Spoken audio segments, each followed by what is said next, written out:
Divine Martial Tyrant Emperor Chapter 1910 to Chapter 1984. You country, a small city on the border. Wild Sand. This is what happened. Leader, I am responsible for this and I am willing to accept any punishment. Ming Shou knelt down on one knee and recounted his experience in Beijing. An image appeared in the air in front of him. In the image, a young man was sitting on a chair. The dim light made it difficult to see his face clearly. Next to the young man was an old man with white hair and beard. Between his eyebrows was a strange pink eye that was as beautiful as glass. The eye was always bright, and there was a mysterious connection between it and the void. After hearing Ming Shou's story, the young man was silent for a long time. The Flaming Sun Crown Prince, who was standing beside Ming Shou, couldn't help but speak up. Leader, most of the 7 countries are under our control. As long as you say the word, I promise to bring my troops back to Beijing and kill the old Emperor Xing with my own hands. I will avenge brother Xianxia. The Flaming Sun Crown Prince no longer had any respect for his father. He was simply too anxious. After escaping from Beijing, they left the Xinjiang region. After that, they didn't go to the Yan country. Instead, they went to the Yu country. The more he thought about it, the more he felt indignant. He was the crown prince from birth. The throne was supposed to be his. Why did he have to take it away from him? He was too obsessed with the throne. The last bit of affection in his heart had completely disappeared. As long as he could get the throne, what was the big deal about killing that old man? Taking revenge for Xianxia was just an excuse. After all, Xianxia was one of the 10 generals of the Qianquan group. He was a capable subordinate of the man in front of him. It would be inappropriate if he didn't mention it. There's no need to trouble yourself. The old Emperor Xing is already dead. On the other side of the image, the 3-eyed old man who had been standing beside the young man suddenly spoke. What? The Flaming Sun Crown Prince was stunned. He didn't know what to do. As soon as they escaped from the ancestral lands, they were taken away by Yi Wunyan. They avoided all the spies in Beijing. After they escaped from Beijing, they didn't stop to rest. Even now, they didn't know that the old Emperor Xing was dead. Oh? There are other reports? The young man sitting on the chair turned to look at the 3-eyed old man. The spies in Xing capital have just sent news. The 3-eyed old man's lips twitched as he recounted the events that had transpired after the Flaming Sun Crown Prince and the Crown Prince had left the capital. Things had gotten out of hand and Emperor Xing was dead. Even if the Blazing Sun clan wanted to keep the news under wraps, how could they stop the public from gossiping? Currently, the Blazing Sun clan is searching for Chen Yi in the entire realm of Steering Sunday. When the news of Emperor Xing's death spread, the Blazing Sun clan immediately announced that their grandson, Li Hui, would inherit the throne. The 3-eyed elder added. The Flaming Sun Crown Prince felt as though he had been struck by lightning. He never thought that the throne would fall into the hands of his nephew who was only 6 years old. What are the bastards in Beijing doing? Since Imperial Father is dead, I should be the one to inherit the throne. That Li Hui is just a brat. He can't even take care of himself. How can he govern Great Qing? Have they all gone mad? The Flaming Sun Crown Prince couldn't help but shout out. Hearing this, the 3-eyed elder revealed a look of mockery while the young man shook his head. Choosing the grandson to inherit the throne was definitely not an impromptu decision. I'm afraid that before Emperor Xing sent you and Wu Lai to the ancestral lands, he had already made his decision. Once he died, there would naturally be someone to help the grandson ascend the throne. It's just that the grandson is still young and ignorant. If he wants to sit on the throne, he will need someone strong to support him. However, Emperor Xing is a cautious and suspicious person. There are not many people who can catch his eye. The most likely candidate to support him would be the old crow by his side. Did the old crow make it out of the ancestral lands alive? When the 3-eyed elder heard the young man's question, he immediately shook his head. There is no news about the old crow. However, if he is still alive, he will definitely come out to stabilize the situation. Hence, it is very likely that he did not make it out of the ancestral lands alive. Oh? If that's the case, this will be interesting. The young man's eyes flickered as he looked at the Flaming Sun Crown Prince and Ming Shou on the other side of the screen. According to your guesses, it is very likely that Morning Yen died at the hands of the old crow. However, the old crow did not make it out of the ancestral lands alive. Instead, it was Xianxia and the Chen clan elder who made it out alive. You did not see Morning Yen die with your own eyes. This means that Morning Yen might have died at the hands of the Chen clan. When Ming Hunter heard this, his face revealed a look of hesitation. That is possible. However, Xianxia and the Chen clan elder were unable to fight back under Lord Morning Yan's attacks. They could only run for their lives. It doesn't seem like they have that kind of strength. According to the latest reports from Beijing, Xianxia broke through the Ten Sun formation and escaped. Even the army of General Crow was unable to stop him. His strength is definitely above the sevenfold realm. It is possible that he killed Morning Yen, the three-eyed elder immediately added. He broke through the Great City Barrier formation and escaped from the thousands of soldiers? The Flaming Sun Crown Prince and Ming Hunter were dumbfounded. This completely changed their original impression of Xianxia. When the young man saw their stunned expressions, he shook his head and said, "It seems like you have both underestimated him. This person has been hiding his strength." There was not much emotion in the young man's voice. It was because of the two of them that they had lost a powerful general, but he did not seem to be angry. "Xianxia, I am a little interested in this person. According to the reports, he is related to the Luo clan. He might not be from the Chen clan, right? Also, the Pavilion Master of Innocence Pavilion who saved you is also related to him. This person has really stirred up a lot of trouble in Great Qing." As the young man spoke, he casually calculated with his fingers and closed his eyes in deep thought. No one dared to disturb him for a moment. They knew that he was performing a divination. It was no secret within the Qianquan group that the leader was skilled in divination. After a while, he opened his eyes. A strange light shone in his eyes as he muttered to himself, "I can't even divine this person's background. This is an extremely rare situation. Leader, could it be the great prophet of the Luo clan, the three-eyed elder who was at the side guessed softly?" The Flaming Sun Crown Prince, who was on the other side of the screen, could not hear their conversation. It is possible. If that is the case, many things can be explained. This can also prove that the great prophecy spell is indeed in his hands. The young man smiled carelessly. "I don't know what that great prophet wants to do. He is not easy to deal with. Let's Wuqiu go to the Moon Nation to ensure that the supply chain is foolproof. At the same time, we can eliminate some hidden dangers so that he won't be thinking about that place." The three-eyed elder nodded immediately and said, "What about that Xianxia? If my guess is correct, we can definitely find the great prophet from him. We cannot miss this opportunity." "You are thinking too simply." The young man shook his head. "Even if that Xianxia is really the great prophet's man, he is just a spear in his hand. The great prophet will definitely keep a safe distance from him.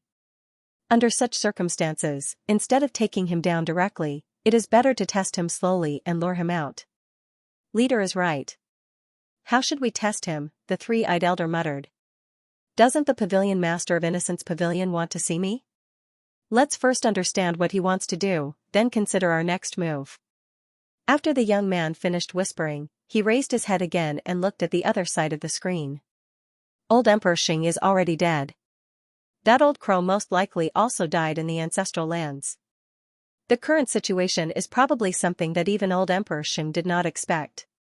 In other words, there is no leader in Beijing now. Flaming Sun, the Qianquan group has already invested a lot of resources and manpower for you. I don't need to teach you what to do next, right?" the young man said calmly. The Flaming Sun Crown Prince's face lit up. He immediately promised, "Don't worry, leader.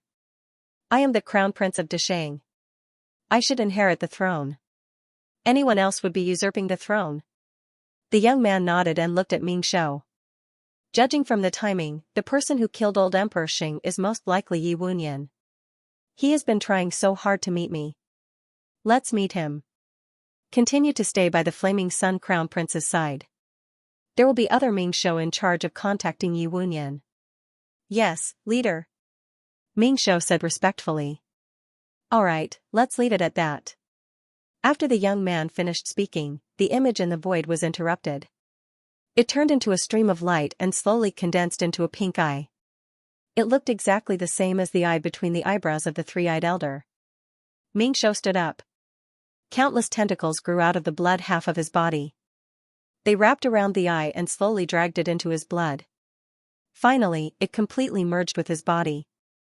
After a long journey, Guchen finally returned to Paidu. Once he returned to the Luo Water Palace, he immediately summoned Lu Yan and Tang Xuanxia and told them what had happened in the capital.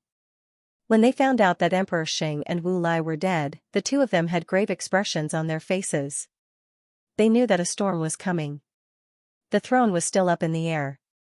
Whether they liked it or not, the 7 nations of Deshang would be dragged into this whirlpool.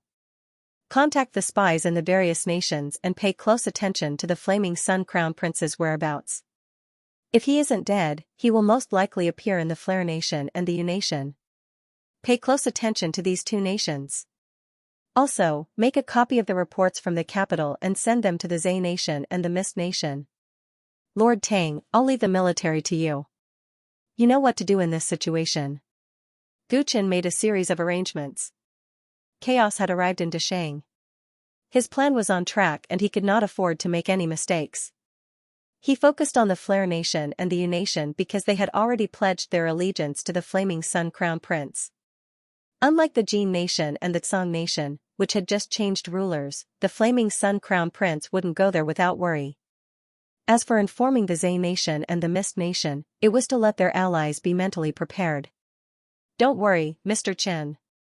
Tang Xuanxia listened to Gu Chen's arrangements carefully. Although he felt the pressure, he was also a little excited. If this had been in the past, when the Pei Kingdom was still weak, he would have been deeply worried about such a major change in Deshang. But now that the Pei Kingdom had annexed a large portion of the Mist Kingdom's territory, it had become the strongest of the 7 kingdoms. Heroes rose in troubled times. The Pei Nation had food and soldiers. It was the time for them to rise. Lu Yan was also excited. He knew what his master was thinking. The Blazing Sun clan was in a period of internal strife.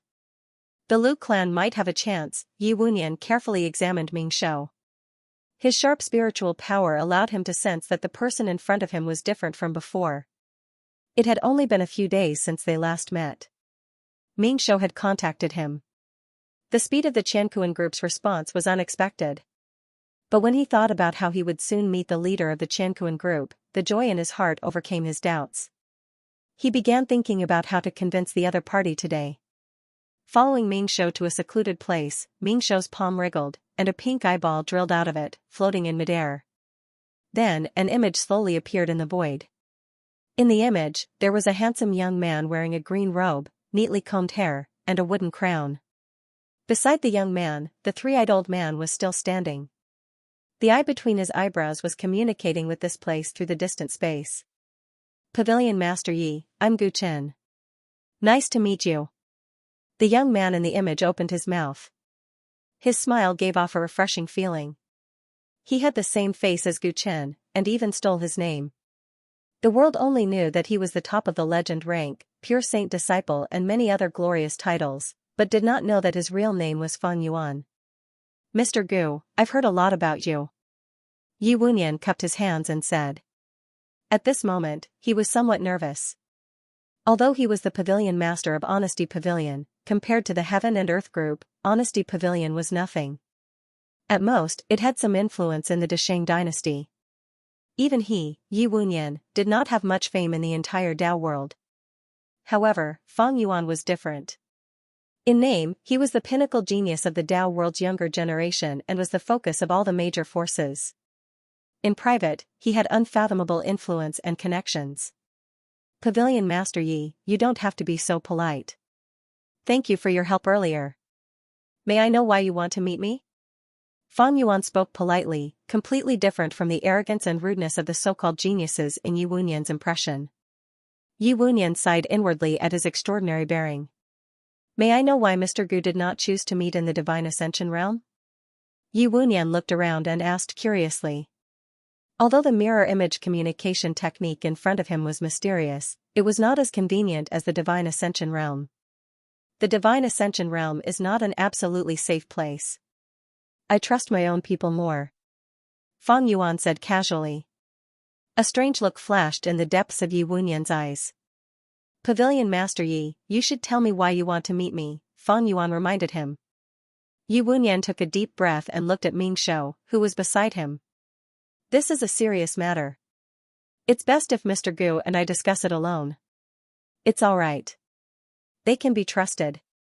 Fang Yuan showed interest when he saw Yi Wunyan's serious expression. Since the other party had said so, Yi Wunyan did not hesitate anymore. With a straight face, he said seriously, on behalf of the rebel army, I would like to invite Mr. Gu to join us. Fang Yuan's smile immediately froze, and he was slightly surprised. You are from the rebel army? That's right. Yi Wunyan nodded heavily and said, Mr. Gu ascended from the Chaos Sea. I believe you must be dissatisfied with the order that has existed in the Dao world for so many years. I am from the rebel army. Before Yi Wunyan could finish speaking, Fang Yuan interrupted him with a wave of his hand. Do you know who my master is? Fang Yuan's eyes were burning. Of course I do. He is the Heavenly Pu Dao Court's general manager, Saint Cleansing. Yi Wunyan answered without hesitation. The rebel army is wanted by the 9 great Dao Courts. Since you know that my master is the Dao Court's general manager, you still want to recruit me? Are you crazy? Let's not talk about how laughable your recruitment is. You recklessly told me about your share without considering the consequences. Who would dare to cooperate with such a person? Fang Yuan was no longer as gentle and refined as before. His face revealed some killing intent. Since I dared to invite Mr. Gu, I naturally have some backing. Mr. Gu is indeed a disciple of Saint Purity disciple, but if Saint Purity finds out about what Mr. Gu did in Great Yu Nation, I wonder what will happen if they dig deeper. Yi Wunyan answered calmly. The killing intent on Fang Yuan's face suddenly disappeared, and his eyes flickered with uncertainty. You indeed have something to rely on, that's why you dare to come to me. When did you discover it? He asked. Honesty Pavilion has been operating in Great Xing for a long time. I just discovered it by chance, Yi Wunyan said simply. Seeing that the other party's killing intent had disappeared, he let out a sigh of relief. You want to threaten me to join the rebel army with just this little information? Fang Yuan asked again. I wouldn't dare. I have great respect for Mr. Gu and would never dare to have such thoughts. I only brought this up to protect myself. I'm sure Mr. Gu understands that my share as a cultivator of the rebel army cannot be exposed. If Mr. Gu is willing to join the rebel army, it will naturally be a joyous occasion. If Mr. Gu is unwilling, I won't force you. I only hope that Mr. Gu can keep my share a secret. In return, I will also protect Mr. Gu's secret. Yi Wunyan spoke frankly and looked at Fang Yuan expectantly. So that's it. It's a fair deal. Fang Yuan's eyes flickered as he pondered for a moment. For some reason, he finally spoke. I have long admired the noble character and unquestionable integrity of the rebel army. Alright, I can agree to join the rebel army. Everything is normal in the Yan Nation and the Yu Nation. There is no news of the Flaming Sun Crown Prince. In Beijing, the new emperor has ascended to the throne and has ordered the various countries to send their ambassadors to pay respects. The Zhe Kingdom and the Mist Kingdom have also sent letters to discuss the meeting. They have stated that they will advance and retreat together with the Pei Kingdom on this matter. Tang Xuanzi stood below, summarizing the reports from the 7 nations and Rising Sun Realm before reporting them to Gu Chen and Prince Pei. After listening, Gu Chen just closed his eyes, his fingers gently tapping on the table, thinking. It had been 7 days since he had returned to Paidu, which was more than enough time for everything that had happened in Beijing to spread within dynasty's borders. In Beijing, the ascension of the little royal grandson was within his expectations. However, the Flaming Sun Crown Prince was nowhere to be seen. This made him a little confused. The Flaming Sun Crown Prince's heart has been on the throne for a long time. Logically speaking, if he escapes from Beijing, he would definitely do something about it. Therefore, I believe that the Flaming Sun Crown Prince has most likely died in the ancestral land of the Blazing Sun clan. Based on the reports from the capital, this seems to be the case. When the Burning Sun clan's ancestral land collapsed, the entire capital was locked down. If the Flaming Sun Crown Prince managed to escape, it's impossible that no one noticed him. Tang Xuanxia shared his analysis. Lu Yan nodded repeatedly, but Guchen did not comment. From the reports that he had, what Tang Xuanxia had said was highly likely to be true.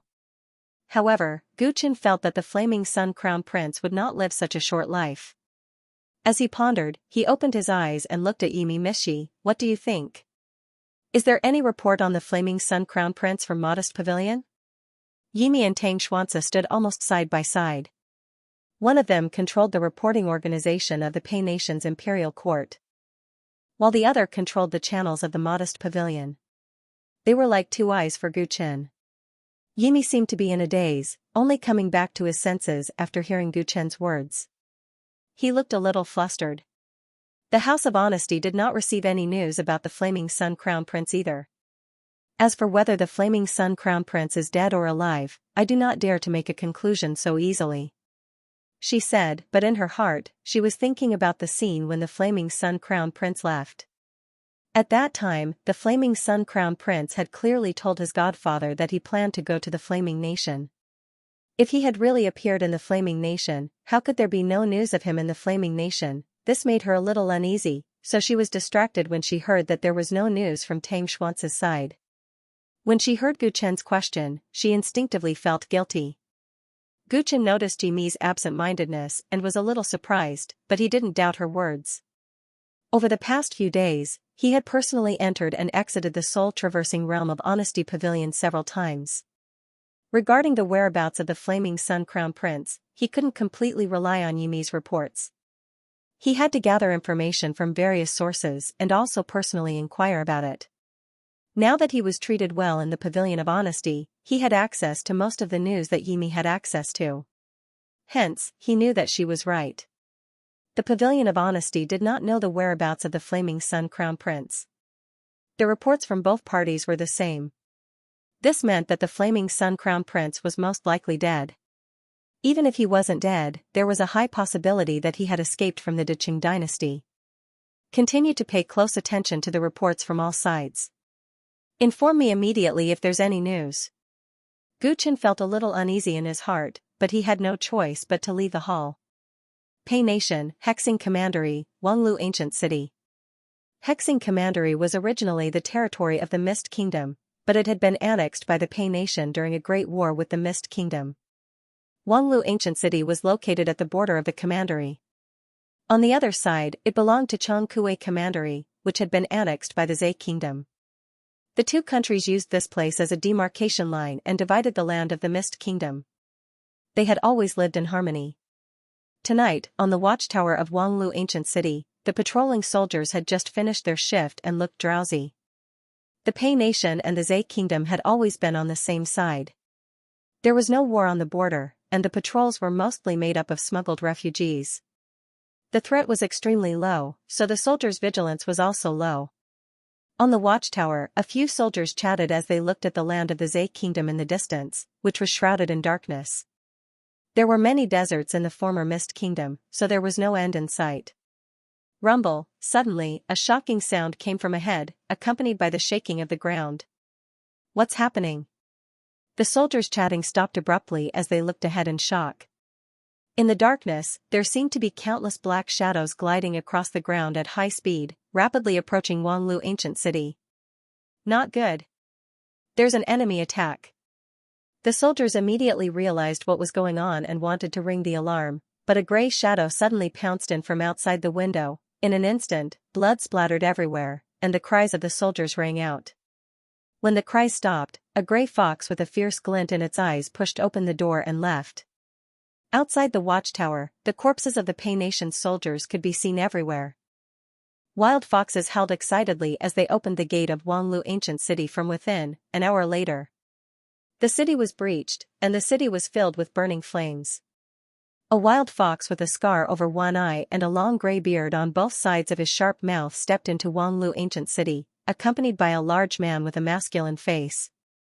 They can't even withstand a single blow. The wild fox ancestor shook his head and laughed. The wild fox army is unstoppable, and the Pei Nation's troops are indeed weak.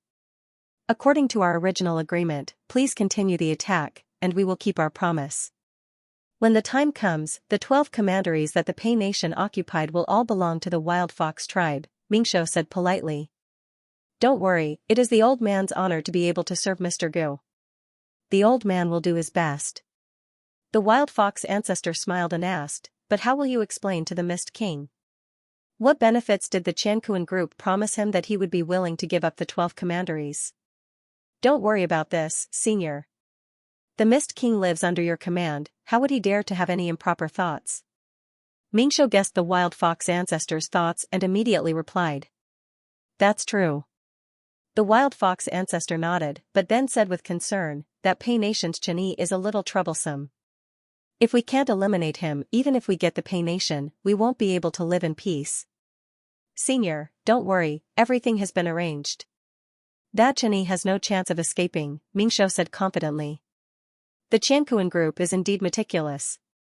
The Wild Fox ancestor sighed in admiration, and a huge weight was lifted from his heart. In Paidu, it had been half a month since Guchen returned.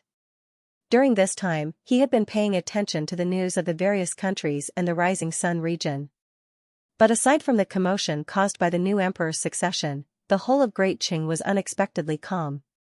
As for the Flaming Sun Crown Prince, it was as if he had completely vanished from the face of the earth. Neither the Pei Nation's imperial court nor the Modest Pavilion's news network had received any news about him. This was not a good thing. If the Flaming Sun Crown Prince was still alive, the Scorching Sun clan would definitely be embroiled in internal strife. This was his chance. But, if he died, as long as someone in Beijing made a move and the situation quickly stabilized, Pegua's hard-earned opportunity would slip away. He did not know how long it would take for such an opportunity to come again. It would greatly delay his plans. Therefore, Guchen often looked at the territory map of the Desheng dynasty these days, thinking about what to do next.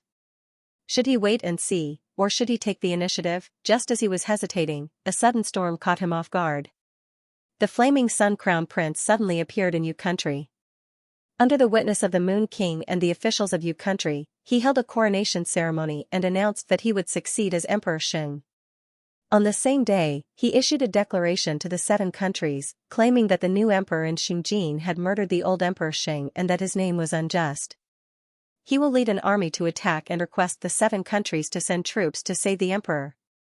Yan country, Yu country, Jin country, Song country, and even Zhe country and Mist country all issued announcements at the same time, acknowledging the Flaming Sun Crown Prince's rightful position and declaring him as the new emperor. Tang Xuanxia was as anxious as an ant on a hot pan. He hurried to the Luo River Palace with Lu Yan and handed the documents to Gu Chen. The incident happened all of a sudden. Earlier intelligence reports indicated that the various countries were very calm and nothing unusual had happened.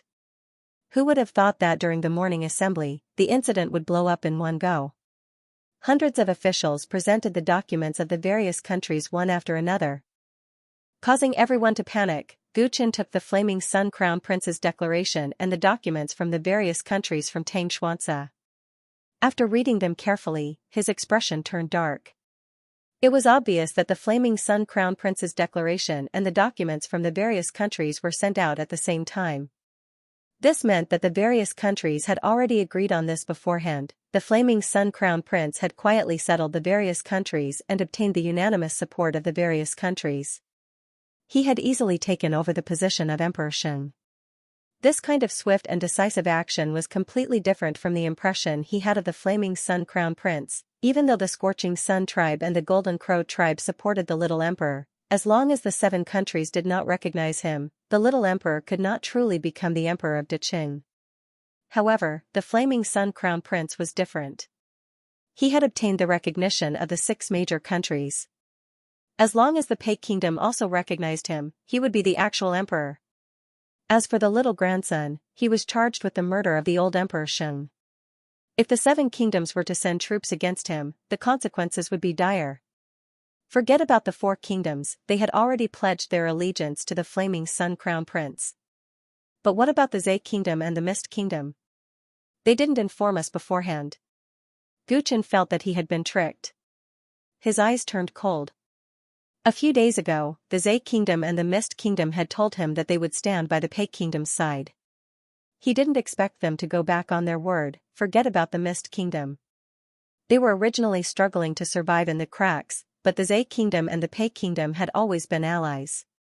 Last time, when they attacked the Mist Kingdom, he had even given them great benefits. He didn't expect that they wouldn't even inform him about such a major matter. Guchen sensed that something was amiss.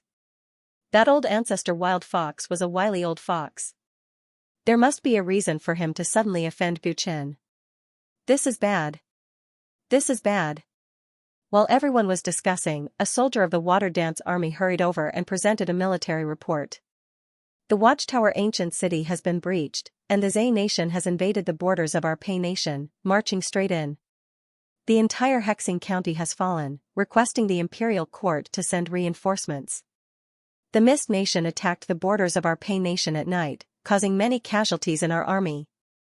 The Flare Nation's army has gathered, and there are signs of attacking our borders. The Imperial Court hopes that they will take this seriously.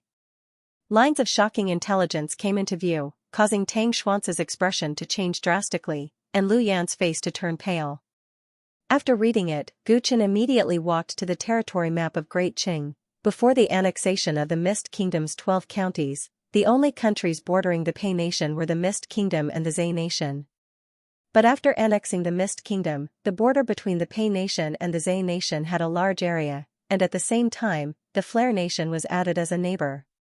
According to the military report, the three countries were surrounding the Pei Nation from three directions, and one side of the Pei Nation was connected to the Zhe Nation. This side was closer to the center of the Pei Nation, so if the Zhe Nation really wanted to attack the Pei Nation, they would definitely not give up on this side. This meant that in a single night, the Pei Nation had been encircled by the three countries from four directions. This was an attack that would destroy the nation. Guchen understood the situation and immediately took the military report to read it carefully. He found that the military reports from the front lines were obviously a few days late, and the news didn't reach the Pei Nation as soon as possible. He didn't know if the situation had gotten worse. Why is the military's information so late? Lord Tang, this is no small matter. The usually gentle Lu Yan was furious. So many changes had happened in a single night, which meant that the Pei Nation's intelligence network had a serious problem. Guchen didn't blame Tang Xuanze.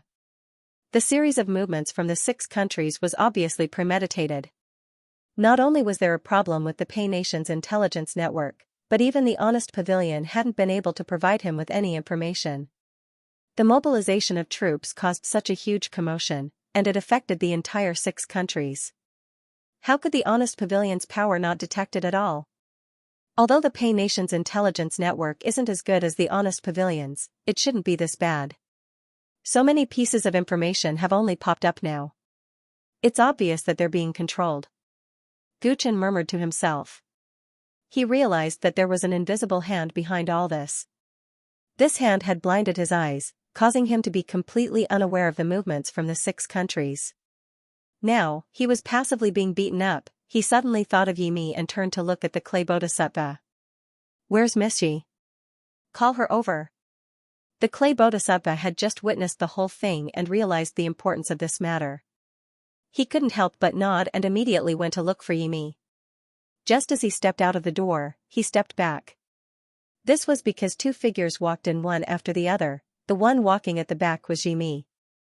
At the moment, her expression was uncertain, and there was unease in her eyes. And the one walking in front with a majestic gait was the pavilion master of the Honest Pavilion, Yi Wunyan. No one knew when he had arrived in the Pei Nation. When Guchen saw Yi Wunyan, his pupils suddenly contracted. In an instant, he thought of many possibilities. Yi Wunyan walked into the hall unhurriedly. He glanced at the documents piled up on the table and said indifferently, "Chen Yi, can I have a private chat with you?" Guchen looked at him quietly. Then, he waved his hand and asked Lu Yan, Tang Xuanze, and the others to leave for the moment. Although they were worried about national affairs, they could also tell that this strange middle-aged man who had suddenly appeared was not simple. So, they all left as instructed. The clay bodhisattva was the last to walk out. He happened to see the unbounded Tyrant dragon walking over from the courtyard, his eyes indifferent and emotionless. He only stopped near the door. Protect King Pei. As he passed by, the unbounded tyrant dragon instructed the clay bodhisattva. The clay bodhisattva's heart skipped a beat. Knowing that something big could happen at any time, he nodded solemnly. Only Gu Chen, Yi Wunyan, and Yimi were left in the hall. Why are you here, Pavilion Master Yi? Gu Chen said, looking at the father and daughter with a much colder gaze than usual. Such a big change happened in the 6 states, but he was kept in the dark.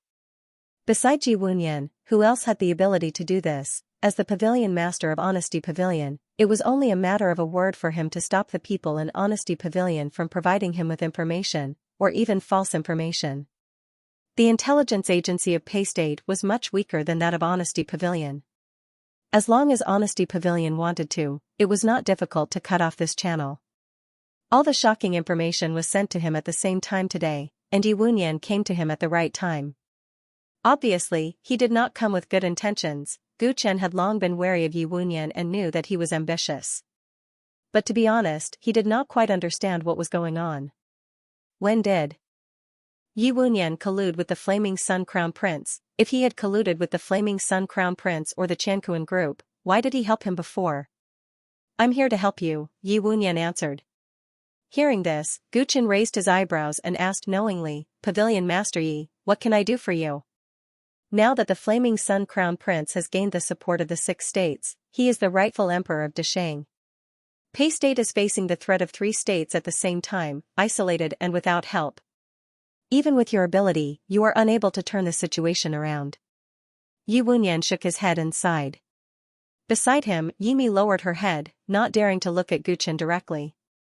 She had just learned about the Flaming Sun Crown Prince and the 6 states from her adoptive father. Before this, the whole thing was kept from her, which showed that her adoptive father did not trust her. After he told her these things, he asked her to bring him to Gu Chen. She still did not understand what he wanted to do next. She only felt guilty. There had been signs of this, but she had hidden it from Gu Chen with the mentality of a fluke, causing him to suffer a crushing defeat. Pavilion Master Yi is right. It's all thanks to you and Miss Yi that things have come to this. Gu Chen smiled.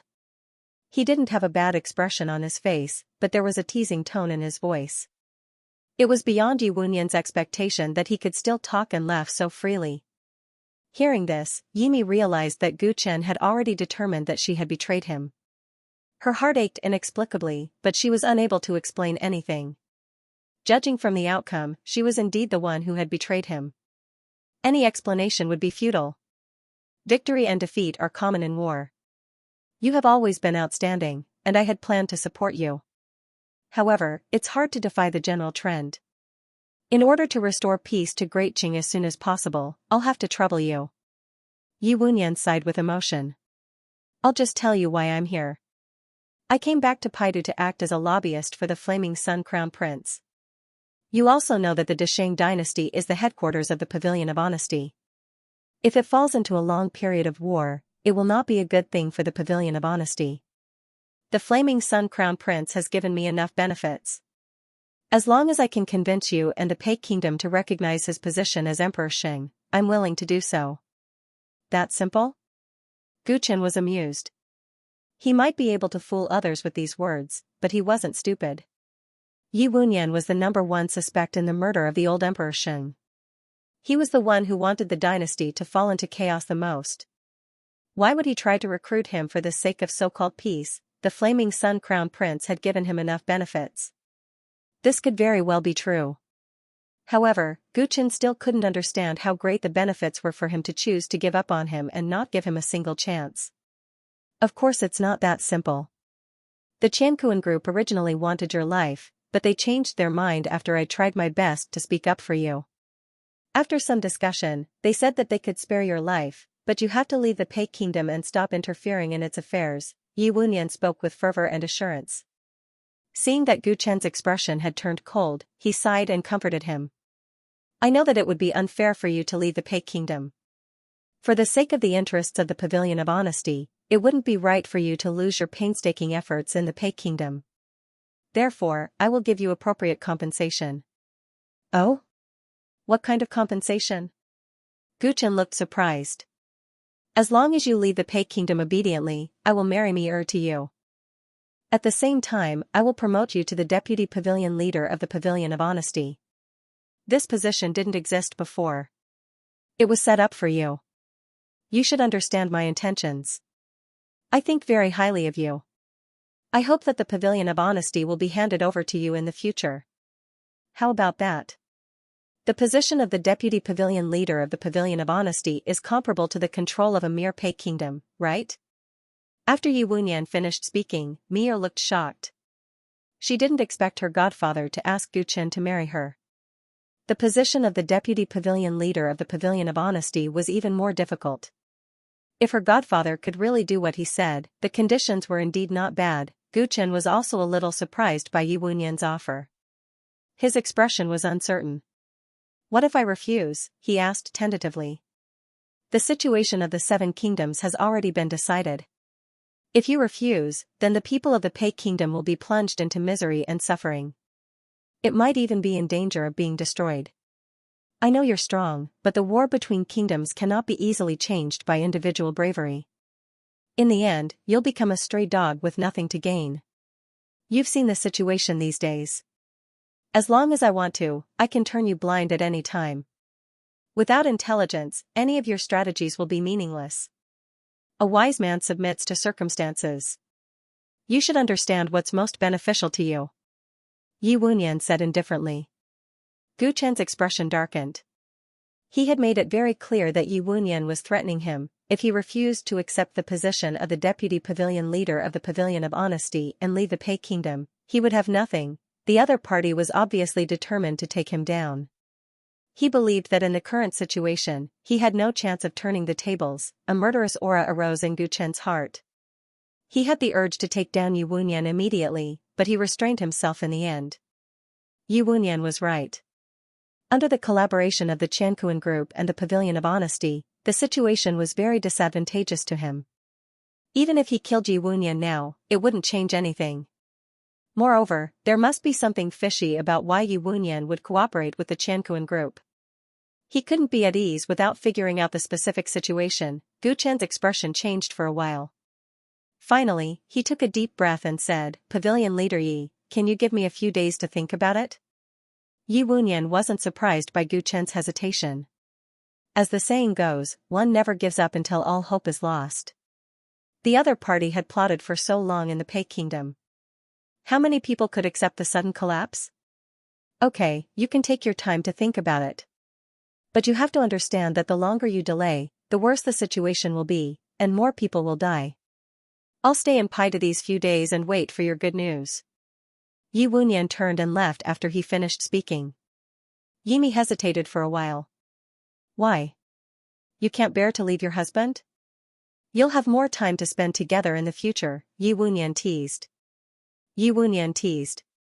Hearing this, Yimi gritted his teeth and left with his adoptive father. The two quickly left the Luo Shui palace. Yimi followed Yi Wunyan and finally couldn't help asking, "Godfather, do you really want me to marry Chenyi? Why? Are you not willing?" Yi Wunyan showed a rare gentle expression, which made Yimi feel a little uncomfortable. Yimi was speechless. When she first heard that her godfather wanted Gu Chen to marry her, she was a little surprised. After spending so much time with that man, she had to admit that she couldn't help but have a good impression of him. Compared to being arranged to marry someone like the Flaming Sun Crown Prince, it might be a better choice if she could marry Gu Chen legitimately. More importantly, her godfather expressed that he wanted Gu Chen to take over his position and become the future Pavilion Master of Honesty. Pavilion. If she married him, she would truly be free from her own fate. This was what she had always wanted to achieve. Now that it seemed to be within her reach, how could she easily say something she didn't want to? As if reading Yimi's thoughts, Yi Wunyan patted her on the shoulder with a smile. "I've always valued Chenyi's potential. Otherwise, I wouldn't have saved him in the capital. Similarly, among all my daughters, you're the one I value the most. Only when you marry him can I hand over Honesty Pavilion to you. It's that guy's fortune that I want you to marry him in a grand manner. Don't think too much about it. Help me persuade him." Yi Wunyan looked like a kind father and guided her patiently.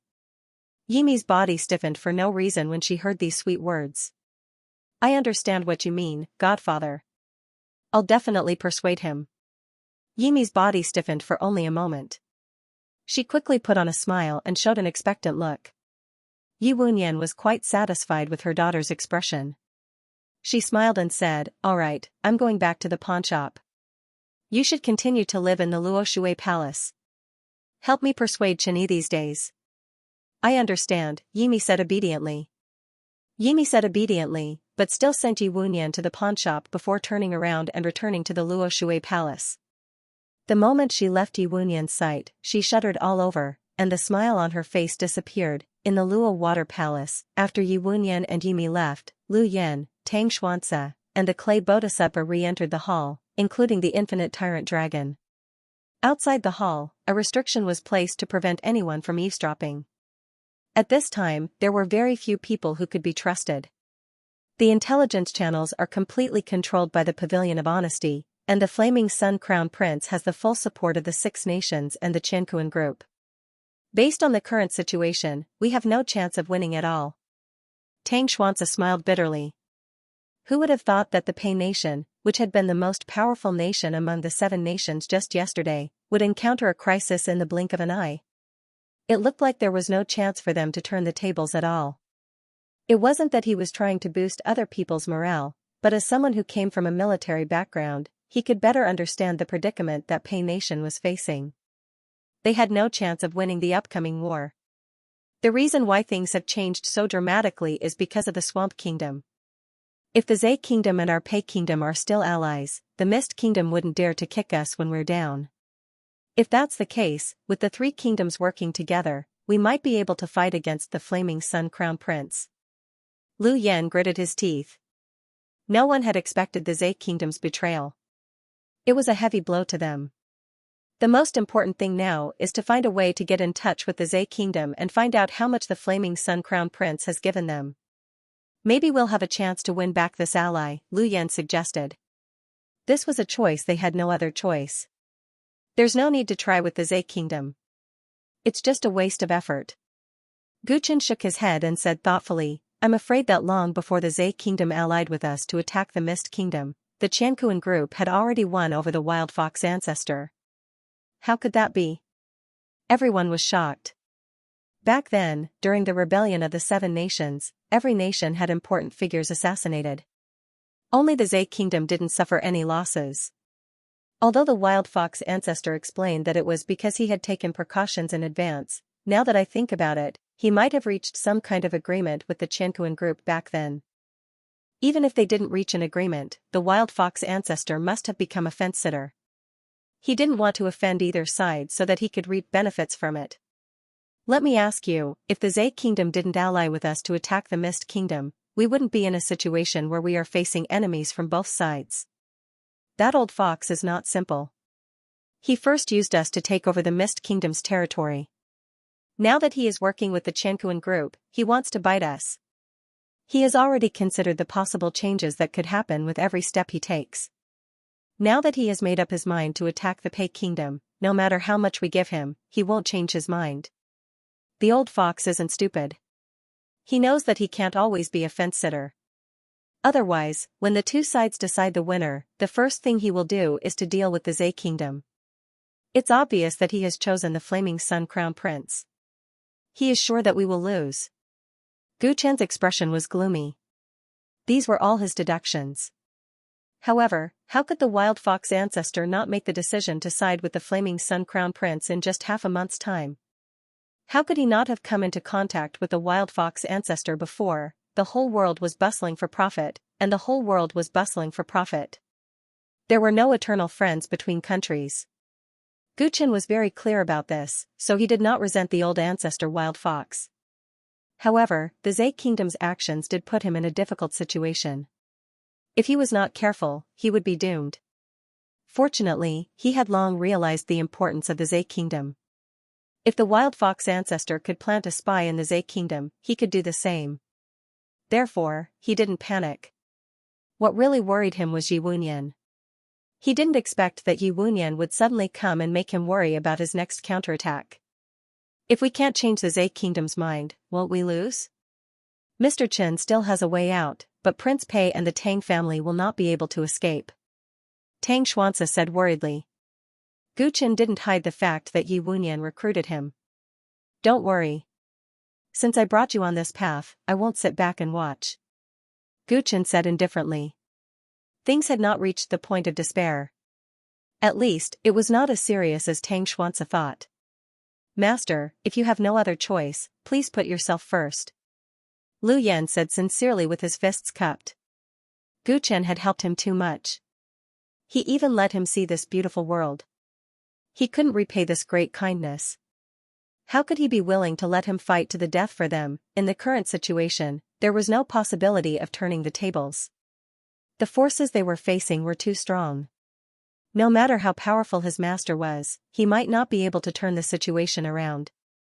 There's no need to discuss this now. I have a task for you. Gu Chen interrupted the negative mood. He was about to explain in detail when his expression suddenly changed. Why did she come back? He murmured. He waved his sleeve casually, and the restriction outside the hall was unlocked. A pretty figure walked in shyly. Miss Yi, why did you come back? When Lu Yan saw the person who had come, he suppressed his anger and said coldly. Yimi had been living in the Luoshui Palace for a long time. She took care of him when Gu Chen treated him, so he regarded her as his elder sister and respected her a lot. However, now that this had happened, it was obvious that Yimi had betrayed his master, so he couldn't calm down. Chenyi, can I talk to you alone? Before entering the door, Yimi had been restless. However, when he saw Gu Chen, he summoned up his courage and said while clenching his teeth. Gu Chen looked at her coldly. He had given Yimi a chance, but she still chose Yi Wunyan in the end, which made him somewhat disappointed. He didn't refuse her directly. He was curious about what she wanted to say, so he gestured for everyone to leave first. After everyone left, Gu Chen spoke first. Pavilion Master Yi, do you have any other instructions? Yimi didn't seem to understand Gu Chen's sarcasm. Seeing that there was no one around, she said hurriedly, Chenyi, leave Paidu as soon as possible. Don't come back. What do you mean? Yimi's words surprised Gu Chen. Godfather wants you to marry me and make you the deputy pavilion master of Wangjing Pavilion. I'm sure this is a trap. If you stay, you'll definitely die. Yimi said resolutely and told him all her thoughts. Yi Wunyan described a beautiful future for her earlier, and she admitted that she was indeed moved. For a moment, she wanted to do everything according to his orders. However, Yi Wunyan's kind eyes and loving actions didn't achieve the desired result. Instead, it woke her up. She thought of how he wanted to give her to the flaming sun crown prince without even blinking, and how her other sisters ended up. How could a godfather who treated them like tools really consider her? The more beautiful his words were, the more she realized that there was a shocking conspiracy hidden in it. Perhaps what her godfather did was just to numb Gu Chen and make him hand over the control of Pegwa peacefully. Once Gu Chen really did as he said, the most likely outcome would be that he would kill the donkey once it was no longer of use. At that time, her fate would not be any better. She would either die together with Gu Chen or be arranged by her foster father to be with another man. Thinking of this, she was filled with endless sorrow. Finally, she came to Gu Chen and said this from the bottom of her heart. What Yimi said was purely a woman's intuition, without any evidence. But Gu Chen looked at her, and his cold face gradually softened. This woman said these words to him now, which meant that she finally had the courage to escape from the fate Yi Wunyan had imposed on her. Gu Chen looked at her and didn't agree to escape. Instead, he asked, after the Scorching Sun clan's ancestral land collapsed, it was Yi Wunyan who helped the Flaming Sun Crown Prince escape from the capital, right? Now that things had developed to this point, it was easy to draw a conclusion based on some of the things that had happened before. In that situation, Yi Wunyan was definitely one of the people who had the ability to help the Flaming Sun Crown Prince escape. If Yi Wunyan had helped the Flaming Sun Crown Prince escape, it would be reasonable for them to cooperate and hide the information from him. But what Gu Chen didn't understand was that Yi Wunyan had also helped him at that time. If he had made up his mind to cooperate with the Flaming Sun Crown Prince, why did he still save him? After saving him, he was now scheming against him. Wasn't this an unnecessary move? Gu Chen couldn't figure out the mystery of this. Now that Yimi was being honest with him, he realized that this was an opportunity for him to understand what Yi Wunyan was thinking. He guessed that something must have happened after Yi Wunyan saved him, which made him change his mind and decide to break up with him completely. Godfather did save the Flaming Sun Crown Prince and used the route I prepared for you to escape. It's my fault. At that time, I thought that you and Godfather could coexist peacefully, which made you lose everything. It's my fault. But it's meaningless to pursue this now. You'd better escape as soon as possible. Once my Godfather is alerted, it won't be so easy to escape. Yimi urged. It was sad enough that her life was controlled by others. She didn't want Guchen to be like her. Maybe it was because she really liked him, or maybe she wanted to fight against fate. She hoped that she could help Guchen escape from Yi Wunyan's plot. I want to know what Yi Wunyan and the Flaming Sun Crown Prince talked about. Tell me everything you heard. Guchen saw that Yimi was a little emotional, so he used his psychic power to calm her down. Looking at Guchen's calm appearance, Yimi finally calmed down and told him the truth. At that time, Godfather seemed to want to see Mr. Gu through the Flaming Sun Crown Prince and Ming Shou. Mr. Gu, after learning the ins and outs of the matter from Yimi, Guchen seemed to have a flash of inspiration in his mind, and he instantly guessed many things. Yi Wunyan wanted to see Fan Yuan, but what did he want to do? A mere Flaming Sun Crown Prince was not enough for Yi Wunyan to bet everything on, so he chose to save her and still saw her as a useful pawn. But if he met Fan Yuan later, and Fan Yuan gave him a bargaining chip that he could not refuse, it would explain why he abandoned her. It was precisely because of Fan Yuan's interference that Thoughtful Pavilion turned against him, and that Wild Fox ancestor decided to betray him. Just one person's interference caused the situation in Great Chang's 7 countries to change, and the advantage that Pei country had was gone overnight. Fan Yuan was still Fan Yuan. He did not make a move, but once he made a move, he would make people unable to retaliate. Guchen immediately believed that Yimi's intuition was right. Since Fan Yuan interfered, it meant that he had already noticed him, and with his style, he was most likely going to eliminate him completely. Not only did he want the Flaming Sun Crown Prince to subdue the 7 countries without bloodshed, but he also wanted Guchen to die. He was as scheming as ever, not leaving any leeway for others. Guchen quickly deduced in his mind. A sinister and somewhat excited smile gradually appeared on his face. Do you think that you can win every game? I used Great Qing as my chessboard, Pei country as my pawn, advancing step by step. How can I lose everything just because you interfered? Since you got involved, I will let you experience the feeling of losing. Guchen muttered. His gaze suddenly fell on Yimi as he said something that made Yimi lose her wits. Lady Yi, marry me. A sudden storm swept through Peigua. The Zhe Kingdom tore up their alliance and invaded their borders. The Mist Kingdom followed closely behind, and the Flare Kingdom drew their swords. 3 great kingdoms had joined forces to attack Pei Kingdom. This was an unprecedented crisis. As soon as the news spread throughout the land of the Pei Nation, everyone was in a state of panic, and all kinds of news spread like wildfire. Some people said that Beijing and Yu country each produced an Emperor Xing, and Prince Pei, Lu Yan, was ambitious. He wanted to break away from Great Qing and become the 3rd emperor, which brought disaster to Pei country. Some said that King Pei was only a puppet that had been controlled by the imperial master, Chen Yi, for a long time, and the calamity of the Pei kingdom was caused by Chen Yi. All sorts of unfavorable comments spread throughout the land of Pei. In just a few short days, there were even rumors in the city of Pei. In the beginning, due to the prestige of Prince Pei's pioneering efforts, not many people believed such words. However, as the battles unfolded on the front lines, public opinion quickly boiled over. With lightning speed, the Zhe Kingdom swallowed up 2 of the Pei Kingdom's counties and successfully met up with the Mist Kingdom's army. With the combined forces of the 2 countries, they swept through the former Mist Kingdom's counties under the Pei Kingdom's flag with the momentum of tigers and wolves. The Flare Nation broke through the border of the Pei Nation and used many cavalry to open the way. They burned, killed, and looted unscrupulously along the way. In addition, in the direction of the Great Desolate Swamp, the troops stationed at the border of Zhe country had also launched an attack. Their attacks were swift and fierce, directly threatening the hinterland of Pei country. These attacks came as fast as a storm, but the Pei military's response was so slow that it was reprehensible. Every time they lost a large amount of territory, they would only mobilize their troops and horses in an emergency. They didn't even take in the refugees properly.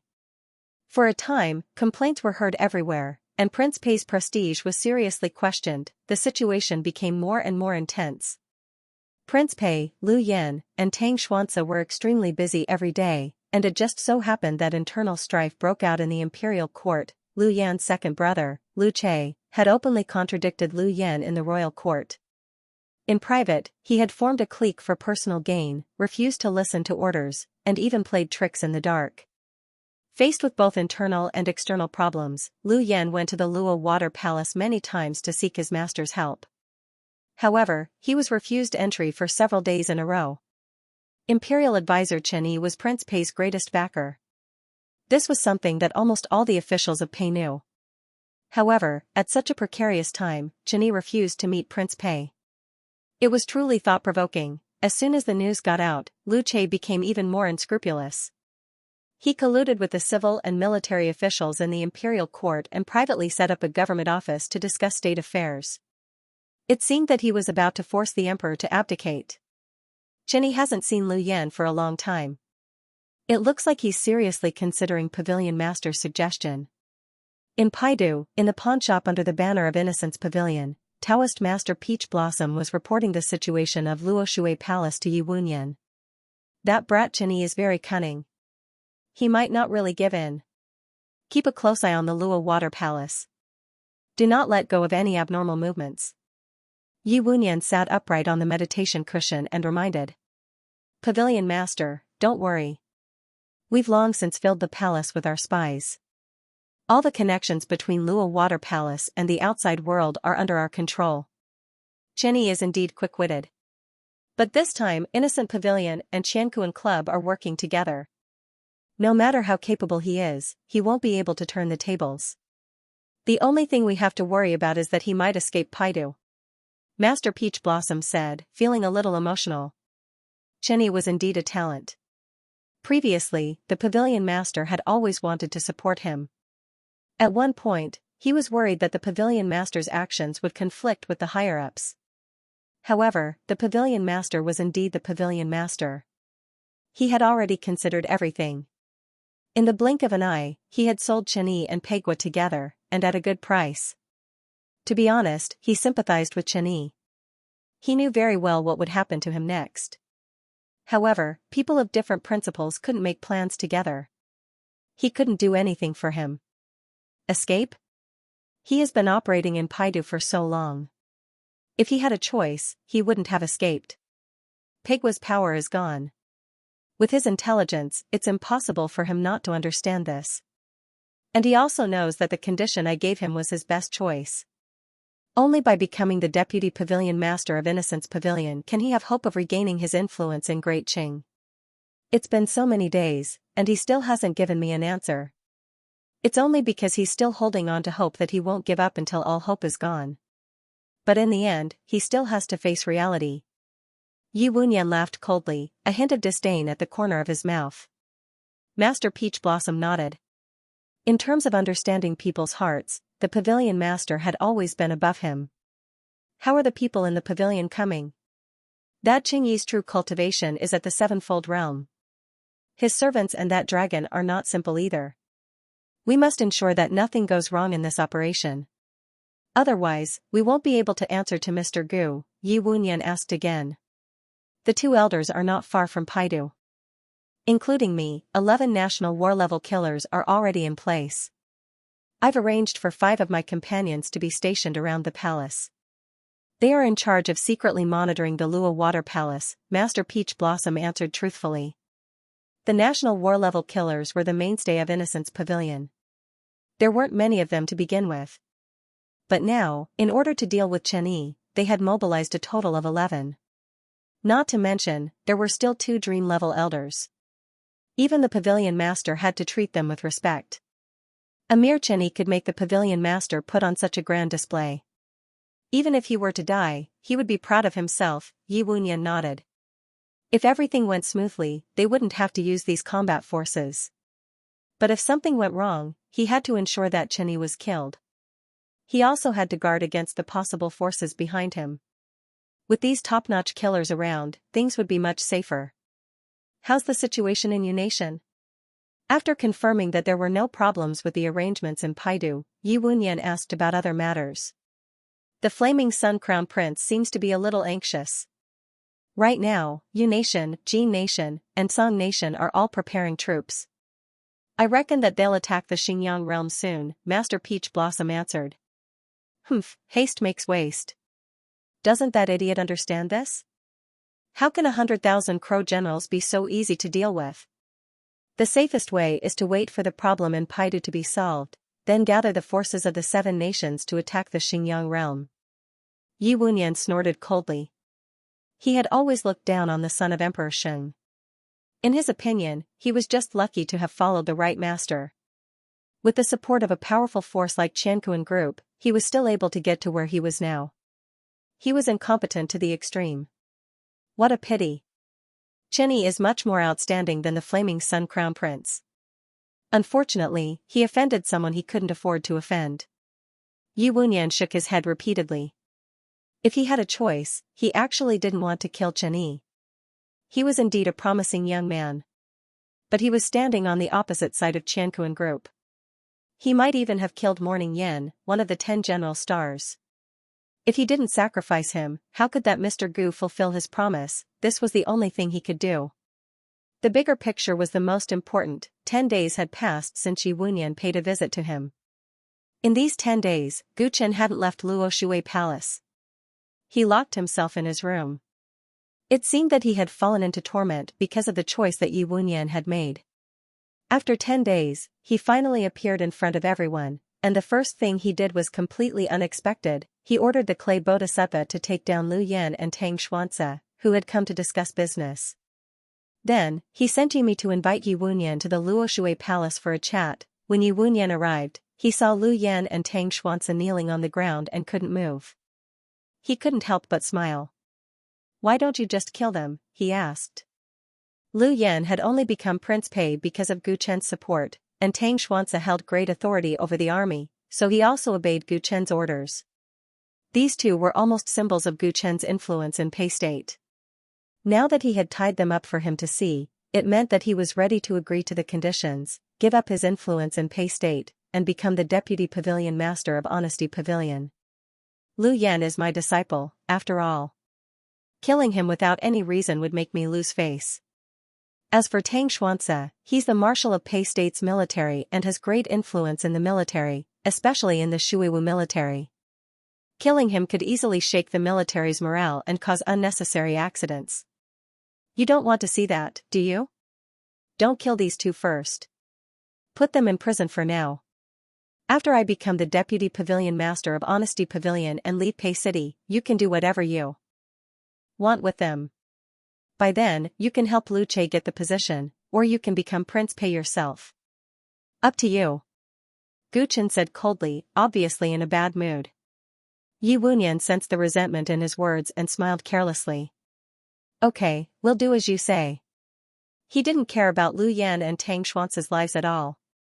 Without Gu Chen as their backer, their influence in the imperial court would easily collapse. On the contrary, he was indeed too ruthless. If he didn't give Gu Chen any face and forced him to fight to the death, things would become much more troublesome. Therefore, he agreed to the simple request of letting them live for 2 more days without hesitation. To prevent you from going back on your word, I must accept the position of Deputy Pavilion Master in front of enough senior members of Honesty Pavilion to witness it. Gu Chen made another request, showing his deep distrust of Yi Wunyan. Don't worry, I've already considered that. On the day of your and Sunner's wedding, many high-level cultivators of Honesty Pavilion will come. At that time, I will publicly announce that you have become the Deputy Pavilion Leader.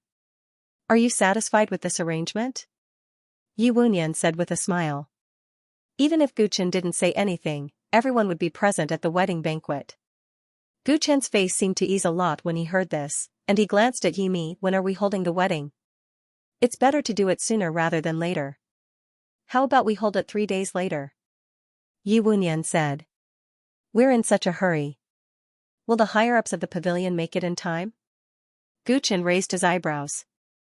To tell you the truth, in order to ensure that the situation in Great Qing can be stabilized as soon as possible, I've already sent many people from the pavilion to Pei State.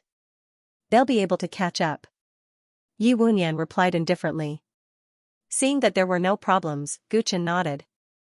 Alright, let's get married in 3 days. Tang Xianxia, who was kneeling on the ground, heard their conversation. His face was full of anger, and his eyes widened as he cursed loudly.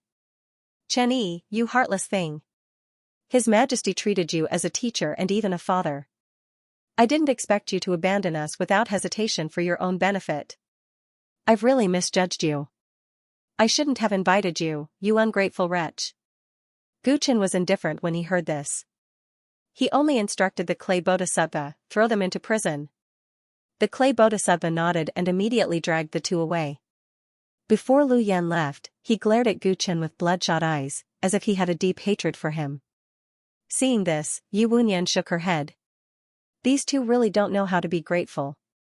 If it weren't for you, how could they be in the limelight now? This is how the world is. Although it's a pity to give up Pei State, don't take it to heart. You'll only get more in the future. I'm already old, and Honesty Pavilion will be handed over to you two sooner or later. Yi Wunyan took Yimi's hand and placed it on Guchen's. Don't worry, Godfather. I won't let you down. Yimi's face revealed a girl's joy, as well as some shyness. Guchen nodded as well, seeming to have understood. After me marries you, we'll be father and son. I hope I can hear you call me father then. Yi Wunyan looked kind. After saying what needed to be said, she asked Yimi to spend more time with Guchen. Then, she left, saying that she would personally supervise the wedding banquet and make sure it went well. The wedding venue was Luoshui Palace. On the day the wedding was decided, a large number of palace maids and eunuchs entered Luoshui Palace to prepare for the wedding banquet. Lu Yan and Tang Xuanxia's imprisonment didn't cause much of a stir, because this matter was strictly sealed off from the outside world. Originally, Honesty Pavilion's surveillance of the royal palace, especially Luoshui Palace, was carried out in secret. But after the wedding was decided, it became aboveboard in the name of this matter. Luoshui Palace had always been quiet, but it became lively in just a few days. Among the people coming and going, there were spies from Honesty Pavilion, strengthening their control over the place.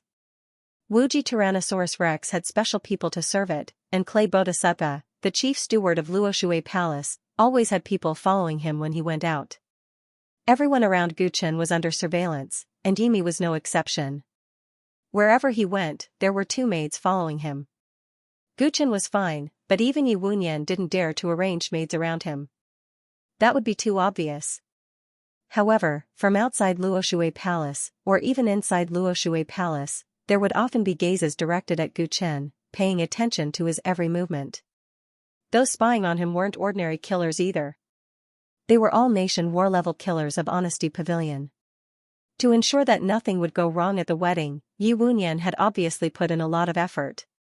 On the night before the wedding, when Guchen passed through the brightly lit corridors and entered his room, which was plastered with the Chinese character happy, he could feel several gazes sizing him up in the dark. These people were Honesty Pavilion's top experts in stealth and spying. They thought that Guchen wouldn't be able to see through them. Guchen entered his room and closed the door behind him.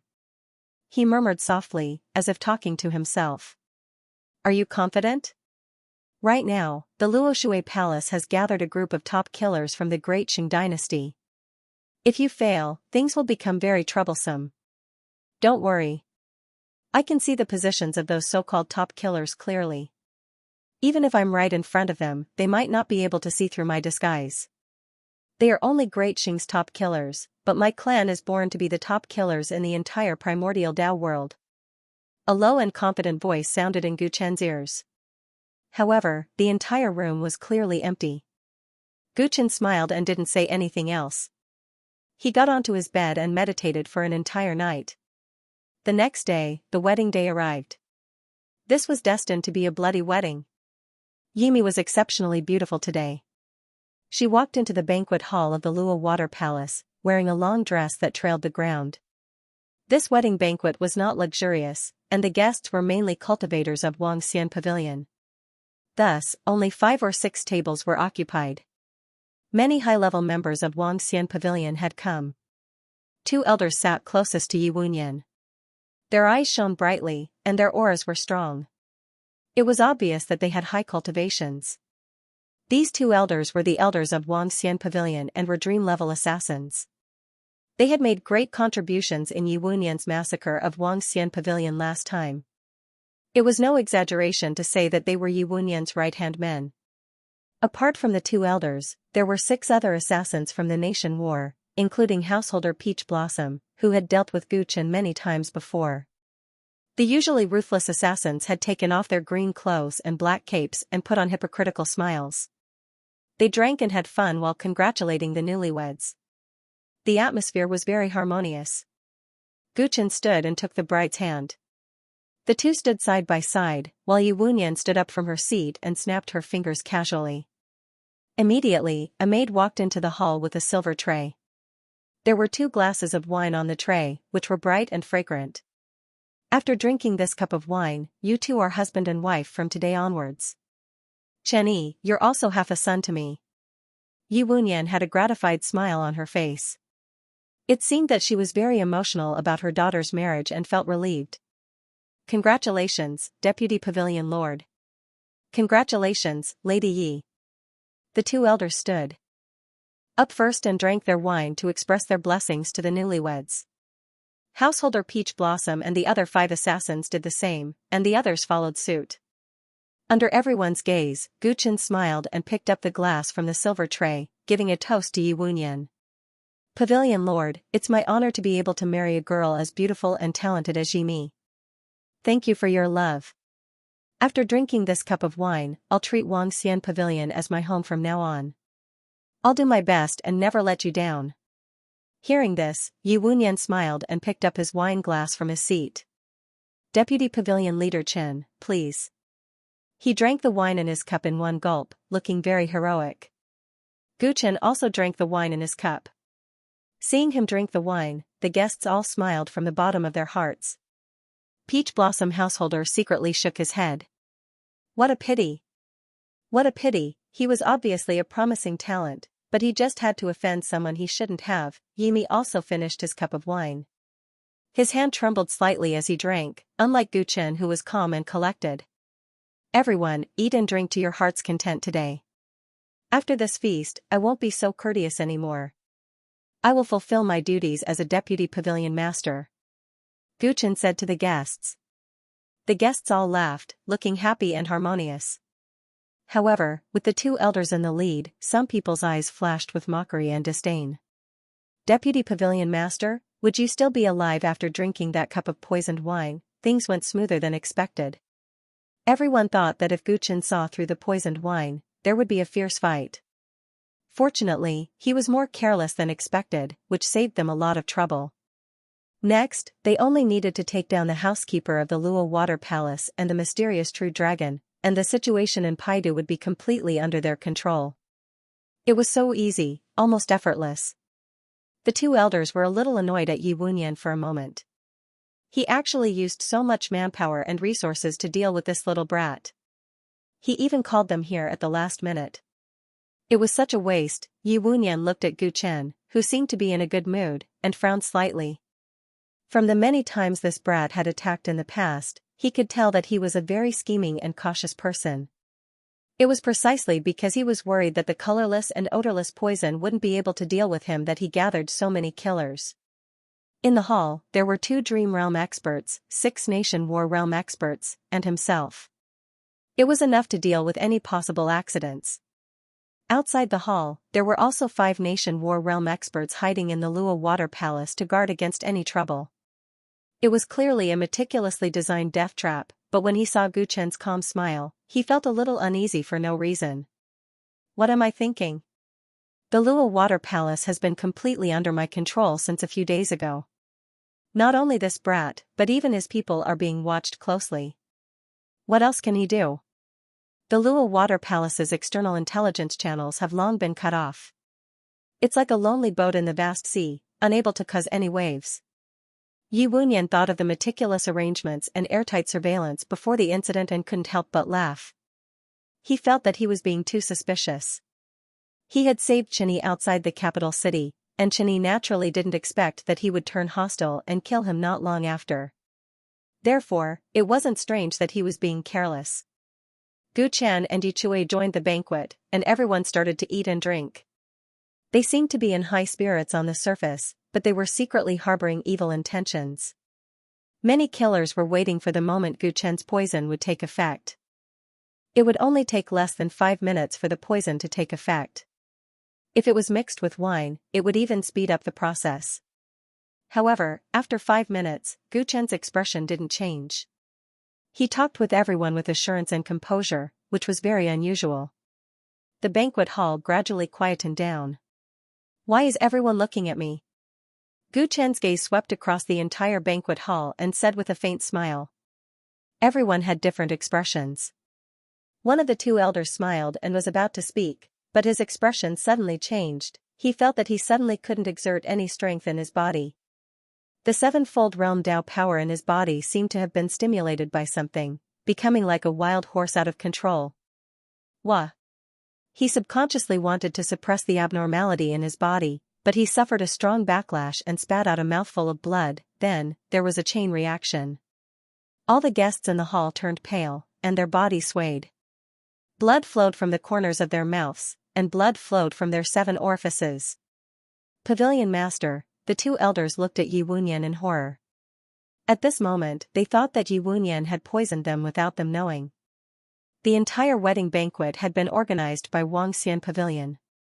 Chinny had been secretly watched by them, so there was no chance for him to poison them. And out of the killer's cautiousness, they had secretly tested for poison before eating, and only dared to eat after confirming that there was no problem, but right now, everyone was poisoned. How is this possible? Yi Wunyan watched as his capable subordinates fell one by one, and his expression changed drastically. He immediately looked at Gu Chen. His eyes were cold, and a shocking murderous aura burst out. But in the blink of an eye, the murderous aura disappeared. His face was also full of fear. He barely supported himself with one hand on the edge of the table to ensure that he didn't fall. When did you poison them? He looked at Gu Chen, who was calmly drinking his wine, and then at Yi Mi, who also seemed to be poisoned, and blurted out. Gu Chen slowly put down his wine cup, glanced at the people in the hall, and praised them. Not bad. You did it beautifully. Gu Chen stood up slowly with his hands clasped behind his back, his eyes cold and emotionless. Looking at the weakened Yi Wunyan, he said, You should ask me when I knew you were going to betray me after crossing the river. Betray me after crossing the river? I was the one who built the bridge. Who do you think you are? Yi Wunyan said gloomily.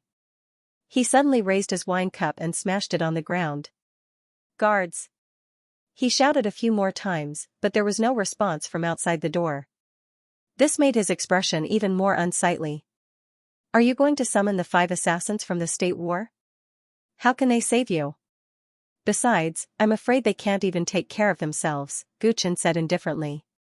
Hearing that Gu Chen even knew the arrangements of the people outside, Yi Wunyan couldn't help but turn to glare at the higher-ups of Wang Pavilion. Everything could only be explained if there were spies among the higher-ups. It has nothing to do with them. Wang Pavilion has been cleaned up and reorganized by you last time. The people left behind are all your trusted subordinates. How could they betray you so easily? Besides, you've always been meticulous in your arrangements. You even have several procedures for testing the food and wine for poison. 1 or 2 spies can't have such an effect at all. Gu Chen noticed Yi Wunyan's gaze and teased him. Then how did you do all of this? Yi Wunyan suppressed his anger. Apart from the help of spies, he couldn't think of any other reason for this situation. Gu Chen smiled and didn't explain at all. He clapped his hands. The clay bodhisattva outside the hall immediately trotted in, his face glowing. He cupped his hands and said, Boss, the 5 assassins from the state war are all dead. In addition, all the spies and informers from Wang Pavilion inside and outside the Lua Water Palace have been wiped out. The higher-ups of Wang Pavilion all turned pale when they heard this. One of the 2 elders couldn't help but say, Impossible. How many people do you have? No matter how strong you are, it's impossible to kill all of us without making any noise. The assassins at the Kingdom War level were proficient in all kinds of killing arts, and they were adept at concealment and escape. Apart from Chen Yi, the Luo Water Palace only had this servant named Xianxia and that true dragon that could be of use. How was it possible for these two to eliminate all their men in such a short period of time?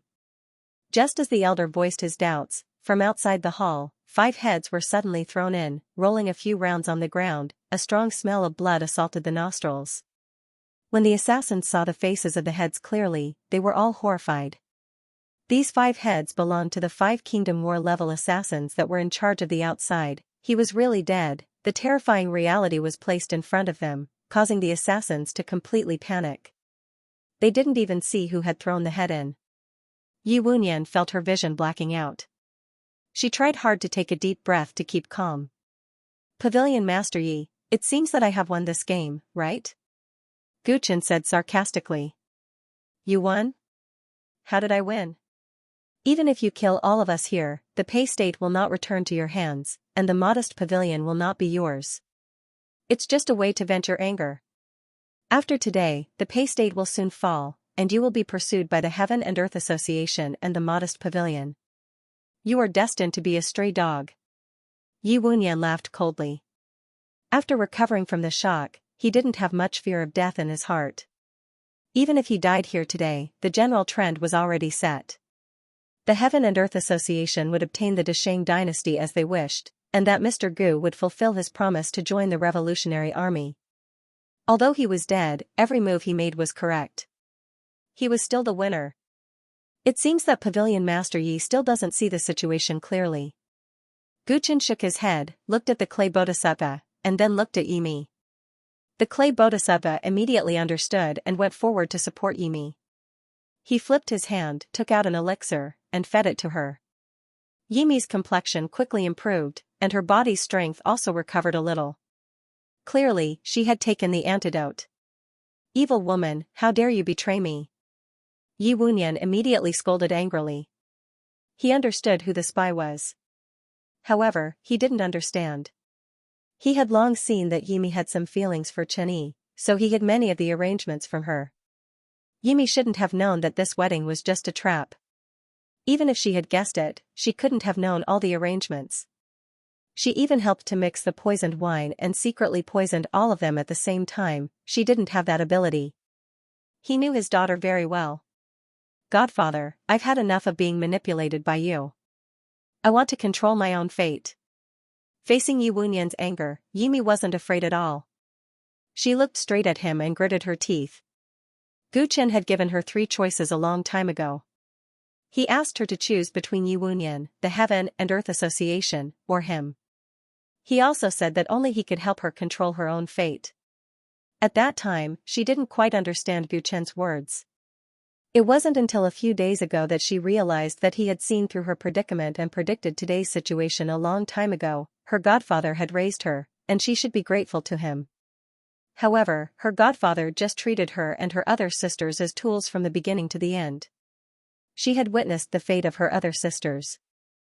She was bitterly disappointed that her godfather used her wedding to harm Guchen, so she finally chose to stand on the opposite side of him. Before that, she didn't know how Guchen would fight back at all. Guchen didn't tell her any details. When he asked her to marry him a few days ago, he only said that it was time for her to make the final choice.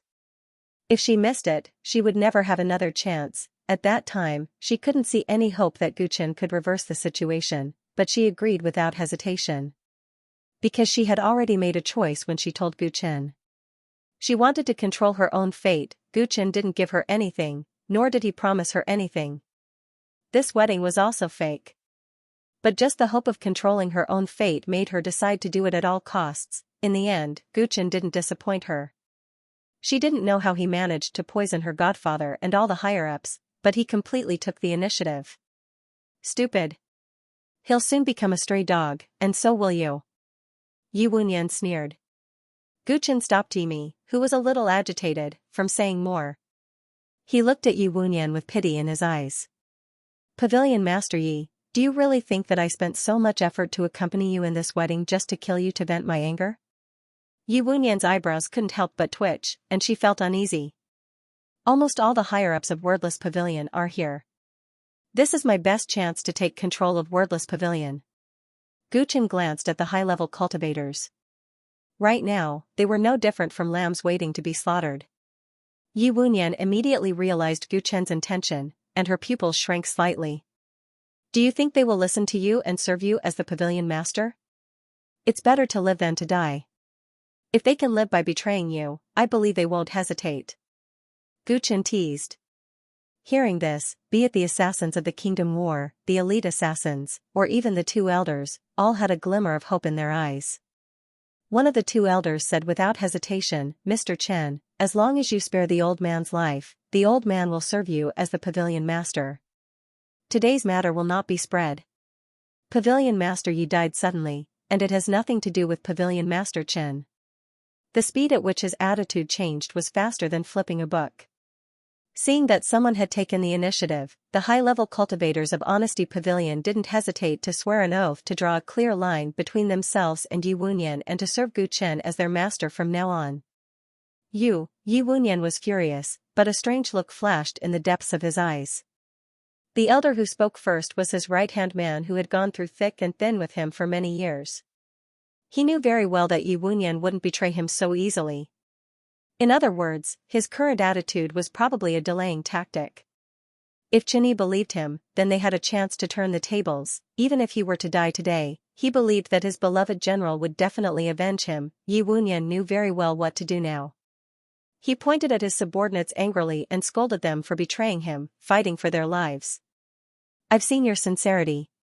Unfortunately, I don't intend to let any of you live today. Gu Chen looked at the high-level cultivators of Honesty Pavilion who were begging for mercy, and suddenly shook his head regretfully. The high-level cultivators, who were expressing their loyalty, all quieted down and looked at him in shock. I've said it before. After the last purge and reorganization, the people left in Honesty Pavilion are all people you trust. It's not easy to make them betray you. Even if they submit to me because they want to live today, there will be endless hidden dangers in the future. So, I was just saying it casually. What I need is a new Honesty Pavilion, completely under my control. Gu Chen said this emotionlessly, while the clay bodhisattva took out a sword and walked towards the high-level cultivators of Honesty Pavilion. Clang, a sword light flashed by, and the head of the elder who had surrendered first didn't even have the time to resist before it rolled to the ground. The elder's eyes were wide open before he died, and he seemed to be unable to believe everything that had happened.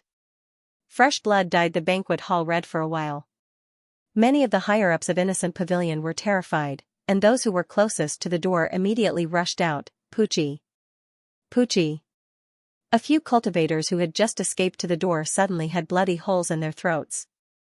Then, they fell to the ground, dead, witnessing their companions' inexplicable death. The higher-ups of Xianxia Pavilion who were following behind immediately retreated in a panic, not daring to rush out again. However, what awaited them in the hall was a clay bodhisattva with a sword. He was like a god of death. Every time he raised his sword, someone would fall, accompanied by a shrill scream. It was a pity that all the higher-ups of Innocence Pavilion were poisoned. They couldn't mobilize the Tao power in their bodies at all, and the more they tried, the deeper they were poisoned. Before they could even use their skills, they had already died under the sword. Yi Wunyan couldn't stay calm anymore when he saw his subordinates die one by one.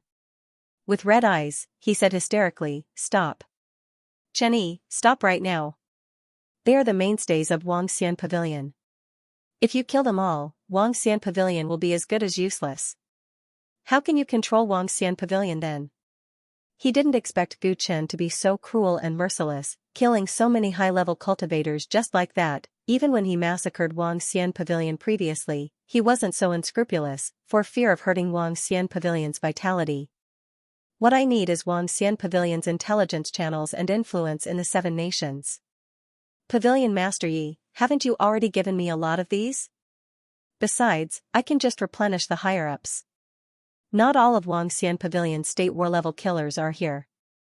Gu Chen's indifferent and emotionless reply made Yi Wunyan realize that he wasn't trying to make an example out of them, but was really trying to kill all the higher-ups. His whole body trembled. He remembered that Gu Chen had asked him for information on Xianxia Pavilion's spies in the Xinjiang region and the imperial courts of the 7 nations through Yimi.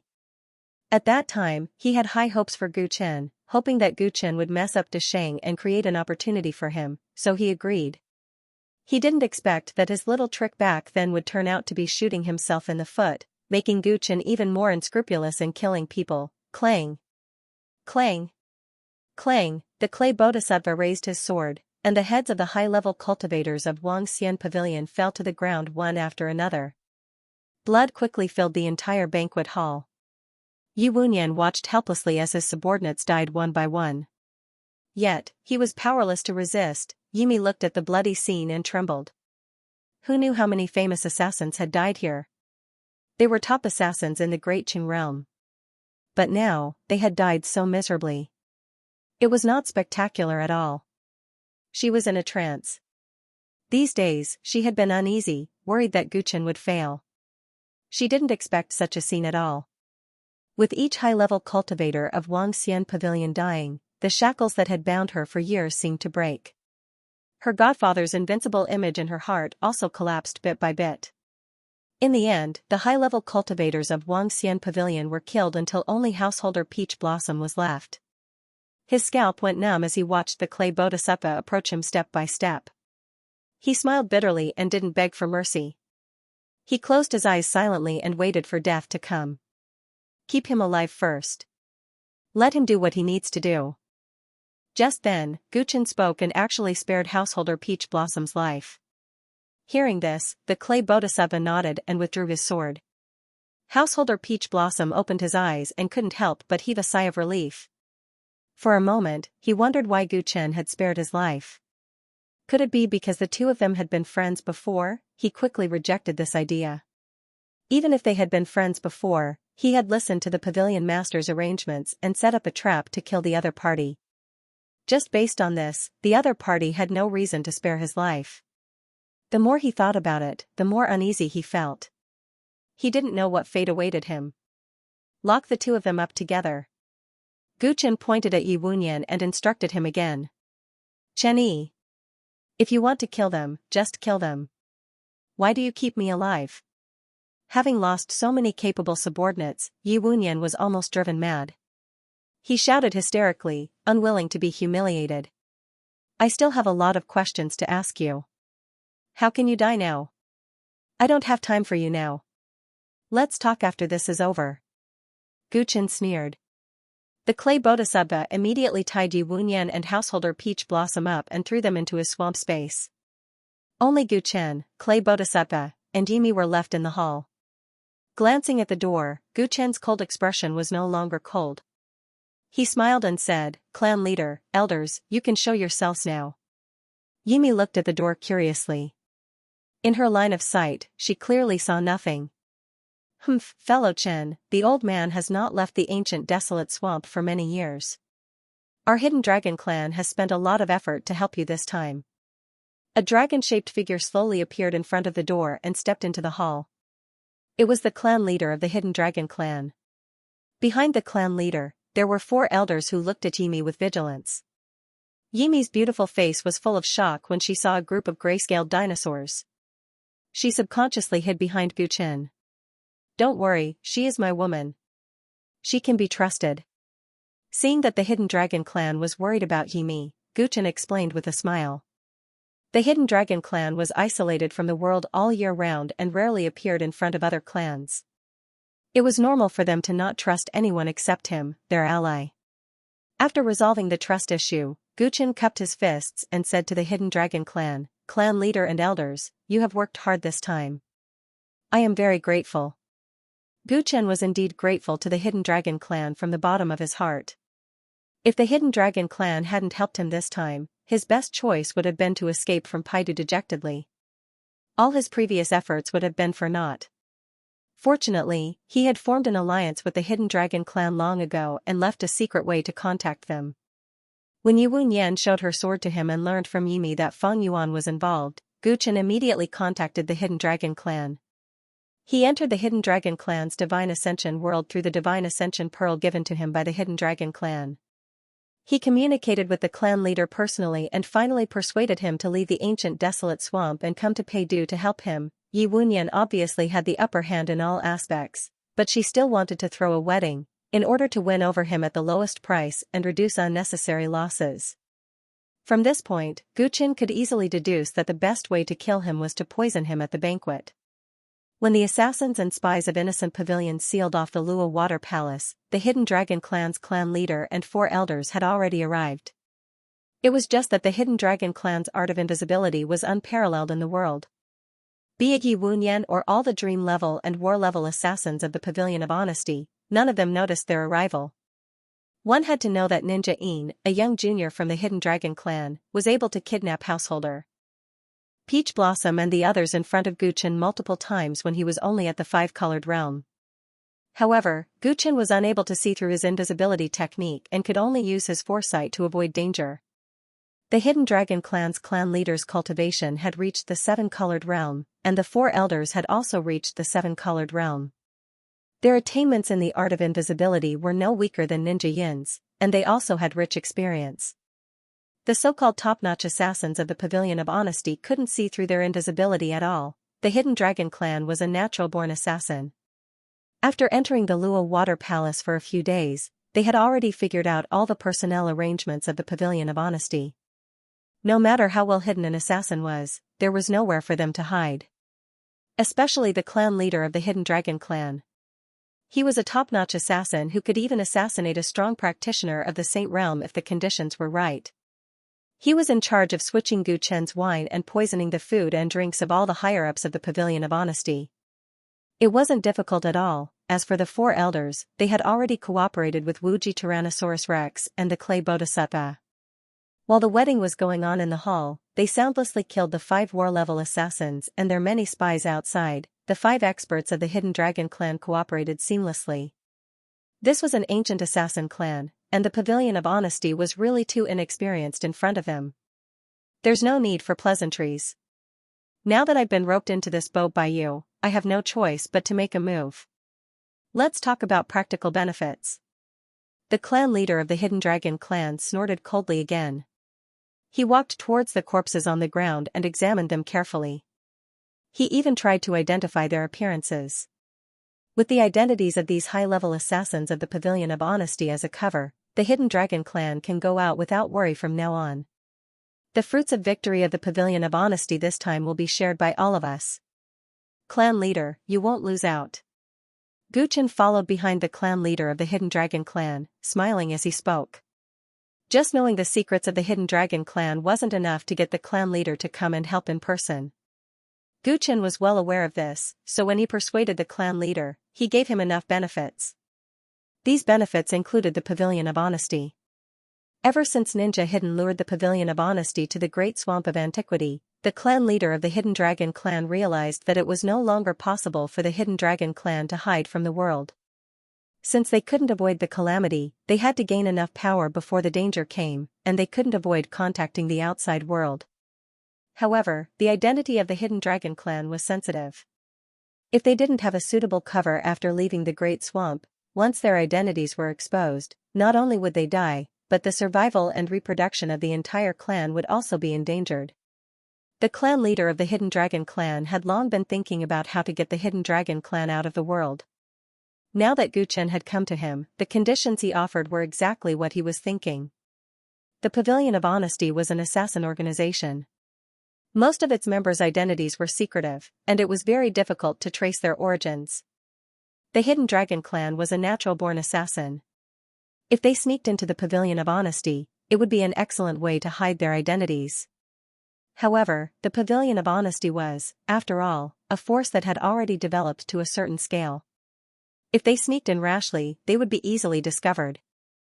But if a portion of the organization's high-level members suddenly disappeared and were replaced by them, the situation would be very different. Assassin organizations had a strict hierarchy. It was very difficult for assassins of different levels to come into contact with those of a higher level. They also rarely contacted each other in private, so they weren't familiar with each other's situations.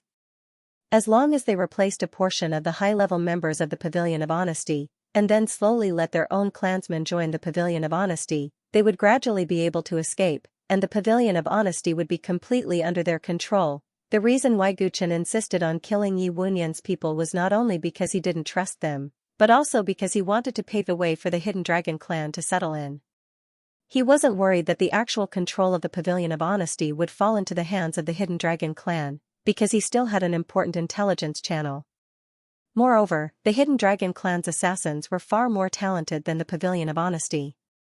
With them joining the Pavilion of Honesty, it would truly become a powerful weapon in his hands. He needed a powerful intelligence agency that completely belonged to him. After Yi Wunyan intercepted the intelligence from the Seven Nations and the Pei Nation's military, he deeply realized this point. Intelligence was the basis of moving unhindered in the primordial Dao world and competing with various forces.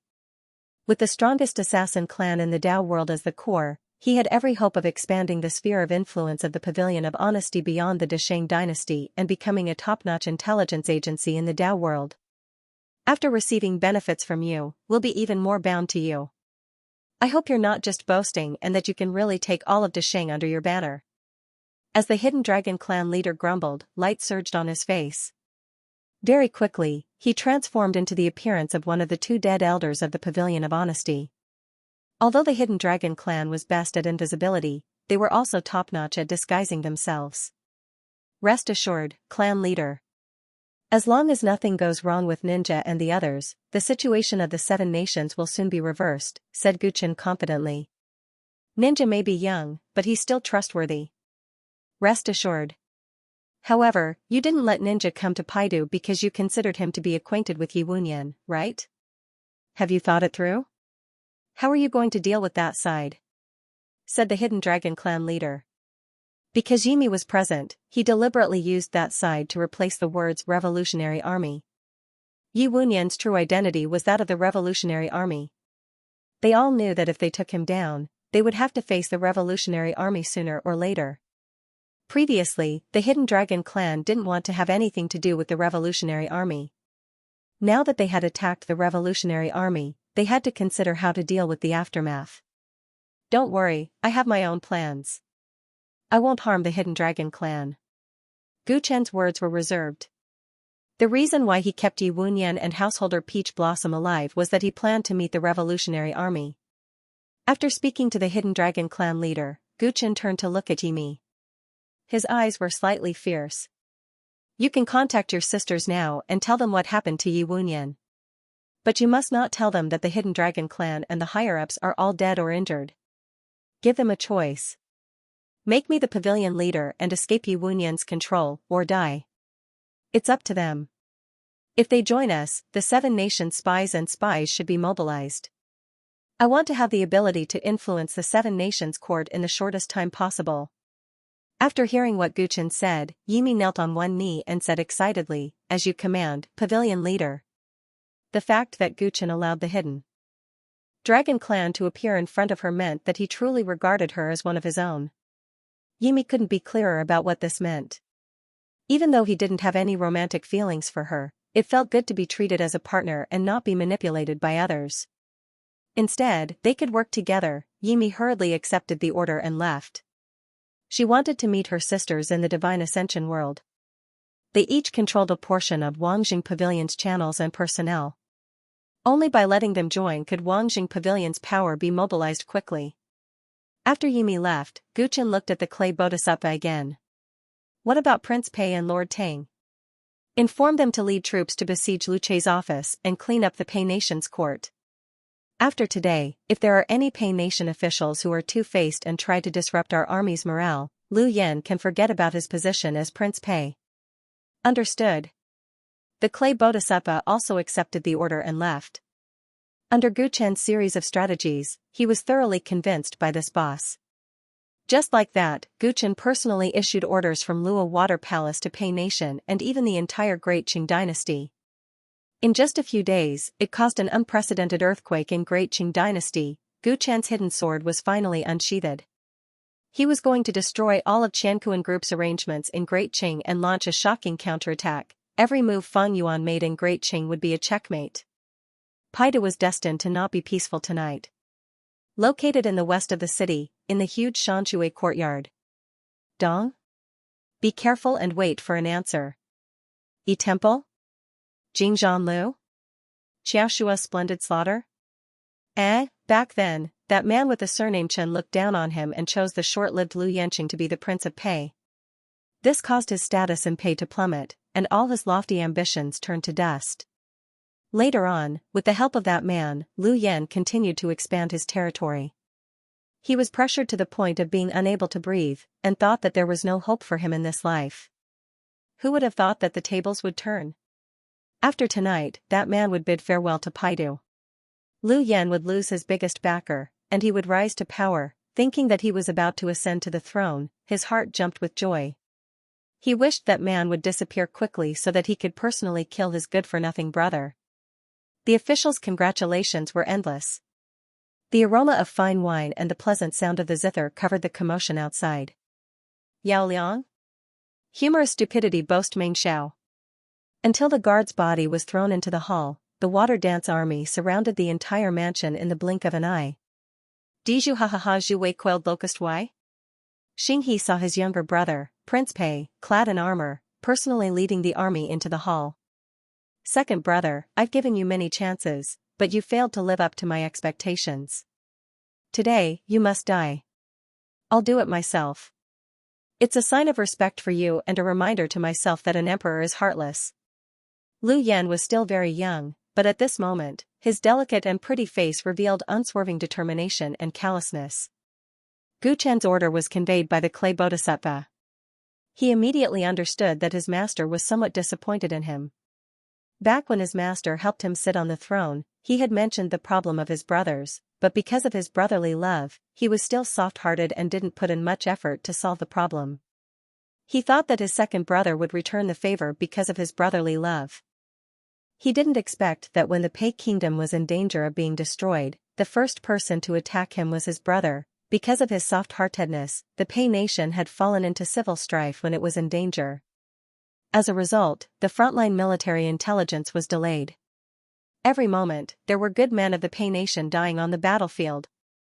Those soldiers also had their own families, but in order to protect the country, they risked their lives to fight on the front lines, while these so-called royals and nobles fought endlessly in the rear for their own selfish interests, and even betrayed the country.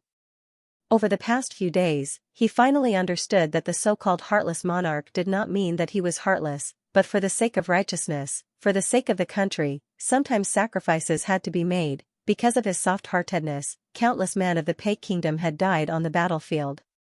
This was his sin. Kill. Leave no one alive. Liu Yan gave the order, and the water dance army immediately rushed into the hall. They raised their swords, and the so-called high officials and nobles fled in panic. One by one, they bled. They even tried to explain why they were at Lu Feng's house. Dinan man? She? Go up? Jinning? Jinghuan? Chest? Mantle little brother, my good little brother. I was just deceived by a scoundrel, His dream was shattered, and death was at hand. Yu Rui is a model? Is the dam blowing this low point to converge? Xianxia? Calling Tanmi to be a coward? Milk-fried scabbard, sheathing the sword, the whole process was clean and neat. Liu Yan turned around and left. This luxurious courtyard was buried in the fire in the blink of an eye. Jin Kingdom, Jin City, Marshal's Mansion. Late at night. Since Time Yuan, the king of Jin, announced his abdication and abdicated to Marshal Tyli, the Marshal's Mansion had become the highest power center of the Jin Kingdom. Although Tyli was already the king, he was used to working in the Marshal's Mansion.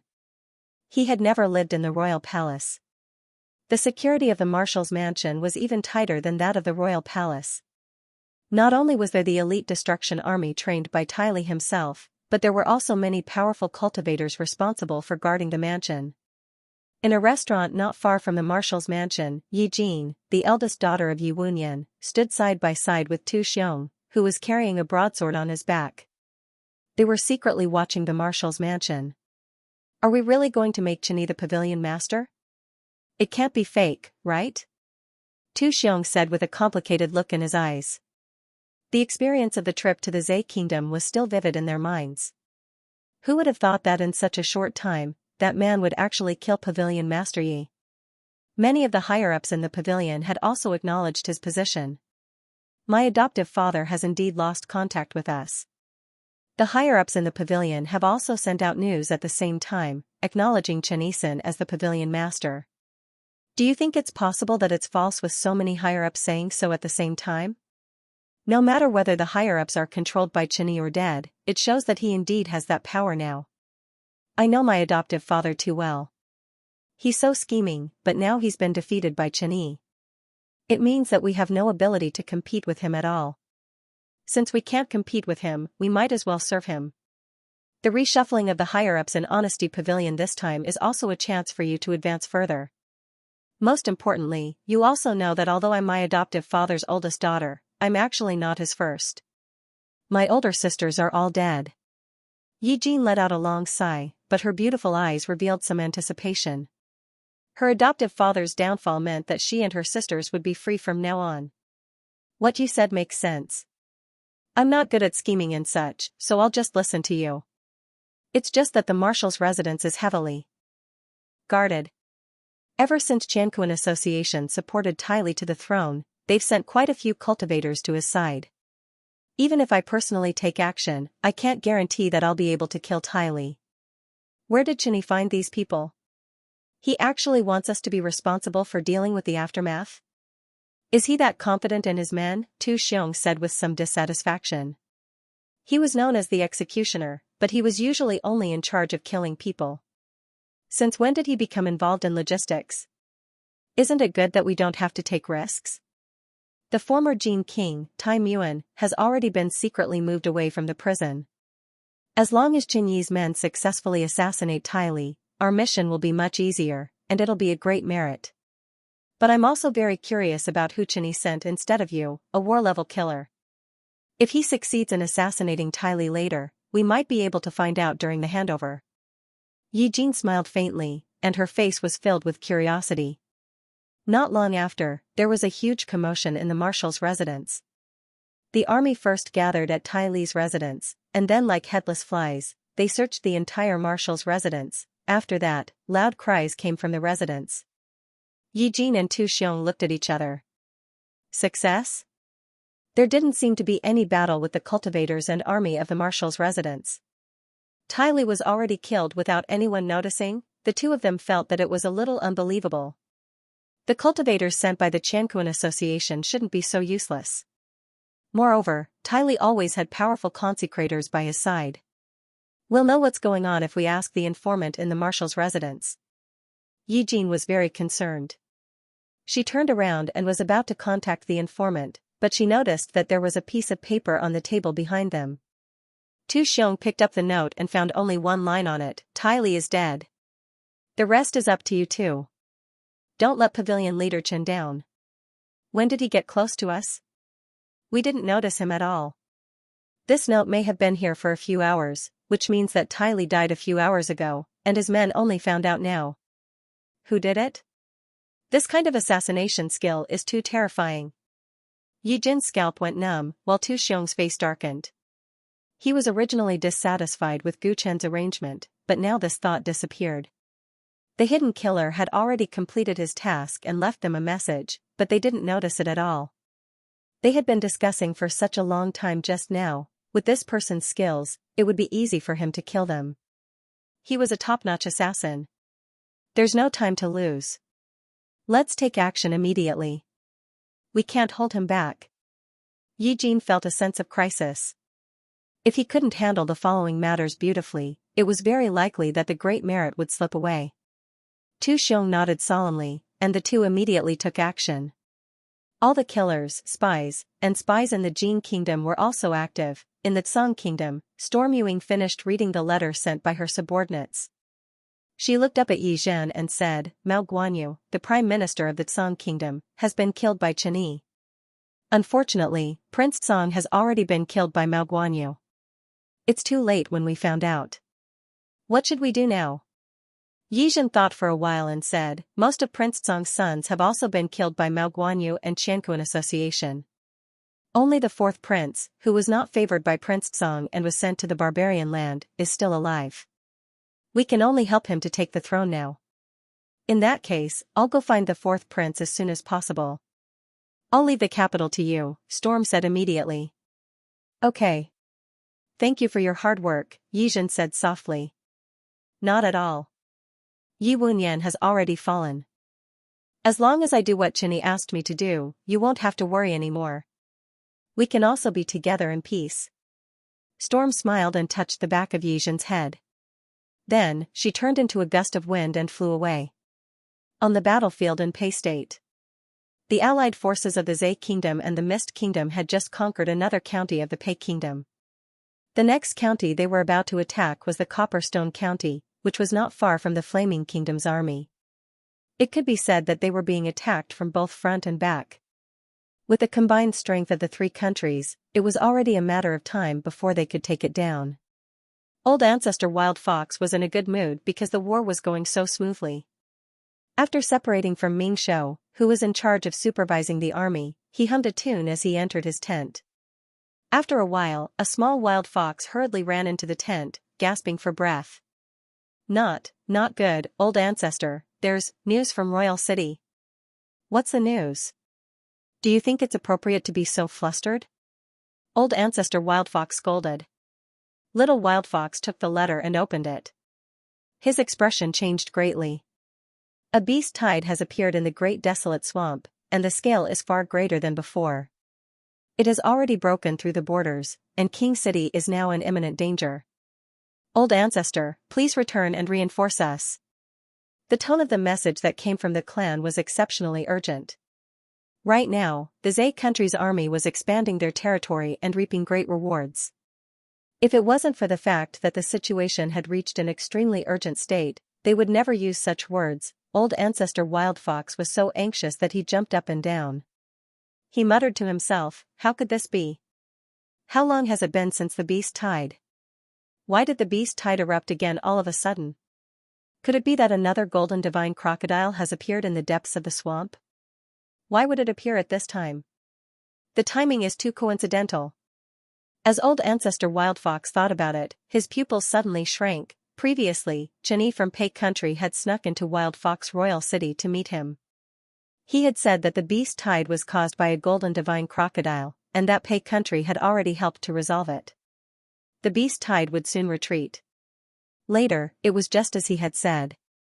The beast tide really retreated, and Zhe Country's urgent situation was resolved. And now, when Pei Country was in danger of being destroyed, the beast tide from the great desolate swamp suddenly appeared again. Could it be that this beast tide had something to do with Qinyi? Old Ancestor Wild Fox couldn't help but make this guess, but he quickly shook his head. Impossible. Even if that Qinyi has some ability, how could he control the beast tide from the great desolate swamp? Outsiders who enter that place will die for sure. Moreover, from what Xianxia group said, that Qinyi is currently in Pei Country and can't even take care of himself. He might already be dead. Old Ancestor Wild Fox tried his best to comfort himself. This kind of thing couldn't possibly happen. This beast tide was just a coincidence. He quickly frowned again. Zhe Country's army had been split into two groups, attacking both sides of Pei Country. Now, there were very few troops stationed at the borders of the great desolate swamp. As for Wild Fox Royal City, there were even fewer troops. Under such a situation, if a beast tide attacked on a large scale, it would be very difficult for Royal City to survive.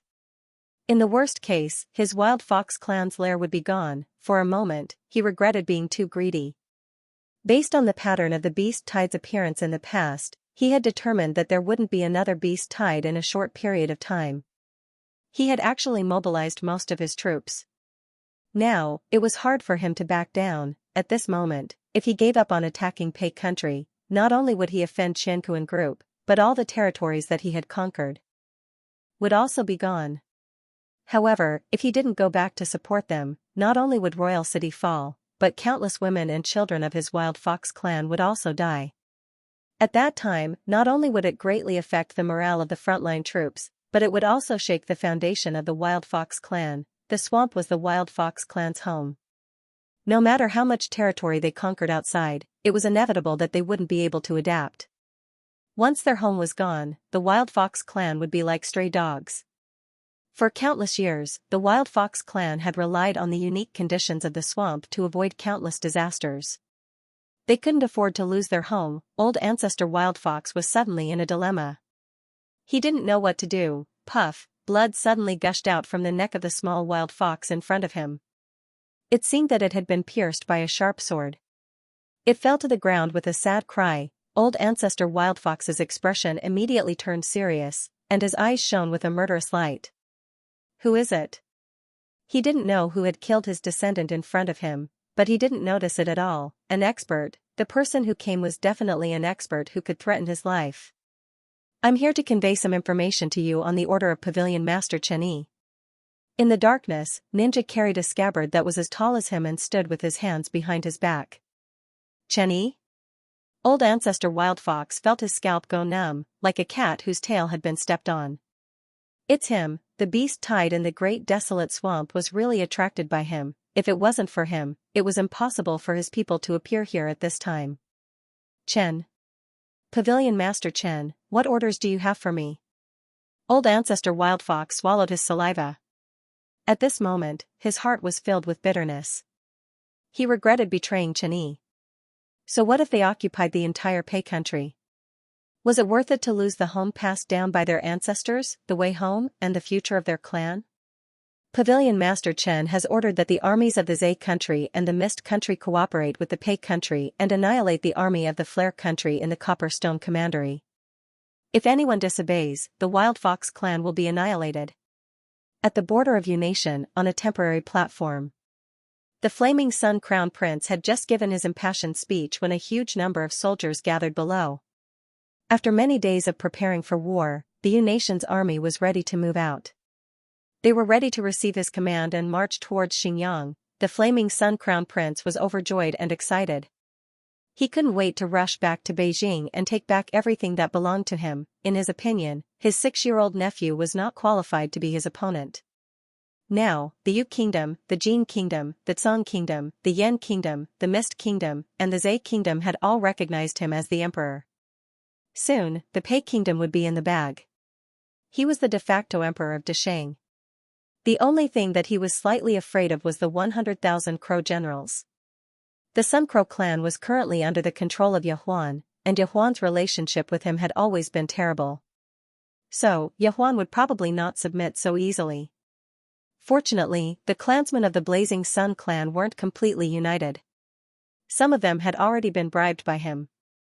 With their influence in the Golden Crow clan, he only needed to find a way to kill Yahuan and he would be able to return to the Steering Sun realm in glory. Thinking about the ups and downs of the past few days, the Flaming Sun Crown Prince sighed in his heart. Finally, the bitterness was over and the sweetness was beginning. Your Majesty's words have made my blood boil. I can't wait to follow your Majesty and charge into Beijing. As soon as the Flaming Sun Crown Prince walked down the stage, the big-bellied Moon Prince went up to him and showered him with praise. Ming Shou stood at the side. Ever since Sang Yan's death, he had been in charge of guarding the Flaming Sun Crown Prince. After we take over Beijing, I will not forget your contributions. The Flaming Sun Crown Prince had already addressed himself as I, and his face was filled with pride. After chatting for a while, the Flaming Sun Crown Prince looked at Ming Shou. What do you think? Did Yi Wunyan send any news? The problem with Pei should be solved, right? Yi Wunyan was in charge of dealing with Chen Yi from Pei Nation. Judging from the time, the result should be out soon. He could not wait to send out his troops. Before he sent out his troops, he hoped to gain the approval of the last of the 7 countries. That way, he would be able to perfectly occupy the orthodox position. There's no reply from Modest Pavilion yet. Ming Shou shook his head with a troubled look on his face. What? Is there a situation? The Flaming Sun Crown Prince noticed his expression and asked. It's nothing much. Ming Shou, who is in charge of supervising the army in the Zhe Nation, suddenly lost contact with us. I'm a little worried. Ming Shou replied. The Flaming Sun Crown Prince wasn't surprised by the mention of his name. He knew that the monsters created by the Qianquan faction were all called Ming Shou. Every nether hunter had its own consciousness, and their personalities were slightly different. However, there was a strange connection between them, and they could communicate with each other across long distances. Although the Ming hunters were only attendants in the Qianquan group, the Flaming Sun Crown Prince knew that the Ming hunters were special after witnessing their leader sending messages through them. Maybe I was too busy to contact you? The allied forces of the Zay Kingdom and the Mist Kingdom have swept through the Pei army along the way. Now that they are about to meet up with the Flare Kingdom's army, it is even less likely that there will be any problems. The Flaming Sun Crown Prince said optimistically. Now that things had developed to this stage, he didn't think there would be any accidents. On the surface, Great Xing had the support of the Six Nations. Behind the scenes, there was also a powerful assassin organization like Wang Xian Pavilion working for him. What else could possibly go wrong? He couldn't even think of anyone who was qualified to be his opponent. That's indeed a possibility. However, just in case, I've already asked the spies of Wang Xian Pavilion to investigate the situation, Ming Shou said. Ever since the Qiankuan group spies were wiped out by Prince Wu Lai, their manpower scattered across the 7 nations was inevitably stretched thin. Although a batch of manpower was transferred from other places, the training of spies wasn't something that could be done in a short period of time. Fortunately, with the alliance of Wang Xian Pavilion, the Qiankuan group's intelligence network in Great Xing had been greatly improved with their help. It's better to be safe than sorry. The Flaming Sun Crown Prince nodded in agreement. He didn't really care. Crack. Crack, the flesh on Ming Shou's face suddenly wriggled, looking rather frightening. Then, a crimson eye popped out and opened abruptly. Old ancestor. Ming Shou's expression became nervous. He stood where he was and spoke respectfully. W32 is dead. What's going on? The strange eyeball turned and glanced at the Flaming Sun Crown Prince and the Moon Prince, making them uncomfortable. Then, an old voice came from inside. Dead? I lost contact with him. I thought he was in a hurry because of the war. How could this be? Are you sure, old ancestor? Ming Shou asked in disbelief. W32 was the codename of Ming Shou, who was in the Zay Nation army. Only the old ancestor and his people would call each other that. Idiot. The stone of will in W32's head was shattered. The last scene of his life was transmitted back to the old man. How could it be wrong?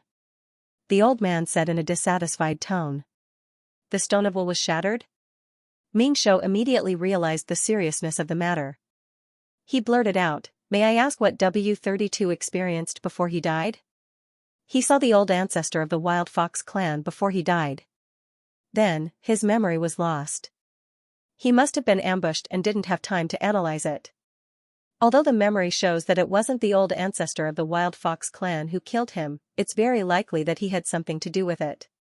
That's why the old man is here to ask you what happened on the battlefield in Pei Nation. The old man's words sounded like a reprimand. Ming Shou had a strong premonition. Even the Flaming Sun Crown Prince and the Moon Prince beside him became nervous. Ming Shou was sent to supervise the old ancestor of the Wild Fox clan. He was to ensure that the old ancestor would act against Pei Nation according to the agreement. However, he suddenly died, and it was very likely that he was killed by the old ancestor of the Wild Fox clan. What did this mean? Could it be that the old ancestor of the Wild Fox clan changed his mind and betrayed them? This news came too suddenly. The 3 people present couldn't answer it. Seeing this, the old man's tone became colder. What about Yi Wunyan? Has Qingyi's problem been solved? The 3 people looked at each other again. Ming Shou answered nervously, "There's no reply from the Pavilion of Honesty yet, idiot. Mobilize the spies of the Qiankuan group and get a grasp of the situation in each nation as soon as possible. If you delay the leader's plan, don't even think about living." The old man felt that things were out of his control, even out of the leader's control. He was really angry. Yes. I will get a grasp of the situation as soon as possible. Don't worry, old ancestor.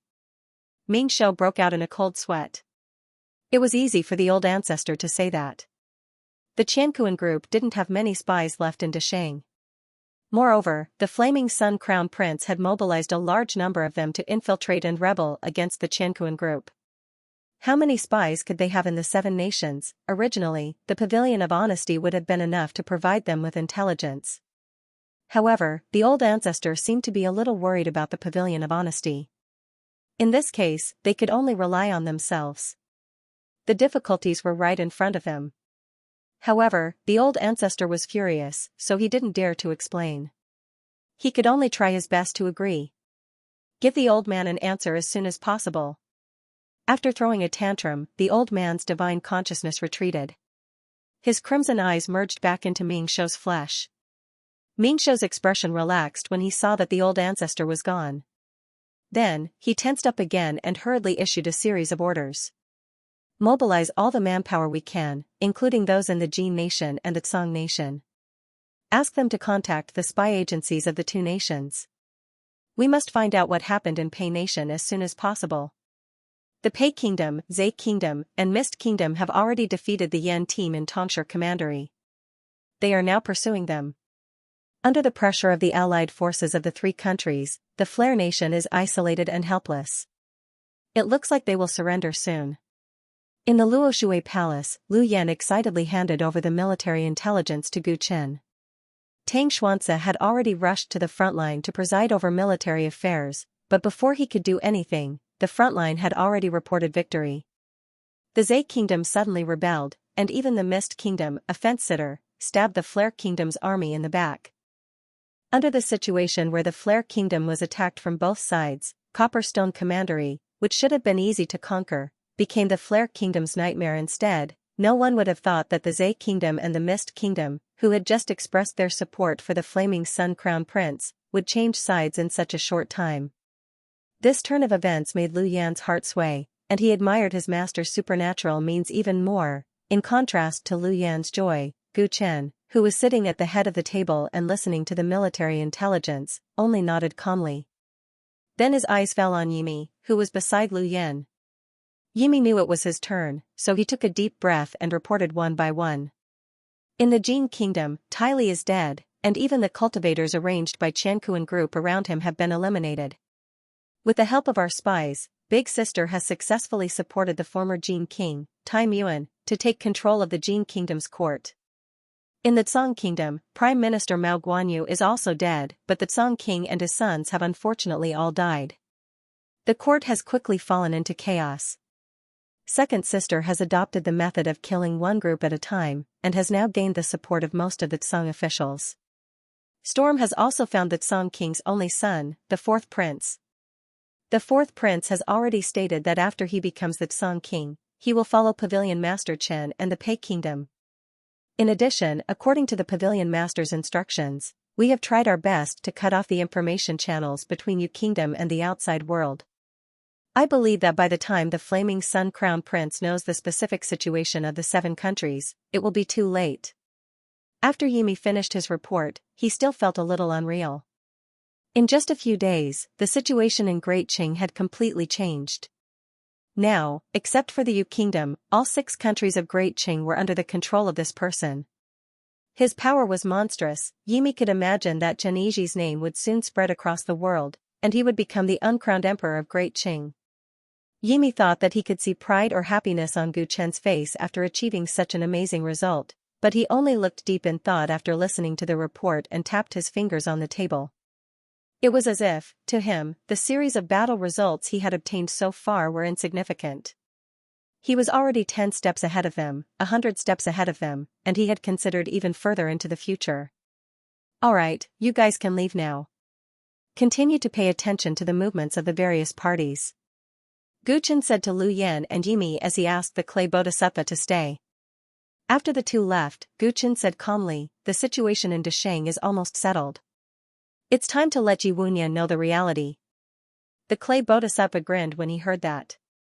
His right hand turned into a swamp and he waved it casually. Soon, Yi Wunyan and Buddhist Master Peach Blossom were thrown out of the swamp space. After being imprisoned in the swamp space for so many days, Yi Wunyan finally saw the light of day again. He calmed himself down a little and looked around. Then he stared at Gu Chen. Chen Yi, you must be having a hard time these days, right? Did you find that Pei Kingdom is about to perish, and you can't do anything about it? Yi Wunyan sneered. He had lost Honesty Pavilion and became a prisoner, so this was the only thing that could comfort him. 6 of the 7 kingdoms in Desheng had already appointed the Flaming Sun Crown Prince as the emperor.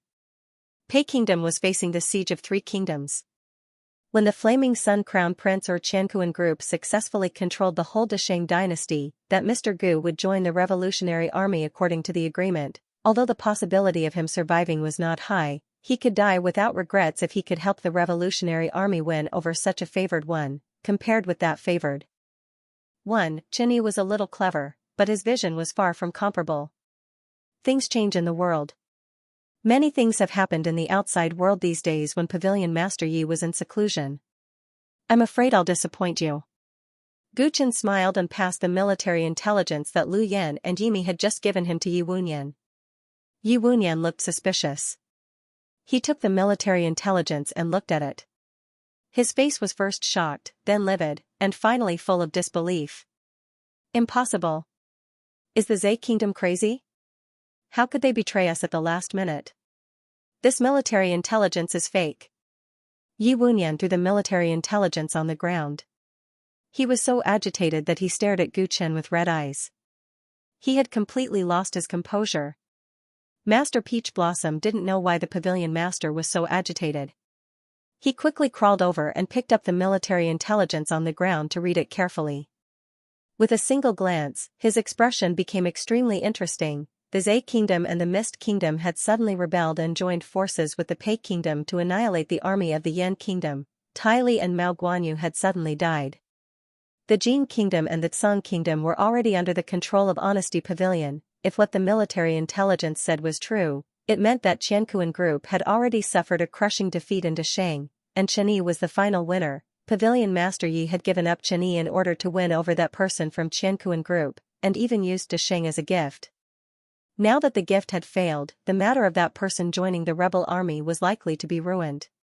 No wonder he lost his composure. Although Pavilion Master Yi tried his best to deny the authenticity of this military intelligence, Master Peach Blossom's rationality told him that it was very likely true. First of all, Qianyi had no reason to deceive them with fake military intelligence, because their lives were already in his hands. Second, many details were very clear in the military intelligence. If it was fake, with their understanding of Honesty Pavilion and the Seven Kingdoms, they could easily see through it. Pavilion Master Yi probably also realized that this military intelligence was very likely to be true and refused to accept the reality. That was why he lost his composure now. Whether it's true or not, with Pavilion Master Yi's intelligence, I believe you can easily distinguish it. Gu Chen was calm and composed, but his every move brought great mental pressure to Yi Wunyan, almost destroying his faith. He had wanted to interrogate Yi Wunyan on the day he captured him, but he knew very well that Yi Wunyan wasn't afraid of death, and there was no point in extorting a confession through torture. Only by letting him see the reality and realize that he had truly and completely lost could he get the information he wanted. Impossible. How could you change the mind of the Wild Fox Patriarch? How could he give up such a great benefit to the Pei Nation just like that? Yi Wunyan looked a little crazy as he muttered to himself. His hair had obviously turned a lot whiter.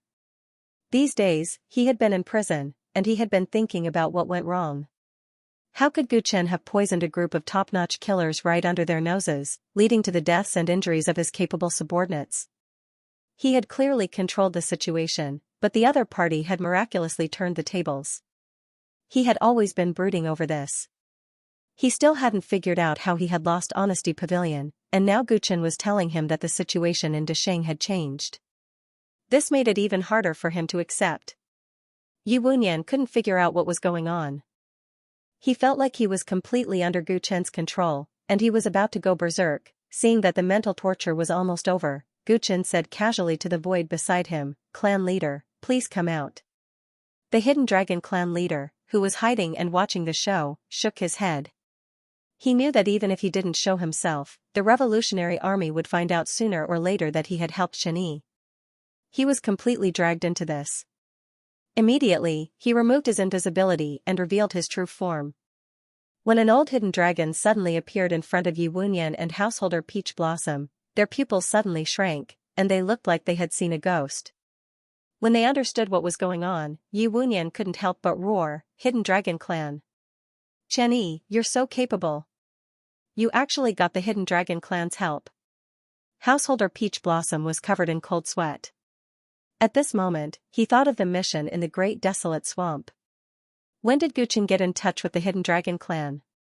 It couldn't have been that time, right? But what kind of charisma did he have to make the Hidden Dragon clan mobilize so many people and go to war in the Seven Nations for him? One had to know that the Hidden Dragon clan had been hiding from the world for many years. The Revolutionary Army had racked their brains to recruit them, but they had only just come into contact with them. Yet, he could actually make the Hidden Dragon clan help him conquer the world. With the Hidden Dragon clan's help, the truth of how the top assassins of the Pavilion of Innocence had been defeated was revealed. The Hidden Dragon clan had quite a bit of influence in the Great Desolate Swamp, and could even threaten the Swamp Kingdom. It was not strange that the Wild Fox clan had betrayed them.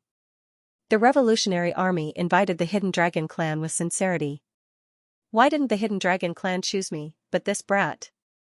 Yi Wunyan stared at the Hidden Dragon clan leader with a somewhat ferocious expression. He no longer avoided using the words Revolutionary Army. He knew very well that since the Hidden Dragon clan had such deep cooperation with Guchen definitely knew about his identity as a member of the Revolutionary Army. He immediately understood why the other party didn't kill him directly.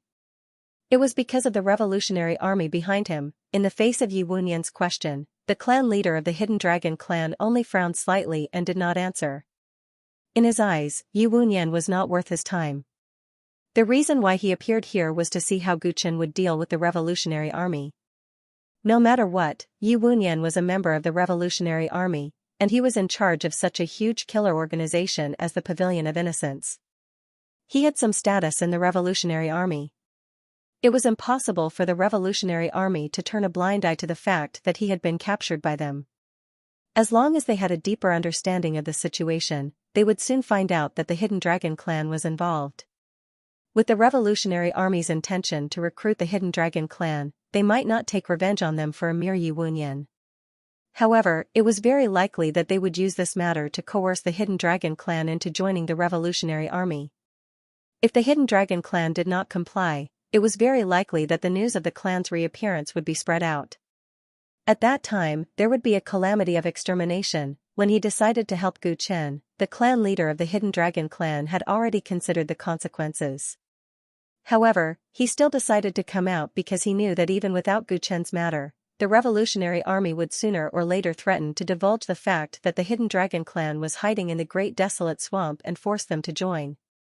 Since they would be in this predicament sooner or later, they might as well take the initiative to enter the world and let the descendants of the Hidden Dragon clan adapt to the cruel environment of the outside world in advance. Guchen also saw through his thoughts and promised him that he would not let the Hidden Dragon clan be controlled by the Revolutionary Army. Only then did the clan leader make up his mind to get involved in this mess. Now that the Seven Nations had formed, it was time to consider the hidden danger of the Revolutionary Army. He was very curious about how Guchen was going to clean up the situation. Previously, the other party had advanced and retreated step by step, displaying considerable intelligence. Thus, the clan leader still had some confidence in him. Pavilion Master Yi, it's best not to ask why things have already happened. That will only make you seem more of a sore loser. What you should consider now should be your own future, Guchen said calmly. Yi Wunyan finally calmed down and looked at Guchen in a new light. He realized that he had underestimated Yi Futian. How could a man who could make the Hidden Dragon clan give up on the Revolutionary Army and choose him be simple? He had always wanted to make use of Yi Futian, but he didn't know that Yi Futian was also plotting against him. Yi Futian's plan was even deeper. His defeat was not unjust at all. Future? Do I still have a future? Yi Wunyan mocked himself. The severe sense of defeat made him disheartened. I can let you go and let you live, but the condition is that you have to tell me what kind of information you have on the Xianxia group, Guchen said. Yi Wunyan was shocked when he heard that. His eyes flickered and he said, I don't know what you're talking about. There's no point in you denying it. Yimi already told me that you saved the Flaming Sun Crown Prince. After you saved the Flaming Sun Crown Prince, you helped me. This means that at that time, you hadn't completely sided with the Xianxia group. I was still your choice. However, the situation changed drastically after that. You suddenly hardened your heart to kill me, and Wangsu Pavilion helped the Xianxia group with all their strength. I can only make a bold guess that during this period of time, you must have reached some kind of agreement with the Xianxia group, and this agreement is extremely valuable to you. In comparison, I'm not worth mentioning at all. Yimi said that you wanted to meet the leader of the Qianquan group, Gu Chen, through the Flaming Sun Crown Prince. Coincidentally, that Gu Chen is a cultivator who ascended from the chaotic sea. Although the internal situation of the Revolutionary Army is complicated, the cultivators who ascended from the chaotic sea have always been people that you've tried hard to rope in.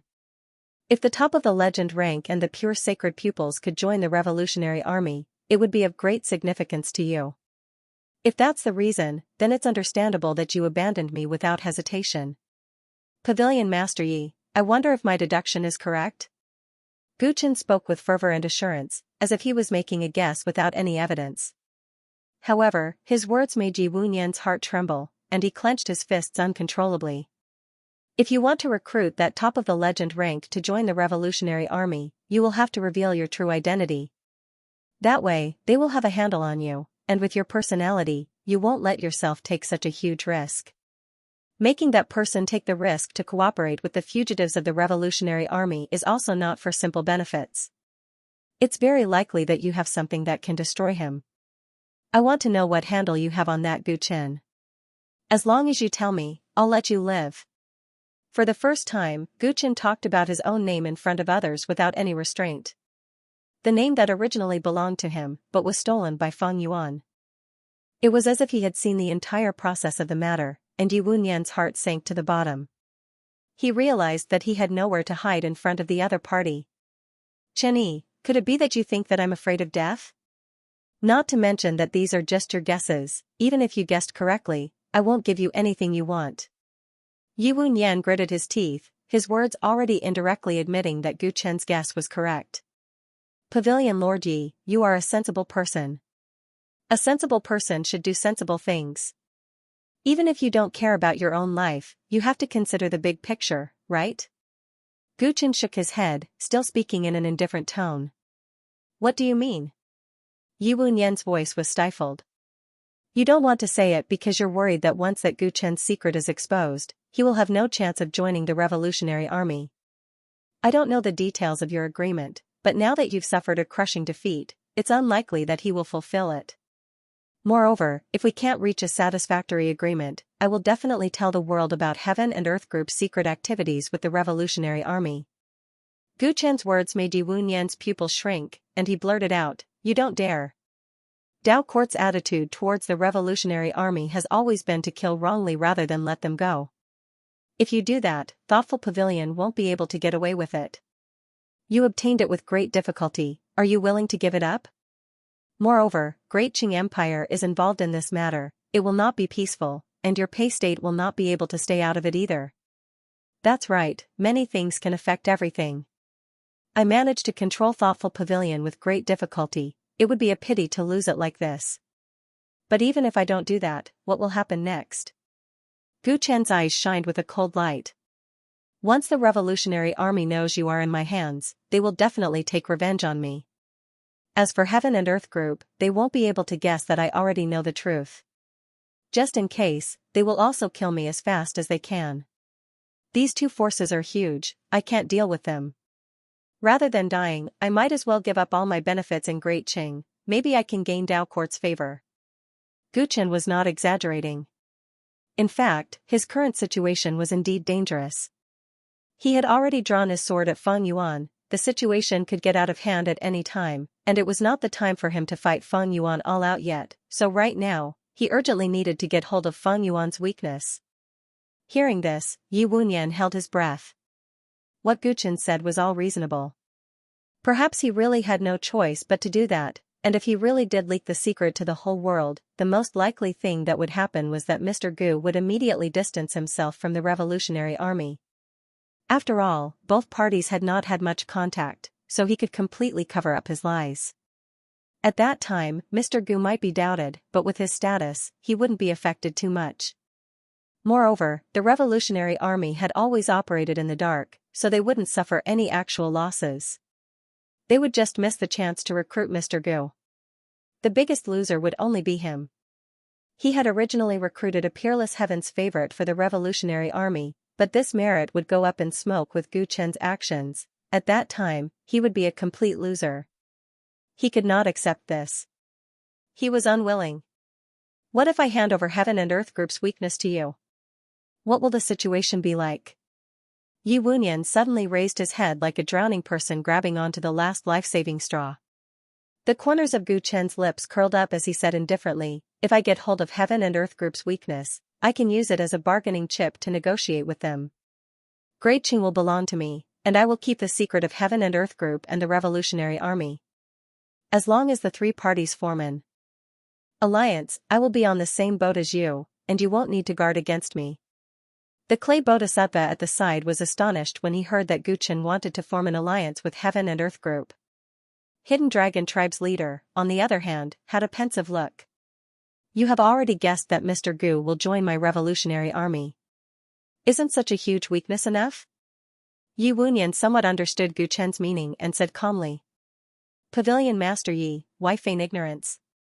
There is no proof. Would anyone believe me if I said that Saint Purity's disciple colluded with the revolutionary army? What's more, you haven't even cooperated deeply. Where's the proof?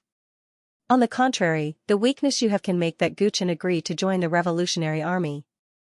That's the only thing that counts. I won't have to worry about any of you going back on your word, Gu Chen said. If I really give you a weakness, not only will you easily take over Great Qing, but you'll also take over Innocence Pavilion. In the future, you'll be able to threaten Heaven and Earth Group and even my revolutionary army at any time. This is really a good deal. You'll get all the benefits. Yi Wunyan said through gritted teeth. Smack, Yi Wunyan had just finished speaking when Gu Chen suddenly slapped his face, causing him to fall down pathetically. He climbed up with great difficulty, but he didn't dare to say anything even though he was angry. You're the one who got the most benefits, Yi Wunyan. Don't act like you're the one who got the most benefits. Gu Chen retracted his palm and retorted coldly. You're already a loser with nothing. You can't even control your own life. But as long as you tell me about that Gu Chen's weakness, the situation will be turned upside down. First of all, I'll spare your life because I'll still need to work with the revolutionary army in the future. This is a tangible benefit for you. Secondly, you know the forces around me. Once I form an alliance with the revolutionary army, it means that one day, the revolutionary army might also receive help from the Hidden Dragon clan. This is a great merit for you. Finally, if I form an alliance with Heaven and Earth Group, the relationship between the revolutionary army and that Gu Chen will be preserved. You'll still have the chance to rope him in. This is still your merit. You were a complete loser, but because of my suggestion, not only did you keep your life, but you'll also get the chance to form an alliance with Heaven and Earth Group and the Hidden Dragon clan. This is a benefit that you can't even dream of, and you still dare to be dissatisfied? Gu Chen's words were powerful and sonorous, causing Yi Wunyan's face to change between red and green. He couldn't help but roar, "You're insulting my dignity." That's right, so what if I'm insulting you? Do you agree to such conditions or not? Gu Chen's eyes shone brightly. He had stated all the conditions and couldn't be bothered to talk nonsense with Yi Wunyan. As long as he was rational, there was no way he would refuse. What was dignity, in the face of huge benefits? It wasn't worth mentioning at all. Gu Chen's words and actions were too direct. It was obvious that he was humiliating Yi Wunyan, but as long as one thought through the logic behind it, one would understand that Yi Wunyan had no reason to refuse. Unless, to him, his dignity was more important than the revolutionary army's belief. Peach Blossom Householder looked at Gu Chen in front of him and felt a chill run down his spine. All the pride of Pavilion Master Yi, whom he usually looked up to, had been completely shattered by this young man. He seemed to have aged a lot in an instant. The clay bodhisattva felt like he had been taught a hard lesson. Only now did he understand why Gu Chen's interrogation of Yi Wunyan had to wait until the situation of the 7 nations was settled before he started. As the saying went, kill and destroy one's heart. Yi Wunyan's heart had really been completely destroyed by Gu Chen. I'll give you half a day to think about it. Seeing that Yi Wunyan seemed to have lost his soul, Gu Chen shook his head and motioned for the clay bodhisattva to look after the two. Then, he left the hall with the Hidden Dragon clan leader. Allying with the Revolutionary Army and Qianquan group at the same time. This is your solution? Walking into the courtyard, the Hidden Dragon clan leader stroked his beard and muttered to himself. That's right. Guchen smiled and nodded. If you're allying with the Revolutionary Army anyway, why did the old man choose you? The Hidden Dragon clan leader teased. Through my alliance with the Revolutionary Army, the initiative is on the Hidden Dragon clan's side, Guchen explained.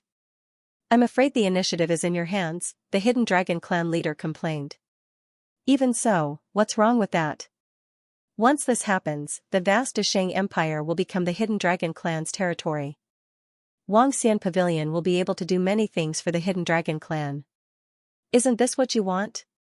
Since the Hidden Dragon clan wants to enter the world, the current situation is the best start. With Qianquan Group and the Revolutionary Army as allies, there are many benefits. Guchen smiled. There are many hidden dangers as well. This is asking a tiger for its skin, the Hidden Dragon clan leader retorted. Qianquan Group and the Revolutionary Army are tigers, but the Hidden Dragon clan is a dragon. Clan leader, are you not confident in yourself? Guchen's expression turned serious. Don't provoke the old man with your words, kid, the Hidden Dragon clan leader said impatiently. If we choose the three-way alliance, the connection between Qianquan Group and the Revolutionary Army will still exist. The Hidden Dragon clan has this weakness, so they won't have to worry about being pressured by the Revolutionary Army in the future. Both sides have weaknesses, so they won't hurt each other. This is a fair alliance. Guchen reminded. The Hidden Dragon clan leader nodded. The old man naturally understands this. Ninja Hidden had tried to make the Hidden Dragon clan ally with the Revolutionary Army and lead Yi Wunyan into the Great Ancient Swamp. In reality, he had put the Hidden Dragon clan in a disadvantageous position. The Revolutionary Army knew about the Hidden Dragon clan's lair and could threaten their survival and development. Yet, they couldn't do anything about the Revolutionary Army. Was this a reliable alliance? Once the relationship between the two sides worsened, or if there were great benefits, the Hidden Dragon clan could become pawns or even cannon fodder at any time. As the leader of a clan, he could not accept such an alliance. Guchen's cleverness was to use the cooperation between the Revolutionary Army and the Qianquan Association as leverage. Once he agreed to the alliance between the three parties, the Hidden Dragon clan would have a certain say in the matter. Coupled with the tangible benefits obtained from the Desheng dynasty, this operation would not be a loss. At the same time, because the Revolutionary Army and the Qianquan Association were relatively stronger, the Hidden Dragon clan and Guchen, as the weaker of the three parties, would play the role of balance. The relationship between the Hidden Dragon clan and Guchen would also become even closer from then on. Guchen had calculated every step very well. Others had just thought of the next step, but he had already thought of the next 10 steps. The Hidden Dragon clan's leader was very gratified to be able to cooperate with such a person, but at the same time, he felt somewhat helpless. He didn't know what this guy's brain was made of. There were so many twists and turns. If he wasn't careful, he would fall into his trap. The two chatted in the courtyard for a while. Then, they heard the clay bodhisattva's call. After a bout of conflict, Yi Wunyan finally gave up on his meaningless dignity and compromised. The old man is very curious. What kind of leverage does this Yi Wunyan have on the Qianquan Association? After talking with Guchen, the Hidden Dragon clan's leader was in a good mood and quickly returned to the hall. When Guchen entered the hall, Yi Wunyan was sitting cross-legged on the ground. He had already completely recovered his usual calm demeanor. Guchen couldn't help but look up to him. Only those who could endure humiliation could achieve great things. At the same time, this also showed that Yi Wunyan had true faith in the great cause of the Revolutionary Army. Before I tell you, let Householder Peach Blossom go first. You have to make me believe that you aren't lying to me, right? Yi Wunyan said with a slightly serious expression. He was worried that Guchen, who had been extremely domineering previously, wouldn't agree to his condition. Of course I can. In fact, the reason why I left him alive is to let him find the Revolutionary Army and tell them that you have fallen into my hands. Guchen agreed readily. These words made Householder Peach Blossom reveal a bitter smile. He realized that he had already been seen through by Yi Wunyan back in the Zhe country, but he was still kept in the dark. After regaining his mobility, Householder Peach Blossom stood up. However, he stayed where he was, a little hesitant. Why? Can't bear to part with Pavilion Master Yi?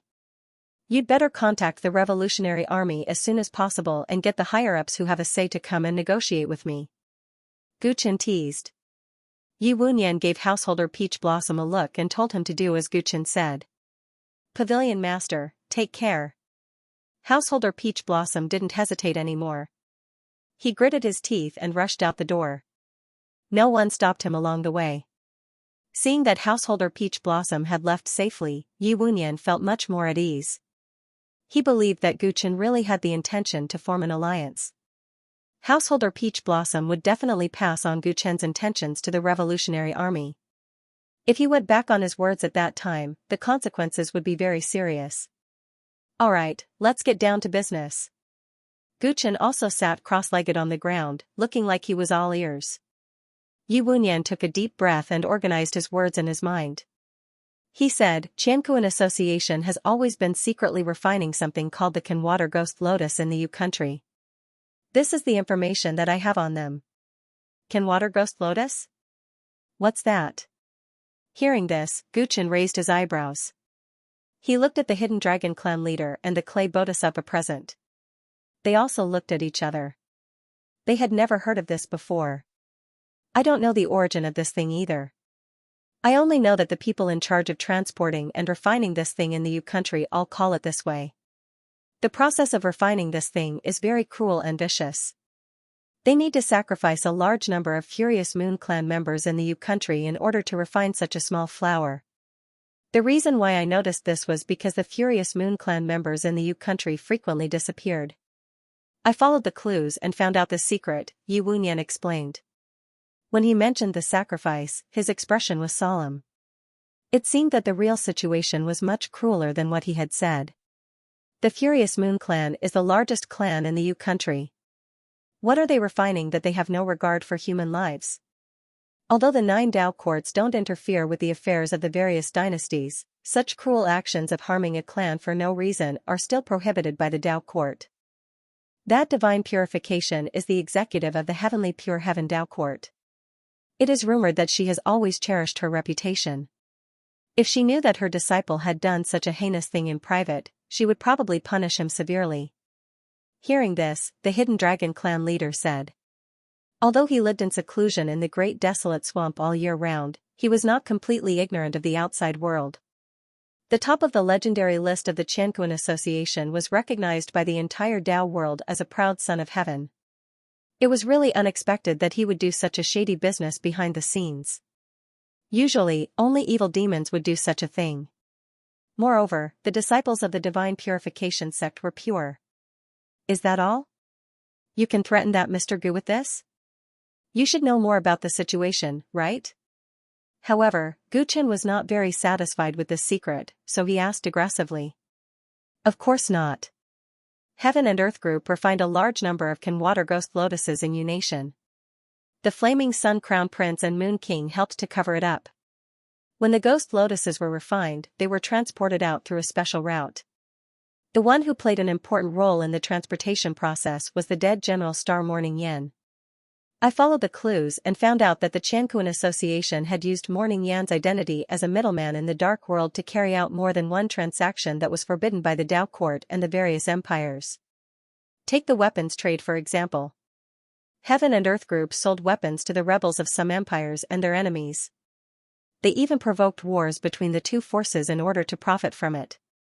If it was just a simple weapons trade, it wouldn't violate the rules of the Dao court.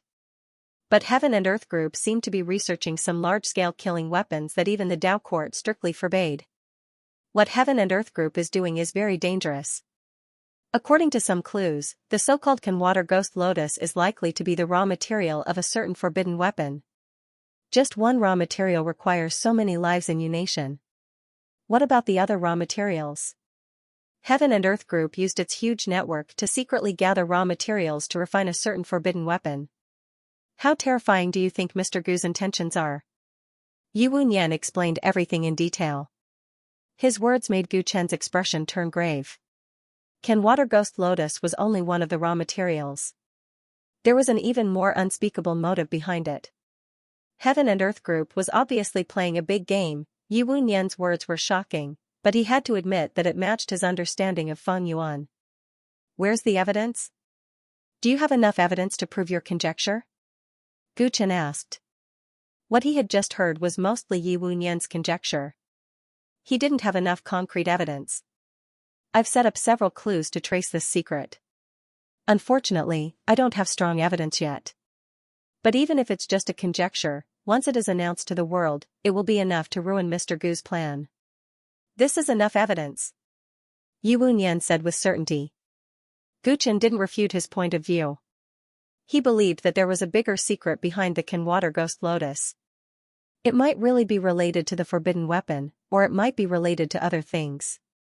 All in all, Yi Wunyan had indeed interfered with Fang Yuan's core interests, otherwise, Fang Yuan would not choose to compromise with him.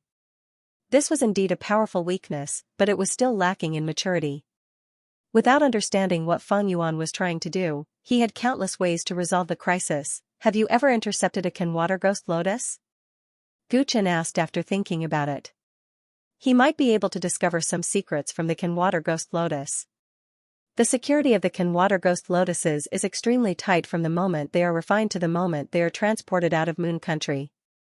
Furthermore, the number of lotuses is strictly controlled.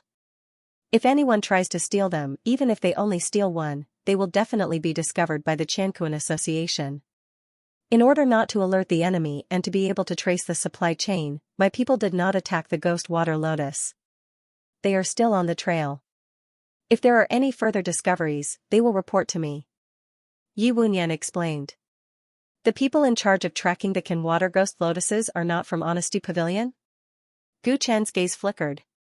Honesty Pavilion was now completely under his control, and the people sent by Yi Wunyan to do such an important task were definitely his trusted subordinates. But when he searched through the list in his mind, he found that no one in Honesty Pavilion met the requirements. This meant that either the people sent were not from Honesty Pavilion, or Yi Wunyan's forces were still hidden in Honesty Pavilion. This matter is very important. The people in charge of tracking are my brothers in the rebel army. Yi Wunyan immediately guessed what Gu Chen was thinking and answered with a bitter smile. Gu Chen nodded at his words.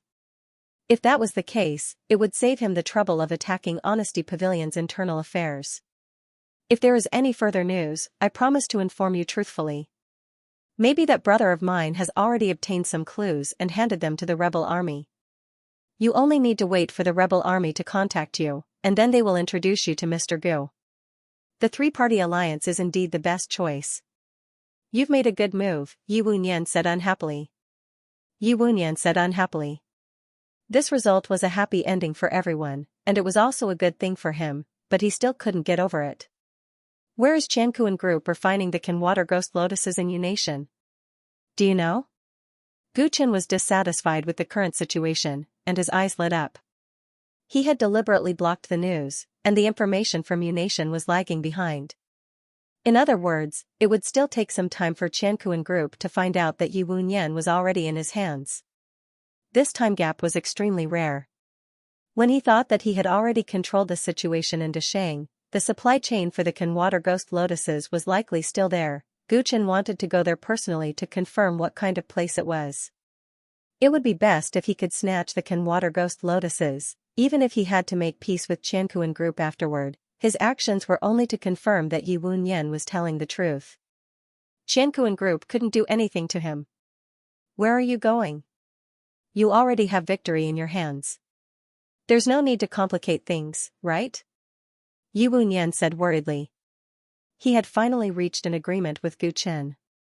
If something happened to him in Yunation, who knew what would happen next? Just tell me what I want to know. Remember, if you hide anything and cause me to have an accident in Yunation, my people will immediately announce you and Qianquan Group to the world. Gu Chen warned him indifferently. Yi Wunyan could only smile bitterly and tell him the truth. That place is called the refinery. It's located in a mountain less than 100 miles away from the capital of Yunation. Gu Chen memorized the location of the refinery seriously.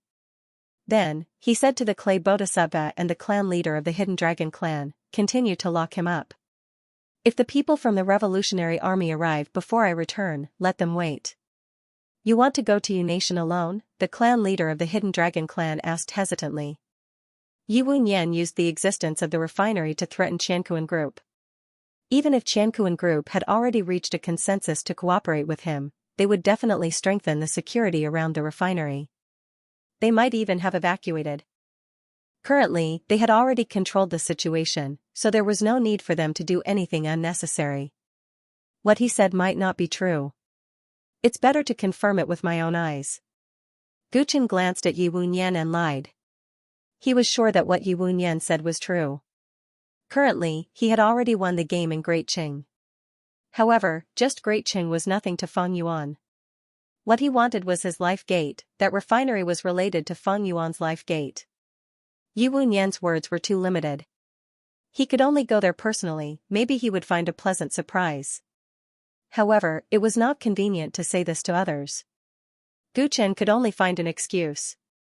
After telling the two about the things to pay attention to, Gu Chen gave some instructions to Limitless Tyrant Dragon, asking it to stay in Peidu City. Then, he flew into the sky and went straight to Yu Nation. At the border of Yu Nation, corpses littered the ground, and blood flowed like a river. The flaming Sun Crown Prince's face was livid. He held his blood-stained sword in his right hand, and his body trembled with intense emotions. The lives on the ground had just been lost. He couldn't even count how many batches of messengers he had killed with his own hands. Useless. All of you are useless. My kingdom. My Deshang. He muttered to himself crazily. He felt as if he had been dreaming for a long time, and when he woke up, there was nothing left. During the Battle of Tongshur Commandery, the Zhe Kingdom and the Mist Kingdom suddenly rebelled and joined forces with the Pei Kingdom to attack the Flaming Kingdom's army, causing the Flaming Kingdom to suffer a crushing defeat. Tai Li of the Jin Kingdom and Mao Guanyu of the Tsang Kingdom suddenly died, and the Qianquan Association cultivators arranged by their side could not be contacted, causing the intelligence to be delayed by several days. Now, the situation between the two countries was completely out of control. In such a short time, 2 of the 6 countries that originally supported him to inherit the throne had rebelled. 2 countries were on the verge of losing control, and 1 was in danger of being destroyed. If he still couldn't understand the situation, he would be an idiot. Deshang had changed overnight. There was obviously someone behind the scenes controlling everything. In such a situation, who had the ability to do so? Wangsu Pavilion was obviously the biggest suspect, but Yi Wunyan was still uncontactable. Damn Yi Wunyan, how dare he betray me? The flaming Sun Crown Prince waved his sword wildly, venting his anger. He didn't think that Yi Wunyan might have failed in Paidu. He only thought that Yi Wunyan wanted to rule Deshang, so he plotted against him. The flaming Sun Crown Prince's tent was in a mess. The Moon Prince who accompanied him trembled with fear, afraid that the flaming Sun Crown Prince would vent his anger on him. At this time, the Moon Prince was also complaining in his heart.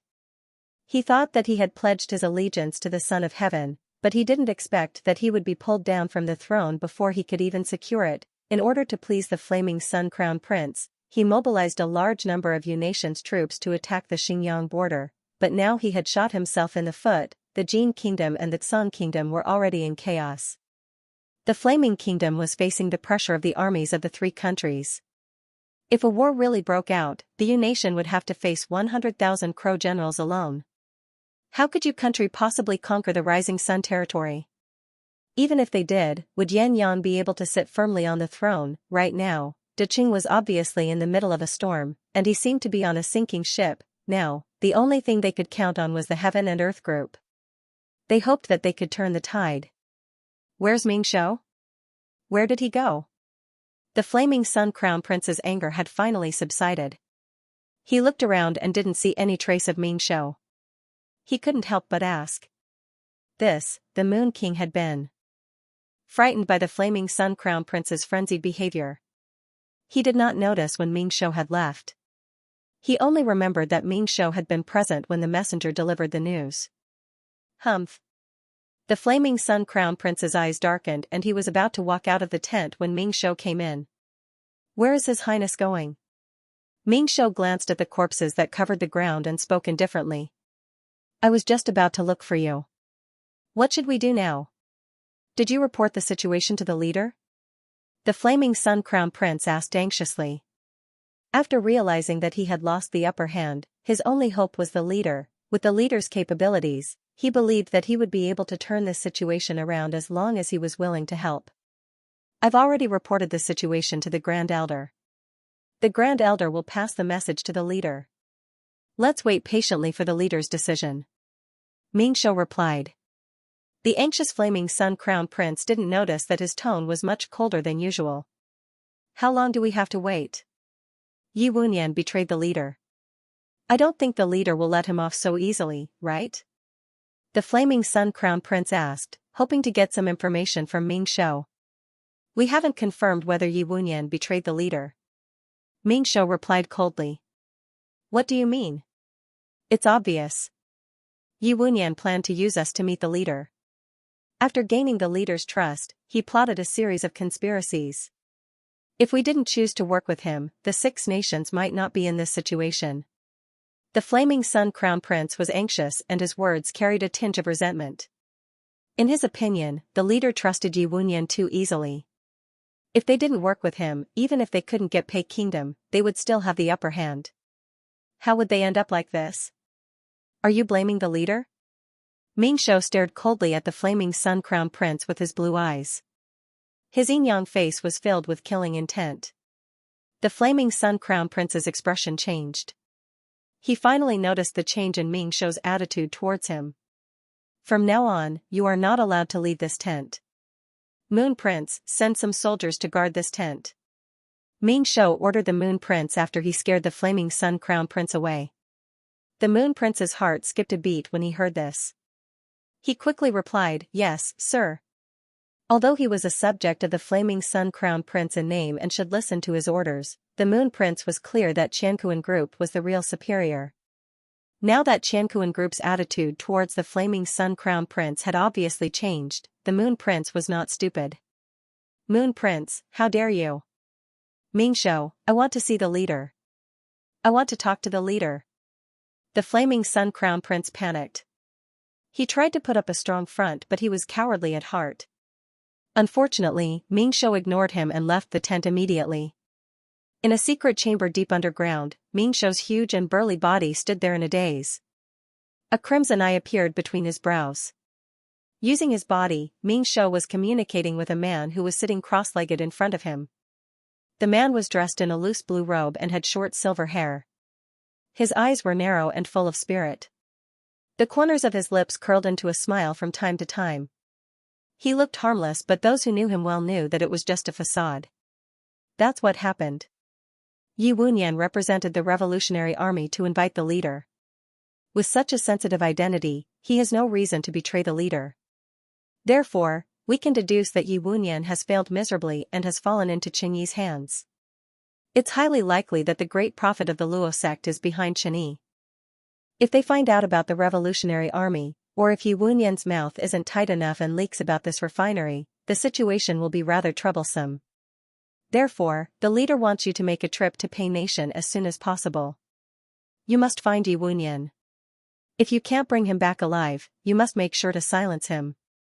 An old voice came from the Crimson Eye. After listening to what had happened, the man sitting on the ground smiled and shook his head. Since Yi Wunyan is so sensitive, why would the leader send him to deal with Qingyi?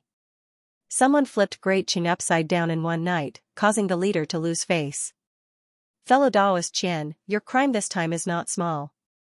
When the man smiled, his eyes narrowed into a line. However, it did not diminish his handsomeness. His calm and teasing tone showed his absolute confidence in his strength. The leader originally thought that even if Qingyi was the great prophet's man, that old fox would definitely keep a safe distance. Yi Wunyan's identity in the Revolutionary Army is very secretive. It's not impossible to use him to lure the great prophet out. At the very least, we can test his reaction. Taking down Qingyi should have been easy, and there would have been enough time to make arrangements. Who would have thought that Yi Wunyan would fail miserably? The elder automatically ignored the silver-haired man's teasing tone and explained. So, Qingyi and the great prophet of Luo sect are closer than we thought. Yi Wunyan planned ahead and mobilized so many forces, but he still failed. Even the Hall of Innocence changed hands. This isn't something that Qingyi can do. The silver-haired man touched his nose, his eyes flickering. No one knew what he was thinking. That's right. Accidents happened in the Jin Kingdom and the Song Kingdom at the same time. Clearly, a third force has entered the fray. Right now, our intelligence network in Dashang is almost paralyzed, so we don't know what's going on yet. But we do need to re-evaluate the relationship between that old fox and Chani. We sent you to Paidu to ensure that nothing goes wrong. If you can catch that old fox, it'll be a great merit. But the leader thinks that the possibility is very low, so your first task is to find Yi Wunyan. Chani won't be able to dig out secrets about the Revolutionary Army from him in a short time. He won't connect it to that either. We still have time. The elder analyzed. The silver-haired man's lips curled up. But what if he's wrong again? What if Chani already knows about the Revolutionary Army? Even Yi Wunyan's adopted daughters don't know that he's a cultivator of the Revolutionary Army. How can Chani connect it? If he really knows about the Revolutionary Army, he'll definitely follow the clues to the refinery. By then, the situation will be a little tricky. The list of hidden dangers to deal with will be much longer. I understand. In short, Chani must die, and the people around him must be eliminated. The silver-haired man understood and said indifferently. That's for the best. The elder obviously had no objections. Time is tight. You need to move as soon as possible. You're done with the refinery, right? The last batch of ghost water lotuses has been sent away according to the predetermined route. All we need to do now is to destroy this place and we won't have to worry about being discovered. I'll probably be able to set off tomorrow morning, so there's nothing to worry about. Yan Yang and the Moon Prince, on the other hand, might run into some problems. After all, they're very familiar with the operations of the refinery. The silver-haired man reminded him. The old man replied, "Don't worry. Yan Yang and the Moon King are already under control. Why didn't you just kill him?" In any case, with the current situation, it's already impossible for Yan Yang to sit on Emperor Xing's throne, said the silver-haired man casually. Qiankuan Group has invested a lot of manpower in Dashang. It would be a pity to give up on this place. So, the leader plans to make peace with the little prince in Beijing and help him secure the throne. With 100,000 Raven generals and our help, it will be very difficult for Pei to swallow Great Qing. Since we want to befriend the little grandson, Yan Yang is a bargaining chip, so he can't die yet. The old man explained. The silver-haired man nodded. That's a good idea. If I can successfully kill that Chani, the Pei Kingdom will be without a leader, and it will be easier to carry out the plan. That's right. So, I'll be waiting for your good news, fellow Daoists. When the old man was almost done talking, his crimson eyes slowly closed. Ming Huntsman, who had been standing in a daze, immediately woke up. Inspect the refinery again. We'll leave before dawn, ordered the silver-haired Zhuchuanqiu coldly. Fellow Daoists, the silver-haired Zhuchuanqiu ordered coldly. Ming Shou hurriedly accepted the order and left. Late at night, Ming Huntsman returned. Lord Zhua, everything is ready. We can leave now, he said respectfully. Zhuchuanqiu, who had been meditating for the entire night, opened his eyes and nodded. He got up and left the secret room deep underground. When he opened the door to the secret room, he saw a winding passageway that led to various parts of the underground palace. Eerie prisons could be seen everywhere. The refinery was built under the mountain range. It was huge. Zhuchuanqiu walked past each prison expressionlessly. All of the prisons had been emptied. However, dried bloodstains could still be seen in the corners of the walls. There were even some claw marks that had been left behind. Apart from the prisons, there was a huge underground plaza. There were vast and complicated arrays set up in the plaza. Many Dao tools of unknown uses were placed inside and outside the arrays. What was surprising was that the sky above the plaza was supposed to be the rock layer of the mountain range. However, it seemed to have turned into an illusion. One could see the bright moon in the sky outside. The cold moonlight shone on every corner of the plaza. Zhuchuanqiu walked past the plaza. He focused his attention on the array patterns that seemed to have been carved not long ago. He nodded. Let's go. After confirming that there were no problems, he walked out of the refinery. Ming Huntsman followed closely behind him like a servant. When he walked out of the underground, he looked at the mountains and rivers that were vaguely visible under the moonlight and sighed. It's a pity that such a beautiful place is wasted. The night wind blew and lifted his silver hair and blue clothes. He slowly walked out of the mountain range. Behind him, from the cracks in the earth's crust, there was a dazzling light leaking out from the rocks of the mountain. Rumble. Immediately after, the earth shook and the mountains shook. The mountain behind him collapsed and the mountains turned to dust. However, Xianxia's expression did not change. He walked slowly in the strong wind, smoke and dust rose like a dragon behind him. He was about to soar into the sky and head straight for Pegua. However, unexpectedly, a figure descended from the sky from thousands of miles away. He caused all the plants in the forest to snap. In the raging wind, the man with black hair landed steadily on the ground. He slowly raised his head. He had a handsome face, and the cross-shaped tattoo on his forehead was very eye-catching. Xianxia stopped in his tracks. He narrowed his eyes and sized up the man who had suddenly appeared in front of him with interest. Beside him, Ming Huntsman's eyes flashed with a dark blue light. He blurted out, "Master Xue, this man is Chen Yi." Pooh. Pooh. Pooh. Just as Ming Huntsman finished speaking, hundreds of invisible heaven entanglement threads emerged from the ground.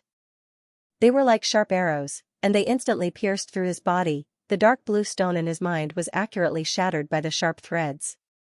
The aura in his body receded like the tide, and he fell to the ground with a loud bang. He had become a dead object. Xianxia did not panic nor was he angry when his subordinate was killed in a single exchange. Instead, there was an even more interested expression on his face. Under the moonlight, before dawn, the twin stars of the ancient pale yellow star faced each other. It had been 100 years since they last met. Gu Chen had not expected to see Xianxia here. He had come for the refinery, but he had not expected to see a shocking explosion that had razed the mountain range where the refinery was located to the ground. He immediately realized that something was amiss. Perhaps Xianxia Group had considered the risks earlier than he had imagined and had taken the initiative to destroy the evidence left in Moon Nation. This was a terrible situation, as it meant that he had made a wasted trip. In his anxiety, he immediately spread out his divine sense to search for anyone who might be Xianxia Group's men. The explosion had just occurred, so they should not have had time to retreat yet. He had guessed correctly. He found 2 people walking out of the center of the explosion. However, he had not expected one of them to be an old friend. 100 years ago, Xianxia had chosen to follow Feng Yuan and come to the primordial Tao world. At that time, all of Gu Chen's companions had thought that Xianxia had betrayed them and had taken this matter to heart. However, Gu Chen did not think this way after his resurrection. After all, he and Xianxia had been enemies and friends for many years. He knew very well that Xianxia was not a coward, nor was he a sucker for power. If Xianxia was a sucker for power, how could he have protected the people of the 9th realm alone and delayed his cultivation? In his opinion, Xianxia must have had an ulterior motive for joining Feng Yuan. After learning that Feng Yuan had deliberately spared Feng Shiji's life, he was even more certain of this. After coming to the Tao world, Gu Chen knew very well that as long as he continued to come into contact with Xianxia Group and everything related to Feng Yuan, he would meet Xianxia again sooner or later. However, tonight's reunion had come too suddenly. The destruction of the refinery had happened too quickly, and Xianxia was clearly the culprit. If he let him go, the clues would be cut off. Thus, without much consideration, he descended in front of Ming Shou and killed Ming Shou in the blink of an eye. With Ming Shou dead, Feng Yuan's spy was gone. No matter what the 2 of them talked about, it would be much safer. You killed Ming Shou in one move and destroyed the thought stone in his head. It seems that you are very familiar with his abilities. Xianxia looked at Gu Chen in front of him and said emotionlessly. Gu Chen did not reply. He looked around to make sure that there was no one else around. Although Ming Shou was dead, it didn't mean that it was safe to reveal his identity. Heaven knew if there were other people from Xianxia Association nearby. It was even hard to say if Xianxia had been tricked. Feng Yuan had always been crafty, it would not be excessive to be cautious against him. Since you can come here, it means that Yi Wunyan has fallen into your hands. Not only that, but they also underestimated you. Since you could find out the existence of this place from Yi Wunyan, it means that you know everything. Xianxia said slowly, frowning slightly. This matter has become slightly troublesome. Besides you, who else knows Yi Wunyan's secret? Upon hearing this, Gu Chen's gaze returned to Xianxia and he said coldly, What? Do you want to silence me? Sealing off the information in Yunation had limited effect. Qiankuan Association had reacted one step ahead of him. Since they had already guessed Yi Wunyan's fate, they would naturally have a plan to deal with it. Since Xianxia appeared in Yunation, he was likely to be the person in charge of Qiankuan Association here. He would most likely be the one to clean up Yi Wunyan's mess. Fan Yuan did not know what kind of ill-fated fate it was, but Xianxia had sent Xianxia to kill him. Where is Yi Wunyan? Xianxia asked again, the smile on his face gradually vanishing. An intense sense of oppression flowed in the surrounding space. Gu Chen's gaze sharpened slightly. Could it be, what do you want to know? Defeat me first. Gu Chen's lips curled up as he said provocatively. You are quite daring. Xianxia squinted his eyes. From his body, a majestic Tao strength that was as vast as the mountains and the seas spread out like a hurricane, 80 million, 90 million, 100 million. The Tao strength that surged out of Xianxia's body easily exceeded 100 million. He had actually reached the Eightfold Realm. He had reached the Saint Realm that old Emperor Xing and old Crow had dreamed of. Seeing that his guess was right, Gu Chen's smile became even brighter. After not seeing his old friend for 100 years, he was happy that his old friend's strength had increased by leaps and bounds. Is there something wrong with your head? Xianxia saw that after he released the pressure of the Saint Realm, Gu Chen did not feel as if he was treading on thin ice. Instead, he looked very happy. Xianxia could not help but feel strange. For some reason, the expression of this fellow in front of him was somewhat familiar. I already know about the secret alliance between Qiankuan Association and the Revolutionary Army, as well as the existence of the refinery. You cannot kill me. Once I die, the news will immediately spread. Gu Chen stopped smiling and said seriously. Are you threatening me? Xianxia raised his eyebrows, but the pressure of the Saint Realm retreated into his body like the tide. I'm not threatening you. I'm just reminding you not to be impulsive. Before you act impulsively, you should first ask the people above you if they agree with you doing this. Gu Chen said fearlessly. He decided to observe Xianxia more. Xianxia was silent for a moment, standing where he was and thinking. Gu Chen was not in a hurry. He stood with his hands behind his back and observed him openly.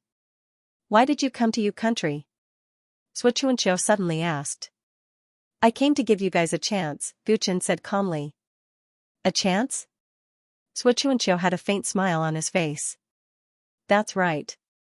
Right now, Qiankuan Association's power in Desheng is gone, and their weakness is in my hands. If you don't want to cause even more serious consequences, it's best to accept the chance I'm giving you. Gu Chen looked like he had everything under control, causing Xianxia's eyes to flicker non-stop. Tell me about it, he said. I'm willing to form an alliance with Qiankuan Association and the Revolutionary Army. As long as I become your ally, we'll be on the same boat. Naturally, I won't reveal your secrets. Of course, there's a precondition. Qiankuan Association must guarantee that they will completely withdraw from Desheng Empire. From then on, I have the final say here. Gu Chen spoke frankly with assurance. This idea isn't bad. I wonder if the Revolutionary Army has agreed. Xianxia probed. It's not easy to contact the Revolutionary Army. Moreover, this isn't a small matter. I haven't received their reply yet. However, I dare to say that they will definitely agree to the alliance, Gu Chen replied confidently. What a joke. Everyone knows what a bunch of lunatics the Revolutionary Army is. If you threaten them, it's more likely that you'll die a violent death. Xianxia shook his head. My life isn't worth much, but the Revolutionary Army cares a lot about whether or not I can cooperate with that Mr. Gu. Gu Chen said in a self-mocking manner. Xianxia's eyes narrowed. He understood what Gu Chen meant. You've considered the interests of both sides. You've grasped the boundaries perfectly. What a deep scheme. To be able to make my Qiankuan Association suffer such a loss, I will remember your name, Chen Yi. Xianxia praised him, but his lips curled into a mocking smile. But you still made a stupid mistake. You shouldn't have come to you country. If you found a place to hide and control all of this from afar, then neither my Qianquan Association nor the Revolutionary Army would be able to do anything to you. In the end, we could only compromise with you. But since you haven't reached an agreement with the Revolutionary Army, there are too many variables. An unusually strong wind suddenly blew in the night. Xianxia's silver hair danced in the wind. Gu Qin sensed the killing intent and raised his eyebrows. Don't you understand my warning? If you attack and affect the alliance between the three parties, the unlucky ones will be Qianquan Association. You underestimate my Qianquan Association. As long as I take you down, there are many ways to stop you from leaking the secret. The news of your death will spread, but what if you are half dead? No matter what preparations you have made, you need people to carry them out. As long as you are a person, there will be flaws. Before you are confirmed to be dead, your actions will be slow. Furthermore, there are people in Qianquan Association who are good at mental control. If they control you mentally, do you think your arrangements are still meaningful? Xianxia's smile became even more sinister. The wind blew even more violently, and countless rocks were swept up. Gu Chen's expression did not change. How could he not have considered the risks that Xianxia mentioned before coming? Right now, he was not thinking about whether these words made sense, but Xianxia's motives. Whoosh, terrifying wind blades appeared around Xianxia, slicing the ground in the blink of an eye and attacking Gu Chen. No matter what Xianxia thought, he was serious. Gu Chen squinted his eyes. The secret technique energy in his body was greatly mobilized, quickly reaching the peak of 60 million Tao power. Thousands of strands surged out of his body, intertwining in front of him, forming an invisible shield. No matter how strong the storm was, it would be instantly melted by the invisible shield. In Xianxia's eyes, the attack only neared Gu Chen, and its power suddenly disappeared. Interesting. Xianxia smiled, and the pressure of the Saint Plane emanated from his body. The wild wind in the area grew stronger and stronger. A layer of the earth was directly shaved off by the strong winds. Everywhere he looked, countless rocks were swept up and then collapsed. Gu Chen was like a small boat in a storm. The absolute power of the Sage Realm was not something a mere 60 million Dao power could contend against. The shield in front of Gu Chen showed signs of disintegration. This is troublesome. Gu Chen murmured to himself. With the special properties of the heaven-twining silk, he could even take down an eightfold saint as long as he caught them off guard. However, such a violent storm cut off any possibility of heaven's twining threads sneakily approaching Xianxia, and in a direct confrontation, he was clearly no match for Xianxia. Gu Chen looked around, thinking of a way to deal with it. Boom boom boom, the ground beneath his feet suddenly collapsed. Gu Chen's body leaped lightly and flew into the air. Below him, a tornado appeared. The tornado drilled out from the ground, shattering everything around it. Its destructive power was astonishing. Upon seeing this, Gu Chen suddenly flew towards Xianxia. The airflow in the void was strongly affected by the storm. Before Gu Chen could get close to Xianxia, more than 10 tornadoes appeared in front of him. Many tornadoes surrounded Xianxia, listening to his orders. Xianxia looked at Gu Chen indifferently. Killing intent. Gu Chen felt a very direct killing intent. This stance did not just want to take him down. More than 10 tornadoes destroyed heaven and earth. Their power far surpassed that of any opponent Gu Chen had fought in the Dao world for a long time. It was as if they wanted to tear him into pieces. Seeing the attack approaching, Gu Chen's eyes instinctively turned golden, and he was about to react. Suddenly. Your words are a prophecy, calm as the wind and clouds. An aged voice seemed to ignore the storm that filled the sky and was transmitted into it. Then, an incredible scene happened. The storm that was destroying heaven and earth a moment ago suddenly stopped, and the tornadoes gradually dispersed. The sky that had been covered appeared, and countless gravel fell to the ground. Gu Chen's black hair, which had been blown by the wind, also fell down. With just one sentence, the terrifying storm was forcefully reversed, and the wilderness became very quiet. Huh? Xianxia looked to the south under the moonlight in surprise when his Dao technique was broken. There, a figure walked over slowly. It was an old man with white hair and a white beard. He looked benevolent and amiable, and he was wearing a simple and loose robe. why are you here? Gu Chen landed on the ground and turned to look at the newcomer in surprise. The strange ability of the verbal compliance law just now clearly belonged to the minor spiritual word art. Therefore, he immediately thought of the great prophet. The newcomer was the great prophet, who had already gone into seclusion with the Luo sect. His sudden appearance near the Qianquan group's refinery tonight surprised Gu Chen. What was more intriguing was that Xianxia's strength had reached the sage realm, yet the great prophet could dispel his attack with just one sentence. What did this mean? Back in the battle at the Luo sect, although Gu Chen and the great prophet did not emerge victorious, the two of them had tested each other's strength. At that time, the great prophet's cultivation was about 7 times higher, but now, he seemed to have broken through. Although the Luo sect has gone into seclusion, we are allies. The old man will not let you shoulder the responsibility alone. After going into seclusion for a period of time, this old man has been roaming the outside world. Not only did I cultivate, but I also investigated some matters. The great prophet stared at Xianxia and answered Gu Chen casually. Oh? So you didn't follow me here? Gu Chen said thoughtfully. It would be embarrassing if the great prophet had followed him to the Moon Nation, or had been watching him in the dark for a long time without him noticing. Of course not. The old man has been watching this refinery for some time, the great prophet answered straightforwardly. Old man, can you talk about this in front of me? Xianxia looked at the great prophet with interest and showed his signature smile.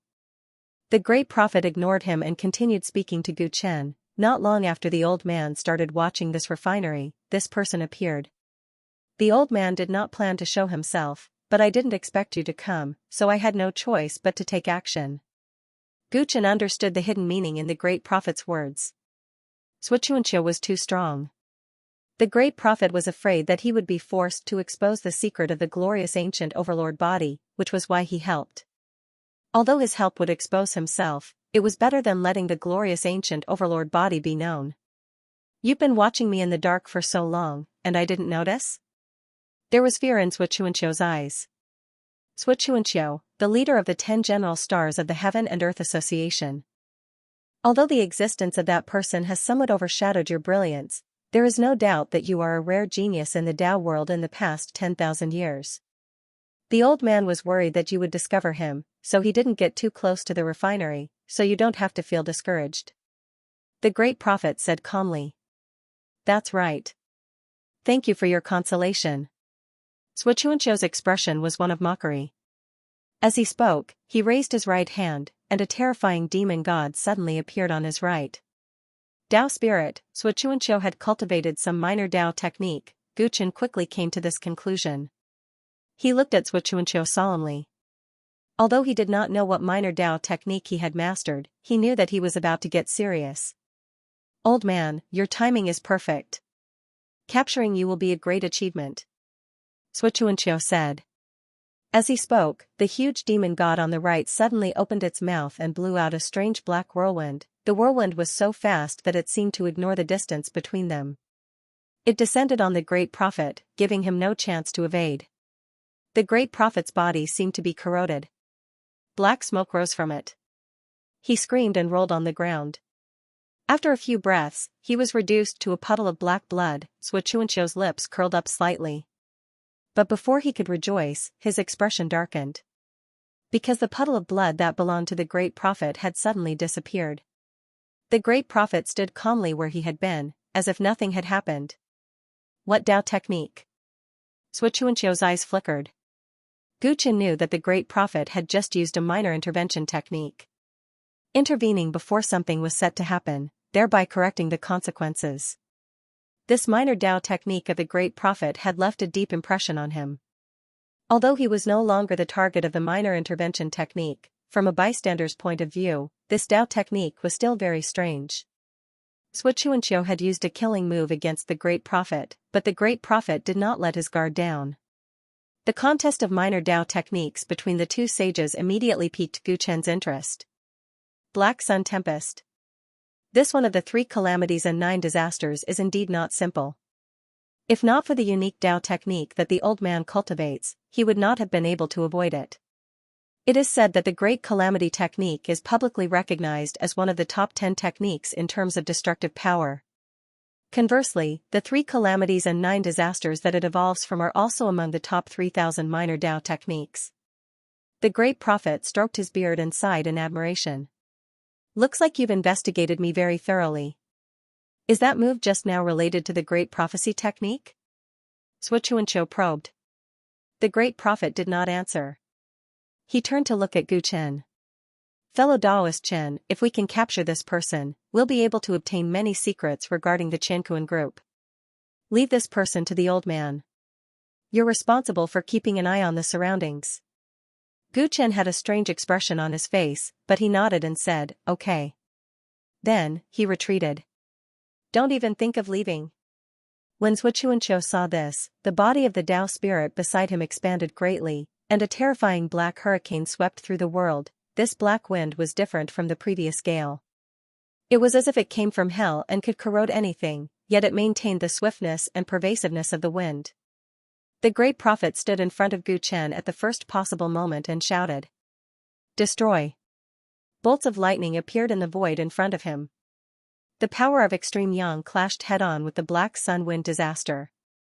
Boom boom boom, with the two of them as the center, the area within a radius of 10,000 feet was instantly drowned in dazzling light and destructive energy. Gu Chen quickly retreated from the battlefield and flew up into the air.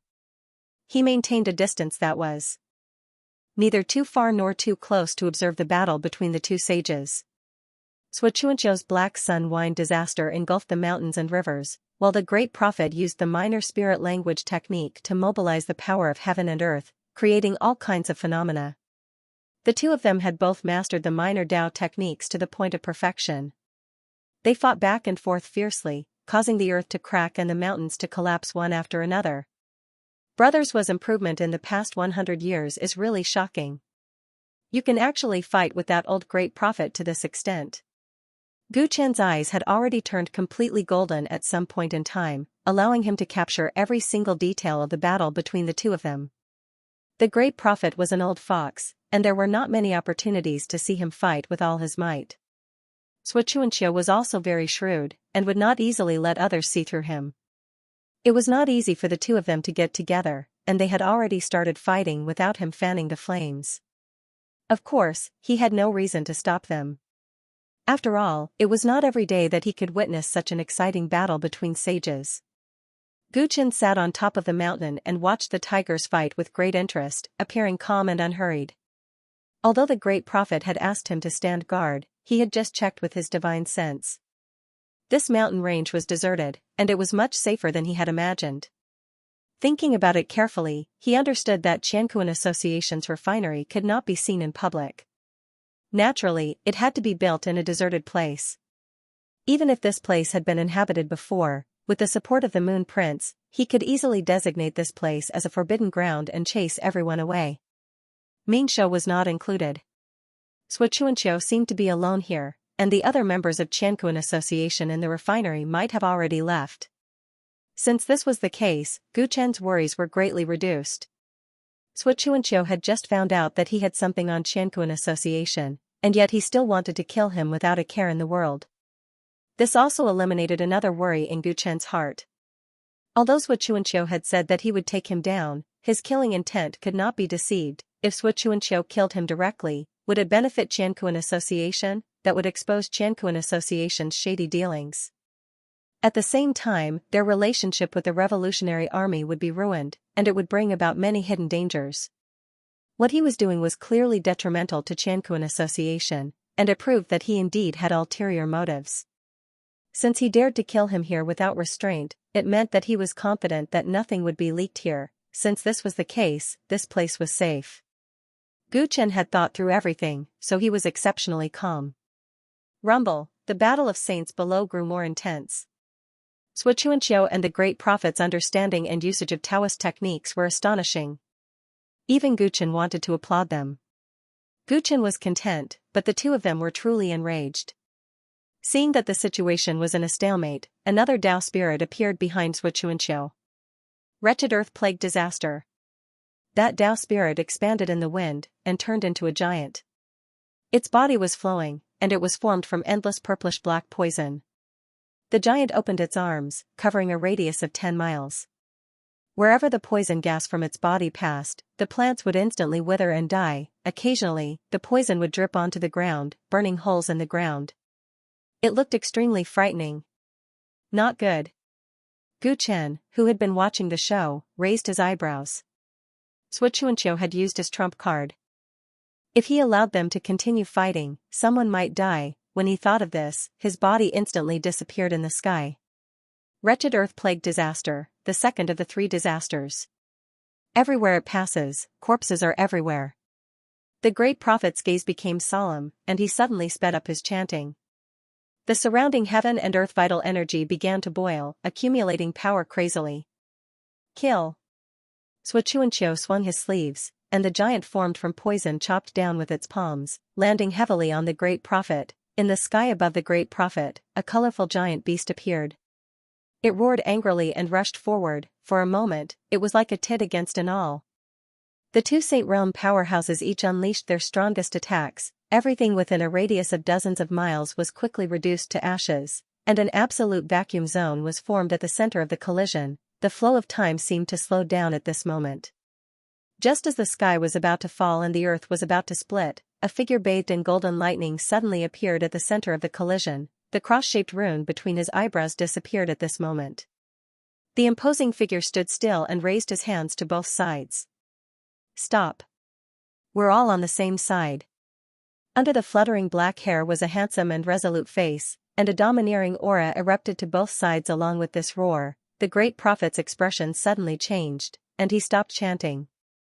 The colorful giant beast's movements also came to a halt. Xianxia's expression changed drastically, and he looked as if he had seen a ghost.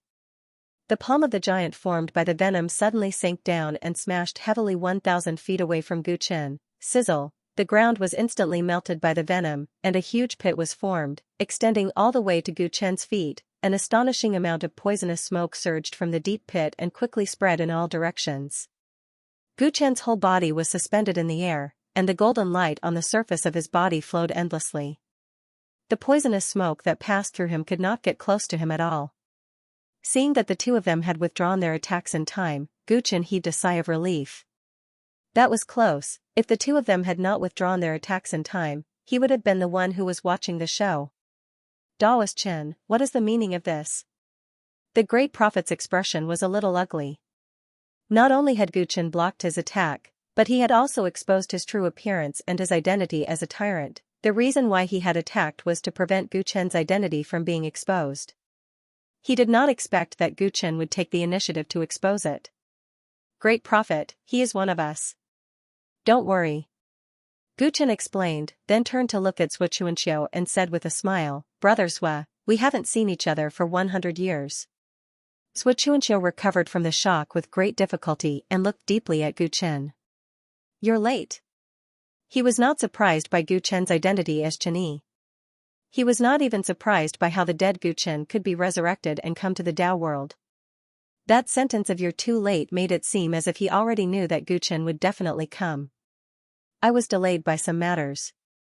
Sorry for making brothers will wait for so long. Gu Chen said without further explanation. I see. When the great prophet heard their conversation, he immediately understood what was going on. He had investigated Xianxia's background. He came from Chaos Sea like Feng Yuan. Back then, when Gu Chen told him about Feng Yuan, although he did not explain some details clearly, the 2 clearly knew each other. Not only did they know each other, but Gu Chen also trusted Xianxia a lot. Otherwise, he wouldn't have taken the risk to reveal his true appearance in front of him. But since they were friends, why didn't he stop them when they were fighting? This bastard. The great prophet quickly understood Gu Chen's intentions. The corner of his mouth twitched. They had been made a fool of. Since you knew that I was waiting for you, you still made me wait for so long. Xianxia suddenly closed his eyes, looking a little solemn. He had just been tricked by Gu Chen. Logically speaking, he should have scolded him. However, after seeing Gu Chen, he seemed to have lost the mood. What happened? Gu Chen asked, having a bad premonition. The Buddha Emperor is dead. Xianxia blurted out. Although it was just 4 words, it made Gu Chen's pupils shrink like needles. Back then, you were killed by Feng Yuan, and Ba Jun suffered a crushing defeat, so I chose to follow Feng Yuan. The Buddha Emperor understood me, so he followed me and joined Feng Yuan. I never thought that you, who had a tough life, would die in the hands of Feng Yuan. Therefore, I had been waiting for you to come to the Tao world. However, I didn't expect that after a year, 10 years, there would still be no news of you. Sui Chuanqiu's eyes revealed a look of reminiscence as he shook his head. You didn't appear for a long time, and Feng Yuan became stronger and stronger. My relationship with him deepened, and in the end, I harmed the Buddha Emperor. Sui Chuanqiu did not clearly say how the Buddha Emperor died, but it must have been related to Feng Yuan and his disloyalty. Gu Chen was silent, thinking of the Buddha Emperor who had fought alongside him. 100 years have passed. What meaning is there for you to appear now? I thought of joining forces with you to deal with Feng Yuan, but after waiting for such a long time, I have already given up. Sui Chuanqiu said coldly. He could guess the reason why Gu Chen showed his true face to him. He even understood the various changes that happened in the Great Qing dynasty at this moment. Why were the spies of the Heaven and Earth group eliminated in large numbers? How did Sang Yan die? Everything was done by Gu Chen. He came for Feng Yuan and the Heaven and Earth group. Sui Chuanqiu looked like he did not want to cooperate with Gu Chen. Gu Chen did not get angry, he said calmly, I need information about Feng Yuan, I want to know what is going on with the refinery. This stubbornness of asking for information regardless of what you experienced made Sui Chuanqiu laugh in anger. Gu Chen. Get lost. I have no interest in cooperating with you.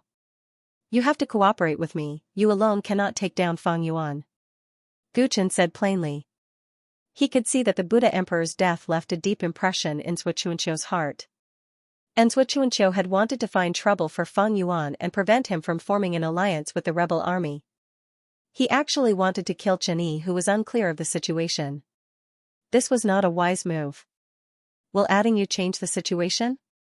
Sui Chuanqiu heard this and showed a disdainful smile as he looked at the great prophet. Or should I add him? Do you know what the current Feng Yuan is like?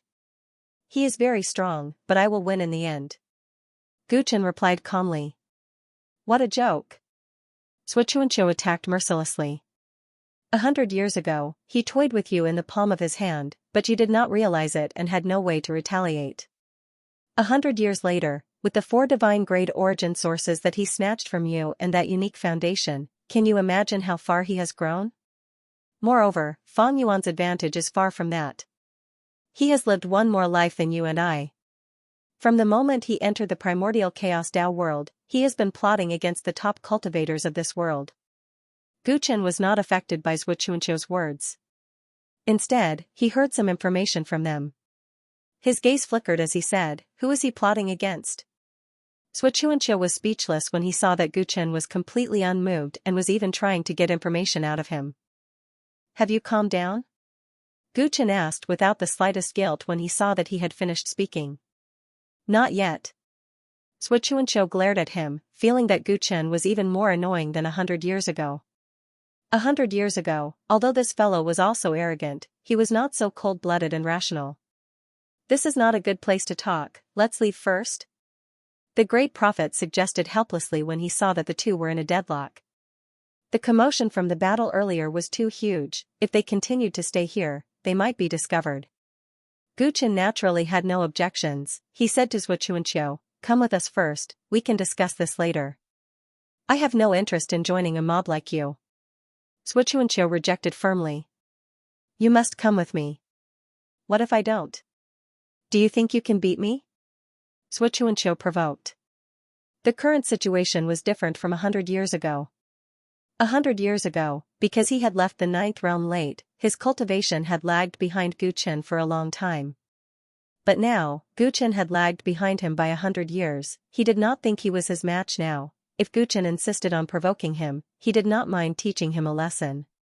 After all, it was not the first or second time that he was unhappy with him. If you don't cooperate with me, I will tell Feng Yuan about you letting Feng Shiji go. Once this matter is exposed, no matter what plans you have in Heaven and Earth group, they will all fail. Gu Chen was already past the age of hot-bloodedness, he ignored Sui Chuanqiu's provocation and threatened despicably. I don't believe you will do that. Xianxia's eyelids twitched as he said gloomily. He had let Feng Shiji go back then because he and Feng Yuan were both from the origin race. He thought that Gu Chen might be able to learn some secrets about Feng Yuan from him.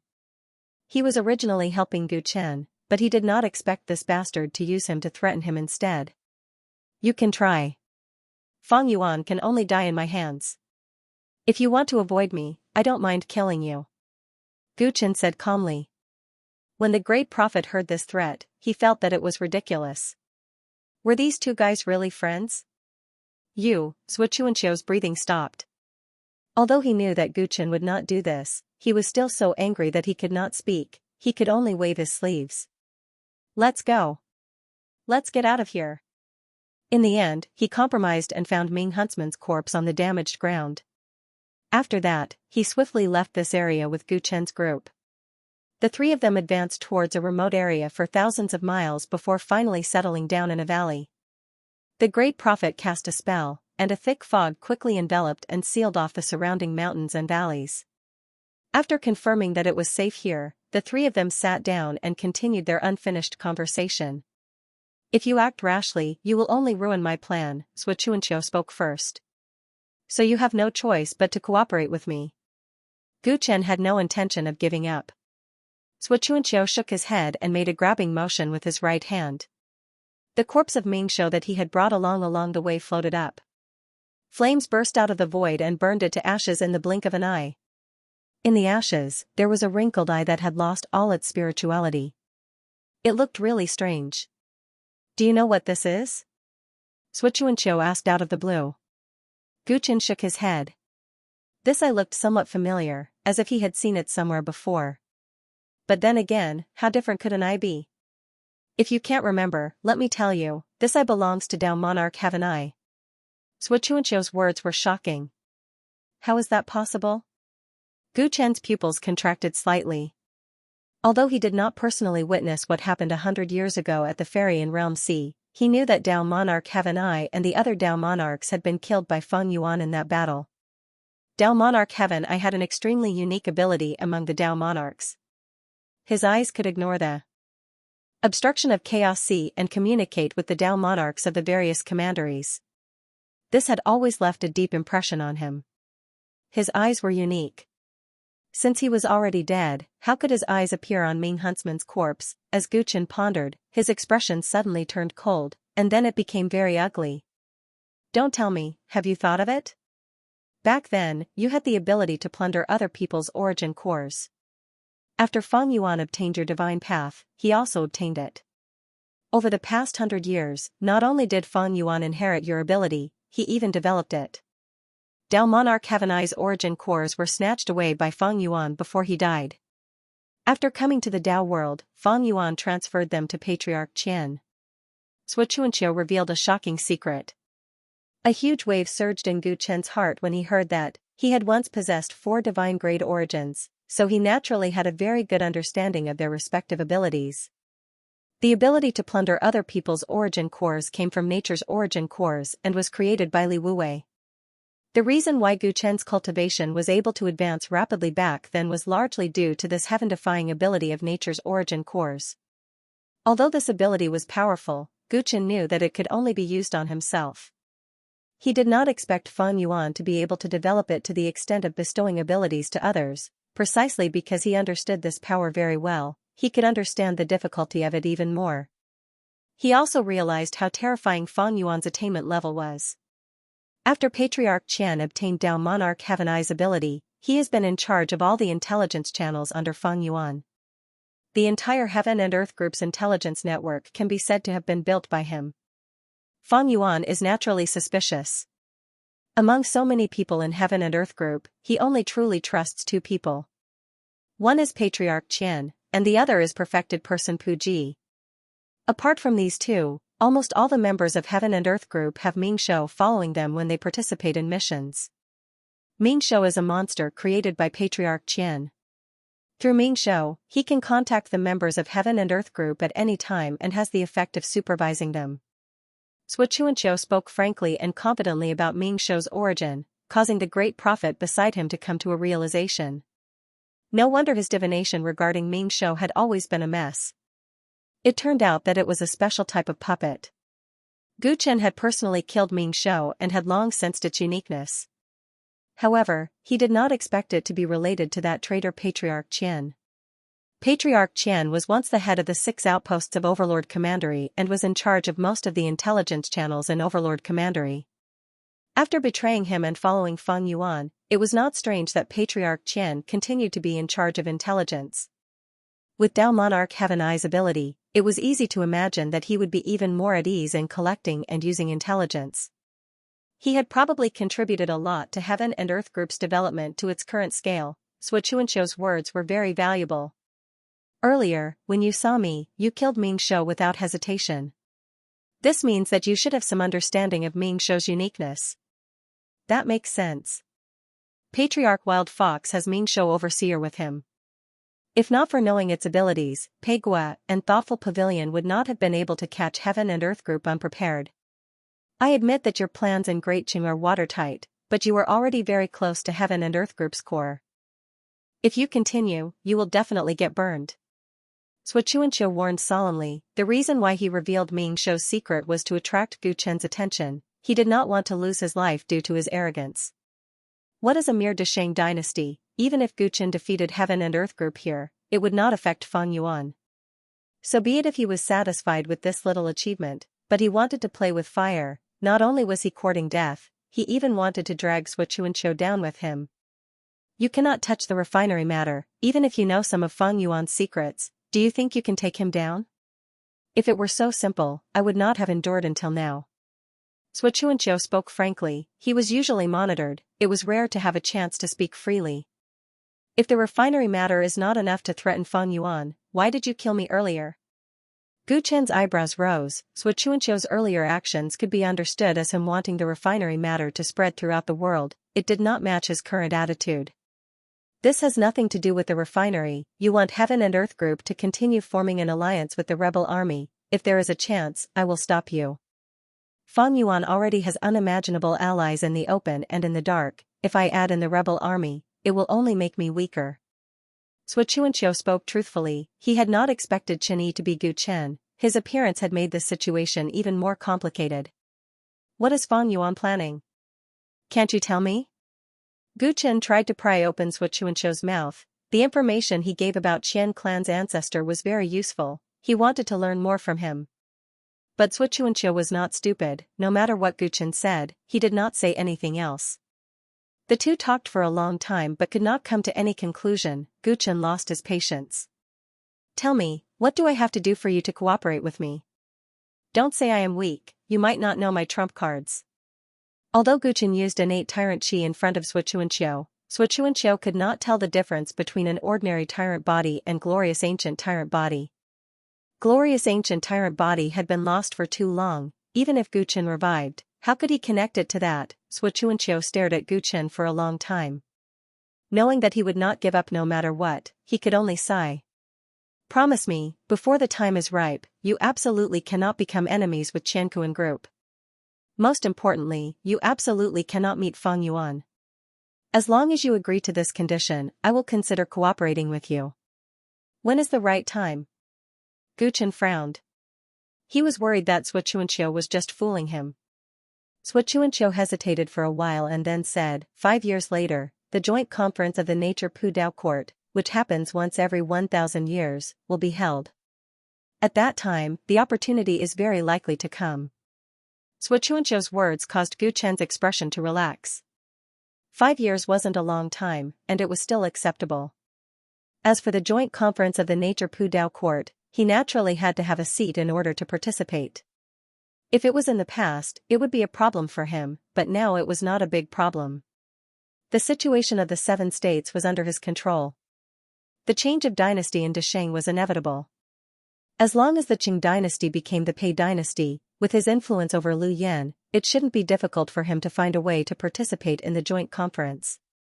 Sui Chuanqiu mentioned the name of this joint conference, which increased the possibility of him cooperating sincerely. Most importantly, Feng Yuan's master, Sage Purity, was an executive of the Nature Pu Dao Court. The joint conference would definitely be presided over by him. He was likely to meet Fang Yuan in this joint conference, so Xianxia could not have thought of this, but he still mentioned it, which meant that the opportunity might really come at that time.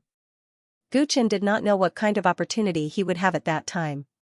If Xianxia did not mention it, he could not force him, so he could only agree for now. Okay, before the Dao Court's conference, I will stop my actions against Qianquan Group. As for how to make Fang Yuan not want to see me, it's up to you. As Gu Chen said this, he glanced at the great prophet. Fellow Daoist Chen, what do you mean? Are you trying to push the changes in the 7 states to the old man? The great prophet could hear the hidden meaning in Gu Chen's words and said with a dark expression. If an unknown Chen Rua controls such a huge empire, it will attract suspicion no matter what. As long as others continue to investigate, it is hard to guarantee that my true identity will not be exposed. On the contrary, the Luo sect is Pei Nation's backer. If such a huge change in the 7 states was planned by you, and I am only a spokesperson, it will not attract too much attention. Moreover, Fang Yuan might have long suspected that you are the mastermind.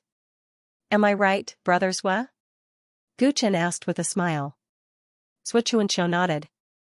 That's right, that is indeed what Fang Yuan thinks. The great prophet's face darkened even more. This was like a disaster falling from the sky while he was sitting at home. Great prophet, you hid from the world previously because you were worried that Fang Yuan was plotting the great prophecy technique. Now that you have entered the Saint Realm and we have Fang Yuan's weakness, I am sure he will not dare to act rashly again. Great prophet, you don't have to worry too much.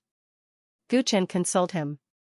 He understood that the great prophet preferred to hide behind the scenes, but as he unified the 7 states, he and King Pei were destined to enter the attention of the entire Dao world. At that time, he would need a new cover. The great prophet was the best cover. After so many years, the appearance of a saint in the Luo sect was enough to attract most people's attention. If the old man appears, Fang Yuan will not be the only one attracted. Forget it, I have to make a choice. It seems that the old man will not be able to have peace soon. The great prophet sighed slowly and accepted Gu Chen's arrangement. Alright, when I return, I will tell Fang Yuan that I fought with the great prophet tonight. Fang Yuan has a suspicious nature. In order to make him believe that the great prophet has entered the Saint Realm, we must tell him. After that, I will try to persuade Fang Yuan to form an alliance with you and the Revolutionary Army, Xianxia said. As long as Gu Chen did not use the alliance to continue testing Fang Yuan, this was the best way to resolve the current stalemate. As for the danger that Fang Yuan and the Revolutionary Army might bring, he was much more at ease with the unstable factor, Gu Chen. Based on your understanding of Fang Yuan, will he agree to form an alliance? Gu Chen asked. The refinery is related to a big plan of Fang Yuan's. He doesn't want to attract too much attention now, so he should agree. Xianxia knew that Gu Chen was testing him again, but he still answered. Alright, the problem is solved. Gu Chen shrugged. Xianxia was a man of few words, so he could not do anything to him. If this matter can be resolved smoothly, you will have 5 years to develop. Although timing is important, you will not be able to grasp the opportunity if you do not make sufficient preparations. Xianxia's eyes were like lightning as he said seriously, therefore, listen carefully. In the next 5 years, you have to make preparations in 3 aspects. First, you must obtain the qualifications to attend the joint meeting. Although the situation of the 7 countries is in your favor, the 100,000 Crow generals are not so easy to deal with. Moreover, to inherit Blazing Sun clan seat in Heaven Pu Dao Court, you must obtain Great Cheng's country protecting divine weapon, you must obtain it. Second, once you successfully obtain the seat, you will meet Fang Yuan in the meeting 5 years later, you must ensure that he cannot see through your identity. Although your disguise is good, don't forget that you are entangled with Fang Yuan due to the Great Fate technique, the possibility of him seeing through you is very high. Once he sees through you, I'll be in danger, and all my plans will be for naught. Xianxia emphasized the second point, although he could not see through Gu Chen's true identity, it did not mean Fang Yuan could not. After following Fang Yuan for 100 years, he was very clear about his terrifying eyesight, not to mention the entanglement of fate between the two. The reason why he wanted Gu Chen to promise not to meet with Fang Yuan in advance was because he was worried that he would give himself away. With Fang Yuan's scheming nature, Once he saw through Gu Chen's identity, even if it was just a little bit of suspicion, he would be able to quickly beat him at his own game and toy with them in the palm of his hand. You think my disguise is not enough to fool Feng Yuan? Gu Chen frowned slightly, seriously considering Zhuo Qianqiu's words. Fellow Daoist Chen, do you remember how the old man noticed you back then? Your fate is entangled with that Feng Yuan, and his attainment in fate path is higher than yours, you have to be on guard. The great prophet spoke at this time, he agreed with Zhuo Qianqiu's cautiousness. With this reminder, Gu Chen recalled everything that happened in Luo Gate. Back then, the reason the great prophet targeted him was because a phenomenon similar to Feng Yuan's had appeared in his fate lake. Because of the great fate technique, his fate was entangled with Feng Yuan's. This was an extremely rare situation. He did not know how many secrets the great fate technique had, but if Feng Yuan saw him, he might be able to recognize him immediately. Gu Chen noted this in his heart. It seemed he had to think of a way to resolve the flaw in his fate. What about the third aspect? Gu Chen asked again. Zhuo Qianqiu had just mentioned 2 points. Thirdly, in these 5 years, no matter what method you use, try your best to establish a relationship with the Supreme Qi Palace. This is the most difficult requirement, but if you can do it, our chances of defeating Feng Yuan will greatly increase. Zhuo Qianqiu replied. Supreme Qi Palace? Is there anything special about this sect? Gu Chen asked in surprise. Judging from Zhuo Qianqiu's tone, this sect should have a great background. The Supreme Qi Palace is a top-notch sect that transcends worldly affairs in the Dao world. Like the Blazing Sun clan, it also has a seat in the heavenly Pu Dao court. However, it is also a member of the primordial group. The great prophet explained to Gu Chen with a solemn expression. Hongmeng group? Gu Chen raised his eyebrows again. How long have you been in the Dao world? Could it be that they didn't even have this basic information?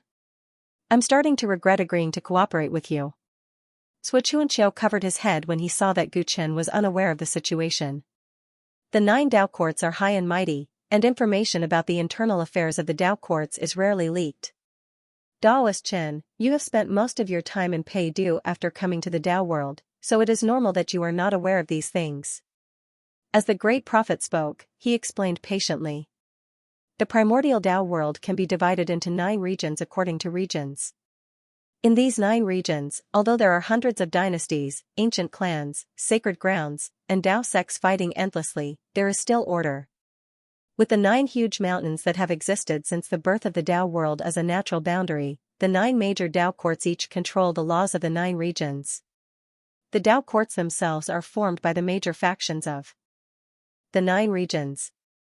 Over the years, the seats of the Dao courts have been constantly changing. When a faction declines or grows old, a new faction will replace it. However, there are also some factions that have always stood firm. Not only can no one shake their position in their respective regions, but their influence has even spread to other regions. These factions are known as the primordial group. Not only do they have influence in their respective Dao courts, but they also have seats in other Dao courts. Most importantly, they have veto power that the other major factions of the Dao world do not have. Regardless of whether it is a proposal within the Dao courts or a major matter that affects the entire Dao world, even if all the other factions in the Dao court meeting vote in favor, as long as any member of the primordial group objects, any proposal will be vetoed. This is known as the primordial group's consensus principle. The members of the primordial group are the true rule makers and the rulers of this world. After listening to the great prophet's words, Gu Chen took a deep breath. He had previously learned about the 9 Dao courts and knew the roles they played in the Dao world. However, he did not have such a clear understanding of their complicated internal composition. The primordial group, a super faction that had veto power, these people were the ones who could truly determine the situation of the Dao world. They were also his goal in entering the Dao world. Gu Chen was suddenly very interested in the Supreme Qi Palace that Zhuo Qianqiu had mentioned. It was not only to target Feng Yuan, but also for his own plan. The Supreme Qi Palace is high and mighty. How can we build a relationship with them? If we can get the support of the Supreme Qi Palace, do we still need your help to deal with a mere Feng Yuan? The great prophet looked at Zhuo Qianqiu and said. He felt that Zhuo Qianqiu was deliberately making things difficult for Gu Chen. Moreover, he and Gu Chen were now allies who shared weal and woe together. Making things difficult for Gu Chen was equivalent to making things difficult for him. I don't need you to influence the decisions of the Supreme Qi Palace's bigwigs. I just need you to pass on some messages to the Supreme Qi Palace's higher-ups, Shuchuanqiu said immediately. What messages? The great prophet could not help but ask. You will naturally know when the time comes. There is still a long time, and there might be new changes during this period. There is no need to elaborate. Shuchuanqiu was very tight-lipped. He did not want anyone to know his specific plans. We can't even speak carelessly when dealing with the Supreme Qi Palace. You have to let us know what we are up to. The great prophet tried to get to the bottom of it. If it were not for the fact that Shuchuanqiu's thoughts could not be divined, he would have tried to get to the bottom of it. I understand. I will make preparations according to your request. I hope you won't disappoint me. Gu Chen understood Shuchuanqiu. He knew that if Shuchuanqiu did not want to say anything, no matter how he forced him, it was useless. Hence, he stopped the great prophet from asking any more questions and agreed solemnly. Then the agreement is established. Shuchuanqiu and Gu Chen clapped their hands and made an oath. There will be news from Qiankuan Group soon. Make your preparations. The matter was settled. Shuchuanqiu once again revealed that harmless smile on his face. He did not stay any longer and quickly left. Brother Zhua, be careful. Take care. Before leaving, Gu Chen reminded him. He knew that Shuchuanqiu had stopped him for 5 years. During these 5 years, he would be bearing all the risks. He might lose his life at any time. Shuchuanqiu did not reply. He quickly disappeared into the horizon. At the border of Yu Nation, where the army was stationed, Shuchuanqiu descended from the sky, and Ming Shou immediately went to greet him. Sir Zhua, what happened? Ming Shou heaved a sigh of relief. The old ancestor had just contacted him half a day ago because Yijiu, who was always by Shuchuanqiu's side, had suddenly died. Yijiu had also died not long ago, so the old ancestor was naturally furious. He wanted Ming Shou to find out what had happened. According to the old ancestor, the last scene of Yijiu's death was related to Chenyi from Pei Country. This made Ming Shou feel very uneasy. Pei Country had been constantly making moves over the past few days, and the situation in the Shang dynasty was developing in a direction that was disadvantageous to them. All the unusual things pointed to Chenyi. Ming Shou realized that he had completely misjudged Chenyi back in Beijing. Chenyi was much more terrifying than he had imagined. Now that Chenyi had suddenly appeared at the refinery, he had already touched upon Qiankuan Group's weakness. It was no wonder that the old ancestor was so furious. The old ancestor had spoken, and the matter had happened in Yu Nation. Ming Shou had to go there personally to understand the situation. However, the continuous changes had caused Qiankuan Group's manpower in Yu Nation to be extremely tight. He had to deal with the matters here first. Just as he was about to leave, Shuchuanqiu arrived, saving him a lot of trouble. Shuchuanqiu was still alive, and he did not seem to have any serious injuries. This meant that the problem was not big, and things were still under control. Contact fellow Qian immediately. I have something to discuss with him. Shuchuanqiu could not be bothered to answer Ming Shou's question. He casually ordered before entering a tent. After clearing the tent and its surroundings, Ming Shou immediately contacted the Qian family's old ancestor. In the image that appeared in the void, the Qian family's old ancestor, who had a strange third eye between his brows, snorted coldly after hearing the ins and outs of the matter from Shuchuanqiu. The Luo sect's great prophet is indeed behind Pei Country. He's finally showing his fox tail. But fellow Zhua, with your strength, since he's already in front of you, can't you take him down? That old fellow has already stepped into the Saint realm, and he has mastered a law that I can't see through. He's not that easy to deal with.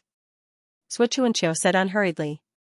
He briefly explained the fight with the great prophet, especially the weirdness of minor intervention. Because the process of the battle was real, there were no flaws in his words. When the Qian family's patriarch heard this, his face revealed a grave expression. Looks like the old man from the Luo sect has grown up. Leader's guess is right. It's very likely that he has the complete inheritance of the great prophecy spell. He has already stepped into the saint realm, and he has the inheritance of a great Tao technique. Even if he is only a saint, he will probably be able to rival a Saint King. If he really manages to cultivate the great prophecy technique, even a great sage realm expert would find it difficult to deal with him.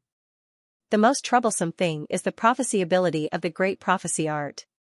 Once the old man really cultivates it, all the big shots in the entire Dao world will flock to him. Then, it will be even harder to snatch the great prophecy art from him. The Qian family's patriarch frowned. The Luo sect's great prophet's strength had improved far faster than they had imagined. If they allowed him to continue, he might become a great threat sooner or later. It's not that easy to cultivate a complete great Dao technique. Since ancient times, how many people have been able to cultivate a complete great Dao technique at the Saint Realm? Daoist Qian, you worry too much. Xianxia shook his head. That's true. Small Dao techniques and great Dao techniques can't be mentioned in the same breath. That old man might have just mastered a few more small Dao techniques. The Qian family's patriarch's brows relaxed slightly. How could it be that easy to cultivate a great Dao technique? Since ancient times, those who had been able to cultivate a great Dao technique had all become Dao ancestors without exception. There were as many small Dao techniques derived from great Dao techniques as there were stars in the sky. For example, the 3 calamities and 9 disasters that Xianxia had cultivated were examples. The great prophet might have mastered more than one small Dao technique, but he should have just stepped into the Saint Realm and was still far from perfected great Dao techniques. People like the leader, who had mastered great Dao techniques in the Chaos Sea, were rare in the primordial Dao world, even if they were not unique. The urgent matter at hand is the refinery and the revolutionary army. That old man now has something on us. How to deal with him will depend on the leader. Where is he? The old man will immediately report this matter to the leader. I'll contact you later. After the Qian family's patriarch finished speaking, the image in the void stopped. Xianxia was not in a hurry. He sat cross-legged in the tent and cultivated silently, waiting for the results. An hour later, there was news from the Qian family's patriarch. The leader has orders to execute the Flaming Sun Crown Prince and the Moon Prince on the spot. Eliminate all clues related to the refinery and retreat from Great Qing. The Qian family's patriarch was concise and comprehensive.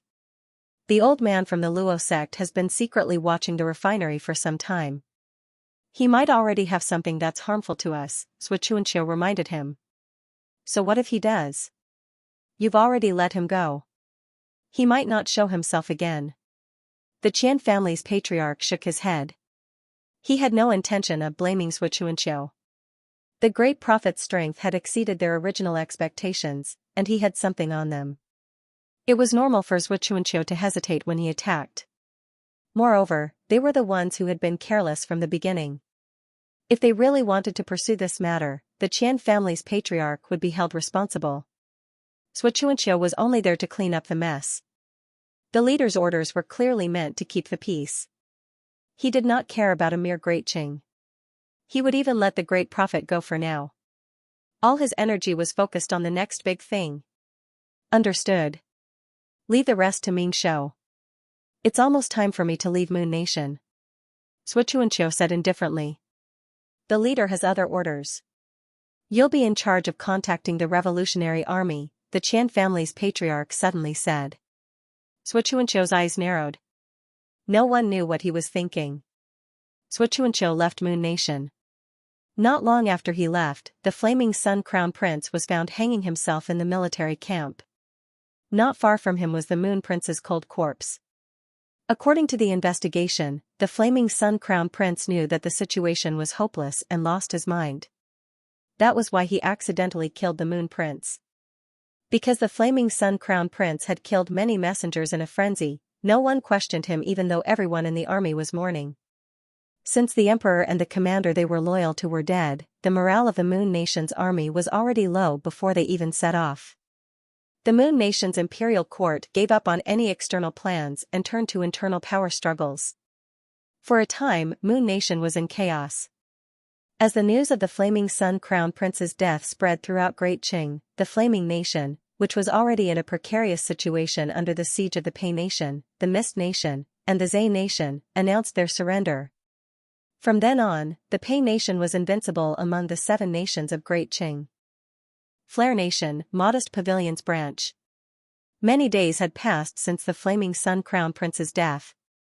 The turbulent situation in the Seven Nations was gradually becoming clearer. In front of the huge map of the Seven Nations, Gu Chen stood with his hands behind his back. Behind him stood Yimi, Tang Xianxia, and Ming Shou of Qiankuan Group. Mr. Chen, according to the agreement, Qiankuan Group's forces have all withdrawn from Desheng. Some of the branches have also been handed over to Modest Pavilion. I'll take my leave now, Ming Shou said respectfully to Gu Chen. Although he left as the defeated party, he appeared calm and rational. As a monster created by Qiankuan Group, obeying orders was in his nature. He was rarely disturbed by unnecessary emotions. Go. Gu Chen was expressionless. He didn't even look back at Ming Shou. Ming Shou retreated respectfully. From now on, Qiankuan Group's many years of operations in Desheng were for naught.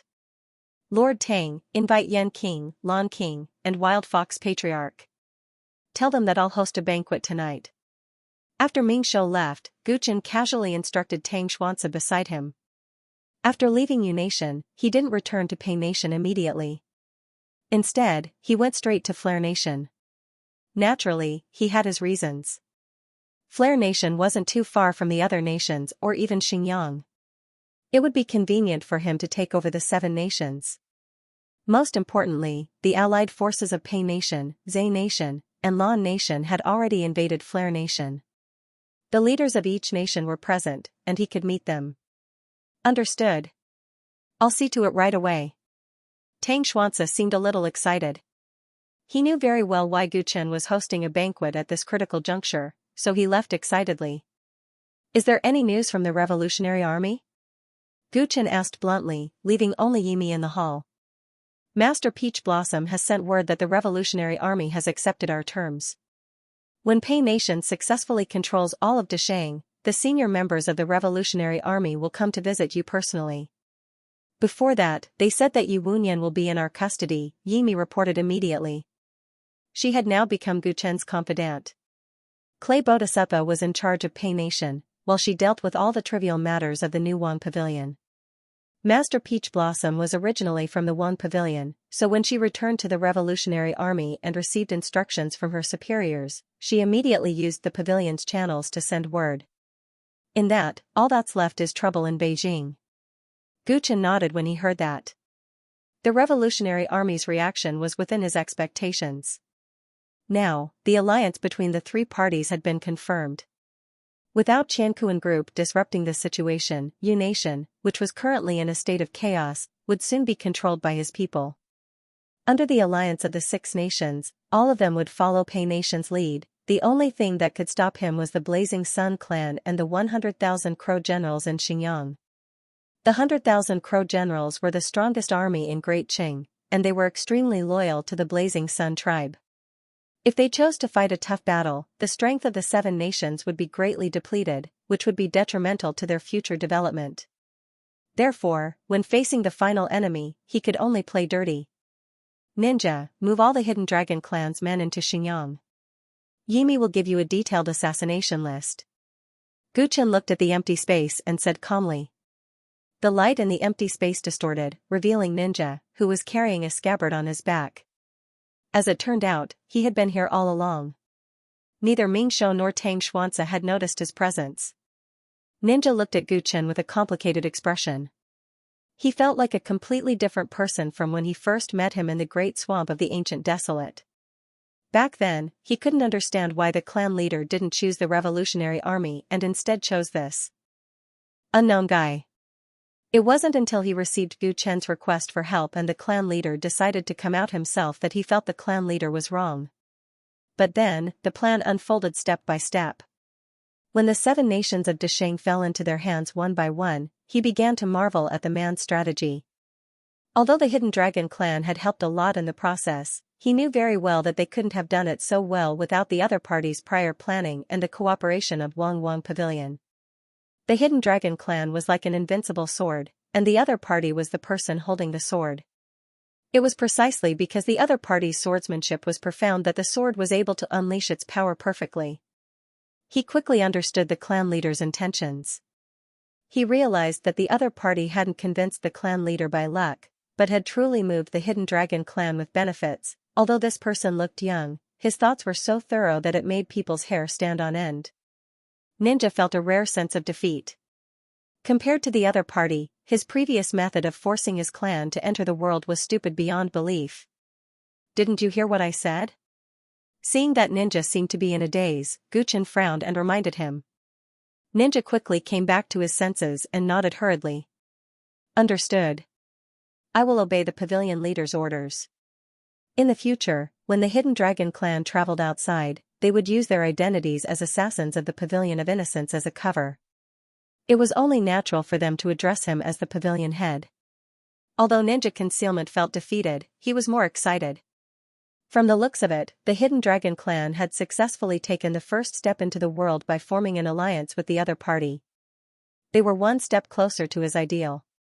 If the other party could successfully take over the entire Great Qing dynasty, it would mean that the Hidden Dragon clan would have a vast territory. He would naturally do his best. On the same day, Ninja left the Flare Kingdom with many experts of the Hidden Dragon clan and sneaked into Xinjiang. On the same day, Guchen invited the Wild Fox Patriarch, the Mist King, and the Flame King to a banquet. The next day, the Zay Kingdom, the Mist Kingdom, and the Blaze Kingdom issued a declaration at the same time, severely reprimanding the Scorching Sun clan for their 10 deadly sins. They also announced that from this day onwards, Prince Pei, Lu Yan, would be the new emperor. They would no longer obey the laws of Great Qing, but only the Pei dynasty. Once the declaration was released, it shocked the entire Great Qing dynasty. In the following days, the Jin Kingdom and the Song Kingdom also issued the same declaration, leaving Great Qing and only obeying the Pei dynasty. The Yu Kingdom was the last to express their stance. After the new Moon King succeeded the throne, they announced that Great Qing was dead and the Pei dynasty should be established. They even bowed in the direction of the Pei dynasty, showing the proper etiquette of a subject. When the news reached the Pei dynasty, countless people of the Pei dynasty rejoiced. Some elderly people even had tears in their eyes. To them, this was the return of the glory of their ancestors. The Qing dynasty was originally the Pei dynasty. After a long time, the Pei dynasty had finally welcomed a new ruler. The 7 countries had changed dynasties overnight. Great Qing only existed in name, and the actual area it ruled was only the Xinjiang realm.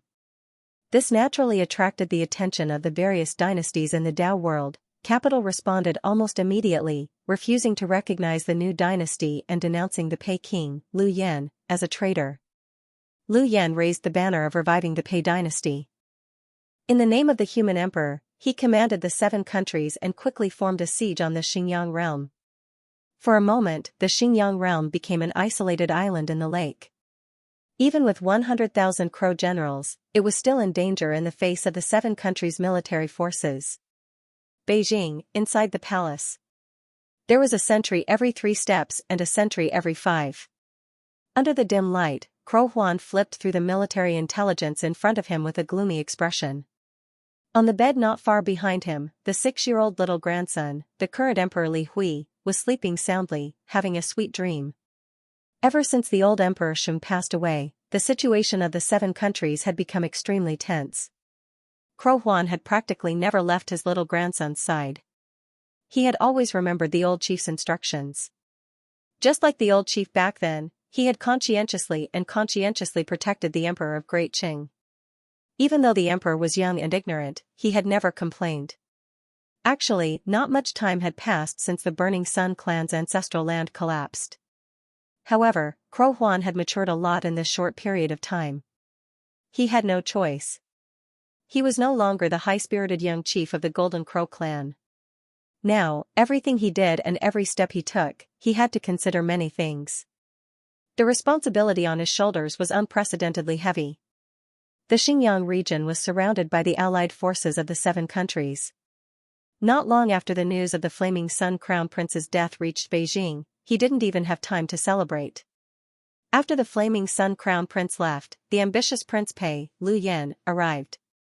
Furthermore, the situation this time was worse than ever. Crow Huan had always known who was behind the Flaming Sun Crown Prince and how powerful he was. Because of this, when he smelled the scent of the Flaming Sun Crown Prince's suicide, a chill ran up his spine from the soles of his feet.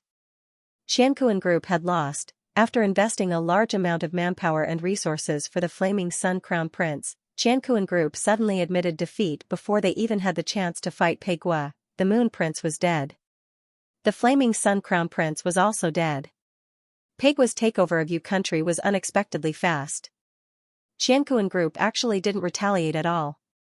All of this was clearly telling him that either Pei Gua was unbelievably strong or Xianxia group had chosen to cooperate with Pei Gua.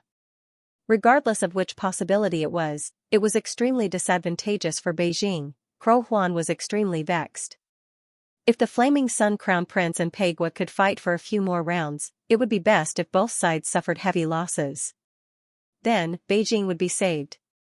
However, the enemy did not give him a chance to catch his breath. They used the fastest speed to unify the 7 countries and used the fastest speed to point their spears at the rising sun realm. The current emperor of Beijing was still young and the court was like a plate of loose sand. With internal and external problems, he felt mentally and physically exhausted. Flop. A crow general suddenly landed at the window and retracted its wings. Its expression was one of nervousness, as if it wanted to say something. Did another family run away? Crow Huan didn't even raise his head, pretending to be calm. Over the past few days, many important officials and aristocratic families in Beijing had been assassinated, causing the people to be on tenterhooks. When the assassination first occurred, he immediately strengthened the patrolling of the Raven Army throughout the city, vowing to find the person who was secretly playing tricks. He originally thought that with the Crow Army's years of experience in Beijing, he would be able to easily control the situation. Who would have thought the assassins were much more powerful than he imagined? Those killers simply came and went without a trace. So far, they had not been able to catch a single one of them. They were like ghosts. With the situation unable to be effectively controlled, Shin capital naturally fell into chaos. Some aristocratic families felt that the city was no longer safe, so they found all sorts of excuses to leave the city. The borders of Rising Sun had already been sealed by the armies of the 7 countries. If these people left the city, where could they go? The so-called aristocratic families often had inextricably linked interests with the various countries within the borders of the empire. Under such circumstances, it was easy to imagine what they would choose. Crow Huan had thought of stopping them and forcefully keeping them within the city. If the day came that the city was besieged, they would still be a strong military force. However, even though he was mentally prepared to give his all for the Blazing Sun clan, the Blazing Sun clan did not feel the same way. The Golden Crow clan was very simple. They had followed the Blazing Sun clan for generations. Even if the Blazing Sun clan was at the end of the road, they would not betray them. The Blazing Sun clan, on the other hand, was much more complicated. Not counting the dead Flaming Sun Crown Prince, there were still many factions within the Blazing Sun clan. Many members of the royal family schemed against each other for their own interests. Before the Flaming Sun Crown Prince died, there were already people within the Blazing Sun clan who spoke on his behalf. They wanted to depose the little grandson and bring back the Crown Prince. Now that the city was in a mess, there were also people who colluded with the aristocratic families and the officials of the imperial court. Some fled, some tried to surrender. Damn it! King Ming has left the city with a group of people. He said he was going to the front lines to pay off the troops, Crow General said carefully. Crack, the brush in Crow Huan's hand immediately broke. His face flushed red. King Ming was the nephew of the old Emperor Sheng. The fact that he was given the throne showed how much he was doted on. However, when the empire was on the brink of destruction, he did not stay in the city to appease the people. Instead, he ran away with a group of people. What did this mean? Pay off the troops? Is he paying off the troops of Great Qing? Crow Huan resisted the urge to slam the table. He did not dare to wake the little grandson behind him. He suppressed his anger and said angrily. With King Ming's departure, the morale of the people in the capital would be even lower. The people in the imperial court who wanted to surrender would definitely become even more rampant. You may leave. Crow Huan waved his hand. After his subordinates left, he leaned weakly against the back of his chair. His eyes were filled with confusion. He had the heart to kill the enemy, but he was powerless to do so. even if the 100,000 Crow general still had the battle power, under the despicable actions of the enemy, they had already lost half the battle. Even the Blazing Sun clan has given up on their empire. Brother Crow Huan, why are you still so stubborn? A calm voice suddenly rang out from within the room, causing Crow Huan to break out in cold sweat. He immediately jumped up from his chair. It's you. He turned around and saw a black-haired, black-eyed human youth with a cross tattoo on his forehead sitting next to the little grandson's bed. Crow Huan couldn't help but tense up as if he was facing a great enemy, Chen Yi. He had long known that this ally of Wu Lai wasn't simple. However, he never expected that he would be able to command the armies of the 7 countries and even force Qianquan Association to retreat. This true mastermind behind the scenes of Pei State was actually bold enough to sneak into Great Cheng's palace alone. This was even more out of his expectations. The little grandson was only a few feet away from him. Crow Huan had been on guard day and night, but he never expected that someone would still be able to sneak in. Crow Huan had the urge to rush forward. However, the moment he moved, he was warned by Gu Chen. If you want him to be safe, then be more obedient. I came here today to have a good talk with you. Chen Qi's casual tone killed Crow Huan's impulse, and he took a deep breath and said, "You're using the life of a 6-year-old child to threaten me. Chen Yi, you really are capable." Gu Chen was expressionless as he glanced at the little grandson who was sleeping and said, "It's true that he's a child, but he's also the emperor of Great Qing. Since he's in this position, whether he's willing or not, there are many responsibilities that he has to bear." Crow Huan gritted his teeth. He wasn't interested in chatting with Gu Chen. "What exactly do you want? You know the current situation very well." "I'm here to give you a chance," Gu Chen said indifferently. "Do you think you can scare me with those dirty assassination methods?" Crow Huan said hatefully. "Dirty? Didn't Wu Lai also do the same thing that happened in Paidu? As his brother, you should know that, right? You're not a 6-year-old child anymore. Don't you think it's ridiculous to say such things?" A look of disdain appeared on Gu Chen's face. The current situation in Beijing was exactly the same as what happened to Paidu in the past. In fact, Wu Lai was even more ruthless back then. King Paidu was directly killed by Gu Chen, yet Wu Lai was willing to spare his grandson's life. His words left Crow Huan speechless. His face turned red and he finally said, "What's so good about Lu Yan, King Pei? Why did you choose him and not Wu Lai?" Now that things had developed to this point, he was sure that if Gu Chen wanted to, Wu Lai wouldn't have died in the Scorching Sun clan's ancestral land. Wu Lai had always been Wu Lai, so he was still brooding over Wu Lai's death. Wu Lai died because of Emperor Sheng. "You should know this very well," said Gu Chen. He didn't seem to answer the question. "What about Emperor Sheng? Who killed him?" Crow Huan asked agitatedly. "Old Emperor Sheng was killed by Yi Wunyan, the pavilion master of the Wangwu Pavilion. Yi Wunyan has already been defeated by me, so the Wangwu Pavilion is now under my control. You can say that I've avenged old Emperor Sheng," Gu Chen answered truthfully. "What?" Crow Huan couldn't help but be stunned. He didn't know the truth. When the palace was in chaos and Emperor Sheng suddenly died, he blamed Gu Chen for it. But after he escaped, he calmed down and investigated the scene. He knew that Emperor Sheng wasn't necessarily killed by Wu Lai. The Flaming Sun Crown Prince or the Qianquan group were also suspects. Now that Gu Chen had named the murderer, he was surprised that the murderer was actually the pavilion leader of Honesty Pavilion. He fell silent for a moment. He didn't doubt the veracity of the other party's words. He also had some information about the Pavilion of Innocence. Moreover, at this point, there was no need for the other party to lie about this matter.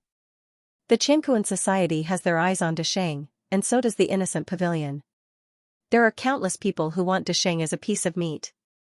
As long as they get involved in this power struggle, there will definitely be bloodshed. There's no way they can escape. To him, all of this is too cruel.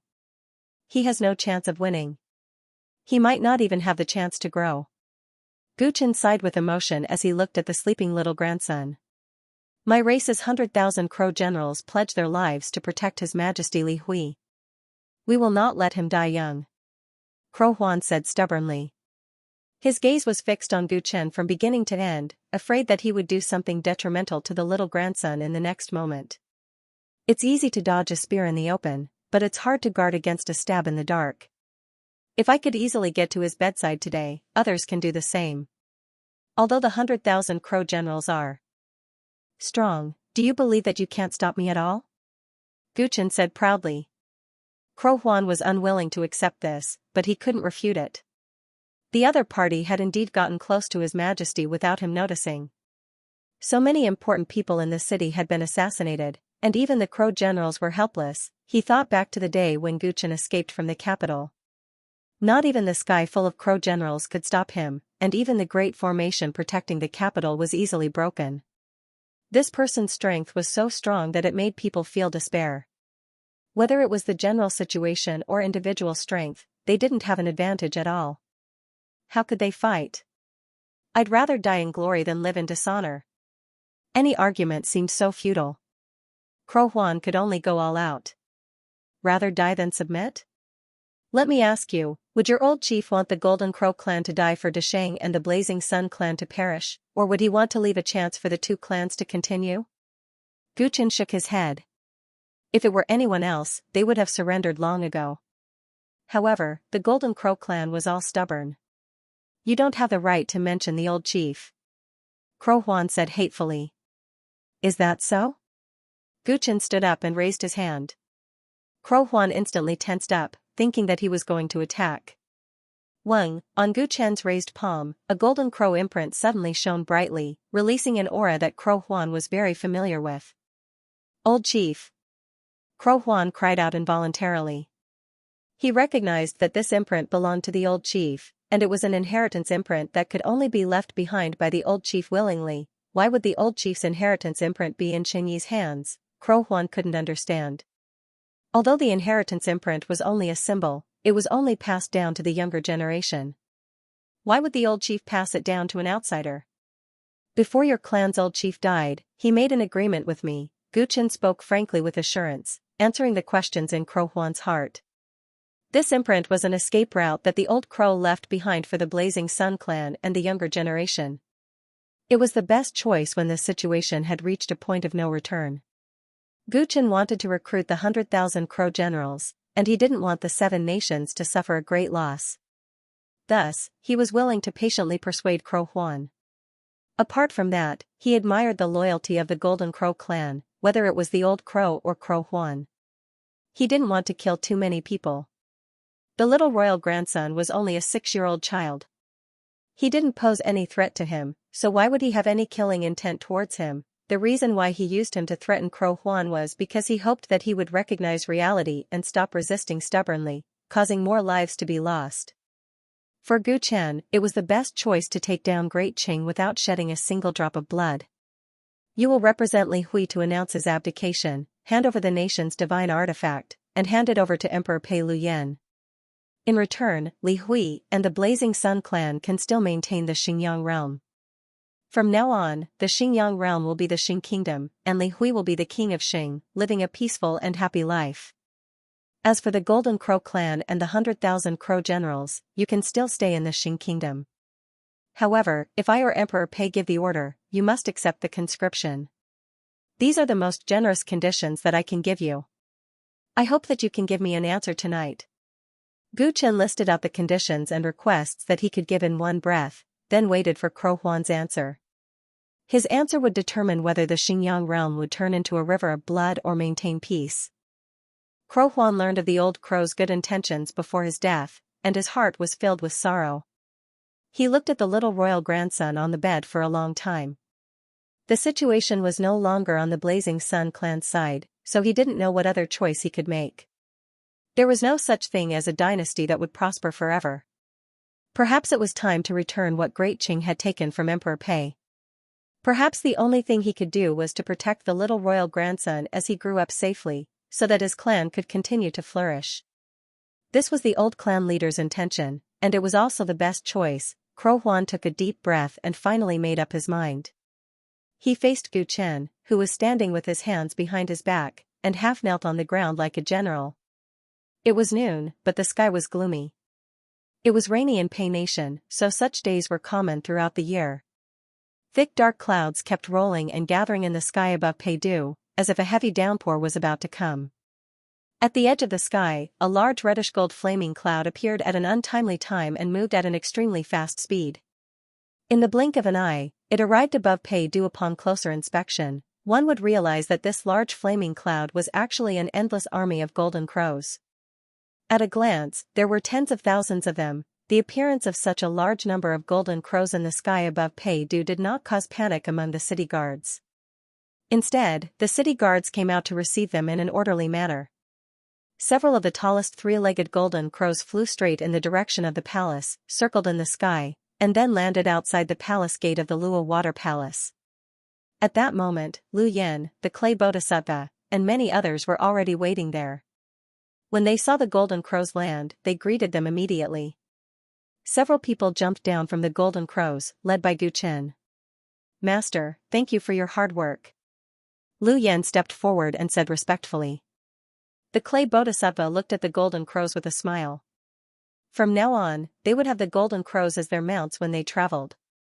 He had never expected that the Luo Water Palace would become the center of the entire Great Qing in just a few years. "I'll leave the Great Qing's national treasure to you." When Gu Chen saw Lu Yan, he flipped his hand, took out a ruler that was as black as ink, and had strange patterns on its edges. He handed it to him. Lu Yan was shocked. He took the ruler from Gu Chen with a complicated expression, feeling that it was extremely heavy. The Great Qing's national treasure, the Emperor Ruler. Its original name should be the Human Emperor's Ruler. It was taken from my ancestor. I didn't expect that it would be regained in my generation. Lu Yan was filled with emotions. He had heard stories about the Human Emperor's Ruler countless times when he was young. Although the national treasure was nominally bestowed by the Dao court as a symbol of the country's rule, a small part of it actually had its own origin. The Pei dynasty's national treasure, the Human Emperor's Ruler, was said to be the ruler used by the first emperor to determine the depth of the sea. Although it was crowned by the Dao court, it was not bestowed by the Dao court. Countless years ago, when the Dao world had just been born, the environment of the entire Dao world had been unstable. In the territory where the Pei dynasty was located, a terrifying flood had once erupted, causing the immigrants of ancient underworld to suffer unspeakably. Later on, the first Emperor Pei was born. With the assistance of the Luo sect patriarch, he successfully conquered the flood and won the love and respect of all the major clans. Thus, he established the Pei dynasty. An ancient dynasty like the Pei dynasty was rare, and a special divine artifact like the Human Emperor's Ruler was also rare. Lu Yanchuang held the Human Emperor Ruler in his hands. It was as if he could feel the glory of his ancestors and the ups and downs of the dynasties. He was overwhelmed with emotions. He couldn't help but bow to Gu Chen, even though he knew that his master didn't care about these things and didn't even take the Emperor Ruler seriously. "From now on, you will be in charge of the defense of the Luo Water Palace. Jin Xiao, take them down and settle them down." Gu Chen did not say much to Lu Yan. He turned to look at the clay bodhisattva and instructed. At that moment, several golden crows behind him slowly transformed into crow generals. The one leading them was the crow general commander who had once served Wu Lai. Gu Chen had subdued the Golden Crow clan.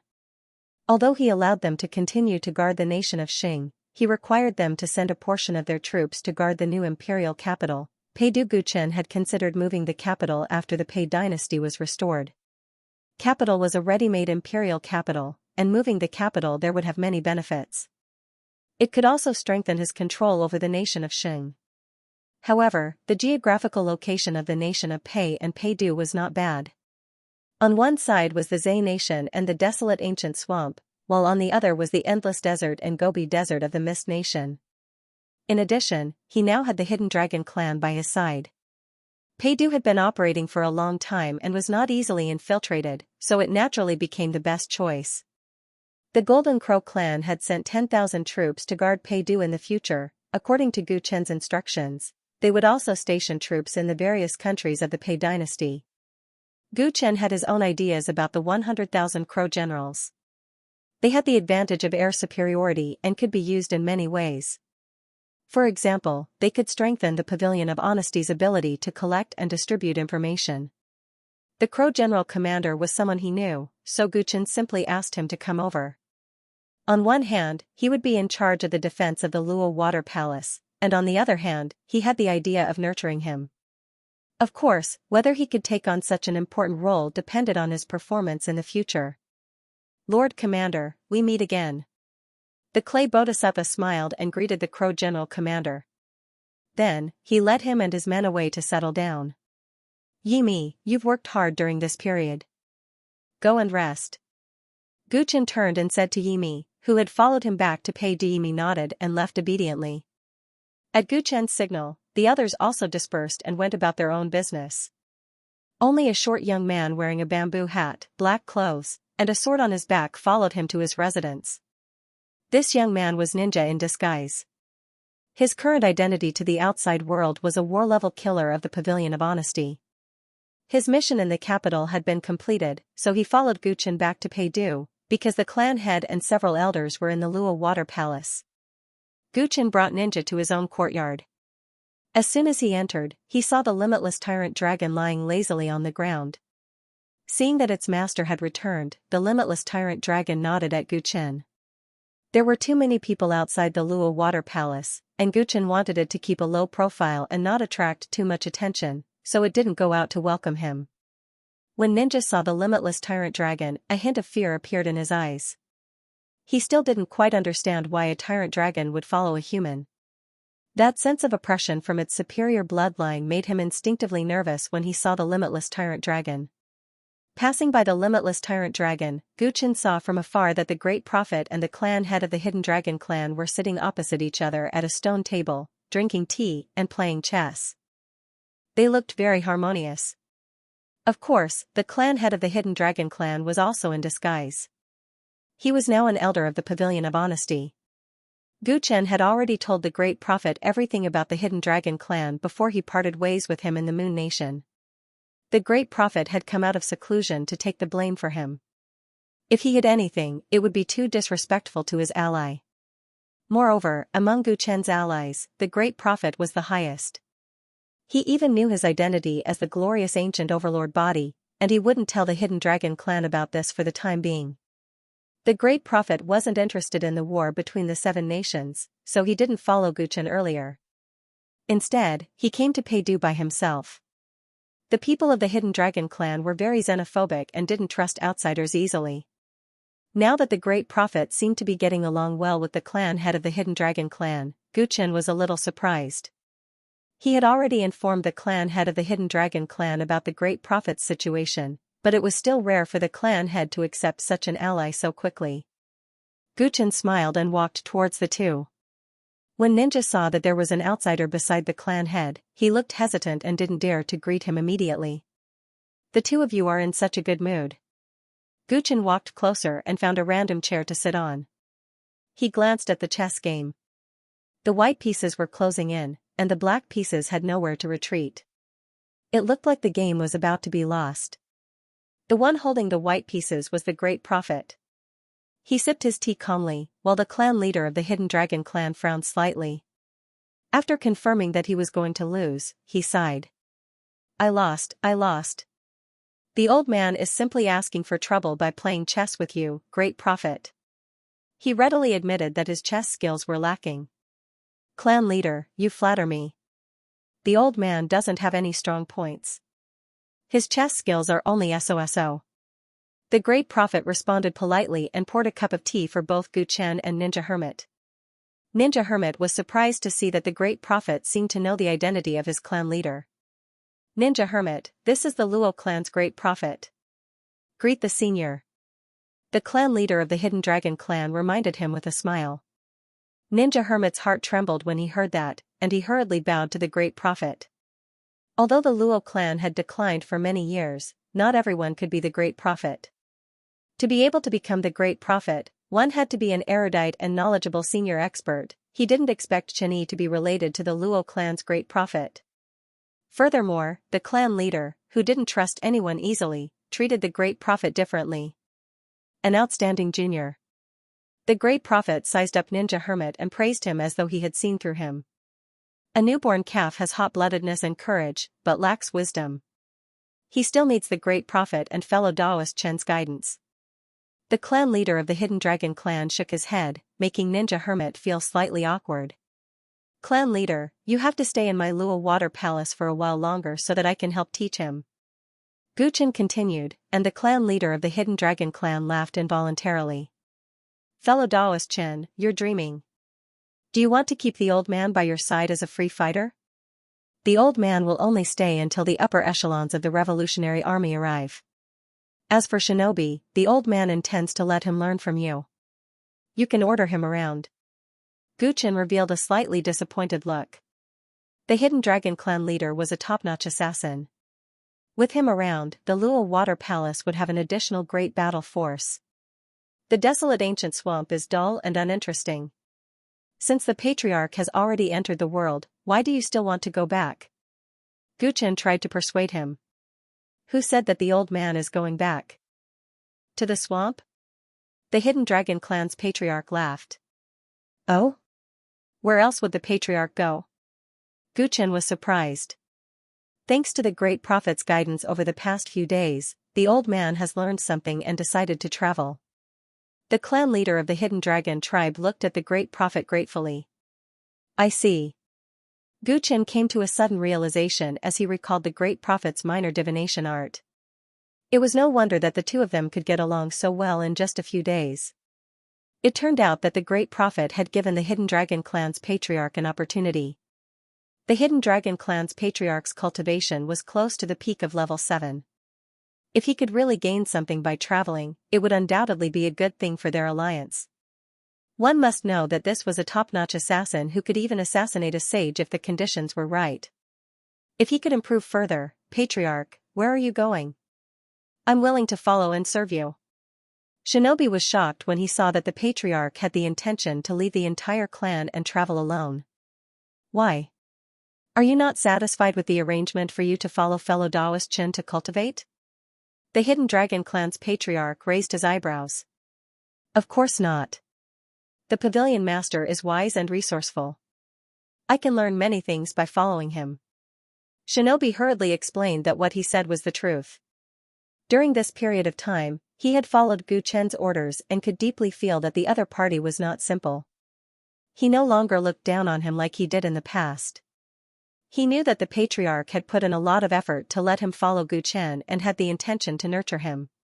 However, the Hidden Dragon tribe had just entered the world and the Patriarch of the Hidden Dragon tribe was already wandering outside.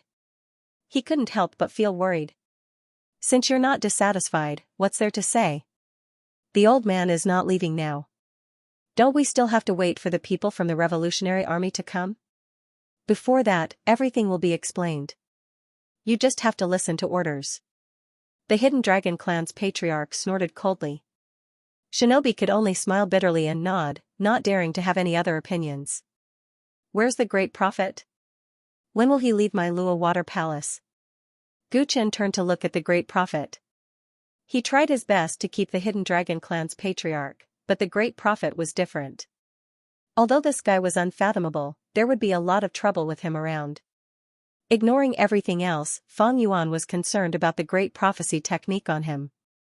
If he stayed in Peidu for too long, if Qiankuan group made a comeback, it would be detrimental to his agreement with Xianxia.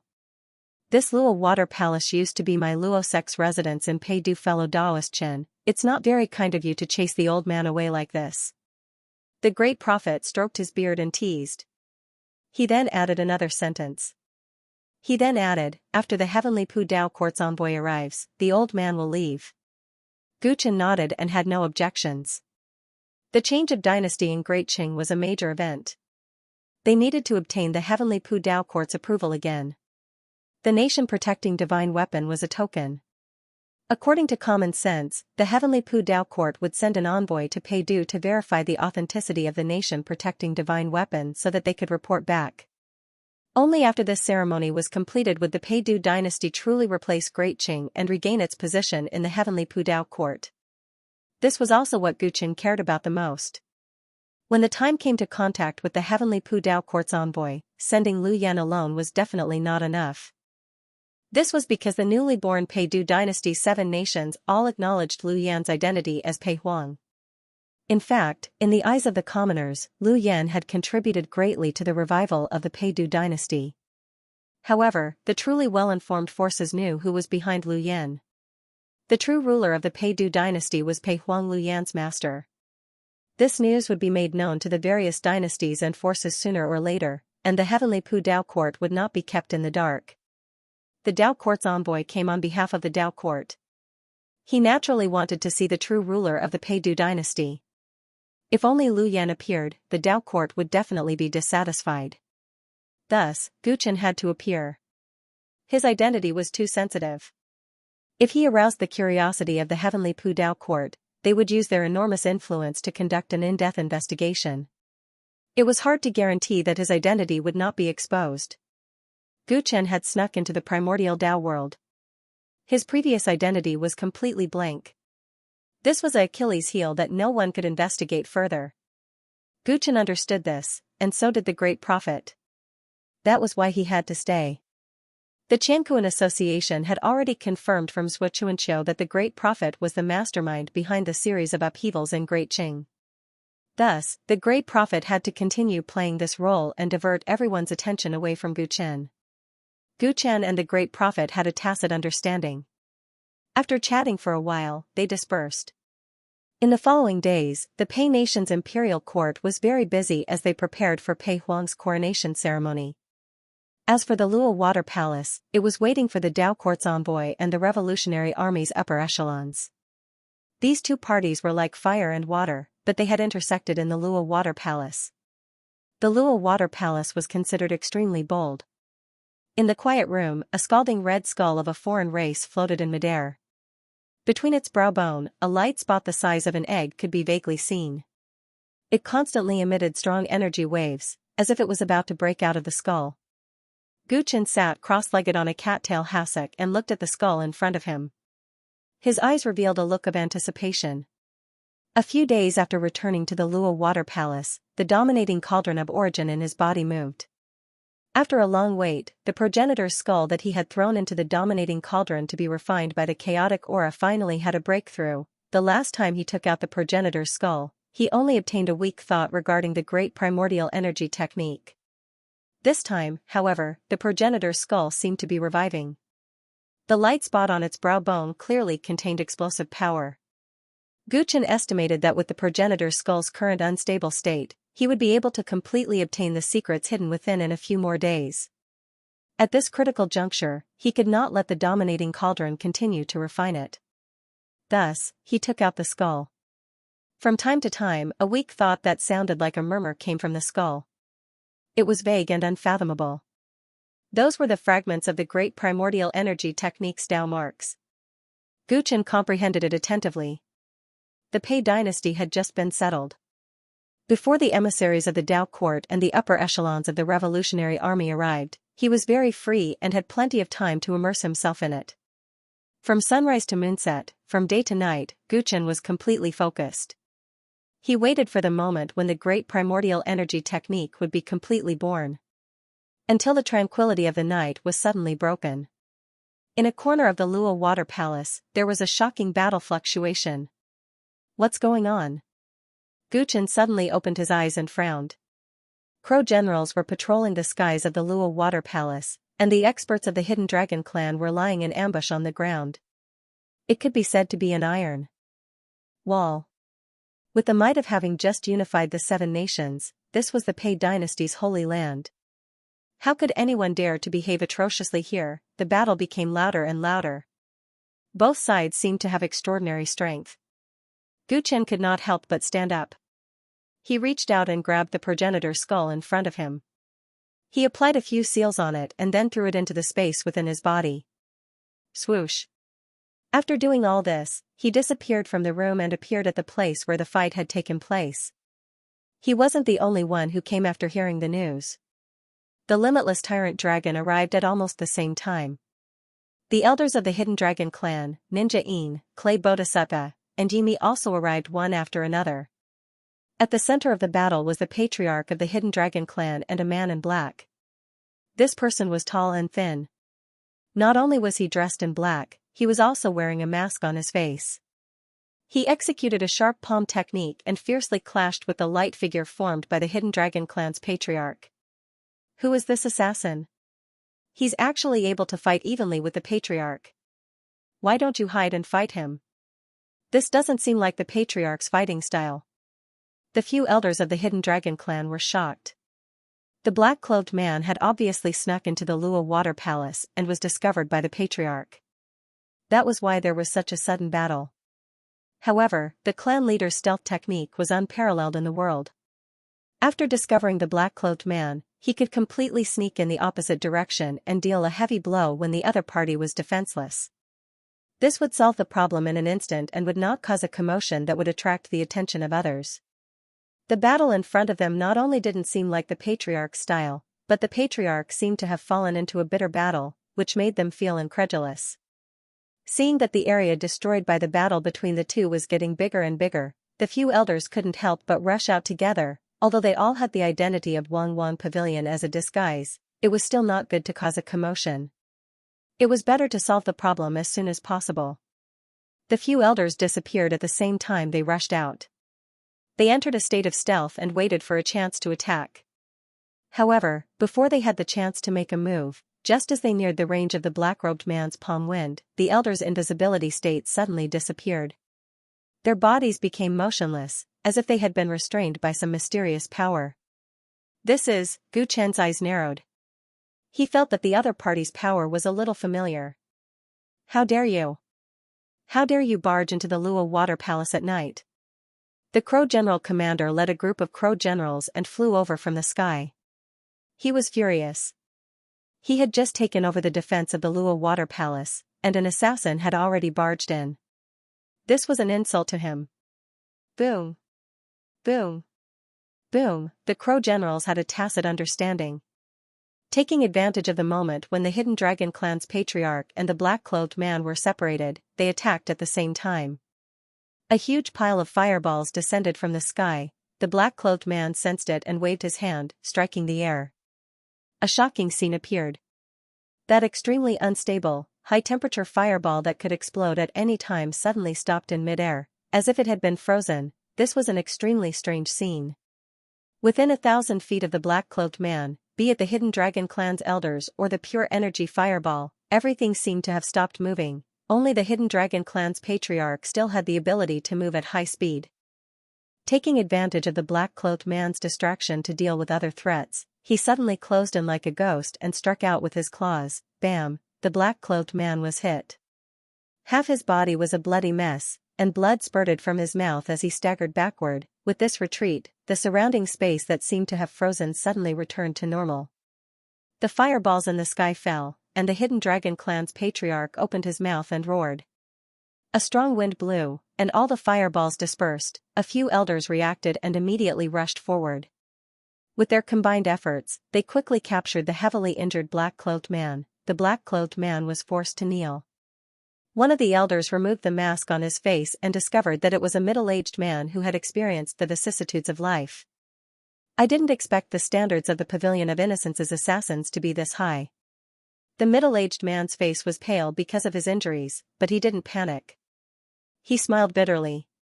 The Hidden Dragon clan's patriarch retracted his powerful aura. Seeing that Gu Chen and the others had been alarmed and rushed over, he nodded at him. It's fine now. Everyone can leave. Gu Chen looked at the middle-aged man who had been captured and seemed to be deep in thought. He casually said to Commander Crow General and the others. Commander Crow General cupped his hands and left with his subordinates. Fortunately, there were many experts in the Lua Water Palace, so no trouble occurred. Otherwise, he would have been guilty. After everyone left, Gu Chen walked up to the middle-aged man. The Hidden Dragon clan's patriarch also walked over. This guy's background isn't simple. The Hidden Dragon clan's patriarch was about to speak when Gu Chen said on his behalf, he's from the Chen clan, right? The Taoist technique that the other party had just used was not simple. It could even freeze unstable energy. It was very similar to the famous sky-fixing technique of the Chen clan's 3 fixed divine techniques. It was rumored that the second technique was extremely difficult to cultivate. Only a few people in the Chen clan could successfully cultivate it. The person in front of them not only knew how to use the sky-fixing technique, but his cultivation was also close to the pinnacle of the sevenfold realm. That was why he could fight so fiercely with the Hidden Dragon clan's patriarch. It could be said that if not for someone else's interference just now, the Hidden Dragon clan's patriarch might not have won this battle. Such a powerful person must have an extraordinary status in the Qin clan. Moreover, his motive for sneaking into the Luo Water Palace in the middle of the night was even more frightening. Seeing that Gu Chen had identified the other party's background, the Hidden Dragon clan leader nodded in surprise. The Qin clan space-fixing technique was famous.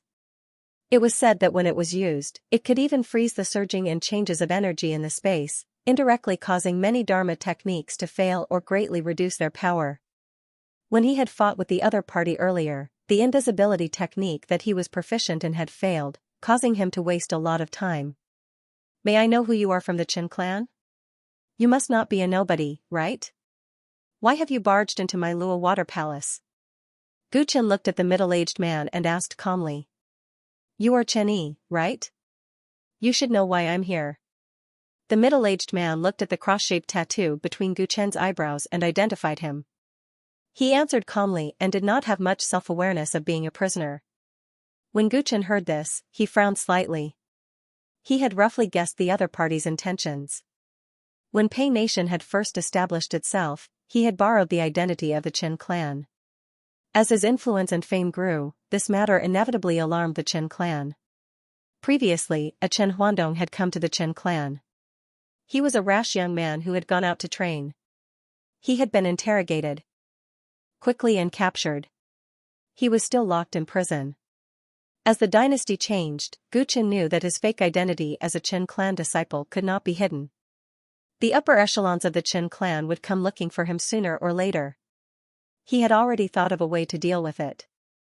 When the time came, he just had to admit that his identity was fake and lure out the great prophet, the mastermind. No faction would be interested in him and would not investigate further. This was a feasible method. Even if the Qin clan came looking for him, as long as he admitted his mistake and handed over Chen Huandong, then gave some compensation, he believed that the Qin clan would not pursue him. If the Qin clan was unforgiving, he had nothing to fear with his current strength. He had considered everything, but he did not expect the Qin clan to come so quickly. Furthermore, they had appeared by sneaking in. This made him a little uneasy. One had to know that the Pei Nation was newly established. There should have been some time before the Qin clan took action. They would not have reacted so quickly. The other party might have targeted him long ago. If they had targeted him long ago, who knew what clues the Qin clan had hidden in the dark had found? It might be disadvantageous to him. The Dao court emissary could come at any time. The timing was very sensitive. If the Qin clan found out something about his identity and reported it to the Dao court, the consequences would be unthinkable. He was not sure if the person in front knew any secrets. Gu Chen could not help but want to kill him. However, just killing him didn't mean that the hidden danger was eliminated. Only heaven knew if there were other Qin clan cultivators in Paidu. Take him to the cell. I will interrogate him personally. For the sake of caution, Gu Chen did not ask any more questions. He ordered several elders to take the middle-aged man to the prison of the Luo Water Palace. Sir, you came to Chen of the Chen of. Yu Chen King is, Yu Chen is. You've come here today to denounce me for pretending to be a Qin clan disciple, right? You come for me? Chen I Chen S Emperor. King Gu Gu. King Gu Yi was the person I just fought really an assassin from the Pavilion of Innocence? The middle-aged man was not in a hurry to answer. Instead, his eyes flashed. He seemed to have guessed something from his fight with the clan leader of the Hidden Dragon clan. Gu Chen could not help but narrow his eyes. If the middle-aged man had guessed the true identity of the clan leader of the Hidden Dragon clan, things would be troublesome. The alliance between the Hidden Dragon clan and him could not be spread for the time being. There would be one more reason for the middle-aged man's death. Sir, you must have investigated me before you came. I am the pavilion master of the Pavilion of Innocence. This Luo Water Palace is naturally heavily guarded. It is not easy to break in, Gu Chen answered. I have met the assassins of the Pavilion of Innocence. They don't seem to be that strong, the middle-aged man said gloomily. He had made sufficient preparations before sneaking into the Lua Water Palace. He thought he could hide from all the assassins of the Pavilion of Innocence. He did not expect to be killed. That only means that you have underestimated the Pavilion of Innocence. Before the fall of Deshang, who would have thought that the Pavilion of Innocence could overthrow an entire dynasty? Guchen said casually. The middle-aged man was speechless. The Pavilion of Innocence was indeed in the limelight recently. Perhaps he had really underestimated them. Your Excellency, if you're here to denounce me, you can visit me openly. Why do you have to hide yourself and end up in prison? Guchen asked again.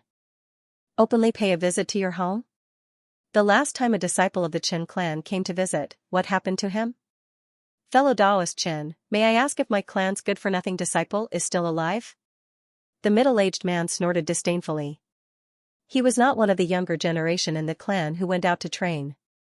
He was impulsive and did not even know the other party's background before coming to denounce him. As a result, it was unknown whether he was still alive or not. So you already know about this. Guchen's heart sank. He was even more certain that the other party did not sneak into the Lua Water Palace on a whim. He already knew about him beforehand. Chen Huandong's disappearance must have attracted the attention of the higher-ups of the Chen clan. He wondered how many channels and manpower the Chen clan had used to investigate him. He had captured Chen Huandong before he went to the capital to take part in the old Emperor Xing's test. If the Chen clan had sent people to investigate him then, they might have known more than he had imagined. If you don't want others to know, don't do it. You pretended to be a disciple of the Chen clan and did well in Deshang. Have you ever thought about how you would explain to the messenger of the Tianpu Taoist court when he comes? The Tianpu Taoist court is not stupid. They can also find out what the Chen clan can find out, and they will only find out more. The middle-aged man seemed to be implying something. It seemed that he had already caught hold of Guchen's weakness. If you know anything, you can report it directly to the Tianpu Taoist court. That would be a great merit. Why did you sneak into the Lua Water Palace and take such a big risk? Guchen replied calmly. He was not sure what the other party knew. It was also possible that he was just putting on a show so that he would not dare to kill him for fear of harming the innocent. This possibility existed. If the other party really knew a lot of secrets, it was unlikely that he would fall into the hands of the Hidden Dragon clan leader. The Lua Water Palace is so complicated. Without conclusive evidence, how would I dare to complain to the Tianpu Taoist court? The middle-aged man shook his head. So you snuck into the Lua Water Palace to look for evidence? What kind of evidence are you looking for? If I tell you, will you still let me go? I'm not stupid. The middle-aged man sneered. You're exaggerating. It was my fault for pretending to be a disciple. Once the misunderstanding is cleared up, I will naturally let you go. Guchen's words were watertight.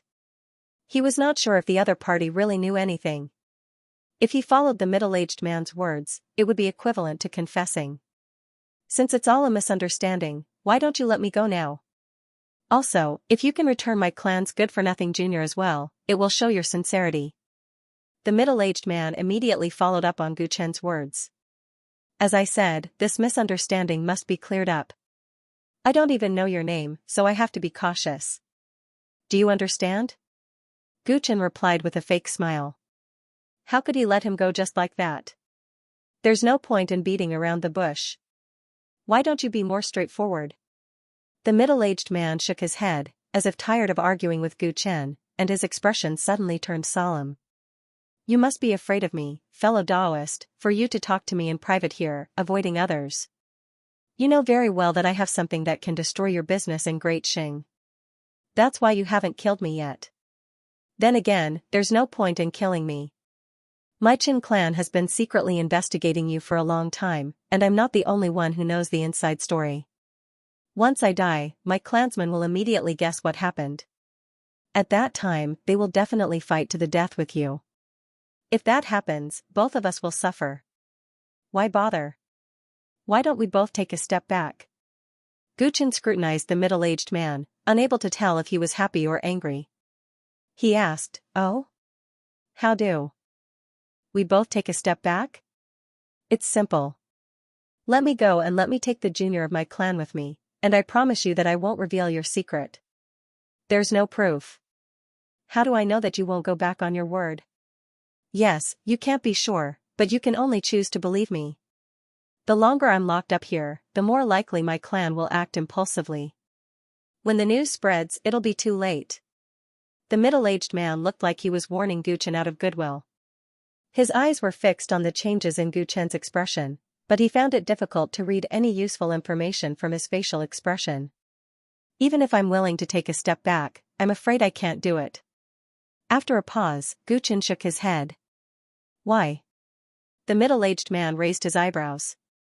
Because Chen Huandong is already dead. He happened to see me plotting with the great prophet of Luo sect, so how could I spare his life? If I had known earlier that paper couldn't cover fire and that the Chen clan still knew this secret, I wouldn't have killed him. At the very least, I would have kept him alive to negotiate with you.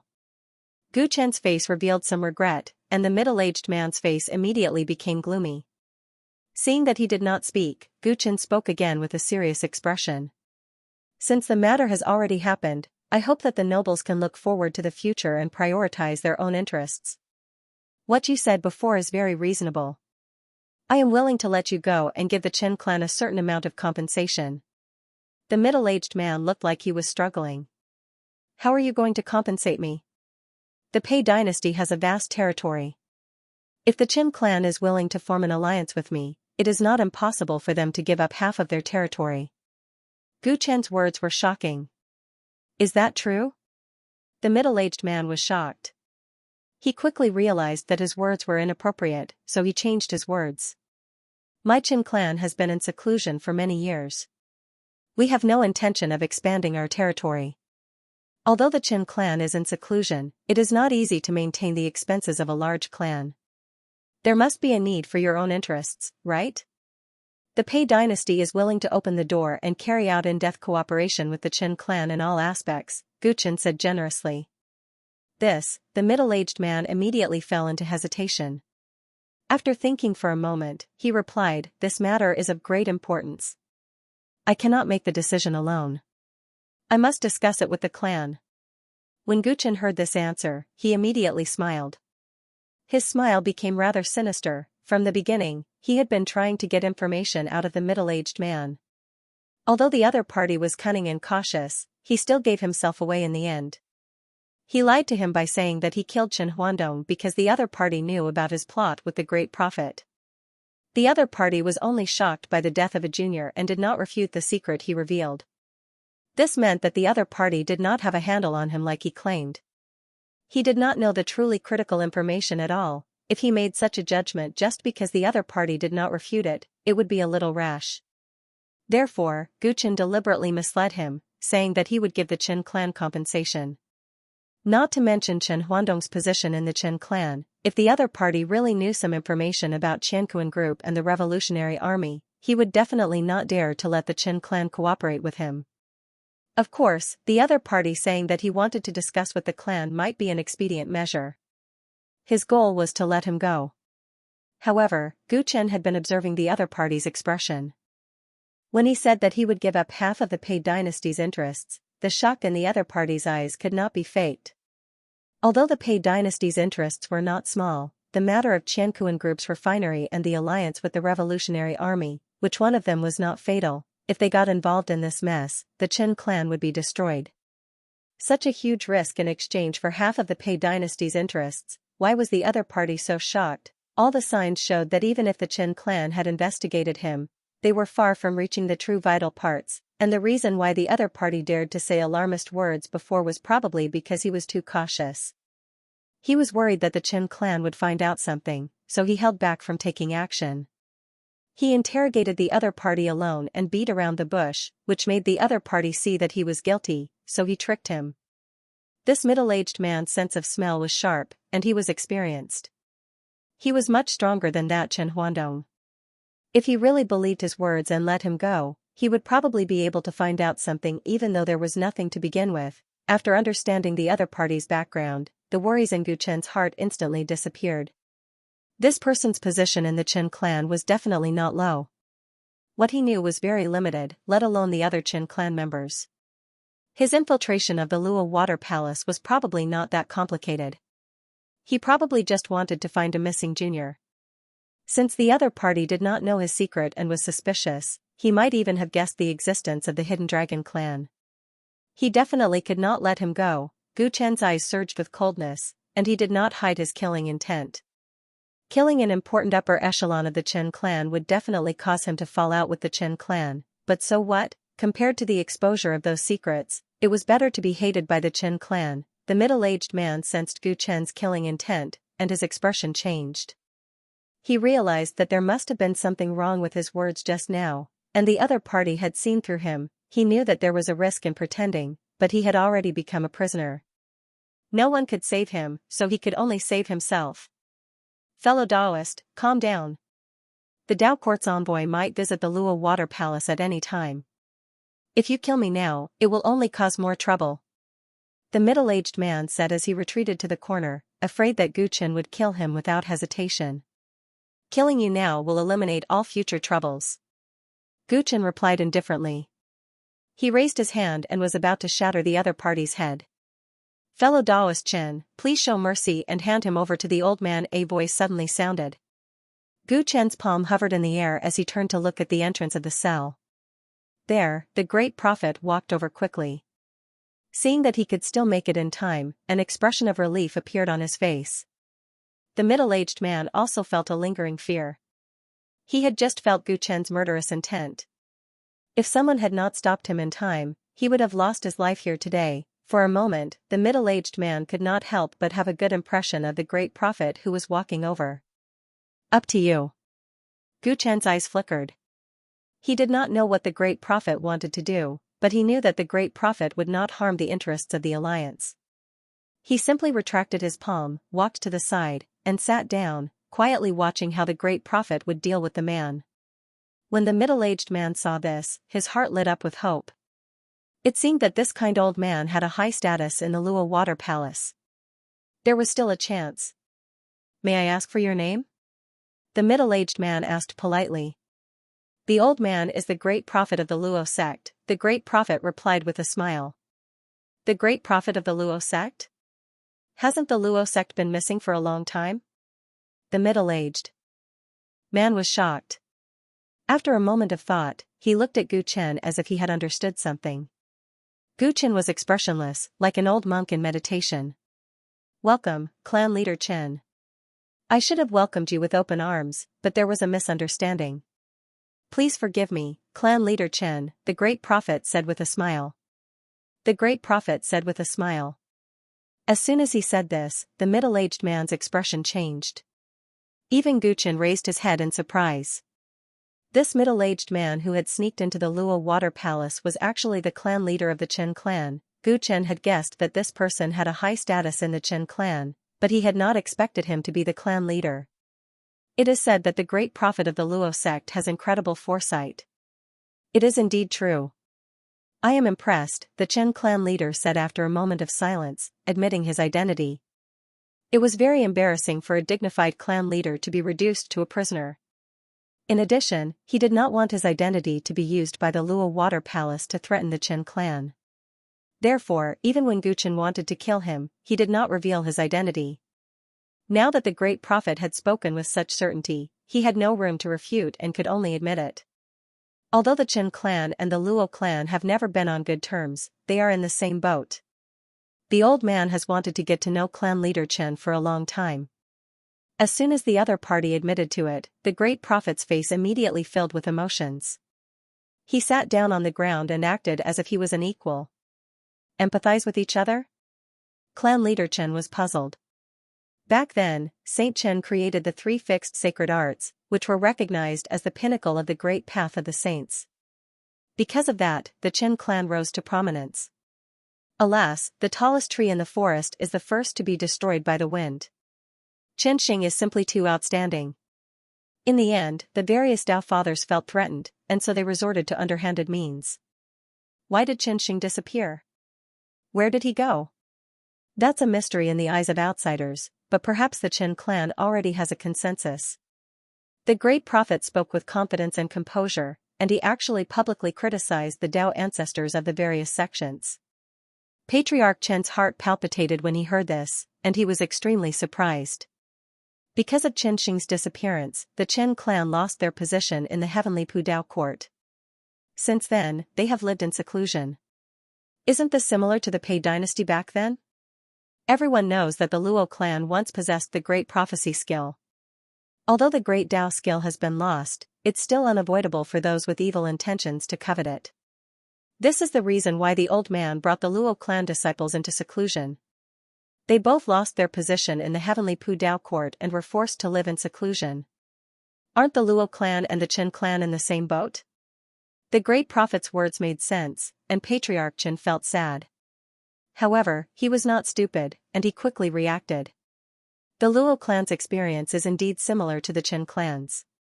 However, I have to correct one thing. The Qin clan did indeed lose their position in the heavenly Pudao court back then, but it wasn't snatched away by others. We gave it up on our own accord. In addition, since the Luo clan got into trouble because of the great prophecy skill and chose to live in seclusion, why did they plot strategies behind the scenes and overthrow the entire Great Qing? Patriarch Qin was rather puzzled when he first set his eyes on Chen Yi.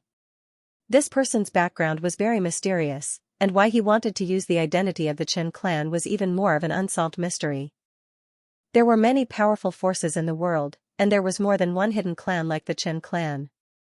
Why did he choose the Qin clan, then? The series of shocks in the 7 countries of Great Qing made Patriarch Qin feel even more incredulous.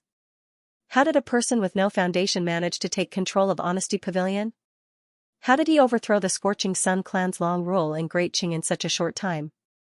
Even the Qianquan group chose to avoid him.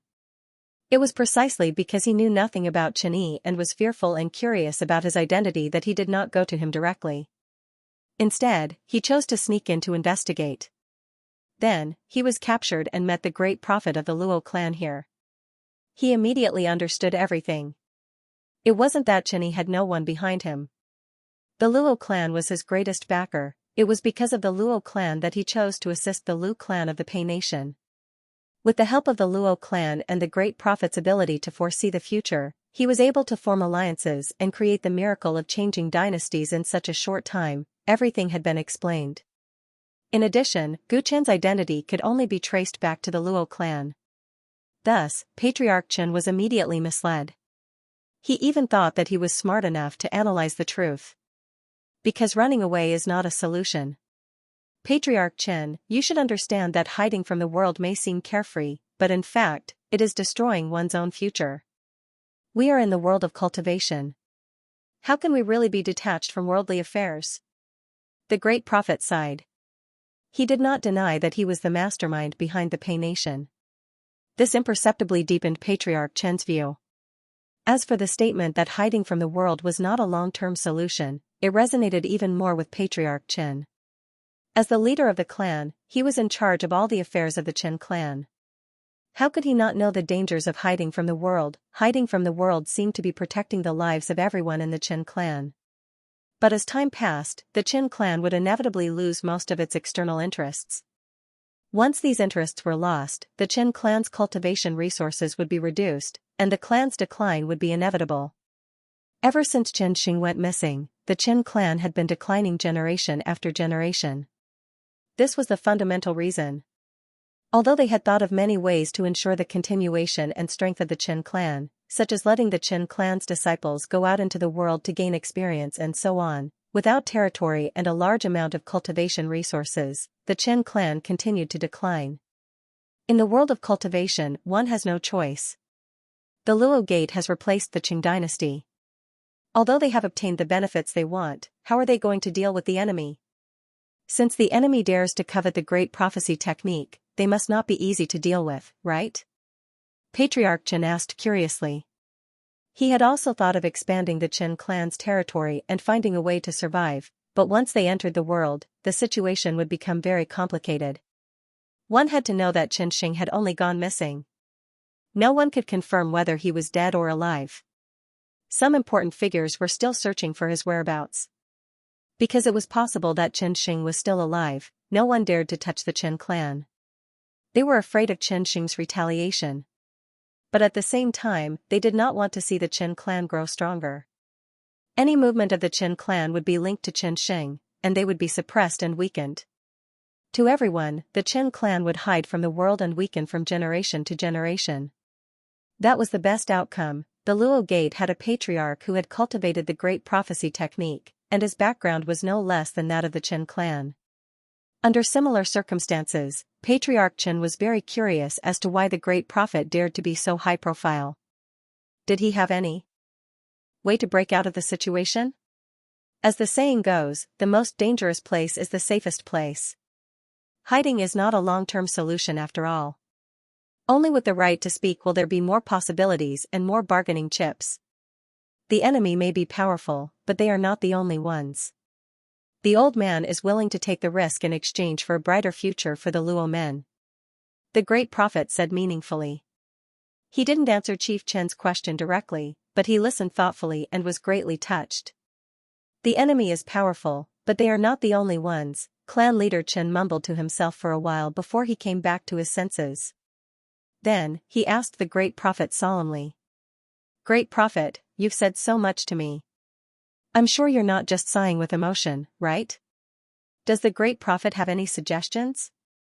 Gu Chen also looked at the great prophet. As the saying went, a bystander could see things clearly. The great prophet's words had more or less allowed Gu Chen to guess what he wanted to do, but he did not quite understand it. It was our mistake to borrow the name of the Qin clan, but since it has already happened, we might as well make the best of it. The great prophet stroked his beard. What do you mean by making the best of it? Clan leader Chen asked in confusion. Since the outside world thinks that Qin Yi is a member of the Qin clan, why don't you admit it? This can be used as a way for the Qin clan to re-enter the world and probe the outside world. At the same time, the Qin clan will gain us as allies. Isn't this killing two birds with one stone? The great prophet's words were pleasant to hear, but Patriarch Chen's eyes shone brightly. Great prophet, you want me to lie to the Dao court's envoy? This is a serious crime. Clan leader Chen, you're exaggerating. The Qin clan has been in seclusion for a long time. The outside world knows very little about the members of your clan. With clan leader Chen's ability, it shouldn't be difficult for you to arrange an identity for Qin Yi that won't be exposed. Since the risk is small, there's no serious crime to speak of. What's important is the benefits. The great prophet smiled and suddenly pointed at Gu Chen. As you can see, Clan Chief Chen, now that you know our secret, fellow Daoist Chen has a strong desire to kill you. If you can't reassure him, I'm afraid you won't be able to leave the Luo Water Palace alive. As long as you lied to the emissary of the Dao court, it would be equivalent to proving that you are on the same boat as us. Of course, fellow Daoist Chen would have no reason to kill you. Clan leader Chen smiled bitterly when he heard this. Since he was certain that the great prophet was the mastermind behind Pei Chao, he naturally believed that his life was in the hands of the other party. Now that the great prophet had mentioned Gu Chen, he saw it as a threat, both overtly and covertly, warning him that if he refused to form an alliance, only death awaited him. Normally, he would have been infuriated by such threats, but the great prophet's words had touched him and made him seriously consider the possibility of an alliance. Lying to the Dao court was indeed a serious crime. However, what kind of place was the Dao court? In essence, it was just a product of the game and compromise between various forces. When Xinxing was still around, the Qin clan had always been a thorn in the side of the various forces. Although they were content with their territory now, there were forces in the Dao court who wanted to kill them. However, they did not dare to do so because they were afraid of Xinxing's death. If Xinxing died, the Qin clan would not survive either. In comparison, deceiving the Dao court was nothing. Moreover, the risk of this matter was extremely low. With his ability, he could indeed help Qin Yi and create a flawless identity. Even the Qin clan would not suspect him unless he leaked the secret himself. By doing this, he could gain the trust of the Luo sect. Not only could he leave safely, but he could also gain influence in the Pei Chao.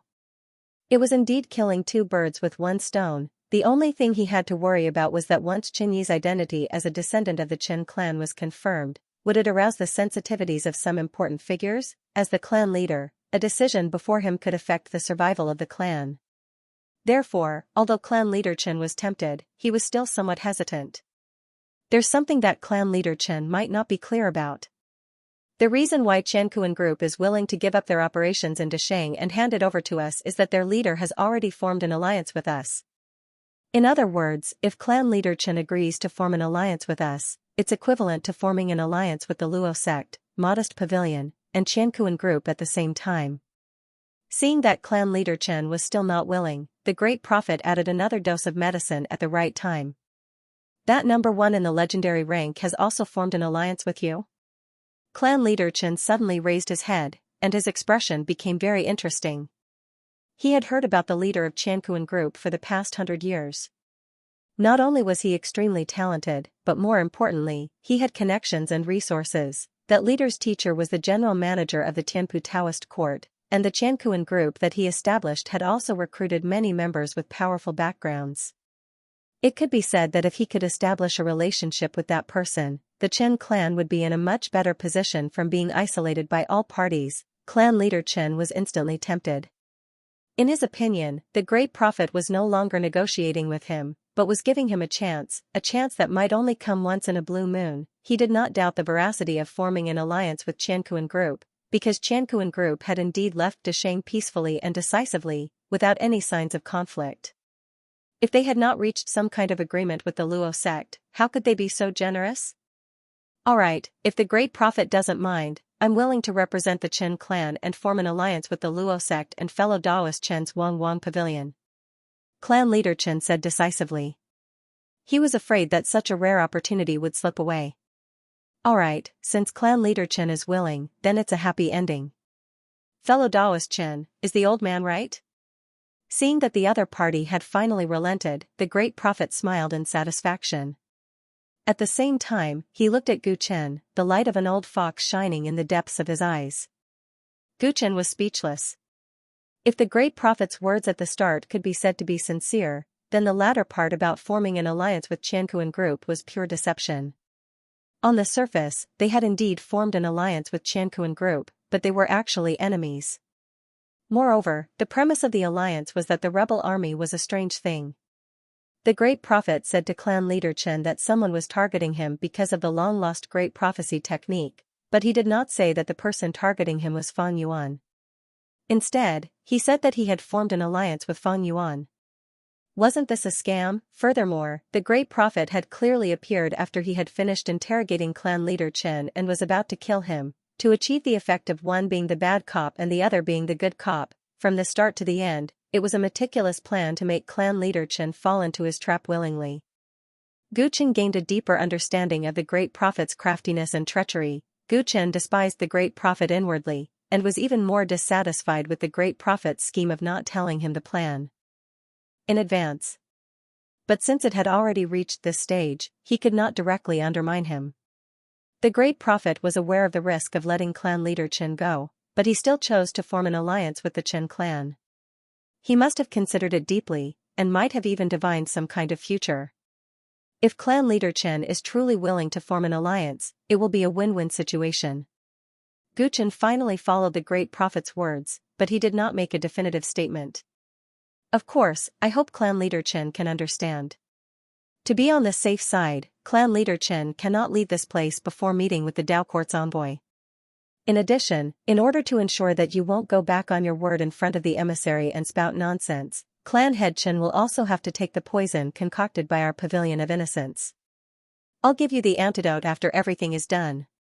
Hearing that he had to consume poison, clan leader Chen had a helpless expression, but he knew that the other party's caution was not without reason, so he could only nod.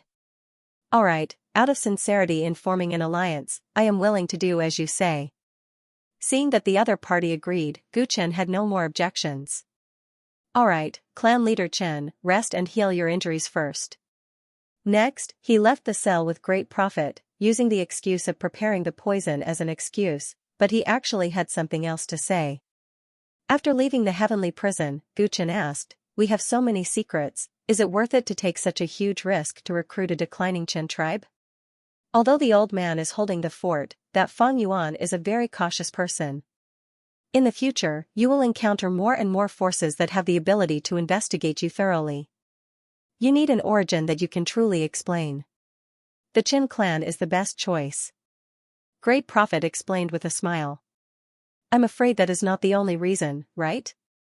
You would rather deceive and kidnap Chen tribe to join us. I feel that there is another reason. Gu Chen looked at Great Prophet with a smile that was not a smile. What other reason could there be?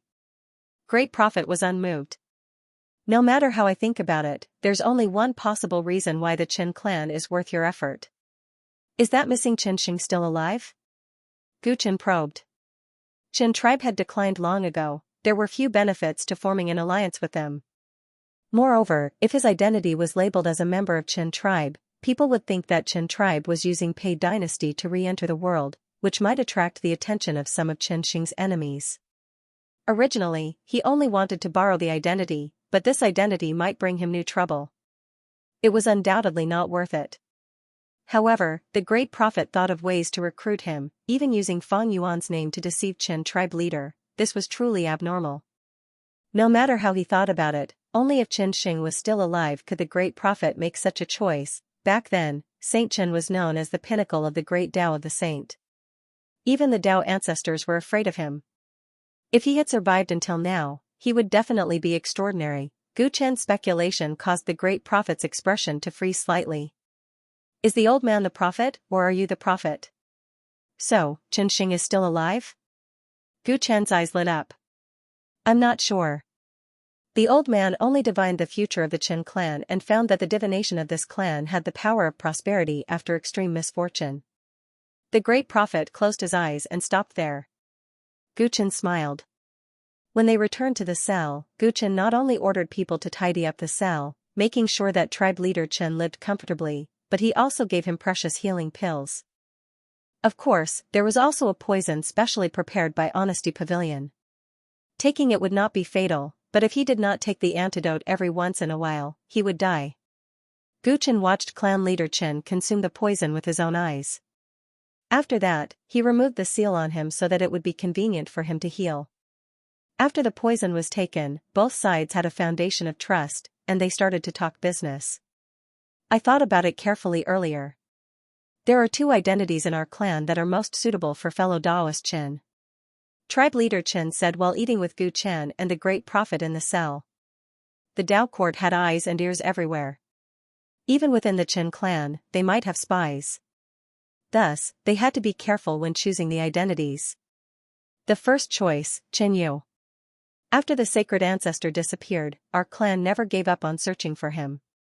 1,000 years ago, there seemed to be traces of the sacred ancestor in the Great Zhou dynasty.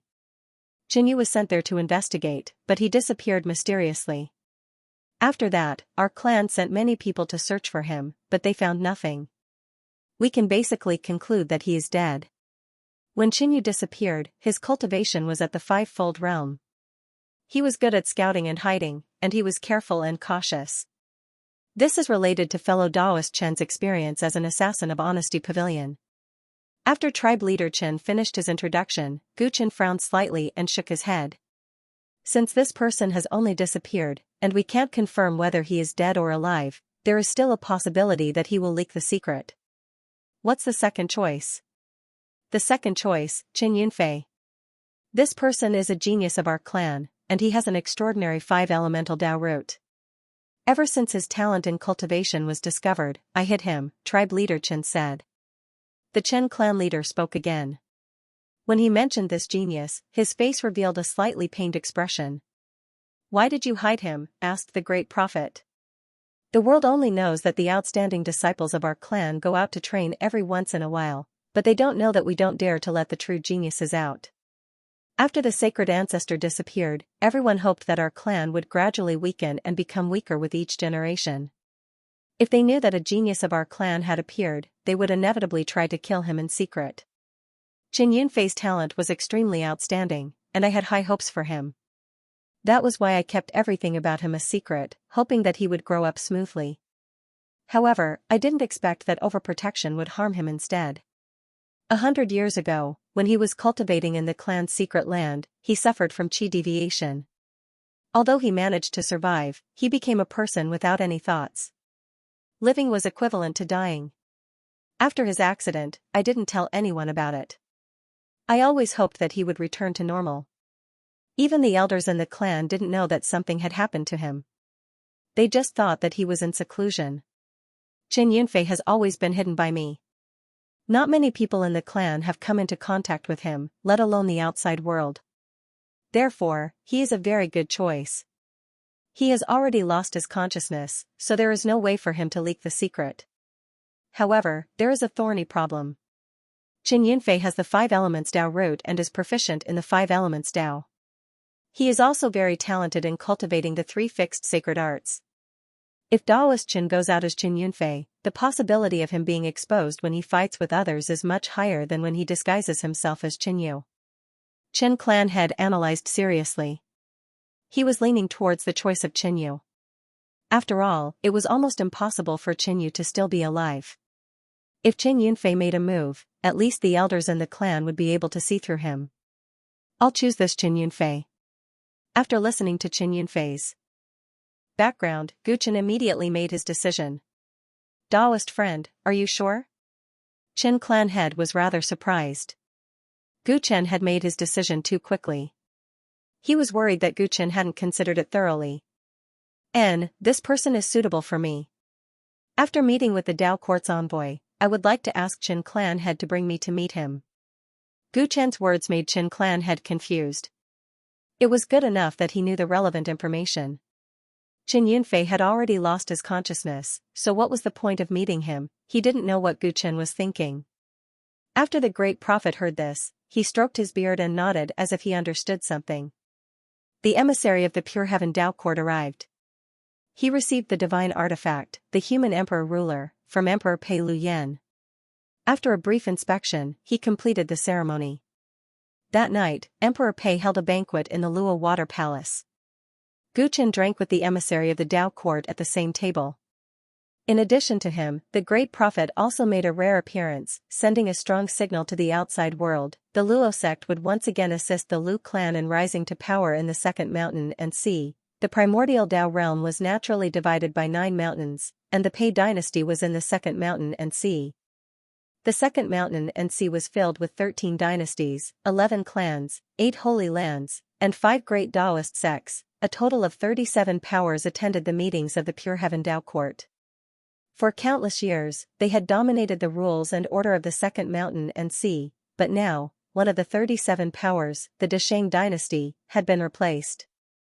The Pei dynasty had risen again, shocking the entire second mountain and sea. The Pure Heaven Dao Court had a permanent residence in the Great Shadow Villa, headed by an executive who was in charge of the daily operations of the Dao Court. The emissary of the Dao Court naturally came from the Great Shadow Villa. The cultivators of the Great Shadow Villa did not belong to any power. They were known to be neutral and followed the rules and regulations of the Dao Court. The emissary was called by Qing, and he looked like a member of the outsider tribe. At the banquet, he toasted with everyone and chatted happily. However, after the banquet ended, the officials of the Pei dynasty, the Water Dance Army, and even the members of the Innocent Pavilion received orders from the Great Shadow Villa to go to the emissary's residence for questioning. The content of the conversation involved a wide range of topics, and the great prophet, Gu Chen, and Lu Yan were the main targets of the interrogation. The great prophet had been in seclusion for a long time, and Lu Yan was mostly just following orders. Naturally, the focus of the interrogation fell on Gu Chen. From the moment the name Chenyi appeared, the emissary asked about his relationship with the Luo sect, and how he joined the Innocent Pavilion. The depth of the conversation was beyond imagination. Fortunately, the emissary had prepared a flawless identity as Qin Yunfei. With deliberate arrangements, the true identity of Gu Chen as Qin Yunfei was discovered by the emissary, and he had a series of reasonable encounters. The emissary stayed in Paidu for 2 days, and finally left on a flying whale with the truth that he had identified. When the envoy, by Qing, disappeared into the horizon, Gu Chen, who was in the Luo Water Palace, heaved a sigh of relief. He had thought that with the great prophet blocking the way, the Dao Court would be lax in their investigation of him. He did not expect this to be the case. Fortunately, they had formed an alliance with the Qin clan in advance and obtained a foolproof identity. The emissary believed that this was the truth and finally ended the investigation. The alliance with the Qin clan was originally useless without the great prophet's divination, but after this incident, Gu Chen secretly sighed. The alliance was worth it. He wondered if the great prophet had predicted this risk in advance. Although Gu Chen's foresight was also a type of foresight, it was limited by distance. Most of the time, it could only be used in battle. It was not as comprehensive as the great prophet's foresight. Great prophet, fellow cultivator Chen, we're on the same boat now.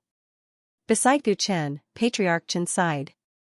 Thank you for your hard work, Patriarch Chen. Gu Chen smiled as he took out the antidote and passed it to clan leader Chen. Patriarch Chen swallowed the antidote and the worry in his heart finally disappeared. Previously, he was more or less worried that the other party would burn the bridge after crossing it. Jin Xiao. Gu Chen summoned the clay bodhisattva. The clay bodhisattva came forward and threw the pitiful Chen Huandong, who had been imprisoned for a long time, out of his swamp space. Chen Huandong looked sloppy and smelled horrible. He had fallen into a coma. Patriarch Chen was not unhappy when he saw the wretched state of the younger generation of the clan. Instead, he nodded and said, "Thank you, fellow cultivator Chen, for showing mercy." Even if Chen Huandong was killed by Gu Chen, Patriarch Chen would not fall out with him for the sake of the big picture. He would still choose to form an alliance. Chen Huandong did not die. This was a pleasant surprise. After all, he was rather talented among the younger generation of the clan.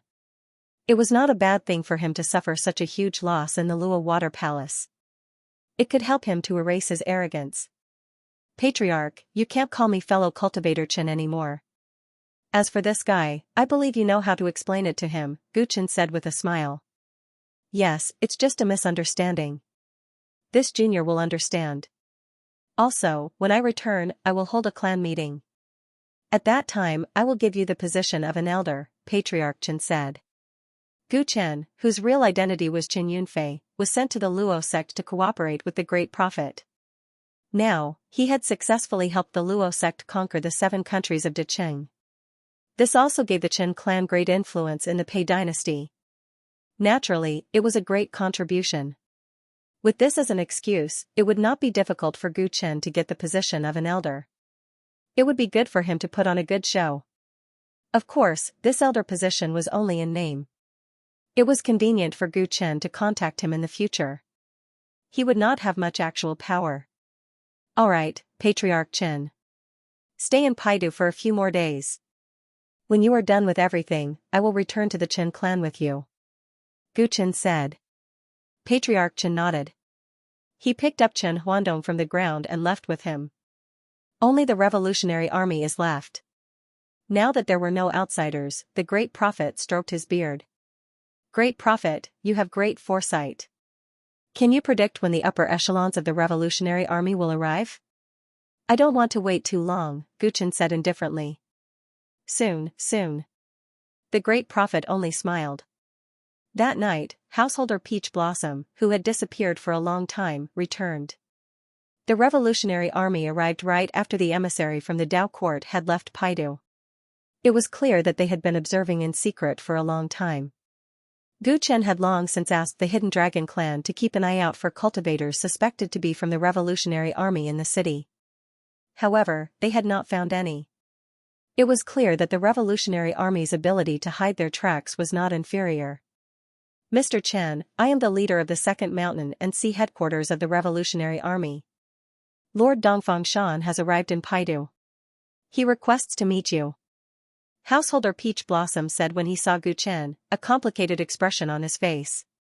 Nowadays, there were rumors that the real big shot behind the Pei dynasty was the great prophet of the Luo sect. It was said that Chen Yi was like Lu Yan, more of a puppet. However, to Householder Peach Blossom, who knew the truth, all those rumors were laughable.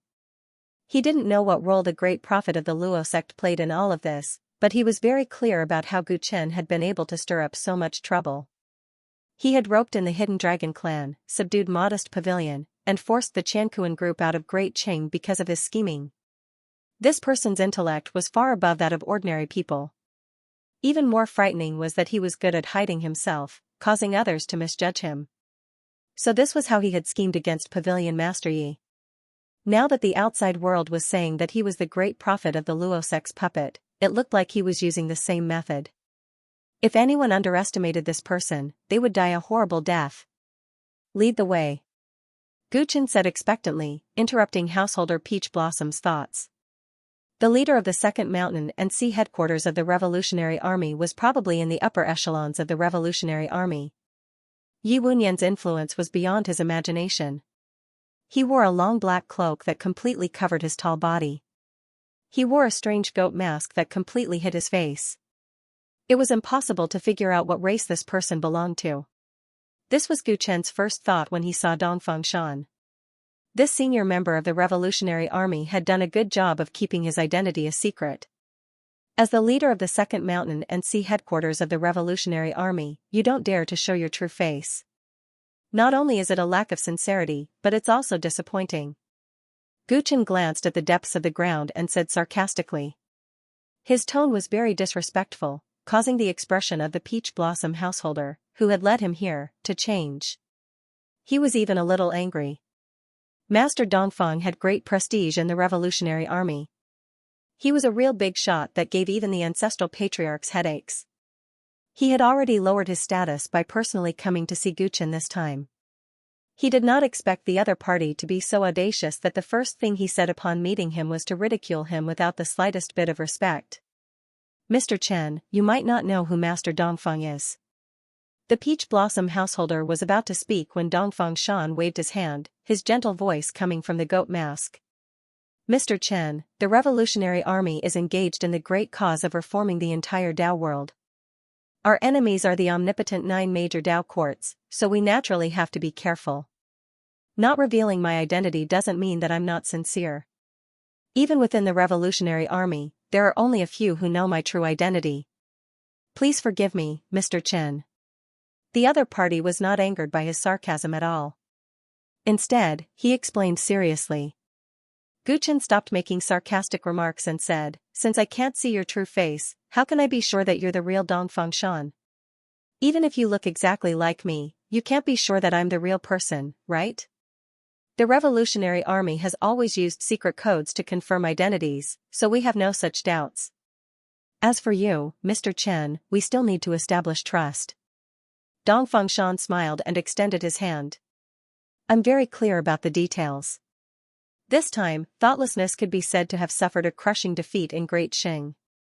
If it weren't for Mr. Chen showing mercy, not only would the Revolutionary Army's operations in Great Xing have been destroyed, but it would also cause a lot of trouble. Mr. Chen's suggestion is very good. It's the best of both worlds and reflects Mr. Chen's extraordinary wisdom. The Revolutionary Army sincerely wishes to form an alliance with Mr. Chen and the Hidden Dragon clan. Dongfang Shan was polite and sincere. When he mentioned the Hidden Dragon clan, he turned to look at the seemingly empty corner of the underground space. Gu Chen's eyelids twitched slightly. He had followed Master Peach Blossom here and did not reveal that the Hidden Dragon clan's patriarch was following him. However, Dongfang Shan had somehow seen through the Hidden Dragon clan's patriarch's invisibility. Since he had already been seen through, there was a flash of light and shadow in the empty space, and the Hidden Dragon clan's patriarch revealed his true body. I have long heard of Mr. Dongfang's great name, the Hidden Dragon clan leader said indifferently. Patriarch, you don't have to be so courteous. I know you don't have a good impression of me. Dongfang Shan's tone carried a hint of helplessness. These words surprised Gu Chen as he looked at the Hidden Dragon clan's patriarch. When Renin went out to train, he joined this Mr. Dongfang's banner. As a result, his mind became muddled afterwards, the Hidden Dragon clan leader explained simply. When Gu Chen heard this, he immediately understood. It turned out that Renin had been influenced by Dongfang Shan back then. That was why he had wanted to use Modest Pavilion to get the Hidden Dragon clan to join the Revolutionary Army. It was a good thing to say that he had been influenced. No one wanted to see the most talented junior in the clan be bewitched by an outsider and do something stupid. It was no wonder that the Hidden Dragon clan leader did not like Dongfang Shan. Yi Futian did not know what kind of charisma this person had to make Renin want to bring the entire clan to follow him. Since we have decided to form an alliance, let bygones be bygones. Gu Chen smiled and shook hands with Dongfang Shan, taking the initiative to ease the awkwardness between the two. The alliance between the two parties was officially confirmed deep underground. After chatting for a while, Gu Chen handed over Yi Wunyan, who had been thrown into the space in his body. When Yu Wunyan, who had become sloppy and dispirited these days, saw Dongfang Shan, he immediately looked ashamed and lowered his head in silence. Dongfang Shan saw that Yu Wunyan was fine and nodded. He smiled at Gu Chen and said, "I'll take him with me. But since we are in an alliance, there will be many times when we need to communicate in the future. I'll leave Peach Blossom with Mr. Chen and be at your disposal." "What do you think, Mr. Chen?" When he said this, Householder Peach Blossom was shocked, while the Hidden Dragon clan leader frowned slightly. To put it nicely, it was convenient for both parties to communicate, but in reality, it was a kind of surveillance. From the clan leader's point of view, keeping this person by his side was a hidden danger. It was best to find an excuse to reject him. Mr. Dongfang is right. Householder Peach Blossom is a war-level killer of Modest Pavilion. It's a good thing that he's willing to stay by my side. To everyone's surprise, Gu Chen agreed without hesitation and glanced at Taoist Master Peach Blossom with a smile. This look gave Householder Peach Blossom an ominous premonition. He felt that the other party was up to no good when he agreed. He wanted to reject him instinctively, but he couldn't make the decision. Dongfang Shan was a little surprised as well. He looked at Gu Chen with an even more curious gaze. "All right then. If Mr. Chen needs any help in the future, don't hesitate to contact the rebel army. We are willing to be at your service." "Alright, if Mr. Dongfang has any instructions, I'll be there at your service." Both of them had made up their minds, and their words were almost full of themselves. However, whether or not they took it seriously, no one knew. "It's getting late. I should go." After they finished talking, Dongfang Shan took his leave and left with Yi Wunyan. "Pavilion Master Yi, everything that happened before was a battle of standpoints. There will always be a winner and a loser in a fight between experts. I hope that you and I can bury the hatchet in the future," Gu Chen suddenly said as he looked at Yi Wunyan's back. Yi Wunyan stopped in his tracks, his body a little stiff. Dongfang Shan turned to look at him with a thoughtful look. Yi Wunyan took a deep breath, turned around, and cupped his hands at Gu Chen. "Mr. Chen is a great talent. I accept my defeat wholeheartedly. I won't take revenge in the future. Don't worry, Mr. Chen." This Mr. Chen seemed to shatter the last of Yi Wunyan's pride. Seeing this, Householder Peach Blossom sighed. After this incident, Mr. Dongfeng's trust in Pavilion Master Yi would probably be greatly reduced. Moreover, losing an intelligence organization like Pavilion Master Yi, which had been operating for many years, would cause Pavilion Master Yi's status in the rebel army to plummet. Yi Wunyan finally turned to leave. Gu Chen wasn't sure if he would really let go of Gu Chen, but Dongfang Shan's words were a reminder. Pavilion Master Yi was now his power, and Yi Mi and the others were also his subordinates. He didn't want Yi Wunyan to be dissatisfied and play any tricks in the dark. If it weren't for the fact that he couldn't afford to offend the rebel army, he would have killed Yi Wunyan long ago. "Taoist Peach Blossom, you're mine from now on." Gu Chen stopped thinking, and his gaze fell on Householder Peach Blossom, who was a little nervous. He naturally had his reasons for allowing Dongfang Shan to plant such a spy by his side. Householder Peach Blossom's identity in the rebel army was troublesome, but at the same time, it was also a kind of convenience. "Greetings, Pavilion Master." Householder Peach Blossom smiled bitterly and bowed. He had a feeling that the coming days would definitely not be easy. After parting ways with Dongfang Shan, Gu Chen and the other two also left the depths of the underground. They were still within the boundaries of Paidu. As soon as they left the underground and were about to return to the Lua Water Palace, Gu Chen suddenly changed his mind. "You guys go back first. I need to go somewhere," Gu Chen said. The Hidden Dragon clan leader and Taoist Master Peach Blossom were a little surprised, but seeing that Gu Chen had no intention of explaining, they nodded and went back first. Gu Chen soared into the sky and flew out of Paidu, a rare look of excitement on his face. He flew as fast as lightning all the way to the wilderness hundreds of miles away from Paidu. Only then did he stop and suddenly fall down.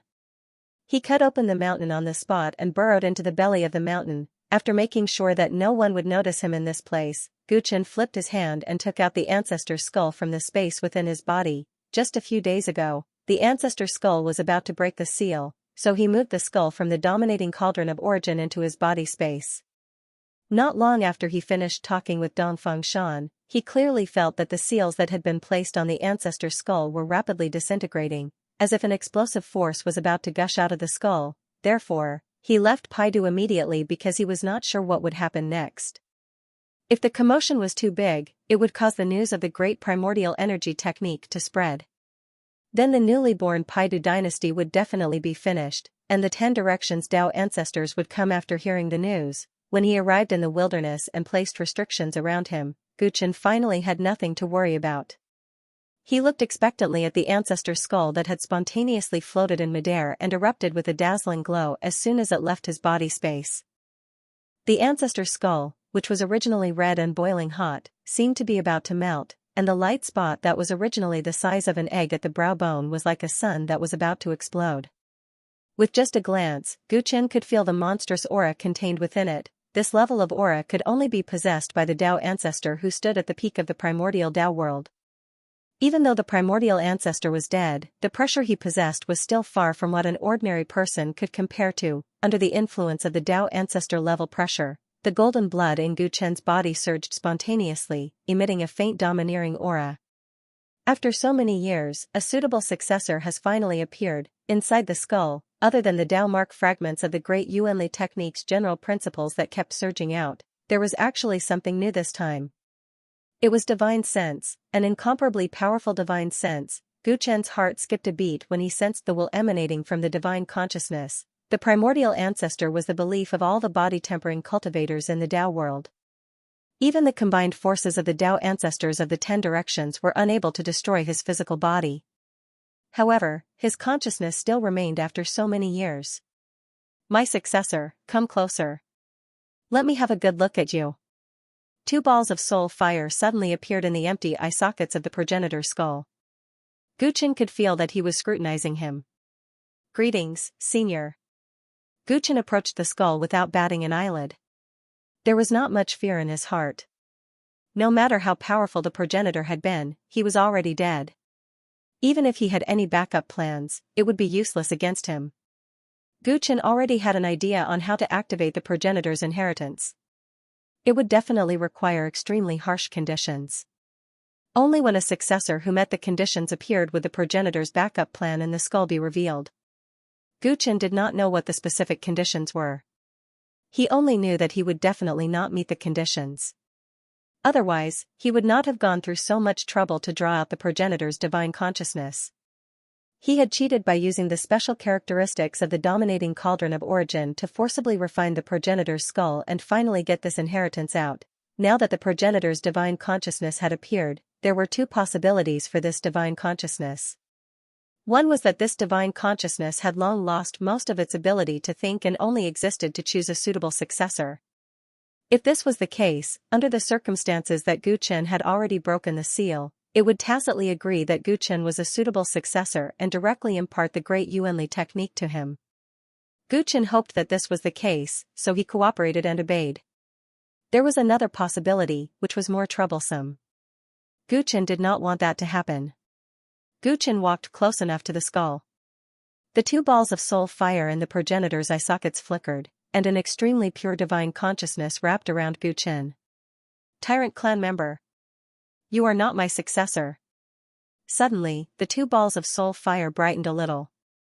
The progenitor spoke with a voice that was mixed with monstrous anger. "Tyrant clan member, how did you do it? How did you open the restriction that I left behind?" The progenitor questioned.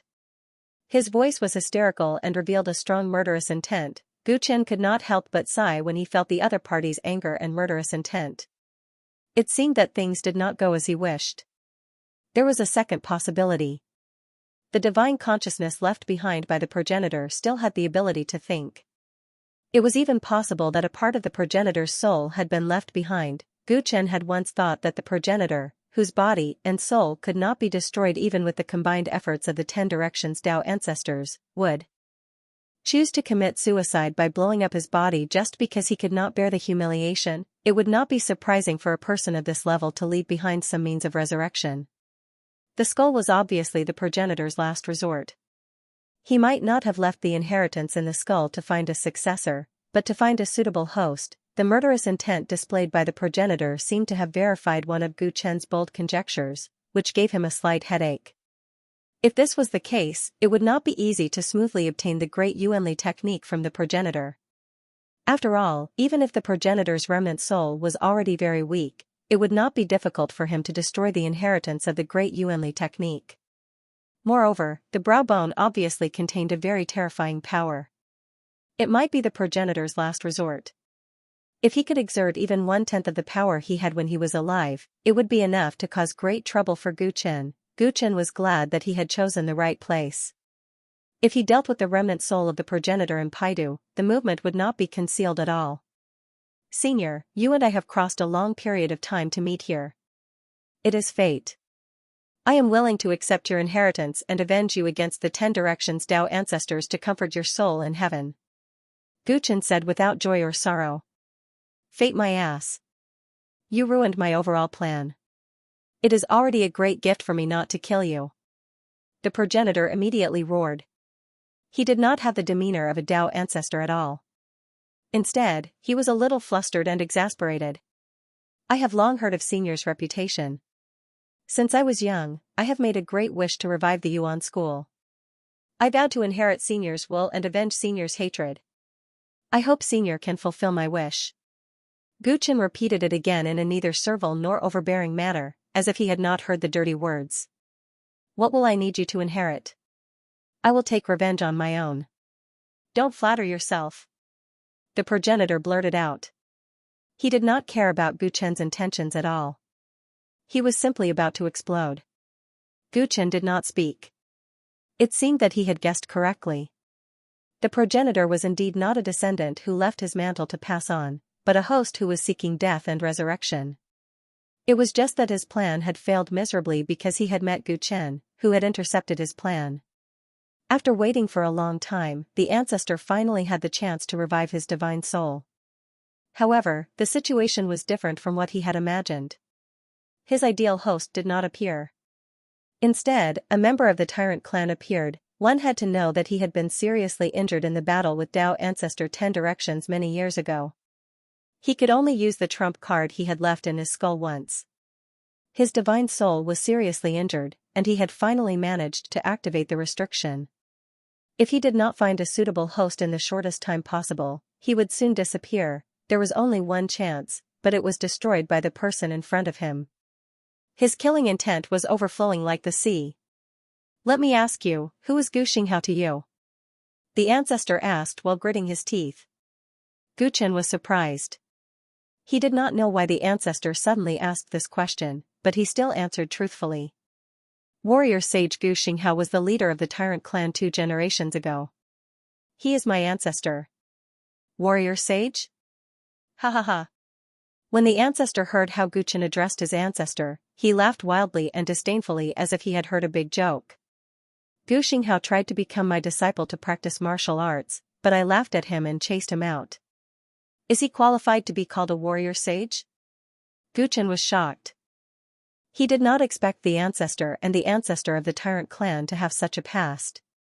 Gu Chen had heard about the situation of the Tyrant clan from Uncle Ling.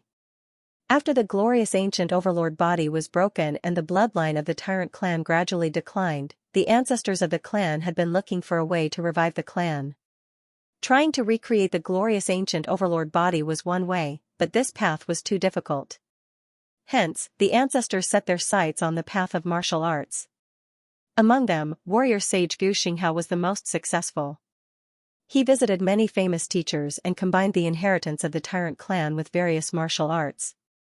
He learned from many and finally reached the peak of martial arts, causing the Tyrant clan to show signs of re-emergence. In those days when the glory of the ancestors was gone and the Tyrant clan was lost, the warrior sage could be said to have brought new hope to the clan.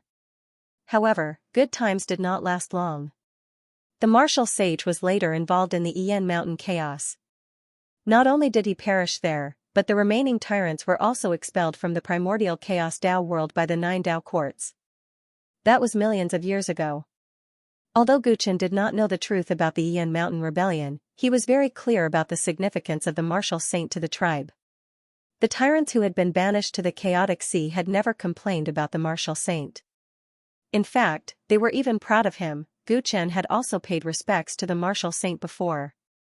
Hence, when he heard the ancestors' belittling of his ancestor, his gaze turned cold. Although Gu Xinghao is not worthy of my attention, he is still the most talented person in the tyrants of that generation. Even I didn't accept him as my disciple, but you, a brat who is separated from Gu Xinghao by who knows how many generations, and whose tyrant's blood is in your body, actually dared to shamelessly say that you want to inherit my legacy. What wishful thinking! The ancestor was very impolite and belittled Gu Chen to the point that he was worthless. He was extremely resentful that he was left with such a choice. Gu Chen did not refute. He was very calm. Forget it. Right now, you are the only choice left. Force out the tyrant's blood in your body, and I may be able to return to my peak in the future. The ancestor scolded him. He felt that his divine soul was collapsing faster, and he knew that he could not delay any longer. The dazzling light spot between the eyebrows of the skull suddenly turned into a beam of light and shot towards Gu Chen's body at lightning speed. Gu Chen immediately felt a majestic spiritual essence gushing into his body like a mountain and the sea, attempting to drill into the depths of his internal organs and bone marrow. Gu Chen's expression became solemn. The next moment, the broken divine soul belonging to the ancestor escaped from the skull and rushed into his consciousness in the blink of an eye. The ancestor's divine will quickly reverberated in Gu Chen's mind, telling him what had happened. I have cultivated the great primordial energy technique all my life and have condensed a total of 6 primordial energy seeds. This is the crystallization of my strength. During the fierce battle with Tao Ancestor 10 Directions, I knew that there was no hope of escaping. Even if I escaped, I would be chased endlessly. After all, I was secretly instructed by that person. So I came up with a plan. I ignited one of the primordial energy seeds and self-destructed, creating the illusion that I was already dead.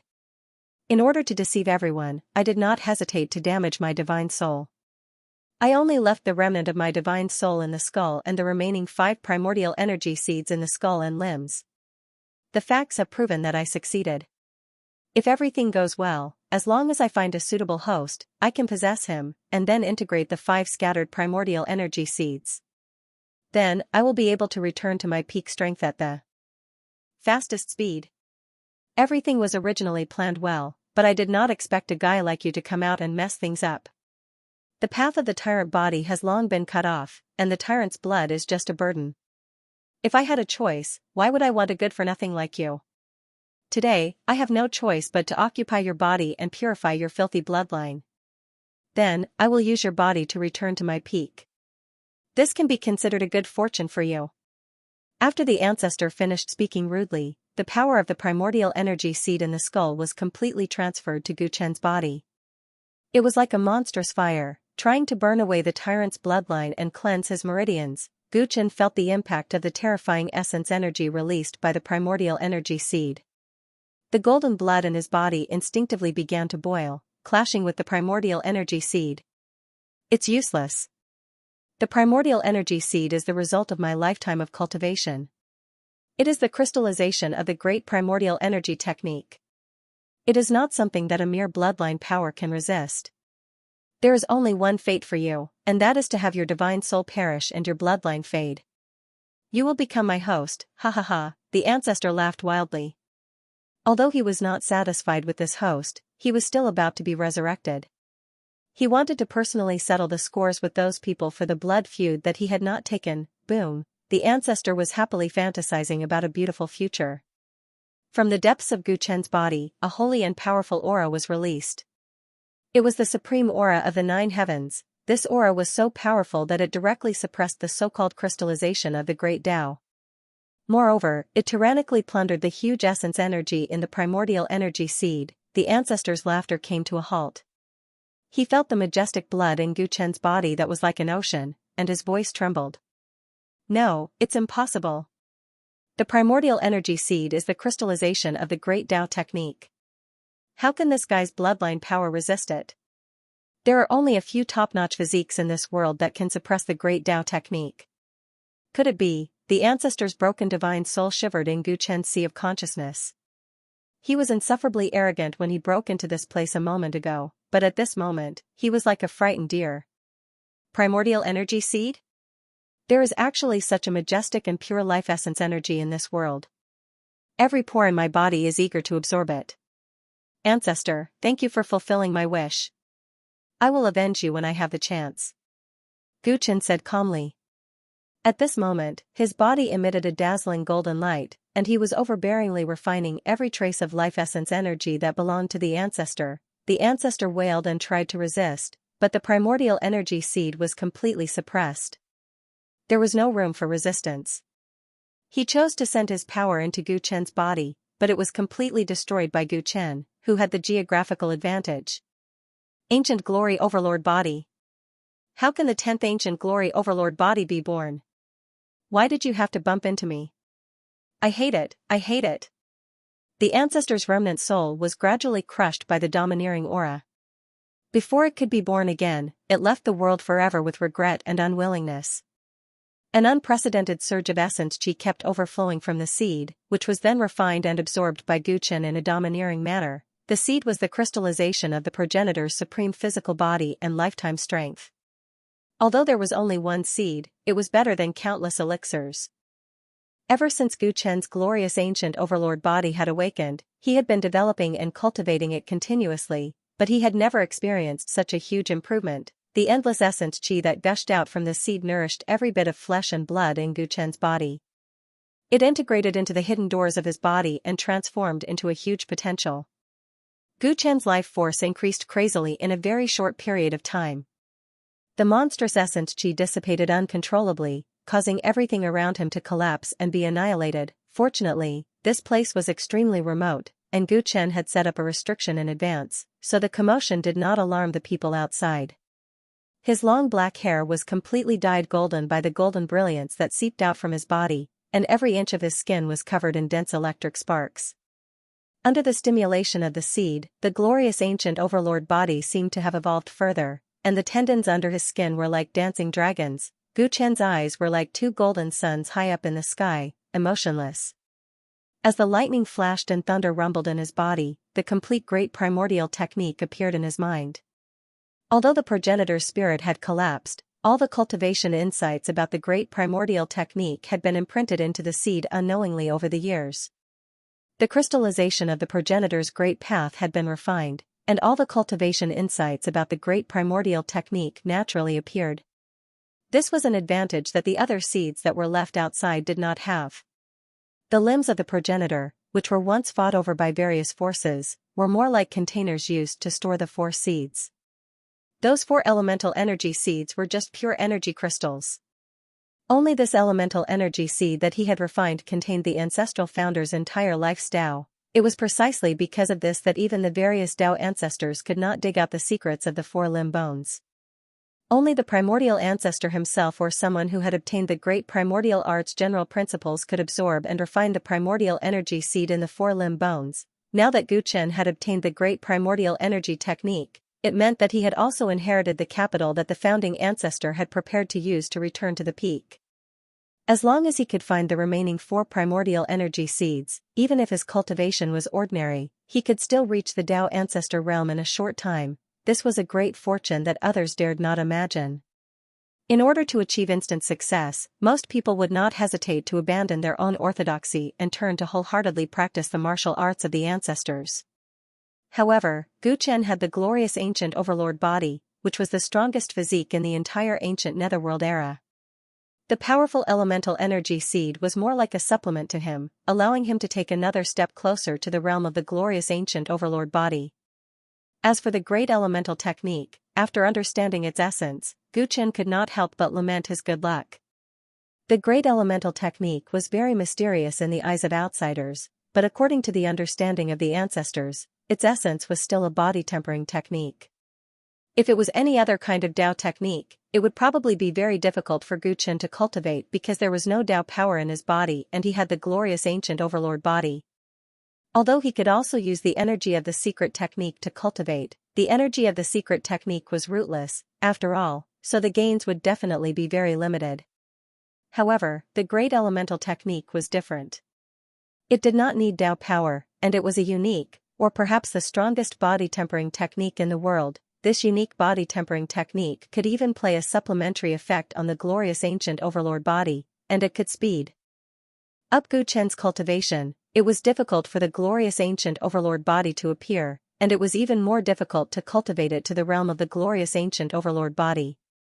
With the help of the great elemental energy technique, there was no doubt that it could greatly speed up the process. In particular, the existence of the ancestors' primordial energy seeds could save him a lot of hard work. At the thought of the 4 primordial energy seeds left in the outside world, Gu Chen's heart became a little excited. As long as he obtained the remaining 4 primordial energy seeds, perhaps there would be no need for him to conceal his identity in the Tao world. As soon as the thought arose, it was quickly extinguished by Gu Chen.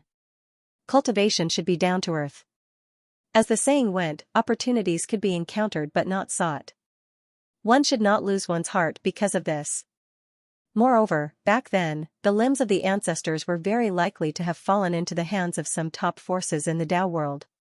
It was not easy to snatch food from a tiger's mouth. After a full 16 hours, the primordial energy seeds in Gu Chen's body were finally completely refined. At the same time, the skull that belonged to the ancestors also turned into powder and dissipated in the next moment. The reason why the ancestor's skull was indestructible was because of the existence of the primordial energy seeds. Now that the primordial energy seeds had disappeared, it naturally no longer had divine power. Ashes to ashes, dust to dust. As for Gu Chen, after absorbing the massive life essence of the primordial energy seeds, his glorious ancient overlord body improved further.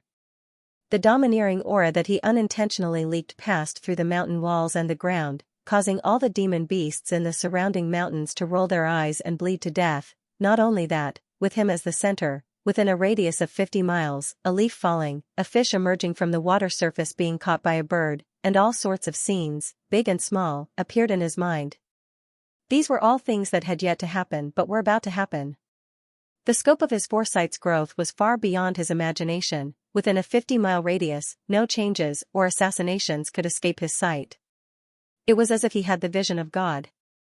Cultivating for 100 years is not as good as a day's work. Opportunities are really too important. Gu Chen sighed. The sharp increase in his physique had brought about the evolution of his various instincts and divine powers. If he were to fight with the 3-legged Golden Crow clan's old crow again, he was very sure that he would not need to use the supreme 9 divine powers at all. The golden light outside his body slowly retracted into his body, and the golden glow on his hair faded. His black hair fell down again, and the oppressive feeling on Gu Chen's body finally disappeared. As he pondered, he casually lifted a finger and gently poked at the collapsed mountain wall beside him. Rumble, in the next moment, the mountain he was on seemed to have disintegrated. The mountain and the rock surface cracked continuously, and smoke and dust flew everywhere. When Gu Chen escaped from the ruins and appeared under the sun, the original mountain had already disappeared and turned into a pile of rubble under his feet. He retracted his finger and nodded slightly. The tendon-changing finger, which is commonly seen in the Yuan school, has such power. Under the situation where I can't expose the overlord body divine power, using the Yuan school's martial arts is a good choice. All the orthodoxies of the Yuan school had been obtained by Gu Chen. Other than the great primordial energy technique, there were also many powerful martial arts. These martial arts were passed down to the Yuan school's disciples by the Yuan school. After the Yuan school disappeared, it was not strange for some people to learn these martial arts by chance. What he had just used was one of the more famous Yuan school's martial arts, called the tendon-changing finger. This martial arts was not used to kill enemies most of the time. It was just that Gu Chen's physique was too strong, and a casual finger was enough to collapse the entire mountain. The truly powerful Yuan school's martial arts was called The World Returns to Yuan. It was said that even the Tao ancestor did not dare to face it head-on. It was just that this kind of absolute art could not be learned in a hurry. He still needed to ponder it for a while. The martial saint ancestor tried to become the Yuan school's disciple, but he failed. Now, all the Yuan school's martial arts are in my hands. I hope that the path of Tyrant martial arts can be carried forward in my hands. Gu Chen murmured. Then, he removed all traces of his breakthrough in the surroundings and returned to Paidu. After going out for a while, Gu Chen returned to the Luo Water Palace. The great prophet, the hidden dragon clan leader, and the Chen clan leader all came to look for him. The great prophet wanted to know the details of his meeting with Dongfeng Shan. The Hidden Dragon clan leader felt that the matter had been resolved and wanted to bid farewell. As for the Chen clan leader, he had already resolved the problem of Chen Huandong and wanted to ask when Gu Chen would return to the Chen clan with him. However, before they could enter Gu Chen's courtyard, they were blocked by the clay bodhisattva. After Gu Chen returned, he immediately locked the door. Only the infinite Tyrant dragon was allowed to enter. No one knew what he was up to with such an attitude, but everyone was shocked and curious. 2 days later, Gu Chen opened the door to meet guests. He first met the great prophet and the Hidden Dragon clan leader. Fellow Daoist Chen, you suddenly left and mysteriously locked yourself up for 2 days after you returned. Did something happen? The Hidden Dragon clan leader asked the moment they met. The problems with the Dao court and the revolutionary army had been resolved. Logically speaking, Gu Chen should not be in any trouble anymore. He was puzzled by this sudden change. The great prophet's eyes were sharp. He stared at Gu Chen for a while and said doubtfully, compared to before, fellow Daoist Chen seems to be different in some way. When the Hidden Dragon clan leader heard this, he took a closer look at Gu Chen and realized that it seemed to be the case. Gu Chen smiled without saying a word. His physique had grown rapidly. Although he had deliberately concealed it, it was normal for the 2 people who had spent a lot of time with him to notice it. Without keeping them in suspense, Gu Chen flipped his hand and took out 2 jade slips, handing them to the 2 of them respectively. What is this? The Hidden Dragon clan leader took it and asked casually. Great Essence Energy Technique, Gu Chen replied calmly. Oh, Great Essence Energy Technique, Great Essence Energy Technique? The Hidden Dragon clan leader's eyes widened. He suspected that he had heard wrongly. He hurriedly opened the jade slip and read it carefully. With just one look, he was immediately entranced. His body trembled uncontrollably due to his excitement. In comparison, the great prophet's reaction was much better. He only took a glance at it before closing it. He smiled and said, the old man was just trying his luck.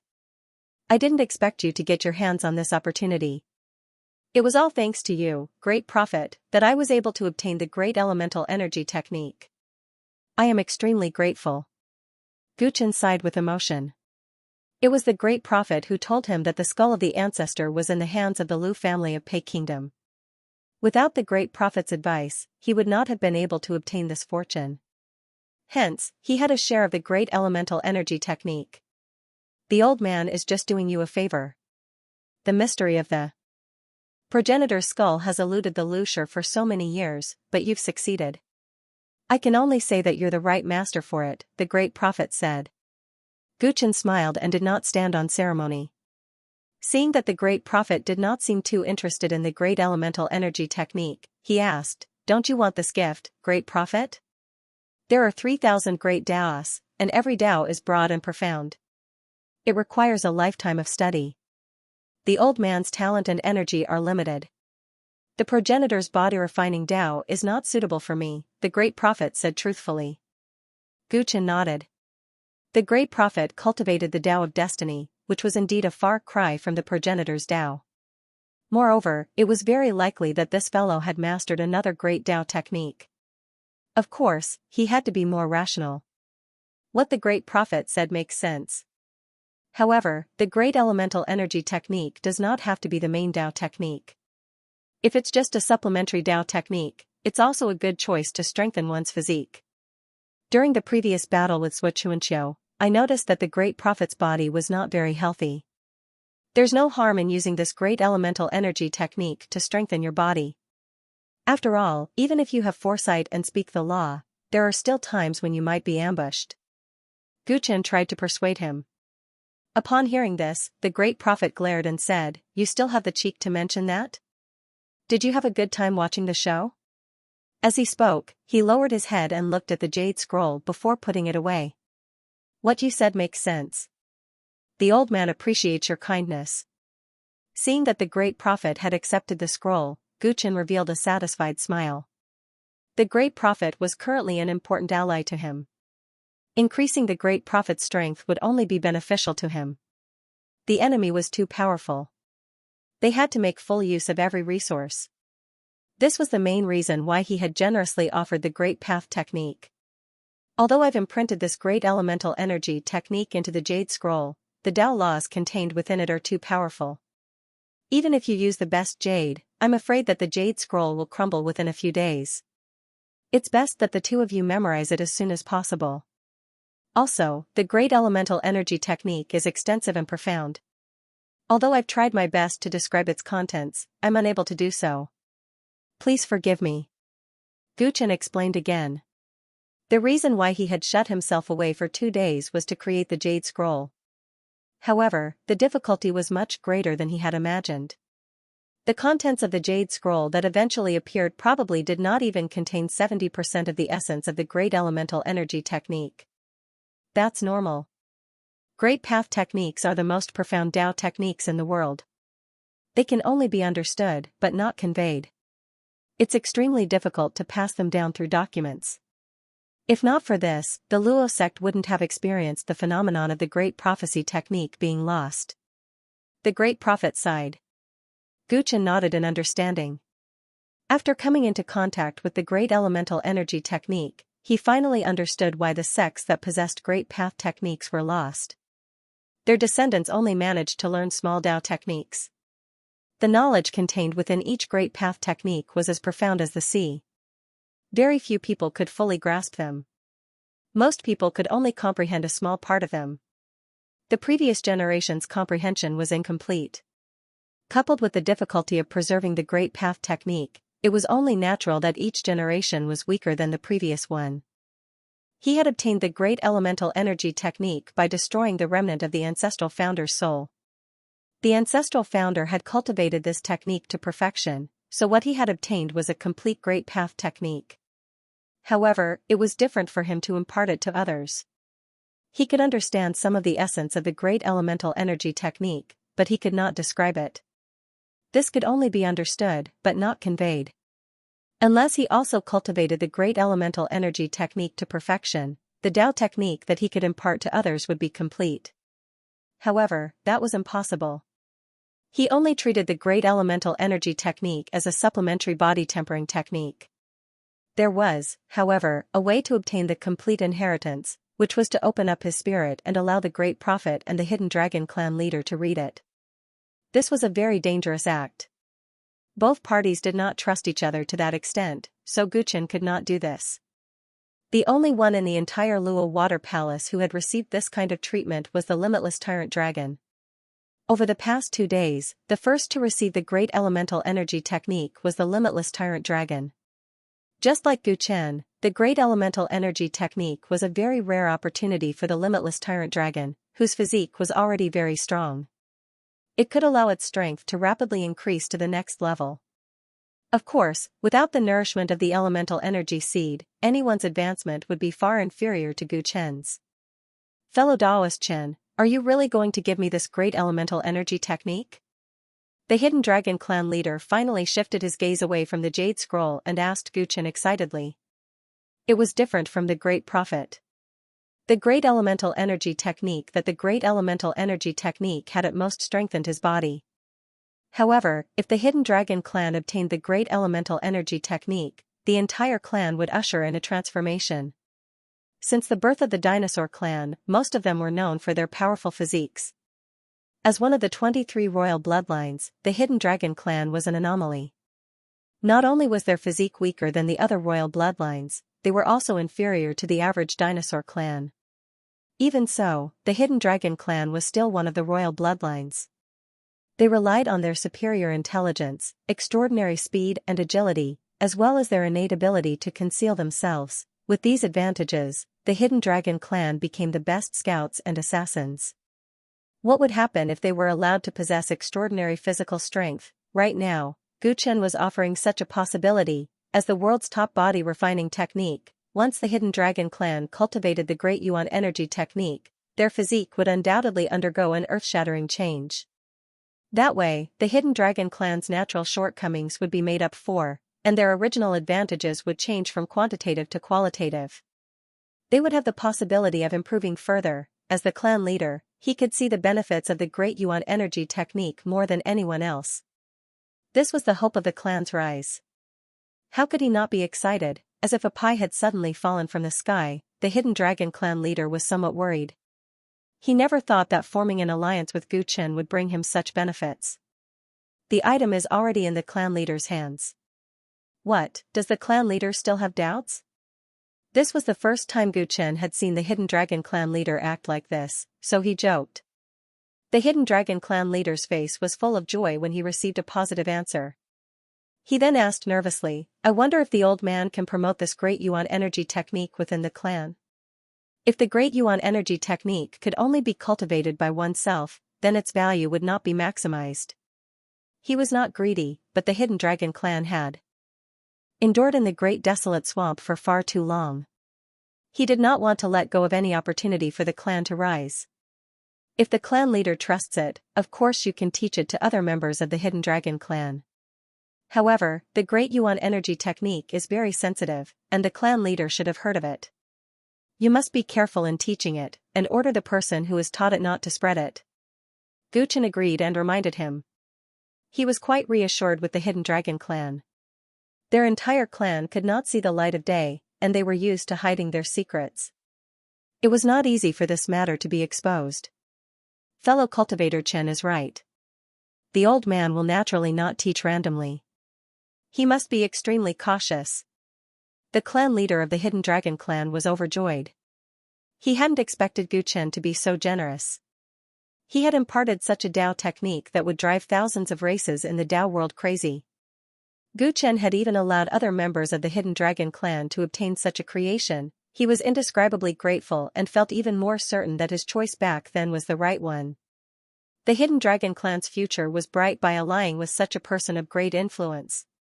Other than the two of us, who else do you intend to give this great elemental technique to? The great prophet asked curiously after seeing some clues from Gu Chen's generosity. Those who are trustworthy and important to me will all benefit from this great elemental technique. This technique has the miraculous effect of cleansing one's muscles and marrow and transforming one's physique. I must make full use of it.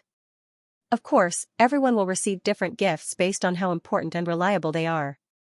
Most people will know that this is a shocking body tempering technique, but they won't know that it is actually a great elemental technique. Gu Chen explained that the people around him, such as the clay bodhisattva, Yimi, and Lu Yan, would all receive gifts from this great elemental technique. If others made great contributions, they might also receive this reward in the future. He had a very long-term vision. Currently, the people around him were still lacking in terms of vision and cultivation level. Hence, he had to think of ways to improve them in order to better serve his plans. The great elemental technique was too shocking to explain, and it was also very profound. For people like Yimi and Lu Yan, their cultivation levels were too low. If he taught them too much, they would not be able to digest it. Hence, he would take out a portion of the essence of the great elemental technique and disguise it as a powerful body tempering technique to teach them. The effects would be even more obvious.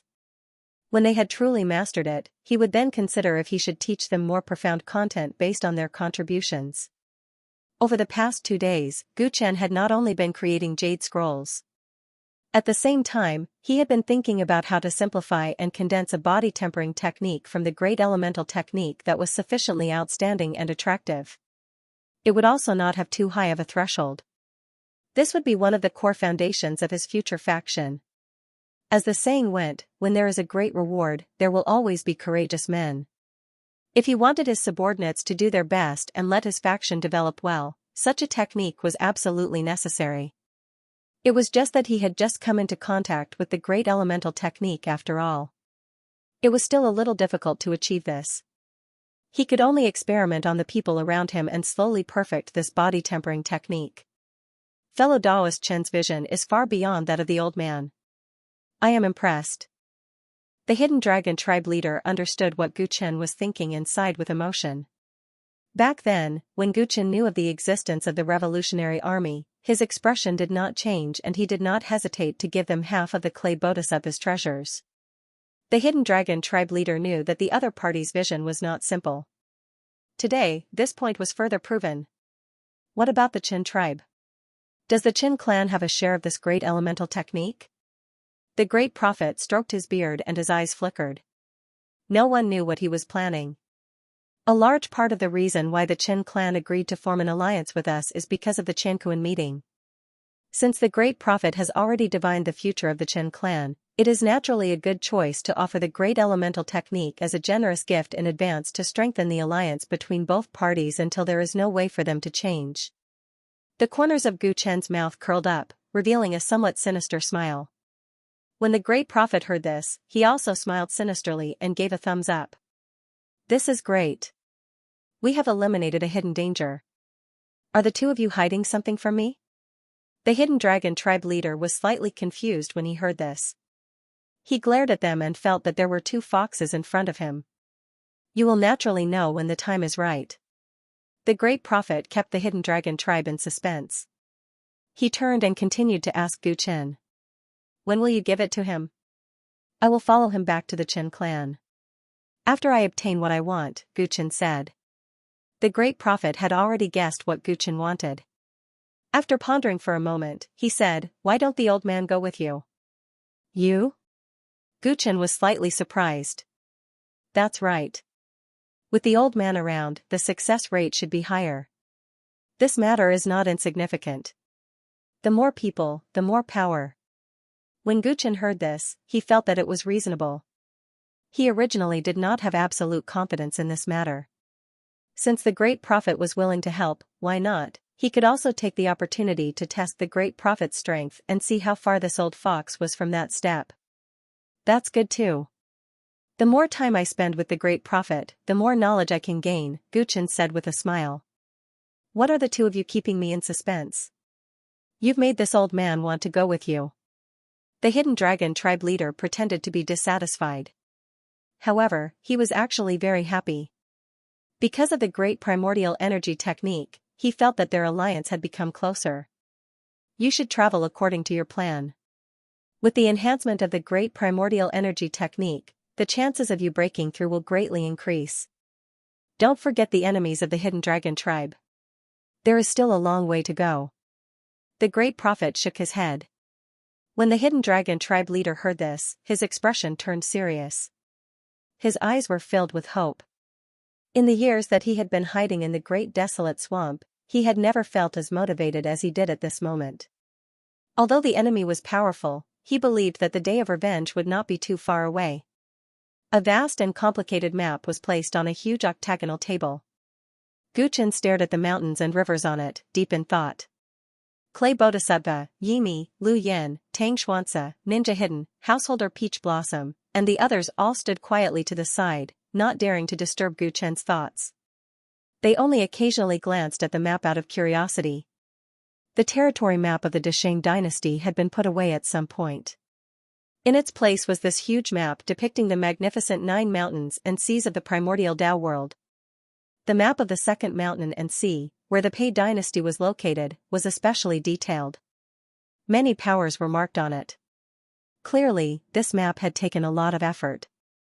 Tomorrow, I will follow Clan Chief Qin to the Qin clan. While I'm away, you all have your own responsibilities.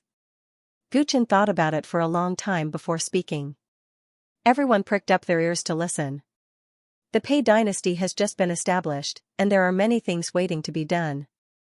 The 7 nations and the imperial court also have many areas that need to be worked in. Lu Yen, you must fulfill your responsibilities as the new emperor and sweep away the past. I'm at ease with Lord Tang assisting you with government affairs. If there's any trouble that Lord Tang can't solve, leave it to Yimi. Gu Chen spoke to Lu Yen first. The Pei dynasty was his base. Unifying the 7 nations wasn't the end of it. Next, he wanted the 7 nations to truly merge into one, thereby increasing the Pei dynasty's strength. He had already explained his plans to Lu Yen in advance. Lu Yen had a group of experts who could help him handle government affairs in an orderly manner. However, it wasn't easy to get the 7 nations to cooperate with the implementation of the new decree and gradually unify the armies of the 7 nations to accept orders from the imperial court. When necessary, he needed some help from the shadows. And this was exactly what the Modest Pavilion was good at.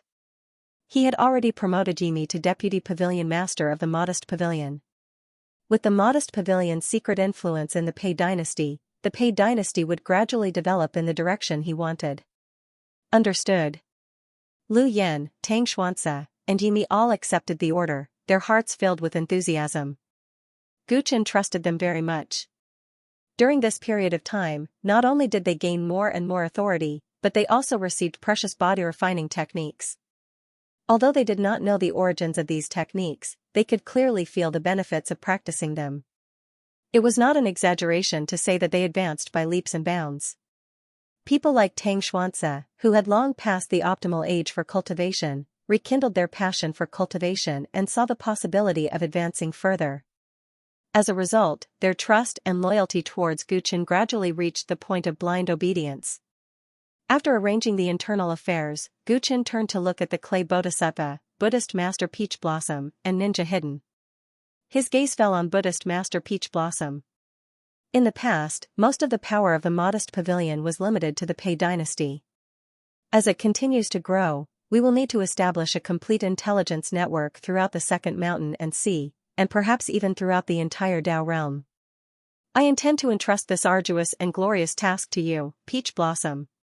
Gu Chen told Taoist Master Peach Blossom his idea with a smile.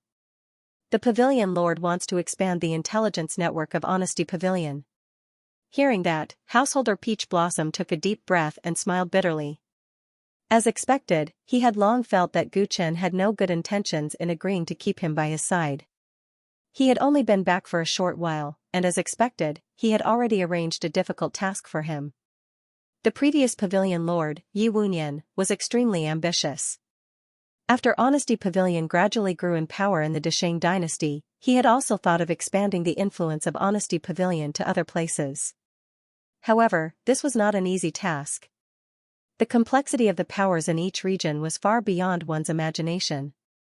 No power wanted to have spies in their own territory.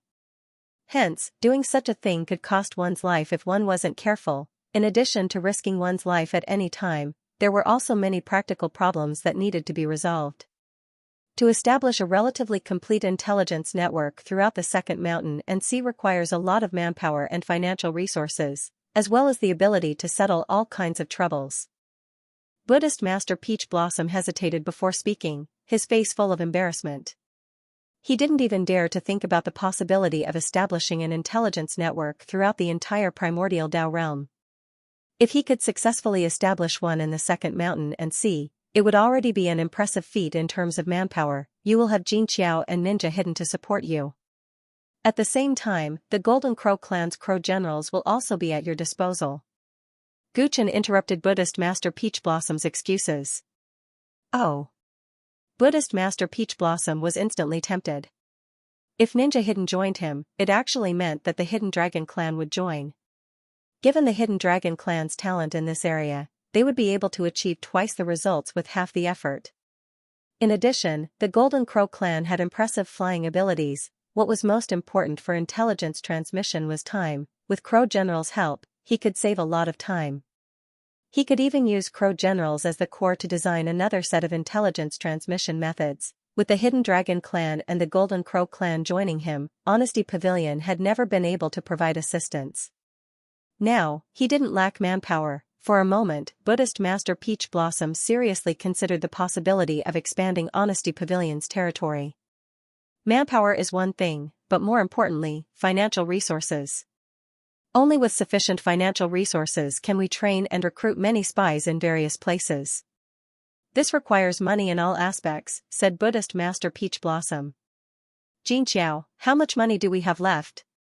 Gu Chen immediately looked at Clay Bodhisattva. Clay Bodhisattva had accumulated his wealth as a bandit in the past. Not long after he handed it to Gu Chen, he threw it back to him and made him play the role of housekeeper. After such a long time, there were many things that needed to be spent on. He wasn't sure how much was left, and whether it was enough to support Honesty Pavilion's expansion. Boss, the remaining Dao gems should be enough to support Brother Peach Blossom for a while. But if the target is the entire Second Mountain and Sea, I'm afraid that this bit of money is far from enough, Clay Bodhisattva answered truthfully. Master, we can use it from the Pei dynasty's national treasury first, Lu Yan said immediately. Not Wang Pavilion itself has some savings, Yimi added. Gu Chen waved his hand and refused. The Pei dynasty is newly established, and the national treasury's money needs to be used to improve the people's livelihood. Honesty Pavilion's savings can't satisfy the grand plan of expanding our territory. Peach Blossom, follow my plan first. I'll think of something about the money. Buddhist Master Peach Blossom nodded, even though he wondered where Gu Chen was going to find such a large sum of money. One had to know that an intelligence network couldn't be built overnight, and one that covered the entire second mountain and sea required the support of a strong foundation. As far as he was concerned, given Pei Chao's current strength, there was no need to rush to take this step. Also, the situation in each faction's territory is complicated. If you run into any trouble, Buddhist Master Peach Blossom felt that it was necessary to explain to Gu Chen all the possible scenarios, but Gu Chen clearly didn't intend to let him find any more excuses. If you run into trouble that you can't solve, I believe that with your judgment, you'll be able to find a more perfect solution. Remember, try not to cause trouble, but don't be afraid of it. Gu Chen cast him a look of trust, and Buddhist Master Peach Blossom swallowed all the words he wanted to say. He had the urge to curse inwardly. Although Gu Chen's words were beautiful, Buddhist Master Peach Blossom finally understood why Pei Chao valued him so highly. What did he mean by trust in his judgment? To be more precise, he meant by trust in the capabilities of the rebel army behind him, if he really did run into trouble outside, and Pei Chao couldn't handle it, then he could only think of a way to use his connections in the rebel army. Although the rebel army couldn't be exposed, they'd built quite a large network in the second mountain and sea over the years, and could be of great help to the humble pavilion. He could also choose not to ask the rebel army for help, but if he did that, he wouldn't be able to accomplish his mission, and he wouldn't be put in an important position by Gu Chen's side. Then the rebel army would have no reason to assign him here, and he'd have no future. Because of that, Gu Chen had guessed his thoughts, which was why he'd given him this mission. What a wily old fox, Buddhist Master Peach Blossom cursed inwardly, but in the end, he had no choice but to accept the mission. Seeing that he'd agreed, Gu Chen smiled in satisfaction. The rebel army wanted to plant spies around him, so he'd put Buddhist Master Peach Blossom in charge of setting up an external intelligence network. This way, not only could he use the rebel army's resources, but he could also move Buddhist Master Peach Blossom away from him, so that he wouldn't be spied on. Of course, the reason why he'd chosen Buddhist Master Peach Blossom wasn't just because of his identity. His own abilities were also worthy of recognition. Back when Buddhist Master Peach Blossom tried to assassinate him, he'd actually chosen to flee on instinct. He didn't care about his reputation, nor did he care about winning or losing. This kind of person was the most suitable to set up a secret intelligence network. What he needed was a wise person who knew when to advance and when to retreat. In this regard, Buddhist Master Peach Blossom was quite lacking, and Buddhist Master Peach Blossom was just right. But Buddhist Master Peach Blossom was a member of the rebel army, after all, and he didn't feel at ease giving him full authority. So Gu Chen arranged for a clay bodhisattva to delegate authority and supervise. Buddhist Master Peach Blossom had no objections to Gu Chen's arrangements. Before the clan had left to wander, he'd specially talked to Buddhist Master Peach Blossom about it. Buddhist Master Peach Blossom knew very well how much the Hidden Dragon clan owed him. Buddhist Master Peach Blossom had already steeled his heart to follow him. He'd listen more, watch more, and ask less. He wanted to learn real skills. Alright, you can all leave now. You don't have to send me off tomorrow. Having given all the necessary instructions, Gu Chen sent the guests off, and everyone took their leave. The clay bodhisattva was the last to leave. When everyone left, he turned back, looking like he wanted to say something, but stopped himself. What's the matter? Gu Chen asked. The Qin clan is located within the borders of the Jade Dynasty. Tomorrow, boss, you'll be heading to the Jade Dynasty. There are some things that I think I should remind you of first. When the clay bodhisattva mentioned the Jade Dynasty, his mood was obviously much lower, which was very different from his usual self. Speak. Gu Chen looked at him. Back then, I was chased by my enemies and had no choice but to escape into the great swamp of the ancient desolation. The cause of this matter was the Jade Dynasty. The Fear Castle Lord, who killed my confidant, is quite influential in the Jade Dynasty. He also has the 8 branches sacred ground supporting him. Although he doesn't know that I'm still alive and following you, this matter is still a hidden danger. So I don't dare to hide it from you, boss. The clay bodhisattva spoke from the bottom of his heart. Although many years had passed, one could still feel his agitation. Guchen understood at once. It turned out that the enemy who made the clay bodhisattva hide in the swamp for so many years was in the Jade Dynasty. This was a knot in his heart that had been pent up for many years. Since that's the case, let's start building the external intelligence network of the humble pavilion from the Jade Dynasty. Guchen spoke calmly, but his words shocked the clay bodhisattva. Boss, there's a saint behind the Fear Castle Lord. The clay bodhisattva reminded him anxiously. After following Guchen for so long, he slowly understood him. The less he spoke, the more serious the matter would be. Although he had always wanted to take revenge, the Fear Castle Lord wasn't simple. He didn't want to bring trouble to the Pei dynasty, which needed time to develop. Moreover, although Guchen had once killed a secondary saint couldn't be mentioned in the same breath as a true saint. Alright, I understand. You can leave now. Guchen didn't say anything else. His expression was very calm, and his tone was very calm. It was as if this was just a trivial matter. The clay bodhisattva was full of worry, but he couldn't say it out loud. He could only nod and leave. High up in the cloudless sky, two majestic golden crows were soaring in the sky, one in front of the other. On the back of the first golden crow sat Chief Chen and the Great Prophet, while on the back of the second golden crow sat Gu Chen and Chen Huandong. They crossed thousands of mountains and rivers along the way, and their destination was the secluded place of the Chen clan in the Jade Emperor dynasty. The clay bodhisattva, Taoist Master Peach Blossom, and the others had already entered the Jade dynasty to make arrangements. Gu Chen's group of 4 set off later and had already entered the Jade dynasty's territory. Brother Yunfei, you've worked hard outside for many years. The clan leader will definitely reward you handsomely when you return to the clan. I congratulate you first. I had eyes but failed to recognize Mount Tai earlier and almost ruined your and the Patriarch's grand plan. I hope you can forgive me. Chen Huandong, who was sitting on the same golden crow as Gu Chen and had been very reserved and nervous along the way, finally spoke to Gu Chen when he saw that they were not far from home. Gu Chen, who was admiring the beautiful scenery below, did not turn his head to look at Chen Huandong. He only replied calmly, "Ignorance is not a crime. You're not to be blamed for what happened earlier. You've suffered for such a long time. I hope you won't take it to heart." Gu Chen's current identity was Qin Yunfei, a genius disciple of the Qin clan whom Chief Chen had secretly sent out long ago. Because of this identity, he naturally could not ride on the same mount as the Great Prophet and Chief Chen. Instead, he was arranged to ride with Chen Huandong, who was of the same generation. Patriarch Chen was also very quick-witted. During this period of time, he had completely brainwashed Chen Huandong and made him believe in Gu Chen's identity. Moreover, he thought that his visit had almost ruined the Patriarch's plan and caused Gu Chen's identity to be exposed, so he had been in fear and trepidation for many days. Along the way, Gu Chen rarely talked to Chen Huandong. He looked arrogant and disdainful on the surface, but in reality, he was worried that Chen Huandong would see through him if he said too much. Chen Huandong only thought that Gu Chen's personality was like this or that he looked down on him, so he did not suspect much. Although Gu Chen did not look at him when he spoke, his tone was obviously much better than before. It seemed that he had really let go of the past.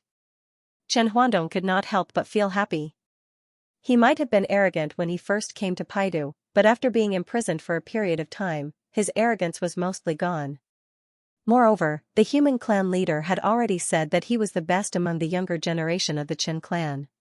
Not only was he talented, but he also had a powerful force that the elders of the clan did not have. From Chen Huandong's point of view, if nothing unexpected happened, the person in front of him was very likely to be the next Qin clan leader. Naturally, he did not dare to think about the grievances in his heart. He only wanted to take this opportunity to improve their relationship. I don't dare. It's good that Brother Yunfei doesn't blame me. When we return, I hope that Brother Yunfei will give me a chance to hold a banquet to apologize. Chen Huandong struck while the iron was hot. Gu Chen instinctively wanted to refuse such a troublesome social interaction, but after thinking about it, he nodded and agreed. That's fine. I haven't been in contact with my brothers and sisters for years. Now that I don't have to hide my identity, I should meet them. Since he wanted to borrow Chen Yunfei's identity, he had to put on a good show. Through Chen Huandong, he could get a general understanding of the internal situation of the Chen clan. Seeing that Gu Chen had agreed, Chen Huandong was excited. Yes. Brother Yunfei, it's not easy for you to come back to the clan. You should let those frogs in the well see what a true genius is. Chen Huandong's flattery was very direct. He also belittled the younger generation of the Chen clan.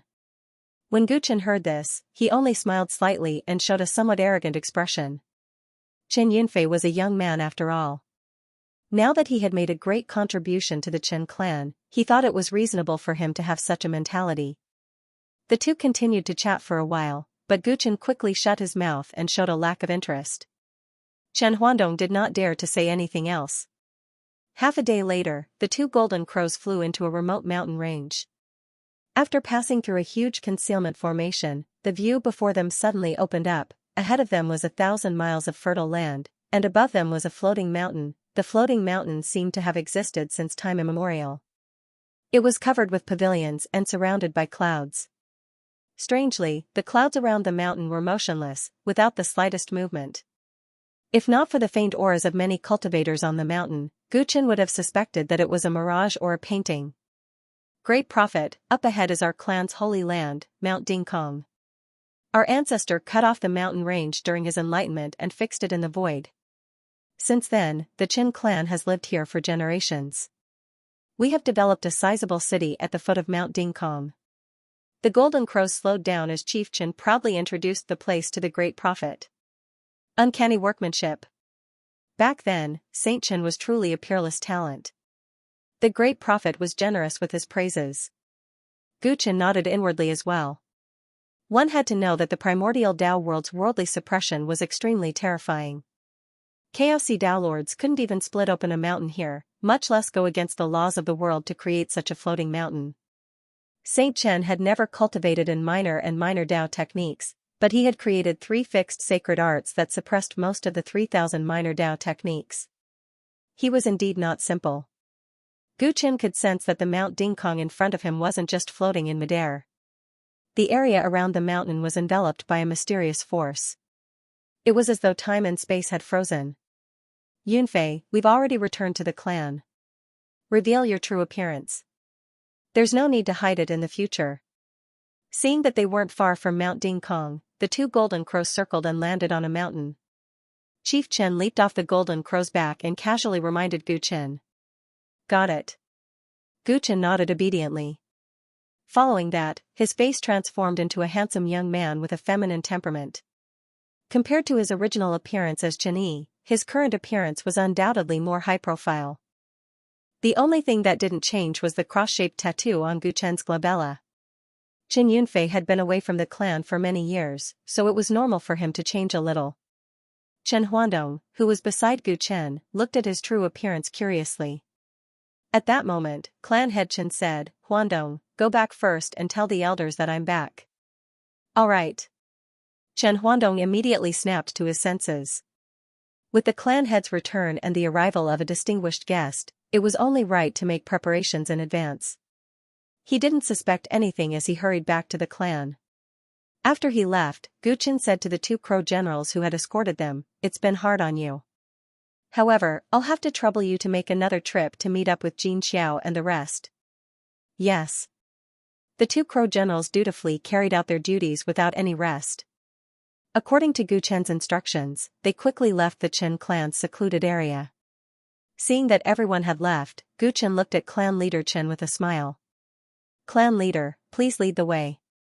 Before meeting the Chen clan's elders, they still had to do one thing. Only by succeeding in this matter could his identity be truly foolproof. This was not only to deceive most of the Chen clan's people and the outside world, but also to deceive everyone when they meet Feng Yuan in the near future. Fixed Sky Mountain, Chen clan's secret ground. On the Millennium Profound Ice bed lay a handsome young man with a pair of empty and lifeless eyes. His breathing was weak, and he exhaled more than he inhaled. Gu Chen, the Great Prophet, and the Chen clan leader came before the young man. The Chen clan leader sighed subconsciously. He was the most talented genius in the clan, but he had been buried here before he could shine. Every time he thought of this, he felt pain in his heart. Gu Chen examined the real Qin Yunfei before him. Other than the cross-shaped rune between his eyebrows, he looked exactly the same as him. Even his temperament was very similar. His eyes shone with a strange light, and a mysterious aura of fate surrounded him. Gu Chen examined the real Qin Yunfei's fate. The Qin clan leader had given him two choices. The biggest reason why he had chosen Qin Yunfei was because of his current state. His body was still there, but his consciousness had been destroyed. The current Qin Yunfei was a living dead. Although a living dead was no different from a dead person, their fate still existed, and Gu Chen could use it. How is it? After Gu Chen finished his examination, he turned to the great prophet. He had also opened his eye of heaven to observe. The great prophet nodded slightly. It's more suitable than I thought. The great prophet's judgment was the same as Gu Chen's. Gu Chen immediately looked at the Qin clan leader and said, Qin clan leader, according to our agreement, I will deal with this person. Clan leader, please protect us. Don't let anyone enter this place, and don't alert anyone in the Qin clan. The Qin clan leader's lips moved slightly. He actually wanted to ask if there was a need to go to this extent, but he swallowed his words. The other party clearly had some secrets that he didn't want others to know. There was no point in asking. From the moment he helped the other party forge a false identity with the Dao Court's emissary, the real Qin Yunfei couldn't be allowed to live. He was already a living dead. If he could exchange for a powerful ally for the Qin clan before he died, it would not be a waste of the Qin clan leader's years of nurturing. Alright. Whatever the two of you want to do, please do it quickly. After Patriarch Qin finished speaking, he turned around and walked to the entrance of the secret place to sit down and guard the door, ensuring that no one would appear here at a time when they shouldn't. Now that Patriarch Qin was no longer in his line of sight, the great prophet casually set up a restrictive barrier around them. Then, he felt at ease and started conversing with Gu Chen. You want to transfer this Qin Yunfei's fate to yourself to complete the agreement with Suochun Qiu and ensure that Fang Yuan will not recognize you during the Dao Court meeting 5 years later. This is a great idea. But this little fate technique is inferior to great fate technique after all. Don't forget that all small Dao techniques have flaws, and that Fang Yuan is a great mastery expert of great fate technique. There might be problems that you and I cannot see, but he can. If that's the case, then what we've done today might be like stealing a bell while covering our ears and painting a snake with legs.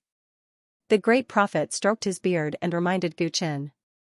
Fang Shiji had joined his Luo sect to cultivate, so he naturally had some understanding of the origin race's genesis techniques and little fate technique that he had given to Gu Chen. When Gu Chen had chosen Qin Yunfei, he had already guessed his intentions and had specially come to help him.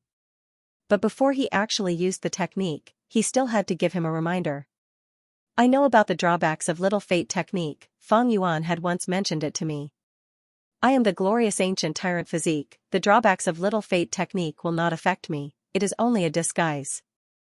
Gu Chen explained, but in his mind, he recalled the scene of Fang Yuan using great fate technique on him 100 years ago and stealing his creation.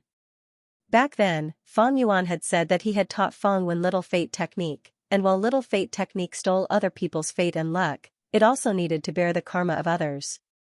But Fang Yuan's great fate technique did not have this problem, so he could steal the 4 divine grade origin sources and also get rid of the tyrant tribe bloodline that he looked down upon. Fang Yuan's great fate technique could be said to be flawless. Back then, Gu Chen had no way to retaliate, but because great fate technique was too perfect, Gu Chen was left with the tyrant tribe bloodline and had the chance to awaken the glorious ancient tyrant physique. Time had passed, but Gu Chen could not forget the threat that great fate technique had once brought him. He had obtained little fate technique from Fang Shiji and tried to grasp it in order to find a way to defeat Fang Yuan. With his comprehension ability and his previous accumulation in fate path, this little fate technique had already reached the stage where he could use it, but he had never had a suitable opportunity. Using little fate technique would cause an entanglement in the fate of the user and the user might even die, so he could not casually try it.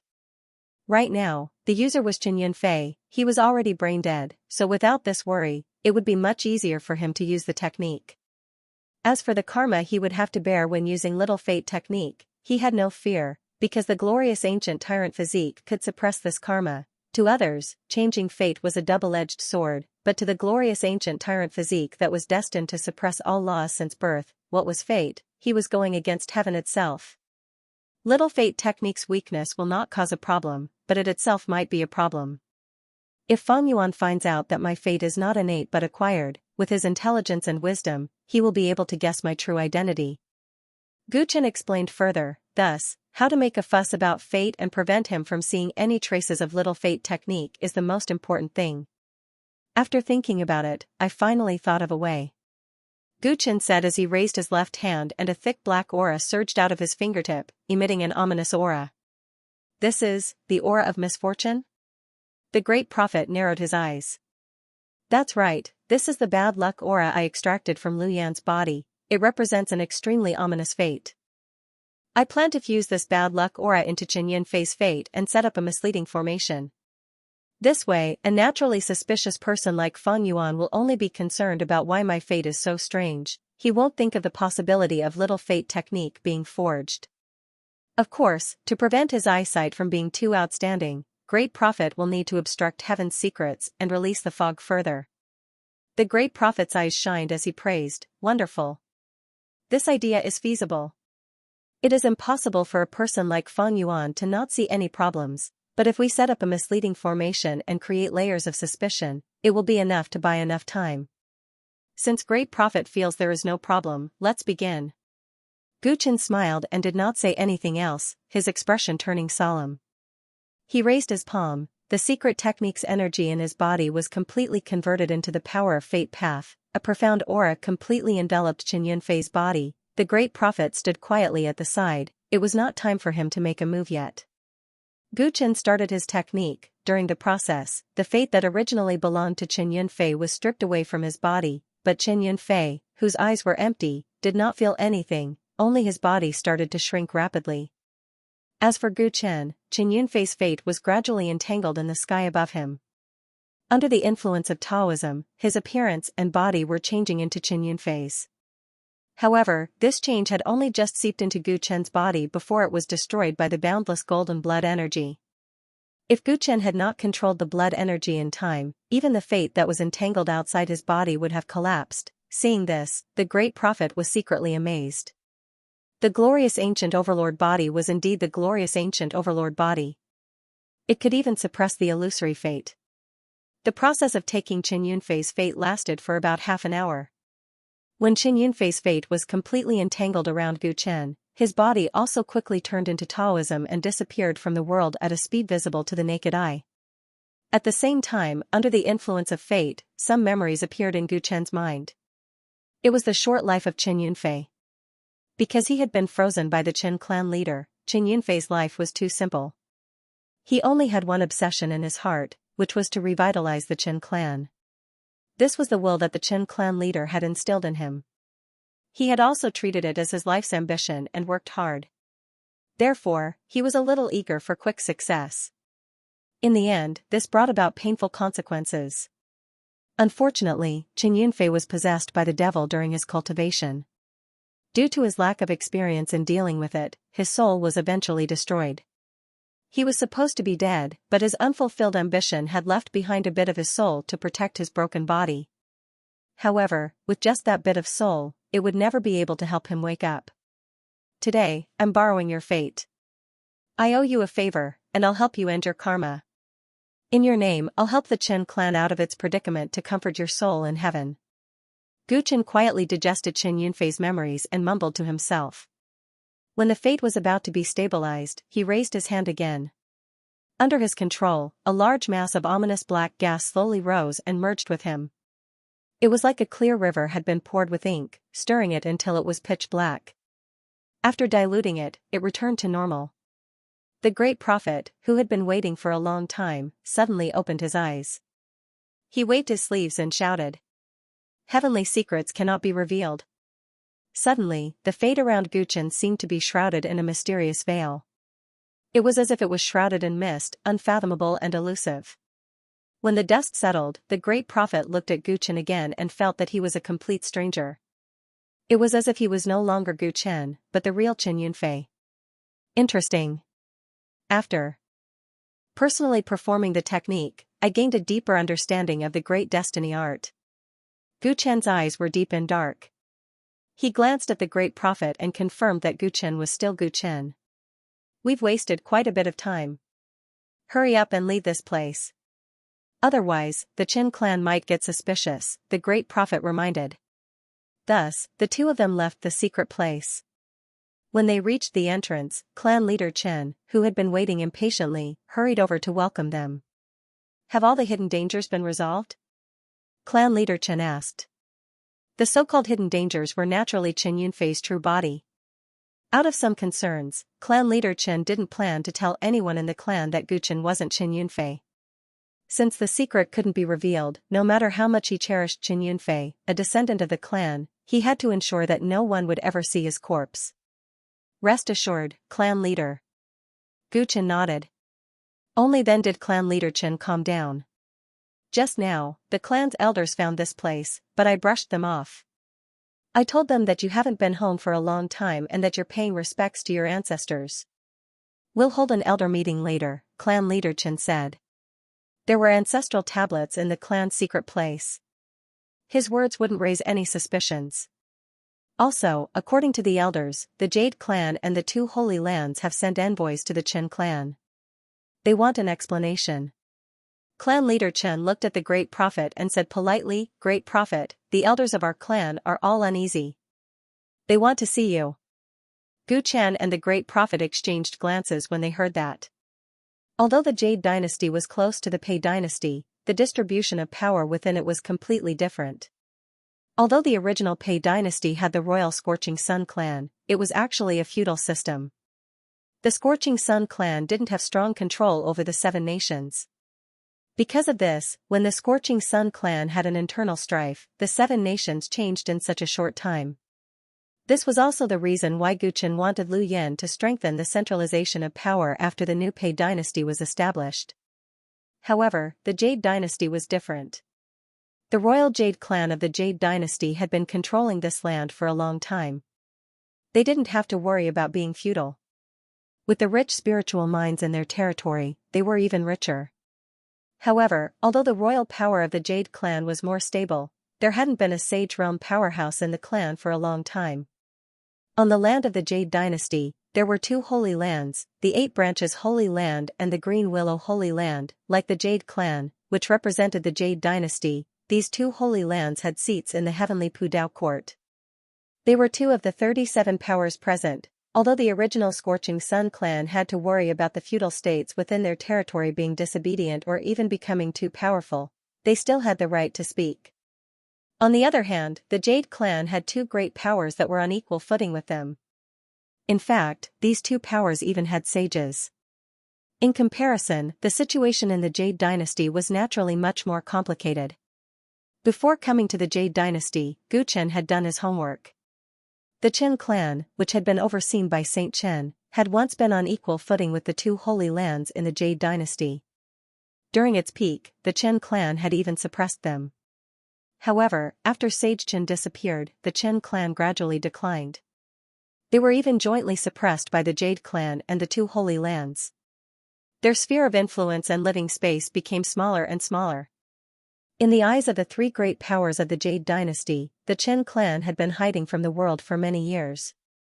They had gradually forgotten about their threat. However, they did not expect that the neighboring Desheng dynasty would suddenly change. The cause of this change was actually a junior of the Chen clan. It was impossible to hide the fact that the emissary of the heavenly Pu Dao court had gone to pay due from the various great powers present at the Dao court's meeting. Therefore, the fact that Chen Yi was the genius of the Chen clan, Chen Yunfei, and Chen Yunfei was backed by the great prophet of the Luo sect would definitely spread immediately, as the 3 great powers that had a conflict of interest with the Chen clan and were so close to the Pei dynasty. This series of changes would definitely trigger the sensitive nerves of the Jade clan and the 2 Holy Lands. How close was the alliance between the Chen clan and the Luo sect? Did the Chen clan have any ambitions for the rich land of the Jade dynasty? All kinds of worries and guesses would naturally cause the 3 great powers to probe. The arrival of their emissaries at this time could be said to be very normal. It was within the expectations of Gu Chen and the others. The elders of the Qin clan would definitely feel uneasy when they suddenly found out about the Pei dynasty and were being questioned by the emissaries of the various great powers. The reason why they wanted to meet the great prophet was very simple. They wanted to confirm if the great prophet had really reached the Saint Realm. It could even be said that their ally, the Luo sect, was not reliable. Since you're here, we should meet. Qin clan leader, please lead the way. The great prophet did not refuse. The Qin clan leader was relieved. He really needed the great prophet to calm people down. Fortunately, the great prophet was reasonable. Gu Qin followed behind the two of them and acted like a junior. He was happy to hand over the task of dealing with the Qin clan elders to the great prophet. The meeting of the elders was soon held at the Qin clan's ancestral temple on Mount Dingkong. The 14 elders of the Qin clan were all present, led by the great elder, Qin Shanming. I've long heard of the Luo clan great prophet's name, but I've never had the chance to meet you. Today, my wish is finally fulfilled. Seeing the great prophet, Qin Shanming spoke enthusiastically. The other Qin clan elders also agreed. As a junior of the Qin clan, Gu Qin's status was the lowest. Thus, the Qin clan elders put him aside. You're too kind, great elder. The great prophet responded with a smile. Everyone quickly took their seats and chatted happily. While the two sides were talking, Gu Qin sized up the Qin clan elders and nodded to himself. The 14 Qin clan elders were all at the sevenfold realm. The great elder, in particular, was at the peak of the sevenfold realm. He was probably even stronger than the Qin clan leader. Although the Qin clan did not have a saint, the number of elders and their strength far exceeded that of ordinary clans and sections. They were indeed a large clan. It's a pleasure to meet the great prophet. However, the clan leader has secretly cooperated with the Luo clan behind our backs. This is too sudden. I have some questions that I need the great prophet to answer. I hope the great prophet can understand. While the atmosphere was harmonious, Qin Shanming finally spoke and got to the point. Great elder, please speak. The great prophet stroked his beard. Rumor has it that the great prophet has entered the saint state. Is this true? Qin Shanming asked cautiously.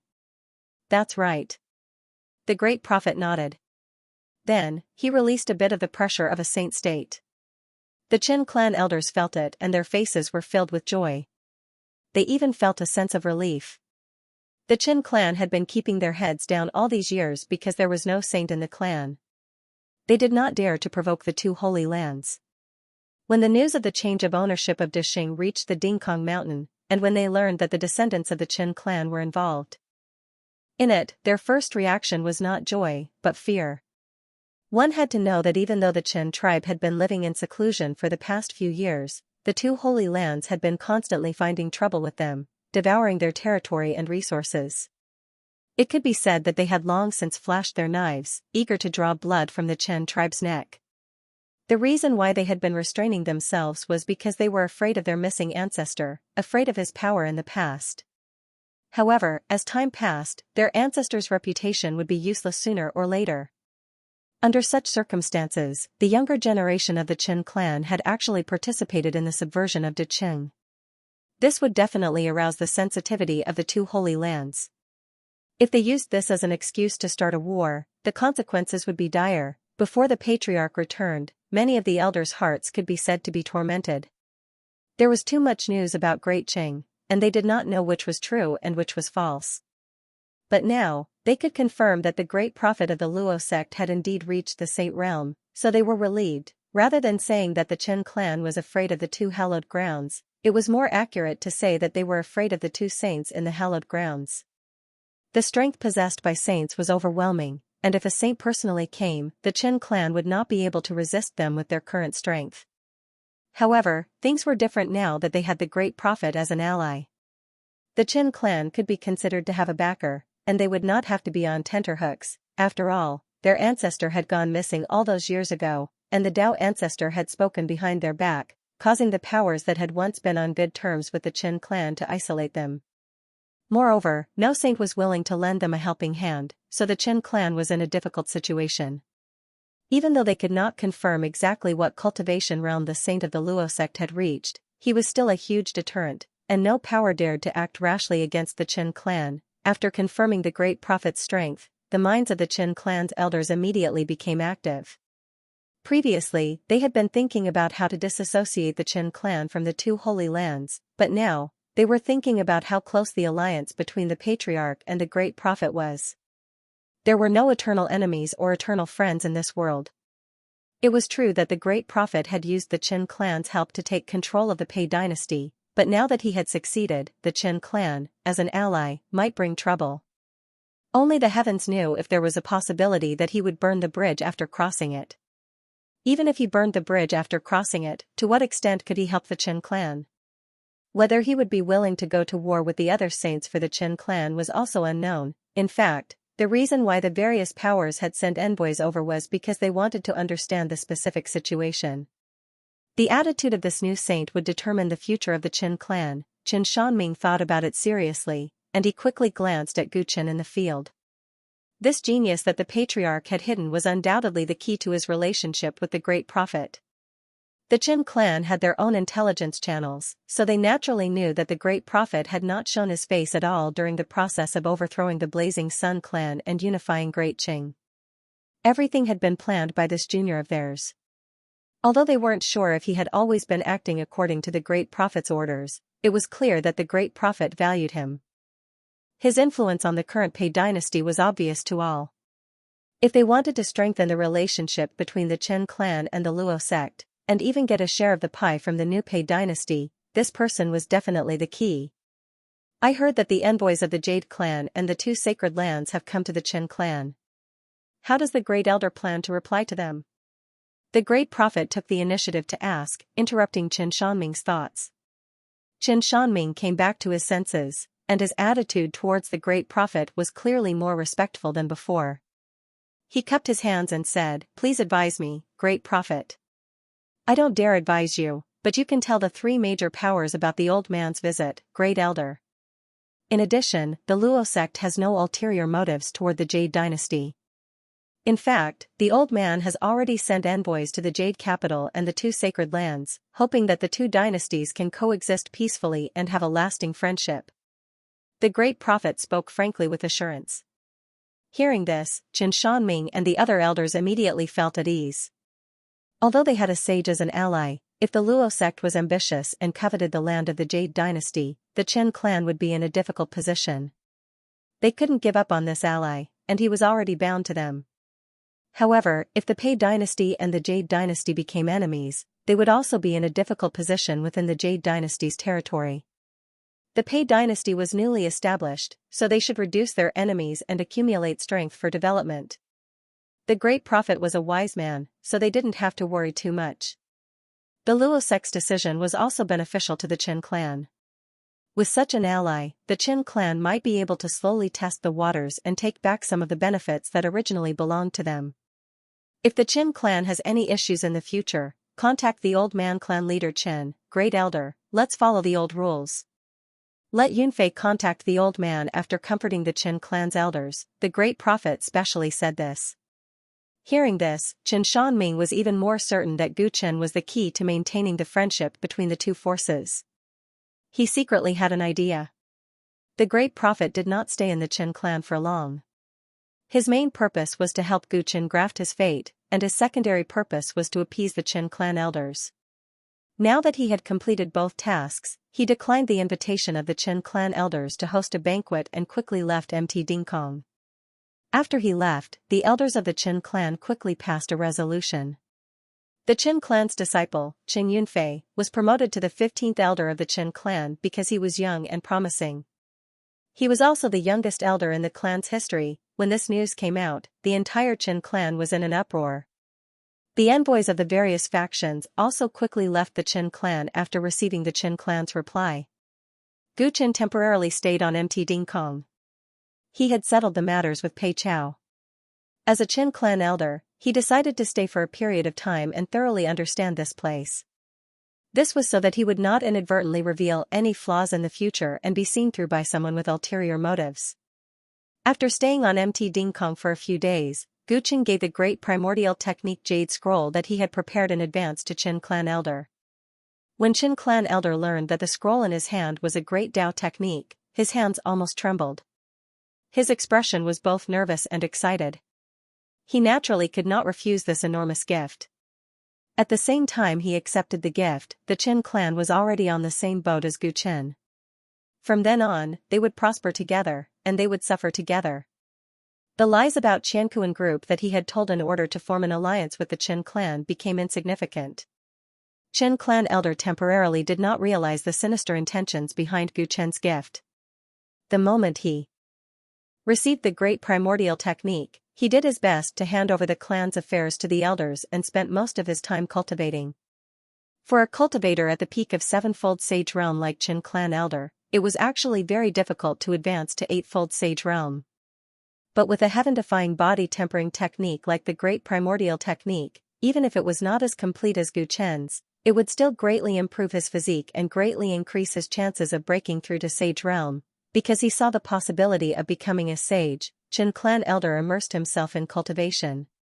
He originally had no intention of guarding against the actions of an outsider like Gu Qin on Mt Dingkong. After becoming an elder of the Qin clan, Gu Qin didn't stay idle. He asked Chen Huandong to take him to many banquets and get to know many of the younger generation of the Qin clan. He also paid a visit to many of the Qin clan's elders, completely immersing himself in the identity of a Qin clan member. His every word, action, and even some small habits were intentionally imitated and integrated into them. All of this was to complete the agreement with Xianxia. Against a great enemy like Feng Yuan, no amount of preparation was excessive. Not long after the great prophet left, Prophet Xiaoxing, whom he had met once, came to find Gu Qin under his orders. With the reappearance of the great prophet, the prophets of the Luo sect of Immortal Hermitage also gradually resumed their activities outside. Prophet Xiao had just returned from his visit to the Hakone Holy Land, and the great prophet had not been gone for long. Gu Qin was a little puzzled. What else did the great prophet have to say to him? Why didn't he say it earlier? Master asked me to tell Mr. Chen that Mr. Chen's follower, Jin Xiao, has a grudge against the Hakone sacred grounds. He might bring unnecessary trouble to Mr. Chen, so please be careful. Also, Sifu asked me to pass this to Mr. Chen. Prophet Xiao said as he handed over a storage ring. What is this? Did the great prophet say anything? Gu Qin asked casually, but he was thinking about the matter of the clay bodhisattva. He had never told the great prophet that Jin Xiao was once a great thief known as the clay bodhisattva. It was not that he did not trust him, but he felt there was no need. However, the great prophet still managed to deduce the karma between him and the Hakone sacred grounds. He even reminded Chu Li that his ability to predict the future was truly amazing. The great prophet did not remind Chu Li of this matter when he was around. There was nothing wrong with saying it. Why? Gu Qin pondered, the great prophet might not have deduced this matter before. After all, if he did not deliberately deduce the clay bodhisattva's words, he would not be able to obtain this karma. He deduced this matter after meeting Prophet Xiao, and Prophet Xiao had just gone to the Hakone sacred grounds. Maybe he had deduced that the Hakone saint and the people related to him, and came to this conclusion by chance. Besides, as the Yaogu overlord body, the great prophet would not be able to deduce him. It would not be easy for him to deduce everything around him. Therefore, it was easy for the great prophet to neglect some things when he was around Chu Li. The clay bodhisattva had already taken the initiative to tell Gu Qin about the karma with the Hakone sacred grounds. Gu Qin already had his own thoughts, so he did not take the great prophet's reminder seriously. Master did not tell me what was in the storage ring, so I did not dare to ask. Prophet Xiao answered Gu Qin's question truthfully. Alright, I understand. Thank you for your hard work. Gu Qin did not ask any more questions, and Prophet Xiao quickly left. He did not attract anyone's attention when he entered the Qin clan, and he left quietly. As the prophet of the Luo clan, he had inherited the great prophet's inheritance, so he still had some means of concealment. After the other party left, Gu Qin returned to his residence. He then took out the item given by the great prophet from the storage ring and examined it carefully. He looked very cautious. This was a pure white lotus flower that constantly emitted a gentle and cold light like moonlight. At first glance, it gave people a feeling of holiness. However, the more he looked at it, the more he felt that this lotus flower was filled with an indescribable eeriness. After a long time, the surrounding temperature seemed to have dropped, making people's minds shudder. Can water ghost lotus? Guchen examined the lotus flower in his hand and muttered to himself. He had guessed its origin. Back then, when Guchen learned of the existence of the can water ghost lotus from Yi Wunyan, he immediately rushed to Qian Kuan-Hui's refinery in Yu Kingdom. However, he was too late. The refinery was destroyed by Zhou Chuanqiu, so he naturally could not find the can water ghost lotus. Zhou Chuanqiu did not allow him to investigate the refinery and the can water ghost lotus, saying that the refinery was related to a large plan of Fang Yuan's. In order to make Zhou Chuanqiu cooperate with him, he promised him not to investigate this matter anymore, but he was still very concerned about it. The great prophet had started investigating the refinery even earlier than him. He was already there even before Zhou Chuanqiu appeared in Yu Kingdom. Thus, Guchen speculated that the great prophet might have obtained some clues or evidence before Qian Kuan-Hui moved. The ghost water lotus before him proved that his guess was right. As for why the great prophet didn't give it to him or even mention it before, but now gave it to him on his own accord, the meaning behind it was a little intriguing. This old guy really likes to play this game. Guchen cursed inwardly. He casually plucked a petal from the can water ghost lotus and put it in his mouth. He was very curious about the use of this can water ghost lotus. If he knew its use, he might be able to guess what Fang Yuan was planning. Back then, he had promised Zhou Chuanqiu that he would not be enemies with Qian Kuan-Hui for 5 years, but that did not mean he had to wait passively for him to contact him. Since the great prophet had given him clues about the can water ghost lotus, he naturally had to investigate it properly. The ghost lotus petal melted in Guchen's mouth and a cool sensation spread from his throat to his limbs. Normally, he should not consume ghost lotus without knowing its usage, but Guchen's tyrant body was immune to all poisons. He was confident that he could neutralize the ghost lotus no matter what was special about it. At the same time, he could more accurately find out the secret of this ghost lotus through his own experience. The cool sensation of the petal flowed through Guchen's meridians and soon became scorching hot. While Guchen felt a trace of irritation in his heart, he deliberately suppressed his instinctive desire to wipe out this foreign force, allowing the ghost lotus petals to release their medicinal effects and expand them. Soon, his eyes began to shine with a red light and a massive and tyrannical killing intent began to rise in his heart. Guchen took a deep breath, and the golden blood qi in his body surged, quickly crushing and annihilating the aura that belonged to the ghost lotus petal. The red light in his eyes receded, and Guchen quickly sank into contemplation. He roughly knew the usage of this can water ghost lotus after trying it earlier. This ghost lotus could stimulate the anger and hostility in one's heart, and in this state, one's bodily functions would rise sharply for a short period of time. The reason why he could not be completely sure was that the ghost lotus medicinal effect could not affect his strong physique and cause changes to his body. However, he had an intuition that this thing was useless to him, but to ordinary cultivators, it could raise their strength rapidly in a short period of time. It had a certain attraction. If I remember correctly, the Fury Moon tribe of Moon Country has a special characteristic. Every full moon, as long as they look at the full moon, their body's potential will be stimulated and their strength will rise sharply for a short period of time, but at the same time, they will become brutal and bloodthirsty. And to create this can water ghost lotus, according to Yi Wunyan, I need to sacrifice a large number of Fury Moon tribesmen, Guchen muttered. He found that the can water ghost lotus usage was very similar to the characteristic of Fury Moon tribesmen, but this characteristic was magnified and did not need a full moon to activate it. This kind of medicine that could temporarily raise one's strength was very popular among cultivators, but in Fang Yuan's perspective, it seemed to be a little small. Guchen frowned and carefully recalled everything that Yi Wunyan had told him. According to Yi Wunyan's analysis, it was very likely that the can water ghost lotus was just one of the raw materials for an extremely powerful taboo weapon. Qiankuan group had been secretly researching this type of weapon all these years, and the can water ghost lotus was just one of them. The ghost lotus was considered a powerful weapon on the battlefield. If all the soldiers on one side consumed the ghost lotus, their killing intent and strength would increase greatly, and it would be enough to greatly influence the outcome of the battle. From this point of view, Yi Wunyan's analysis wasn't impossible. If the Ghost Lotus was only a raw material for a more powerful forbidden weapon, then the Universe Club was indeed very big. Gu Chen had long known that Fang Yuan was not a law-abiding person and that he had come to the Dao world with a huge conspiracy. This Ghost Lotus was part of his plan. Different from before where he had no clues, he would leave behind traces wherever he went. As long as he followed Ghost Lotus's final destination, he would be able to figure out Fang Yuan's plan. To be able to give me this Ghost Lotus, the Great Prophet must have obtained further clues. However, he deliberately gave me the Ghost Lotus after he left. I'm afraid he didn't want to tell me more about the situation. As for the Revolutionary Army, they must still be investigating the Ghost Lotus. It's just that they won't tell me what they've discovered. In that case, I can only rely on myself to investigate. Gu Chen frowned.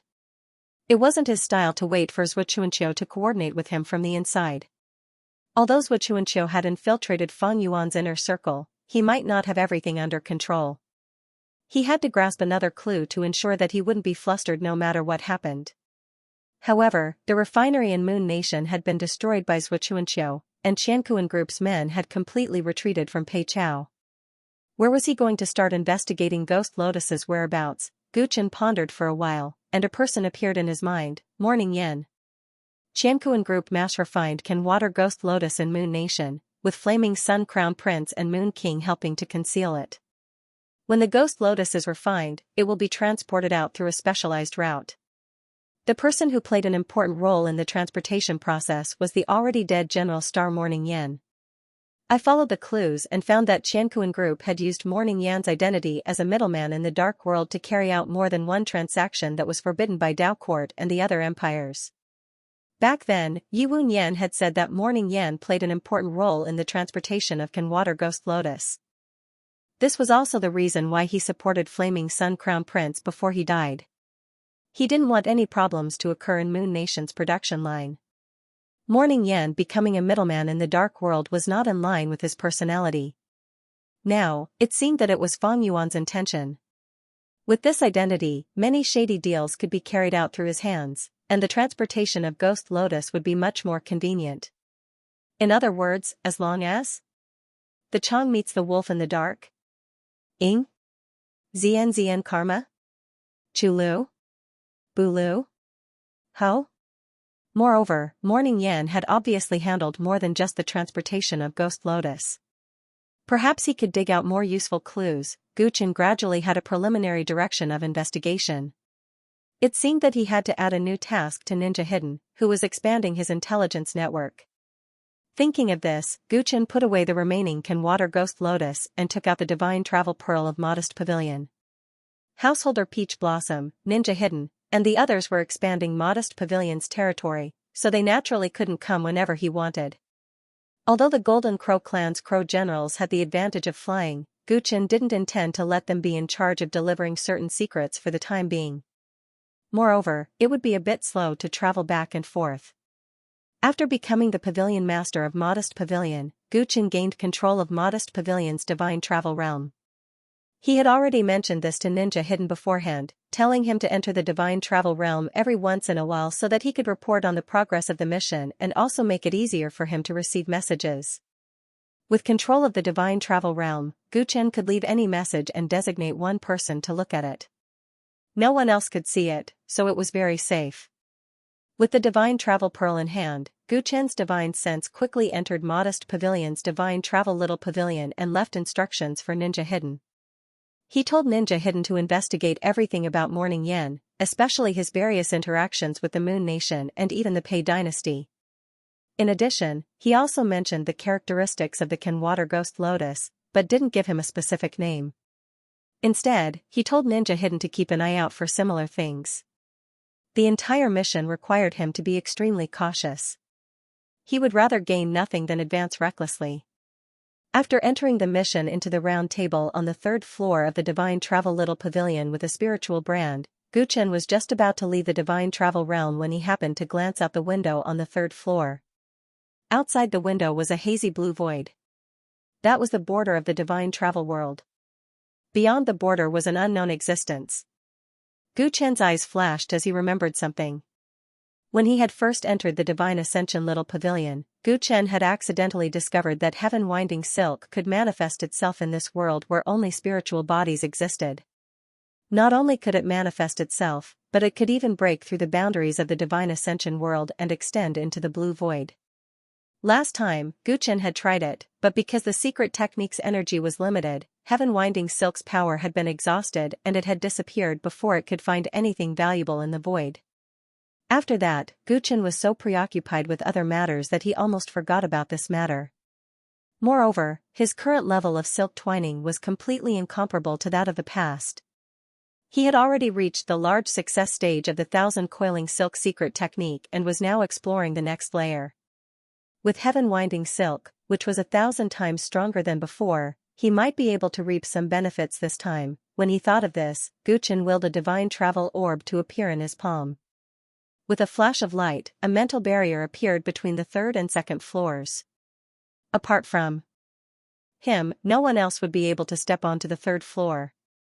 After ensuring that no one would disturb him, Gu Chen went to the window on the third floor and tried to recall the feeling he had last time, pointing his finger at the void outside the window.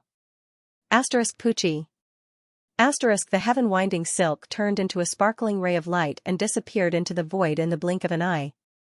Under Gu Chen's control, the heaven-winding silk was like a nimble little snake as it began to move forward in the desolate void, exploring the unknown.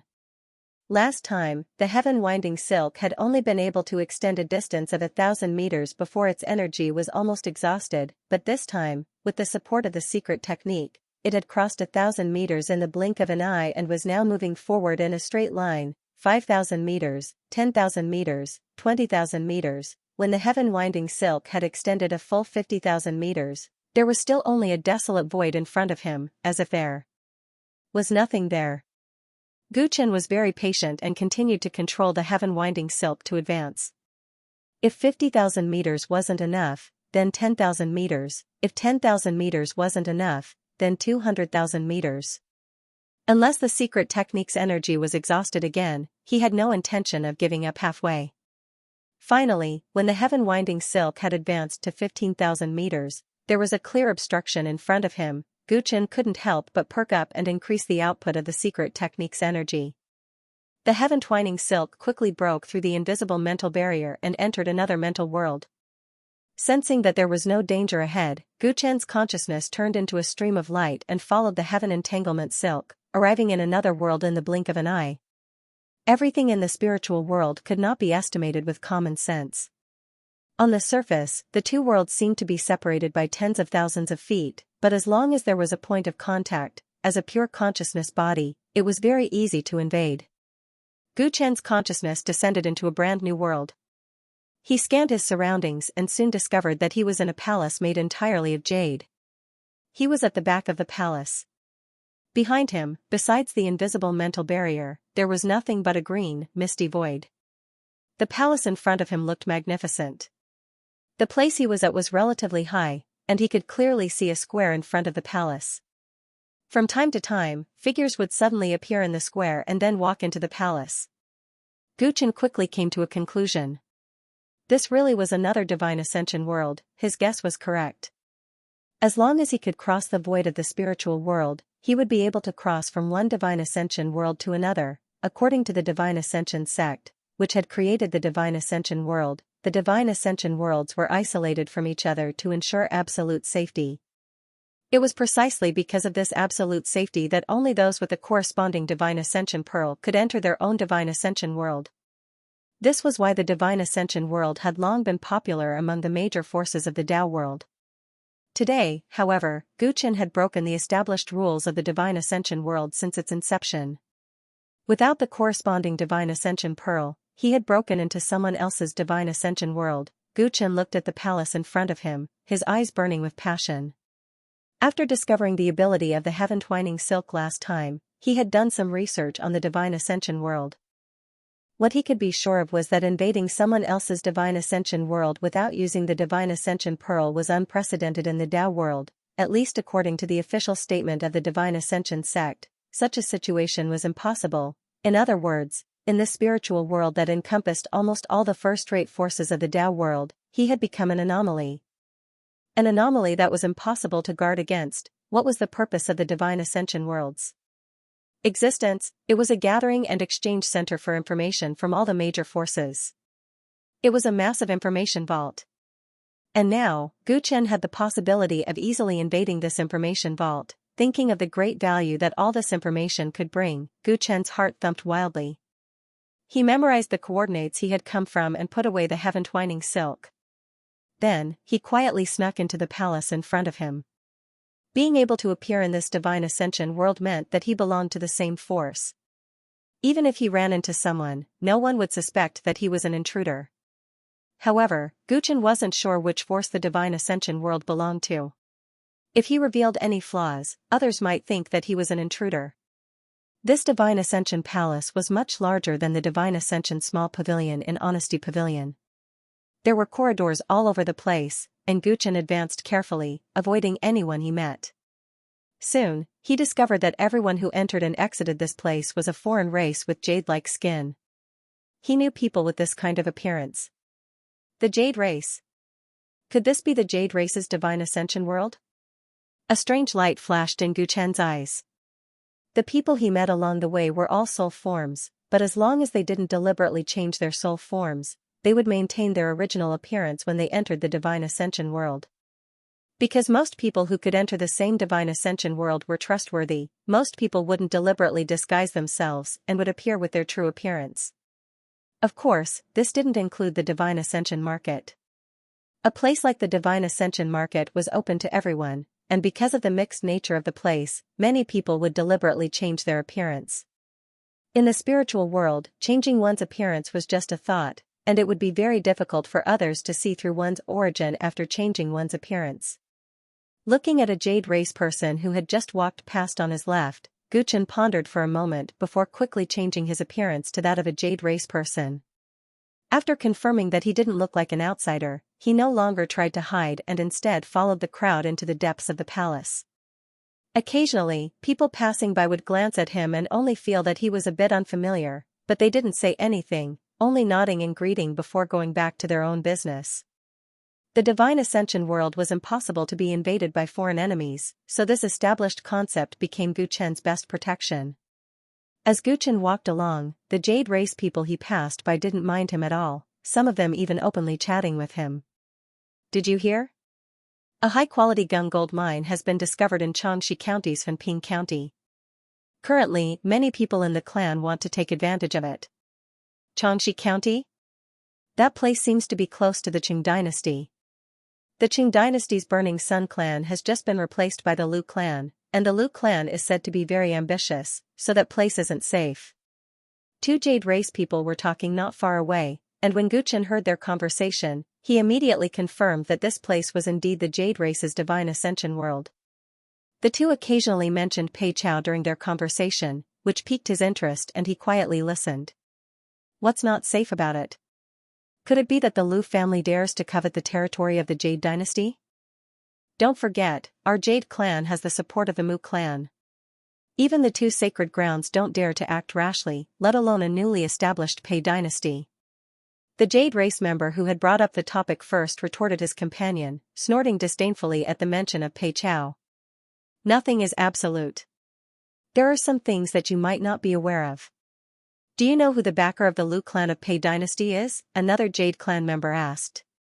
Naturally, it's the Luo sect. Rumor has it that the great prophet of the Luo sect has stepped into the Saint realm. The overthrow of the Qing dynasty was planned by him. But so what? Would the Luo sect dare to offend the shepherd tribe? The first person from the Jade Race spoke with certainty. Gu Chen shook his head inwardly when he heard him mention the shepherd race again and again. The Jade clan had the rich Jade Emperor dynasty, but there had been no saint in the clan for a long time. Logically speaking, it was impossible for them to protect their own interests. They should have been annexed by the 8 Branches Sacred Grounds and the Green Willow Sacred Grounds. However, to the northwest of the Jade dynasty was the Mu dynasty. It was the leader of the 13 dynasties of the Second Mountain and Sea. The Mu tribe there was huge, and they were known to have the strongest cavalry and archers in the primordial Dao world. Their military strength was at the top of the second mountain and sea. Most importantly, the Shepherd clan was backed by Patriarch Mu, a Tao patriarch who had mastered one of the 8 great magics, the Grand Fusion art.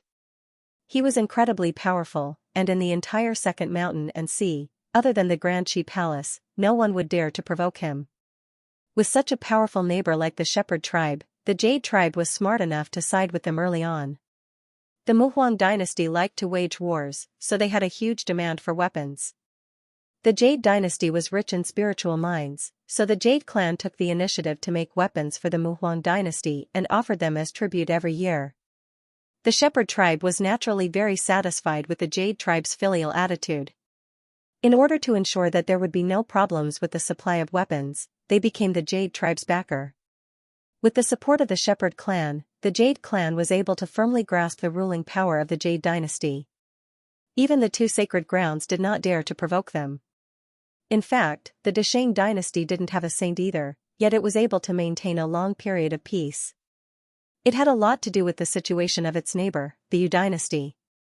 The Jade clan was wealthy, but they did not have a strong military force. They did not have the strength to conquer the Qing dynasty. This was not in line with the character of the Jade clan. The 2 Holy Lands might have had designs on the Qing dynasty, but they were unable to cross the Jade clan's territory and could only lament their inadequacy. All of these complicated situations created a delicate balance among the major powers in the second mountain and sea. If that balance were to be broken, the second mountain and sea would be plunged into a reign of terror. However, the balance was not so easy to break. With the restriction of the Tianpu Dao court, even if the Pei dynasty replaced the Qing dynasty, its influence was temporarily limited to the territory. With the powerful Shepherd tribe as their backing, the Jade tribe indeed had nothing to fear. The Pei dynasty would not dare to have any designs on the Jade dynasty. This Jade tribe member was right. However, borrowing external power was not a long-term solution. Only by being strong would one truly be strong. If the Jade race did not prepare for danger in times of peace, there would come a day when danger would befall them. On the surface, it's true that the Luo sect wouldn't dare to attack the Jade clan, but they've already joined forces with the Chen clan. Rumor has it that the genius of the Chen clan, Qin Yunfei, is Emperor Pei's teacher. Don't forget, the Qin clan has been on the decline these years, and our Jade clan has taken advantage of the situation to annex a lot of their territory. Now that the Qin clan has risen again, they will definitely want to reclaim their lost interests. Xianxia County is close to the Pei dynasty. Before the Gung gold mine was discovered, neither the imperial court nor the 2 Holy Lands had much to do with it. It's the perfect place for the Qin clan to attack. As you said, the Shepherd tribe is our backer, but they won't stand up for us over such a small matter. Thus, instead of trying to take over Xianxia County, it's better to set our sights on the other counties. The second Jade tribe member analyzed the situation seriously, causing his companion to frown. He also realized that Xianxia County was indeed not a lucrative job. What you said makes sense. Then I won't apply to be sent there. Whoever wants to go there, let them fight for it. The 2 quickly reached an agreement, and their figures gradually disappeared into the distance. Xianxia County, Gu Chen, who was following behind, murmured to himself. He committed the place to memory, then followed the crowd into the palace. Although the Jade tribe's divine ascension world was much grander than honest pavilions, the internal structure was actually more or less the same. Gu Chen soon arrived at a huge information platform, where some Jade tribe members were searching for information or gathering information from various sources. Of course, there were also a few who walked deeper into the palace, where there were obviously more information platforms with higher levels of authority. Gu Chen stared at the glowing round platform, feeling a little excited. He was well aware of the value of the information in front of him to the Pei dynasty. However, he didn't act rashly. Just like how one could only enter this divine ascension world with a corresponding divine ascension pearl, one also needed a corresponding spiritual brand in order to read the information permitted by the information platform. Although he had snuck into the Jade tribe's divine ascension world through a special method, his spiritual brand was foreign to this place. If he tried to access the information, he didn't know what would happen. The lightest consequence would be that he failed to steal the information, but if it was more serious, it might lead to the investigation of the behemoth that was the Divine Ascension sect, Guchen stared at the round platform in front of him and pondered for a long time. Now that he was here, if he still couldn't access the information here, then all his efforts would have been in vain. Glancing around to make sure that no one was paying attention to him, Guchen slowly raised his left hand and touched the information platform. However, unlike usual, his palm was now covered in woven heavenly winding silk, making it look like he was wearing a glove.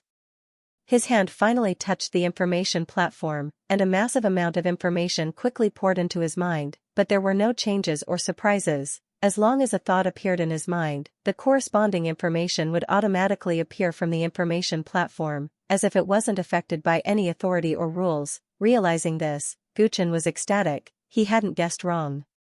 Since the heavenly winding silk could pass through the boundaries of the divine ascension world, it could naturally ignore the restrictions of the information platform. Wearing the heavenly winding silk glove was equivalent to opening a back door to the spiritual world, allowing him to bypass all kinds of restrictions and directly access the highest level of information. Unable to restrain the ecstasy in his heart, the heavenly winding silk on Guchen's hand became a bit messy and the glove showed signs of disappearing, forcing him to quickly withdraw it. 33 Layered Heaven's Secret Technique, 13th Layer, Thousand Winding Silk. The 14th layer was called Xingyi weaving. Just now, he had woven the heavenly winding silk into the shape of a glove, which was an application of the 14th layer secret technique. Through this method, the heaven-twining silk's uses became more extensive and powerful, and the amount of secret technique energy he could absorb from heaven and earth also increased. The symbol of mastery of the Xingyi weaving secret technique was to weave a robe of the Great Way, but Guchen could only weave a glove at the moment. Moreover, the glove would disappear when his emotions fluctuated slightly. He couldn't even be considered to have crossed the threshold. The divine ascension pearl in his hand fluctuated, and Guchen, who had been meditating for a long time, slowly opened his eyes, revealing a rare look of exhaustion. The cross-shaped tattoo between his eyebrows faded until it completely disappeared, because the secret technique energy stored in his body had been exhausted. He had invaded the Jade clan's divine ascension world and secretly browsed through their intelligence. After that, he had explored new divine ascension worlds in the void, and finally returned to Conscientious Pavilion's divine ascension small pavilion. After this series of actions, even though the secret technique energy stored in his body had reached the level of a 7th-tier late stage, he still felt overwhelmed. Fortunately, this torment had not been in vain. Not to mention the intelligence he had obtained in the Jade clan's divine ascension world, he had also discovered 2 more divine ascension worlds. And these 2 divine ascension worlds just so happened to belong to the Jade dynasty's 2 holy lands. Thinking of his gains in the divine ascension world, the mentally exhausted Guchen did not immediately sit down to rest. Instead, he flipped his hand and took out the Jade dynasty's territory map, outlining the locations of Jade Capital, Azure Willow Holy Land, and 8 Branches Holy Land. Sure enough, corresponding to his experience in the divine ascension worlds in his mind, Guchen quickly determined that the location of each divine ascension world in the spiritual world corresponded to the geographical locations of the forces they belonged to in reality. This made Guchen excited. Although the distance in the spiritual world was not the same as in reality, as long as the location was right, it meant that if he wanted to invade a force's divine ascension world, he only needed to explore a specific location. With this ability, all the forces in the entire primordial Tao world that use the divine ascension world will have their intelligence open to me. This is an unimaginably huge fortune. Guchen could not help but clench his fists. This discovery was of great significance to him. If he could grasp the intelligence of all the forces in the primordial Tao world, no matter what he wanted to do in the future, he would be almost invincible. After a while, Guchen gradually calmed down and frowned slightly.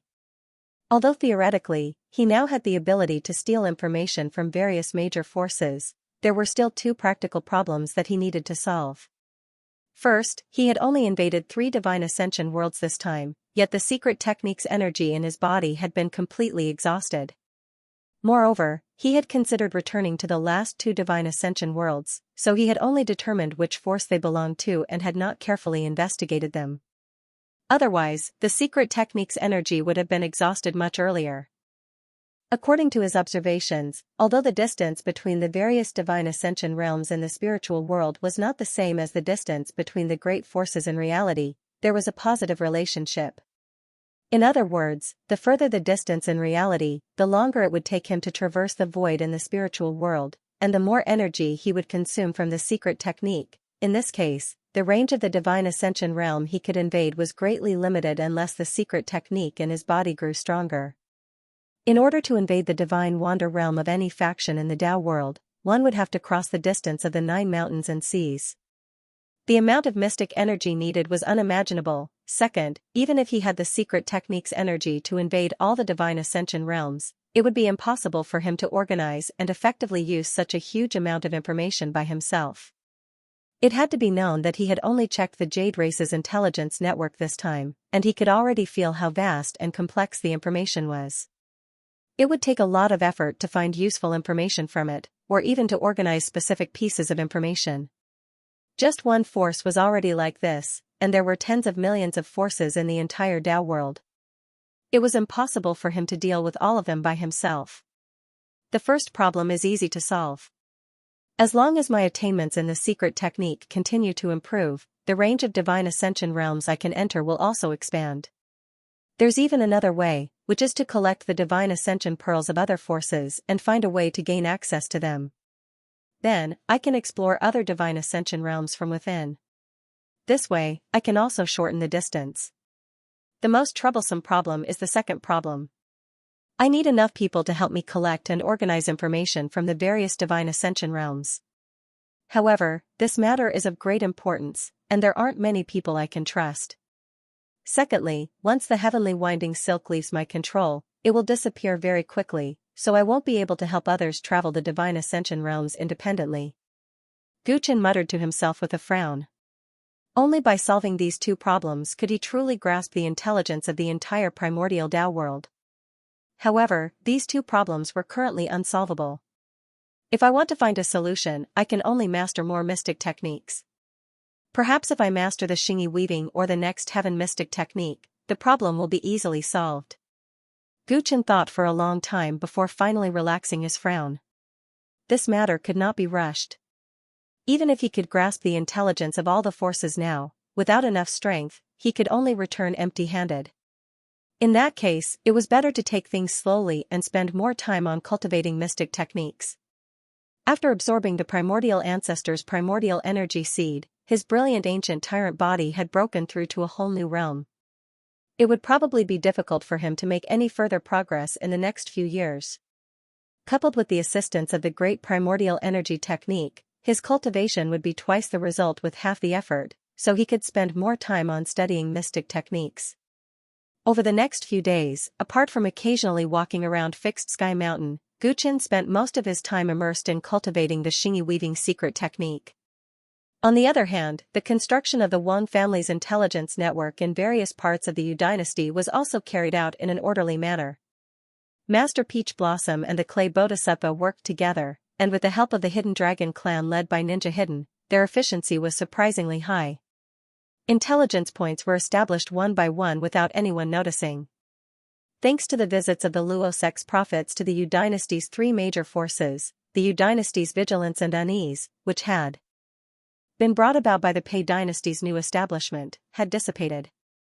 The two dynasties were temporarily seeking common ground while reserving their differences, and coexisting peacefully.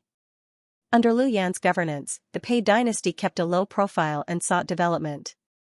On the other hand, the Yu dynasty's situation in some areas was rather tense because of one incident. The cause was that the Jade clan had discovered a high-quality gunmetal mine in Fenping County of Xianxia Prefecture. However, before they could start developing it, the news was leaked for some reason, causing the Green Willow Holy Ground and the Eight Branches Holy Ground to fight over it. The Yu dynasty had always been rich in spiritual mineral resources, but more than 60% of the developed spiritual mineral resources were monopolized by the imperial court, which was represented by the Jade clan. As a result, the two holy grounds had long been dissatisfied. Xianxia Prefecture wasn't originally a place rich in mineral resources, so neither the imperial court nor the two holy grounds had much influence over it. Now, however, a high-quality gunmetal mine had suddenly been discovered in Fenping County. After exploration, it was confirmed that it was one of the top 5 large mines in the Yu dynasty. Naturally, it triggered an intense competition. All of a sudden, the three major forces fought openly and covertly within Xianxia Prefecture. Each of them displayed their remarkable abilities, and conflicts broke out from time to time. As news about the Xianxia Prefecture's mine spread, the Qin clan, who had been keeping a low profile all along, realized the huge benefits that the mine could bring. Even the Qin clan, which had been keeping a low profile but had undergone some changes recently, could no longer sit still. The Qin clan leader was cultivating in seclusion and didn't care about anything, so the Great Elder was in charge of the clan. After a discussion with the Elders Guild, the Great Elder went to look for Gu Qin. Yunfei, this is what happened. The consensus of the Elders Guild is that the opportunity will not come again. What do you think? The Great Elder, Qin Shanming, came to visit and told Gu Qin about the Xianxia County mineral vein with a pleasant expression. He sounded like he was the only one who could contact the Great Prophet. Although Gu Qin was only a newly promoted elder of the Qin clan, he had the backing of the Great Prophet of the Luo sect. He was the only one who could contact the Great Prophet. If the Qin clan wanted to fight for the interests of the Xianxia County mineral vein, it would be impossible without the support of a saint. Therefore, they had to sound out Gu Qin's intentions. It would be best if they could get the Great Prophet's support. After listening to the Elders Guild's thoughts, Gu Qin just tapped his fingers on the table as if he was thinking. He gave off a mature, steady, and extraordinary aura. Qin Shanming nodded secretly when he saw the scene. To be honest, he rarely interacted with this junior, Yunfei. Even after he returned to the clan, he did not communicate much with him. All these years, he had been following the Great Prophet of the Luo sect. At the very least, he was not as impetuous as the other juniors in the clan. The Jade clan and the two Holy Lands have already seized the initiative, and the Qin clan has been dormant all these years. I wonder how confident the Great Elder is in taking down the mineral vein in Xianxia County. Gu Qin thought for a while and asked after some deliberation. Yunfei, you are not in the clan all year round, so it's not surprising that you don't know some things. Qin Shanming's face revealed a hint of pride as he said, although the Qin clan has been hiding from the world, we have actually secretly cultivated some forces outside. Xianxia County was originally not valued by the imperial court and the two Holy Lands, so it was beneficial for the Qin clan to secretly cultivate forces. Oh? Our clan has forces in Xianxia County? Gu Qin understood the Great Elder's meaning and was quite surprised. That's right. Speaking of which, the reason why we secretly nurtured our men in Xianxia County was to prevent our Qin clan from escaping to the Qing dynasty through Xianxia County if we couldn't stay in the Yu dynasty any longer. No, it should be called Pei dynasty now. Because this matter is related to the Qin clan's escape plan, our forces in Xianxia County have been hidden very well to ensure that no organization can find out about this network. After many years of development, that faction has already gained quite a bit of power in Xianxia Prefecture. We can use them to intervene in the fight for the mine in Xianxia Prefecture. It's reasonable and legal, and the imperial court and the two major factions can't say anything about it. The only pity is that this force will be exposed. But as long as we can successfully seize the gung metal vein, everything will be worth it. Qin Shanming told the truth, leaving out some superfluous words. Now that the Qin clan had formed an alliance with the Pei dynasty, everyone knew that if the Qin clan were to be besieged by the major forces of the Jade dynasty one day, they would definitely be wary of the escape route to the Pei dynasty. The hidden chess piece in Xianxia County would be useless. If the Qin clan could seize the rights to the mineral vein in Xianxia County openly, not only would the Qin clan obtain a large amount of resources, but they would also be able to make better use of this force. Not only would they be able to help in mining the mineral vein, but they would also be able to form a closer relationship with the Pei dynasty. Of course, the Jade clan would definitely be wary of this. But as long as the saint of the Luo sect was around, they would at most play some tricks. Would they dare to start a war? Qin Shanming had a deep understanding of the Jade clan. They were used to being rich and had the backing of the Shepherd clan. They did not have a sense of worry and were unwilling to fight with others. As for the two Holy Lands, Xianxia County was far from their territory. If the Qin clan managed to seize it, they could only lament their inadequacy. All in all, with the help of the forces that had been secretly cultivated in Xianxia County for many years, they had a high chance of seizing the gun metal vein. This was also a great opportunity for the Qin clan to rise again. In that case, the Great Elder is very confident? Gu Chen could not help but frown when he heard the Great Elder's words. He seemed a little unhappy. Of course. Yunfei, the old man has told you everything that needs to be said. This is a great opportunity for the Qin clan to rise again. What do you think? Will the great prophet support our decision? Qin Shanming looked at Gu Chen eagerly. His heart was filled with anticipation, so he did not notice the subtle expression on Gu Chen's face. The great prophet's thoughts are as unfathomable as the deep sea. Usually, he can foresee the next 3 steps after someone else has taken 1 step. That's why I dare not say whether he will support us or not. Gu Chen was a little hesitant. When he saw Qin Shanming's nervous expression, he immediately said, "How about this? I'll send a message to the great prophet as soon as possible. Once I get a response from him, I'll inform you immediately, Great Elder." All right.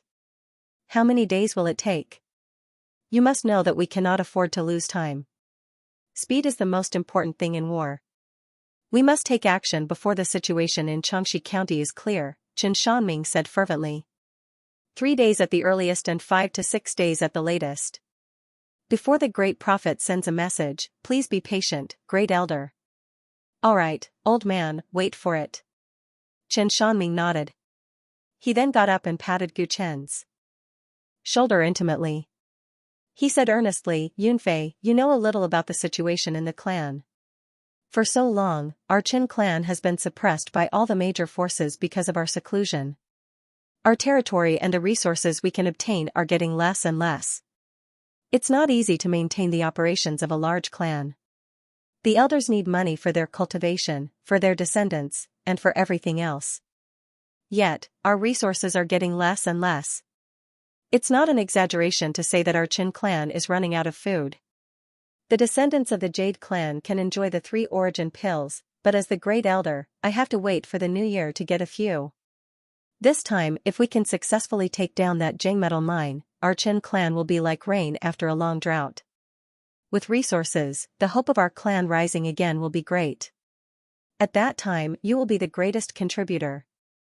We will definitely not treat you unfairly. At that time, we will have enough 3 origin pills. So, put in a good word for us in front of the great prophet. You must make this happen. It's up to you." Qin Shanming spoke from the bottom of his heart. He really did treat Gu Chen as one of his own. He even spoke of his own embarrassing situation. "Don't worry, Great Elder. I will do my best." Gu Chen could only nod. Qin Shanming felt much more at ease and quickly left.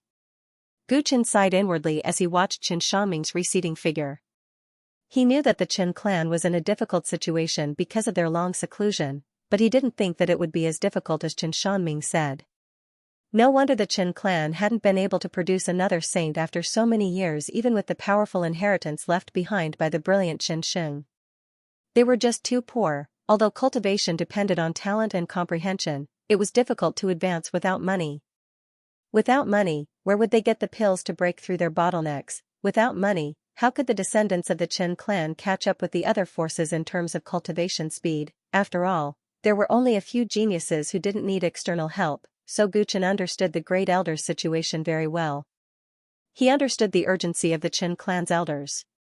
However, although he sympathized with them, he would not help them with this favor. To be precise, the news of the Xianxia County mineral vein was left to the clay bodhisattva a few days ago before he left the Divine Ascension realm, asking him to find someone to secretly pass on the message to the 2 holy lands. In other words, the conflict between the 2 holy lands and the Jade clan in Xianxia County was deliberately provoked by him, but neither side knew about it. He had already guessed that the Qin clan might be tempted after learning of this news, and he had already prepared an excuse to deal with the Great Elder to make him give up on the mineral vein. However, he didn't expect that the Qin clan would secretly have their own forces in Xianxia County, so they had a great chance of winning the mineral vein. For a moment, the excuse he had prepared seemed a bit far-fetched.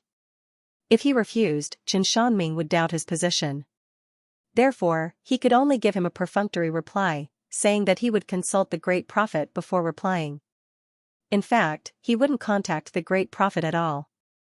He had already decided that the Qin clan couldn't get involved in the conflict in Xianxia County. He had his own plans, which he couldn't tell the Qin clan about for the time being, and he didn't even intend to let them know after he succeeded.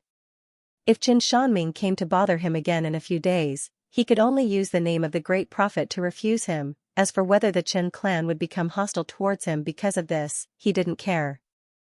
He only knew that Qin Shanming wouldn't dare to oppose the great prophet's opinion, and that was enough. Qin Shanming left Gu Chen's residence with a face full of disappointment.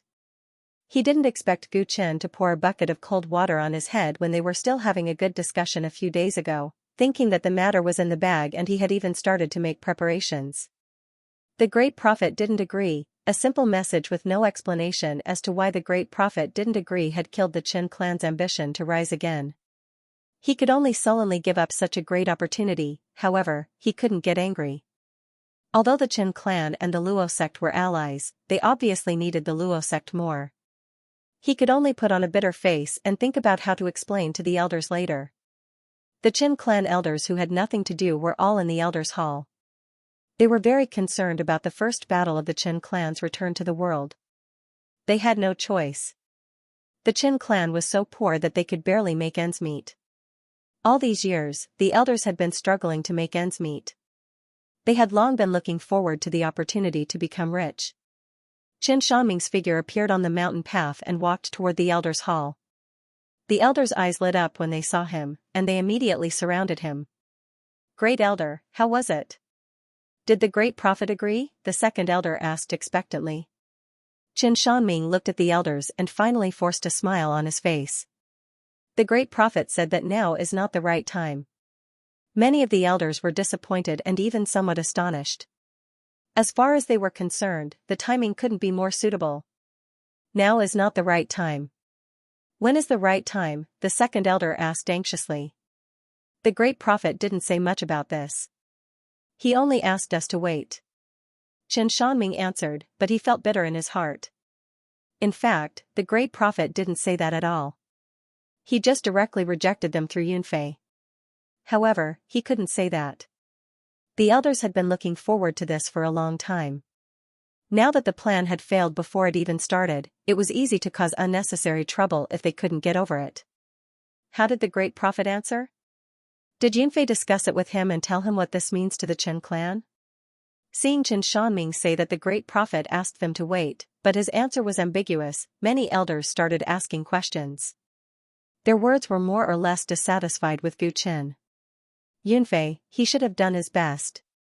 Qin Shanming recalled the scene when he saw Gu Chen, as well as his calm tone. He wanted to speak up for him, but he couldn't bring himself to do so. He had clearly told the other party about the significance of this matter to the Qin clan, but for some reason, he felt that the other party was somewhat unconcerned. Hearing Qin Shanming's tone, many of the elders were immediately convinced that Gu Chen had not done his best on this matter. For a moment, their disappointment and dissatisfaction exploded. Yunfei has been by great prophet Luo's side for so long. Has he forgotten that he's from the Qin clan? As the teacher of Emperor Pei, that kid naturally doesn't lack cultivation resources. He won't be like us, racking our brains over how to provide elixirs for the juniors of our clan every day. The elders spoke one after another, and their favorable impression of the youngest elder in the clan dropped to the lowest. Don't think like that, everyone. Yunfei has been away for a long time, so his feelings for us might have faded a little, but he still cares for us. The great prophet has foresight and foresight. He must have his reasons for asking us to wait, Qin Shanming comforted the crowd. They couldn't allow the dissatisfaction to spread like this, or it would be detrimental to the alliance in the future. What other intentions could the great prophet have? Now that the Pei dynasty has been established, what it needs is time to recuperate. He wouldn't be willing to offend the Jade clan and the two sacred lands for our Qin clan. If we can't obtain the Xianxia prefecture's mineral veins, only our Qin clan will be affected. What does it have to do with him? Fourth elder Qin Qinghe couldn't help but say something that everyone wanted to say but didn't dare to, causing many of the elders to feel distressed. Be careful with your words. This is detrimental to the alliance between the two sides. Qin Shanming immediately retorted. If these words fell into the ears of the Luo sect's saint, the consequences would not be good. What alliance? Great Elder, don't you find it strange? Fourth Elder didn't intend to stop there. Instead, he continued, to put it bluntly, the alliance between our Qin clan and the Luo sect came very suddenly. It was the clan leader's idea, and he didn't discuss it with the Elders Guild beforehand. Chen Shanming fell silent. He was indeed a little dissatisfied with the clan leader's decision to act first and report later. In terms of status in the clan, he wasn't inferior to the clan leader, but he was completely kept in the dark about this matter beforehand. Moreover, what kind of alliance is this? The Luo sect obtained the entire Desheng dynasty in one go, but they didn't give us any benefits. Instead, they made us the center of attention, causing the major forces of the Jade dynasty to be vigilant again. Alliances should help each other. Even if the Great Prophet doesn't want us to interfere with the Xianxia prefecture's mineral veins, he should at least be more generous and cede some of the Pei dynasty's benefits to us, right? That kid Yunfei is also ridiculous. In my opinion, he has long forgotten that he's a member of the Qin clan. His loyalty is questionable. Fourth Elder's words were very provocative, accurately hitting the true thoughts of many of the elders. For a moment, everyone fell silent, and their eyes flickered non-stop. Even if what you said makes some sense, so what? Don't forget that the situation is stronger than the person. We can't afford to offend the Great Prophet. Chen Shanming warned sternly. He was worried that the elders would continue to speak irresponsibly or even do something foolish. If we had known this would happen, we might as well not form an alliance, Fourth Elder muttered. He knew that if he continued to speak, the Great Elder would get angry, so he stopped when the time was right. Alright, now that things have come to this, we can only do as the Great Prophet says. Restrain the disciples of the clan. The old man in Xianxia prefecture will also give instructions. If the Jade clan and the two Holy Lands want to snatch the mineral veins, let them. The Qin clan won't participate. Chen Shanming reminded them seriously, and at the same time, he sighed in his heart. Although the Qin clan was poor and reclusive, they were still very united internally. Now that they had yet to recover, there were already internal conflicts. The elders who could understand each other had begun to suspect each other because of the mineral veins. As the Great Elder, he had the obligation to maintain the unity of the clan. The current situation was not good. Since they couldn't get the support of the Great Prophet, there was nothing to discuss in the elders' meeting. The elders quickly dispersed. Fourth Elder Chen Qinghe left the elders' hall and quickly returned to his residence.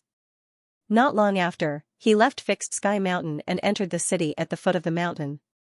He disguised himself and stayed in a farmhouse in the city for about half an incense stick of time before quietly leaving.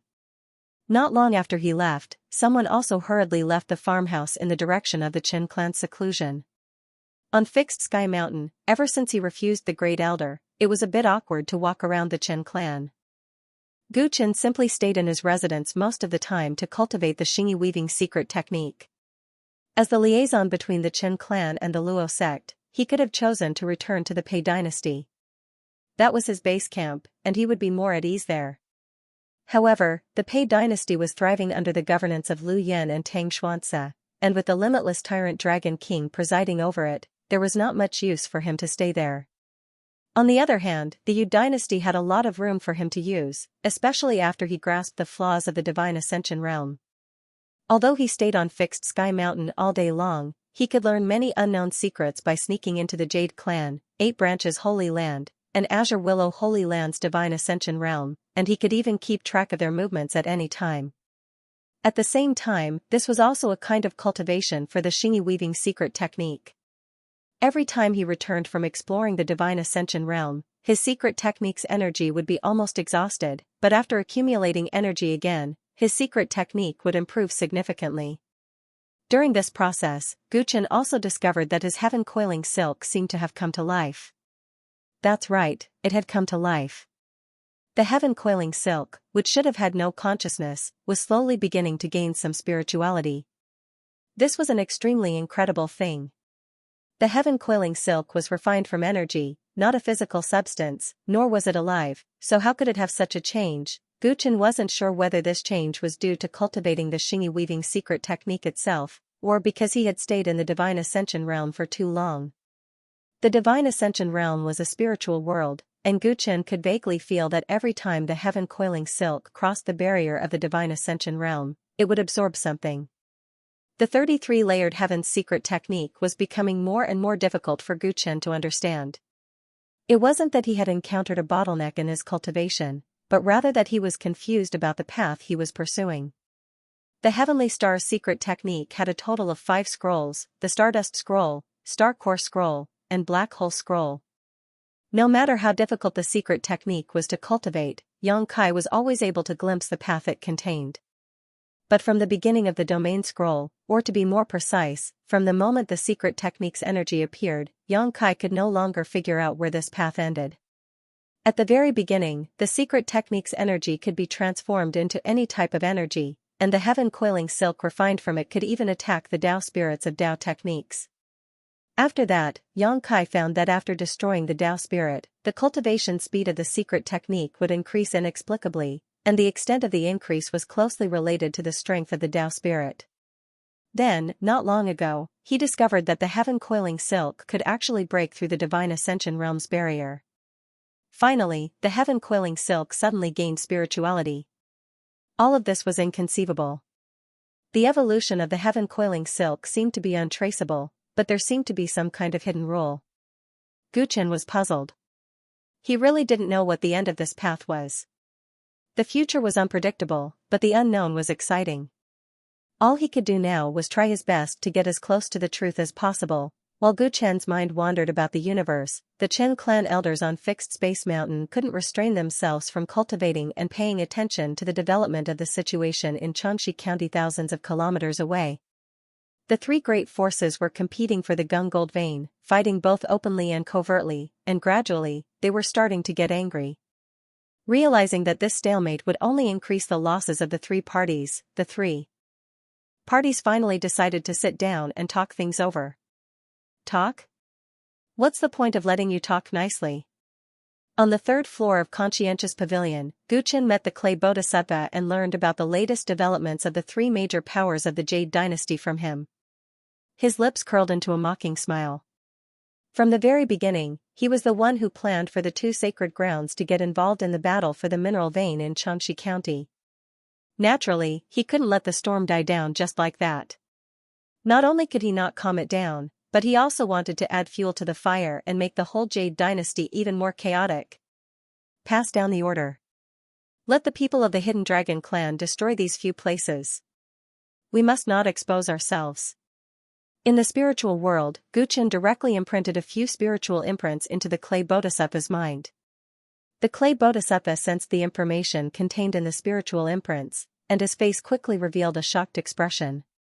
The places that Guchen ordered them to destroy were the secret banks and treasure vaults of the 8 Branches Sacred Ground and the Green Willow Sacred Ground, the specific locations of the banks and the treasure vaults, the situation of the guards, and even the arrangements for the personnel movements were all very clear in the intelligence report. It was unimaginably detailed. He knew very well that Guchen's intelligence network mainly came from Conscientious Pavilion, but Conscientious Pavilion didn't know about these things. This was because he was usually the one helping Guchen collect and organize the intelligence. In other words, Guchen had a new source of intelligence, and it was a very powerful one.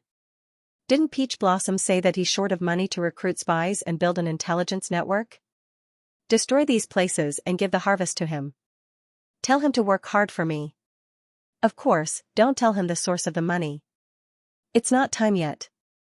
Guchen instructed calmly, and the Clay Bodhisattva broke out in a cold sweat.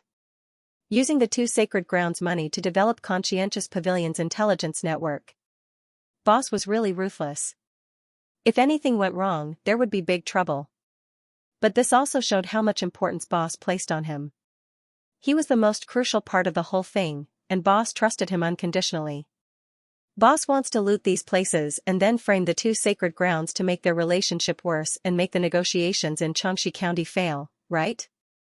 If that's the case, wouldn't it be better to leave some evidence of the 2 sacred grounds crimes in these places? Also, are we not going to attack the Jade Race's bank and treasury?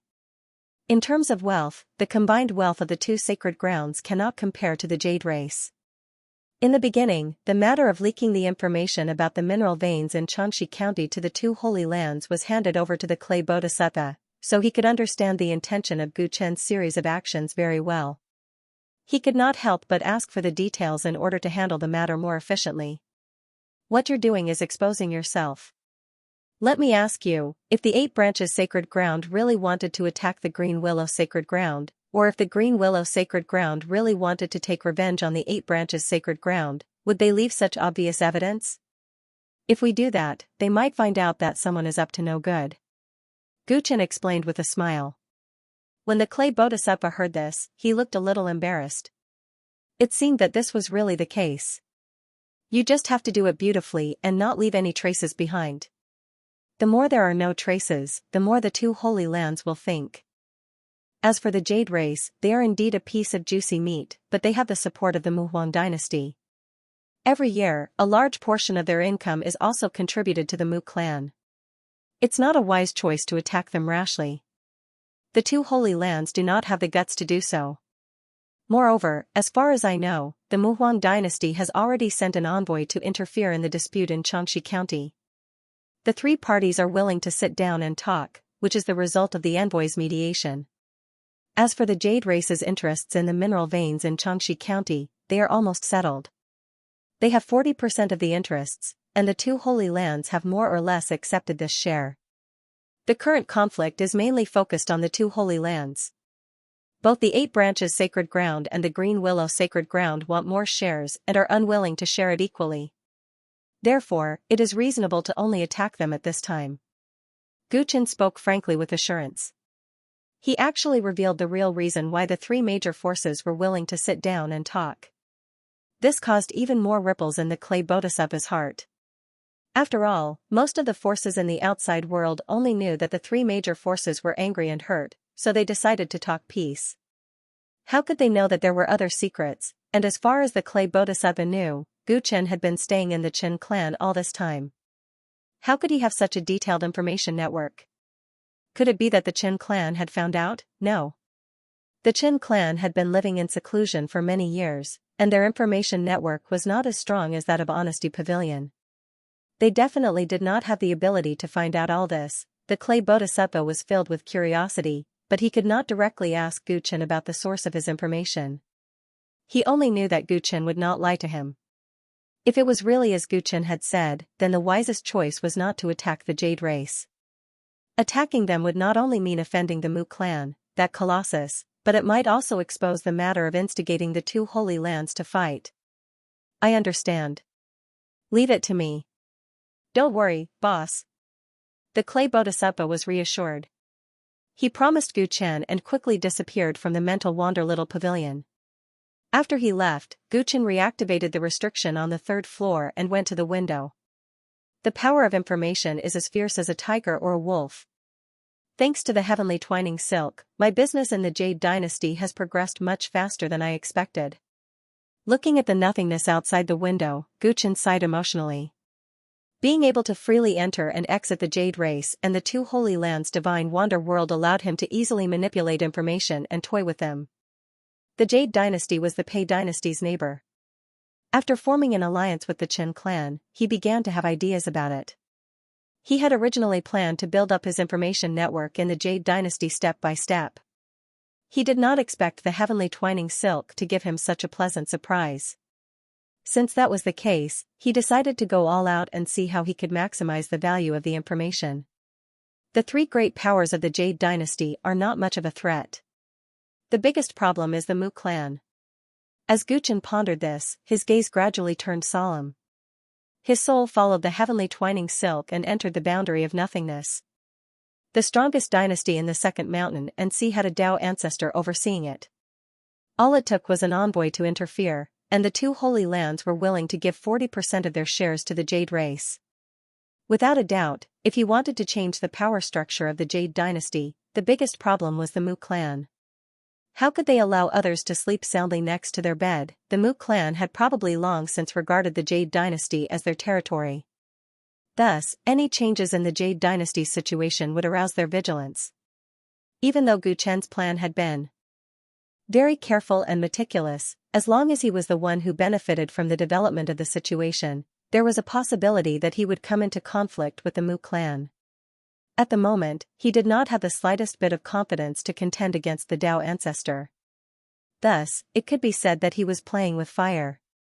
If he was not careful, he could burn himself to death. I need to expand the area I can explore and find the Mu clan's divine wander world as soon as possible. I need to gather more information. Guchen muttered to himself. Only by finding the Mu clan's divine wander world and obtaining information about the Mu clan could his plan be more stable.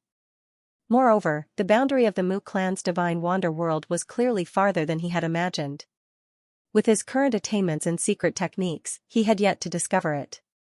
Thus, he could only bitterly cultivate his secret techniques in hopes that he could improve as quickly as possible and expand the divine wander world's exploration area so that he could discover this treasury as soon as possible.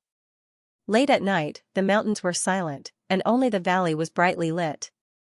The valley was guarded by a large formation and was heavily guarded. At first glance, the valley was deserted. However, if someone were to get closer, they would be shocked to find that the walls on both sides of the valley were filled with countless poisonous snakes. This was 1,000 Snakes Valley. Are you sure it's here? Many transparent figures appeared not far away from the 1,000 Snakes Valley. An elder of the Hidden Dragon clan asked. There's no mistake. We have sent people to investigate beforehand. The situation here is consistent with the Pavilion Master's information. The secret bank of the Hakone Sacred Grounds is indeed located here. Ninja Een answered the elder's question and pointed at the brightly lit buildings in the valley. According to the information, there are a lot of treasure chests hidden in those buildings. However, there's nothing valuable in them. It's just a cover. The truly valuable treasures are hidden underground. The sacred shrine of Yamada Serpent's business income from the surrounding counties, including the medicine shop, weapon refining shop, and even the mine, will be temporarily stored here before the scheduled delivery to the sacred shrine. So, the elder of the Hakone Sacred Grounds in the early stage of the 7 Chariots should also be hiding underground? That's right. The opponent is the biggest threat in this trip. In order to ensure the smooth completion of the task arranged by the Pavilion Master, I can only trouble the 2 elders to make this trip. Humph, the Pei dynasty has just stabilized, and they dare to attack the Hakone Sacred Grounds. Our Pavilion Master is really bold. Leave the 7 Chariots expert to us and leave the rest to you. Make sure that no one is left alive. We must not let the news leak. Elder, please rest assured. Ninja Een said sternly. Then, the 2 elders completely merged into the void and flew towards the 1,000 Snakes Valley ahead. Seeing this, he turned to look at the clansmen behind him and waved his hand. Disperse. Not long after, the patrolling guards of the Hakone Sacred Grounds fell to the ground one after another. They didn't even see what killed them before their throats were slit by the sharp claws. After that, there was a sudden gust of wind outside the valley. A colorless and odorless poisonous smoke flowed into the valley along with the wind. Plop. Plop. The countless poisonous snakes on both sides of the mountain walls were unaware until their bodies stiffened and fell one after another. They let out shrill screams before they died. The entire valley was alarmed. Enemy attack. A large multicolored snake with a pair of wings on its back roared, trying to warn its companions. Unfortunately, it had just finished speaking when a sharp sword chopped off its head, causing blood to splatter everywhere. Shinobi, who was in perfect stealth mode, held a blood-stained longsword in his hand, and a satisfied smile appeared on his face. This giant snake's cultivation was a level higher than his, and its bloodline was even more extraordinary. If it was in the past, even if it was a sneak attack, he definitely wouldn't be able to kill it with a single strike. This was because under the circumstances of the same cultivation level, the flesh of the snake race was generally stronger than that of the hidden dragon race. When one's cultivation level was higher, their skin and flesh would be coarser and harder to break through.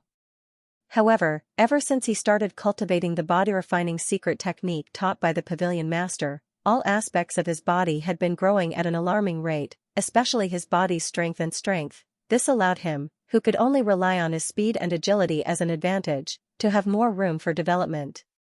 The power of his assassination technique was further enhanced, which was why he could easily kill enemies of a higher level. He was not the only one who had such a change. This filled his heart with hope. He firmly believed that in the near future, the Hidden Dragon clan would rise again and they would no longer have to hide in the darkness. Rumble. Suddenly, there was a shocking movement from underground. A large area of the ground cracked, and even the houses in the valley collapsed one after another. Shinobi's eyes narrowed. He knew that the two elders had made a move, but he didn't know if their sneak attack was successful. Tonight's attack must not be exposed, so it was better to end the mission as soon as possible to prevent any accidents from happening. In order to end the battle as soon as possible, it was crucial whether the elders' sneak attack was successful. After all, the other party was a sevenfold realm expert. If they were prepared, it would take a lot more effort to take them down. While chasing the cultivators of the Hakone Holy Land in the valley, Shinobi paid attention to the movement underground. According to the style of the two elders, if their sneak attack was successful, the battle would end in a very short time. The movement underground only lasted for a while, and then it stopped. Shinobi's tightly furrowed brows couldn't help but relax. As if to prove his guess, the two elders quickly broke out of the ground and floated in the valley. They had a threatening aura as they looked around. Whoosh! Whoosh! Like the autumn wind sweeping away the fallen leaves, the two elders joined in the cleanup of the remaining cultivators of the Hakone Holy Land. In just 2 hours, the valley had completely quietened down.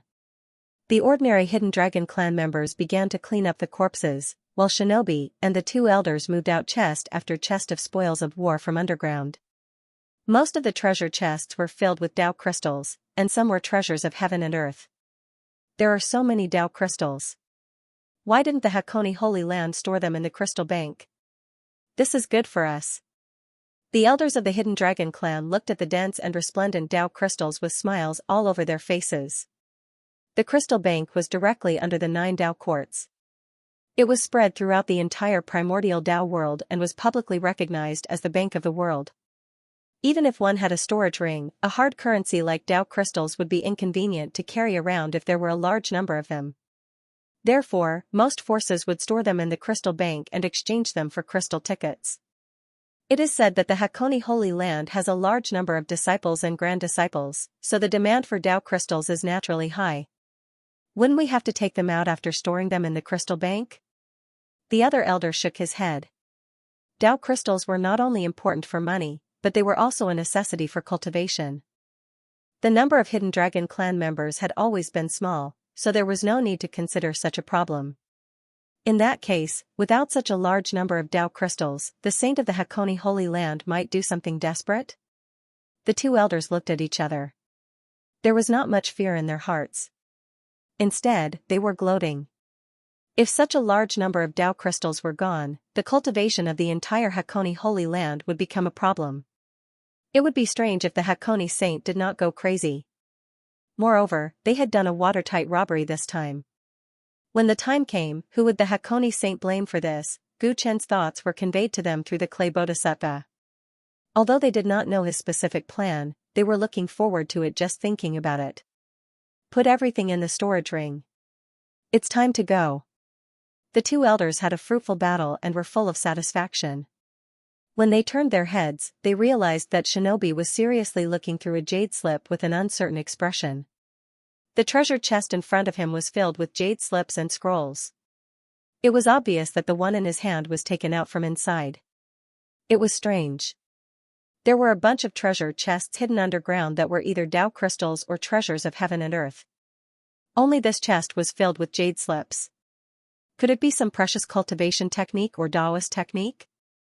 The two elders saw that Shinobi's expression was strange. Out of curiosity, they stepped forward and took out the jade slips from the treasure chest to check. However, they realized that the jade slips did not record any cultivation technique or Taoist technique. They were just some account books and shipping notes. Is there something wrong with these account books? The elder of the Hidden Dragon clan asked in confusion. Shinobi retracted his gaze from the jade slip with great difficulty and took a deep breath. I don't know if there's anything wrong with the account books, but the pavilion master should be interested. Strands of heaven-twining silk that were so thin that they could not be seen fluttered around Gu Chen's palm, twining around the gaps between his fingertips. It looked very spiritual.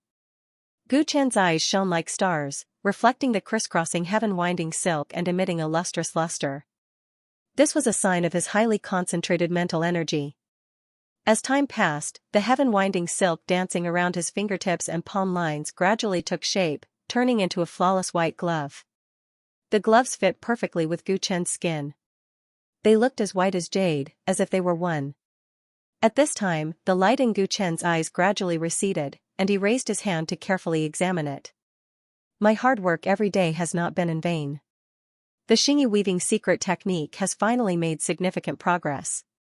The glove that had taken shape in front of him was quite stable. Even if it was out of his control, it could still exist in the outside world for more than 2 hours. This was different from the heaven-winding silk of the past. In the past, the heaven-winding silk was just a kind of energy, but now, it was like a material object. The benefits of this kind of progress were obvious. It meant that the heaven-winding silk was more malleable. As long as he continued to cultivate the secret technique to a higher level, it could no longer be just a glove, not just the great Dao robe of the Xianxia weaving secret technique, but any kind of weapon. The secret technique's energy could be transformed into any kind of energy.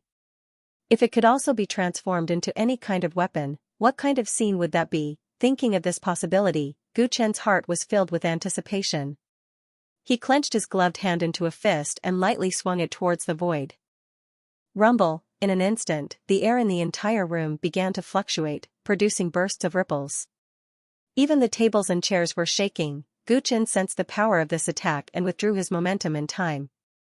The shaking in the room finally stopped with great difficulty. He had just tried to convert the secret technique's energy in his body into the origin of shock, and when the origin of shock was released through the glove weaved from the heaven-winding silk, its power actually increased significantly. Not only did it increase, but his control over the origin of shock was even more free than before. The efficiency of the secret technique's energy conversion was also much higher. Gu Chen nodded his head in satisfaction.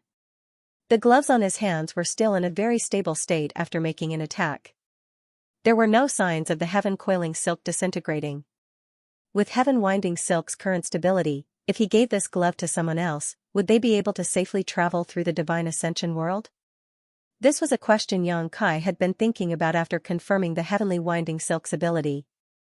After all, if he was the only one who could freely travel between the divine ascension realms, because of his limited energy, he wouldn't be able to make full use of the information he received from the various divine ascension realms.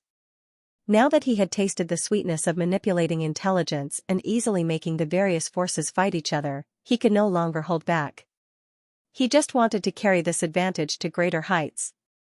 However, this matter was of great importance. Not to mention that the heavenly wrapping gloves were still lacking in maturity. Even if they were sufficiently mature, they would still have to choose their candidates carefully. After all, the fact that the divine traversing realm could invade other factions sounded too shocking. If it was accidentally leaked, they would definitely become the target of the entire Dao world. Screech! Suddenly, the familiar sound of a crow general piercing through the air came from outside the house. Gu Chen was slightly surprised. Without removing the heavenly wrapping gloves on his hands, he stood up and went out to see what was going on. Although the Fixed Sky Mountain was the Chen clan's sacred land, Gu Chen was now an elder and had the task of contacting the Luo sect's great prophet at all times. Therefore, the Chen clan had given him special privileges and allowed his messengers to enter the Fixed Sky Mountain. However, Gu Chen had been contacting his subordinates through the Divine Ascension realm recently. Thus, the arrival of a crow general at this moment was somewhat surprising. When he thought of the important mission that Ninja Yin and the others were carrying out, Gu Chen's heart involuntarily tightened. He was worried that something had happened. The huge three-legged golden crow circled in the air before landing in Gu Chen's courtyard. A person jumped down from above. It was the clay bodhisattva. Upon seeing the clay bodhisattva come in person, Gu Chen felt even more uneasy. If there was nothing important, why would the clay bodhisattva come in person to report? What's going on? Did something happen during the mission? Gu Chen asked as he led the clay bodhisattva into his room. When there was no one around, he casually laid down a barrier and asked. Boss, rest assured. The attack on the secret bank of the 8 branches Holy Land went very smoothly. Ninja Yin and the others did a great job. None of the enemies escaped, the clay bodhisattva said with a smile. If that's the case, why did you come in person? Gu Chen frowned slightly. If everything went smoothly, he only needed to leave a message in the Divine Ascension small pavilion. The clay bodhisattva should be preparing for the next target now. After the mission was completed, Ninja Yin made an unexpected discovery when he was checking the harvest. Because it was a matter of great importance, I had to go in person. Boss, take a look. The clay bodhisattva explained, then flipped his hand and presented a few jade slips to Gu Chen. Gu Chen opened the jade slips and looked at them. At first, his expression was calm and even a little puzzled, but soon, his eyes lit up. The 8 Branches Holy Land actually has business dealings with the Moon Nation, he blurted out. That's right. Boss, take a look at the other jade slips. Ninja Yin speculated that the key to the connection between the Qianquan Association's Morning Yen and the Moon Nation lies in the 8 Branches Holy Land. Seeing Gu Chen's expression, the clay bodhisattva was sure that he had come to the right place and reminded him with a smile.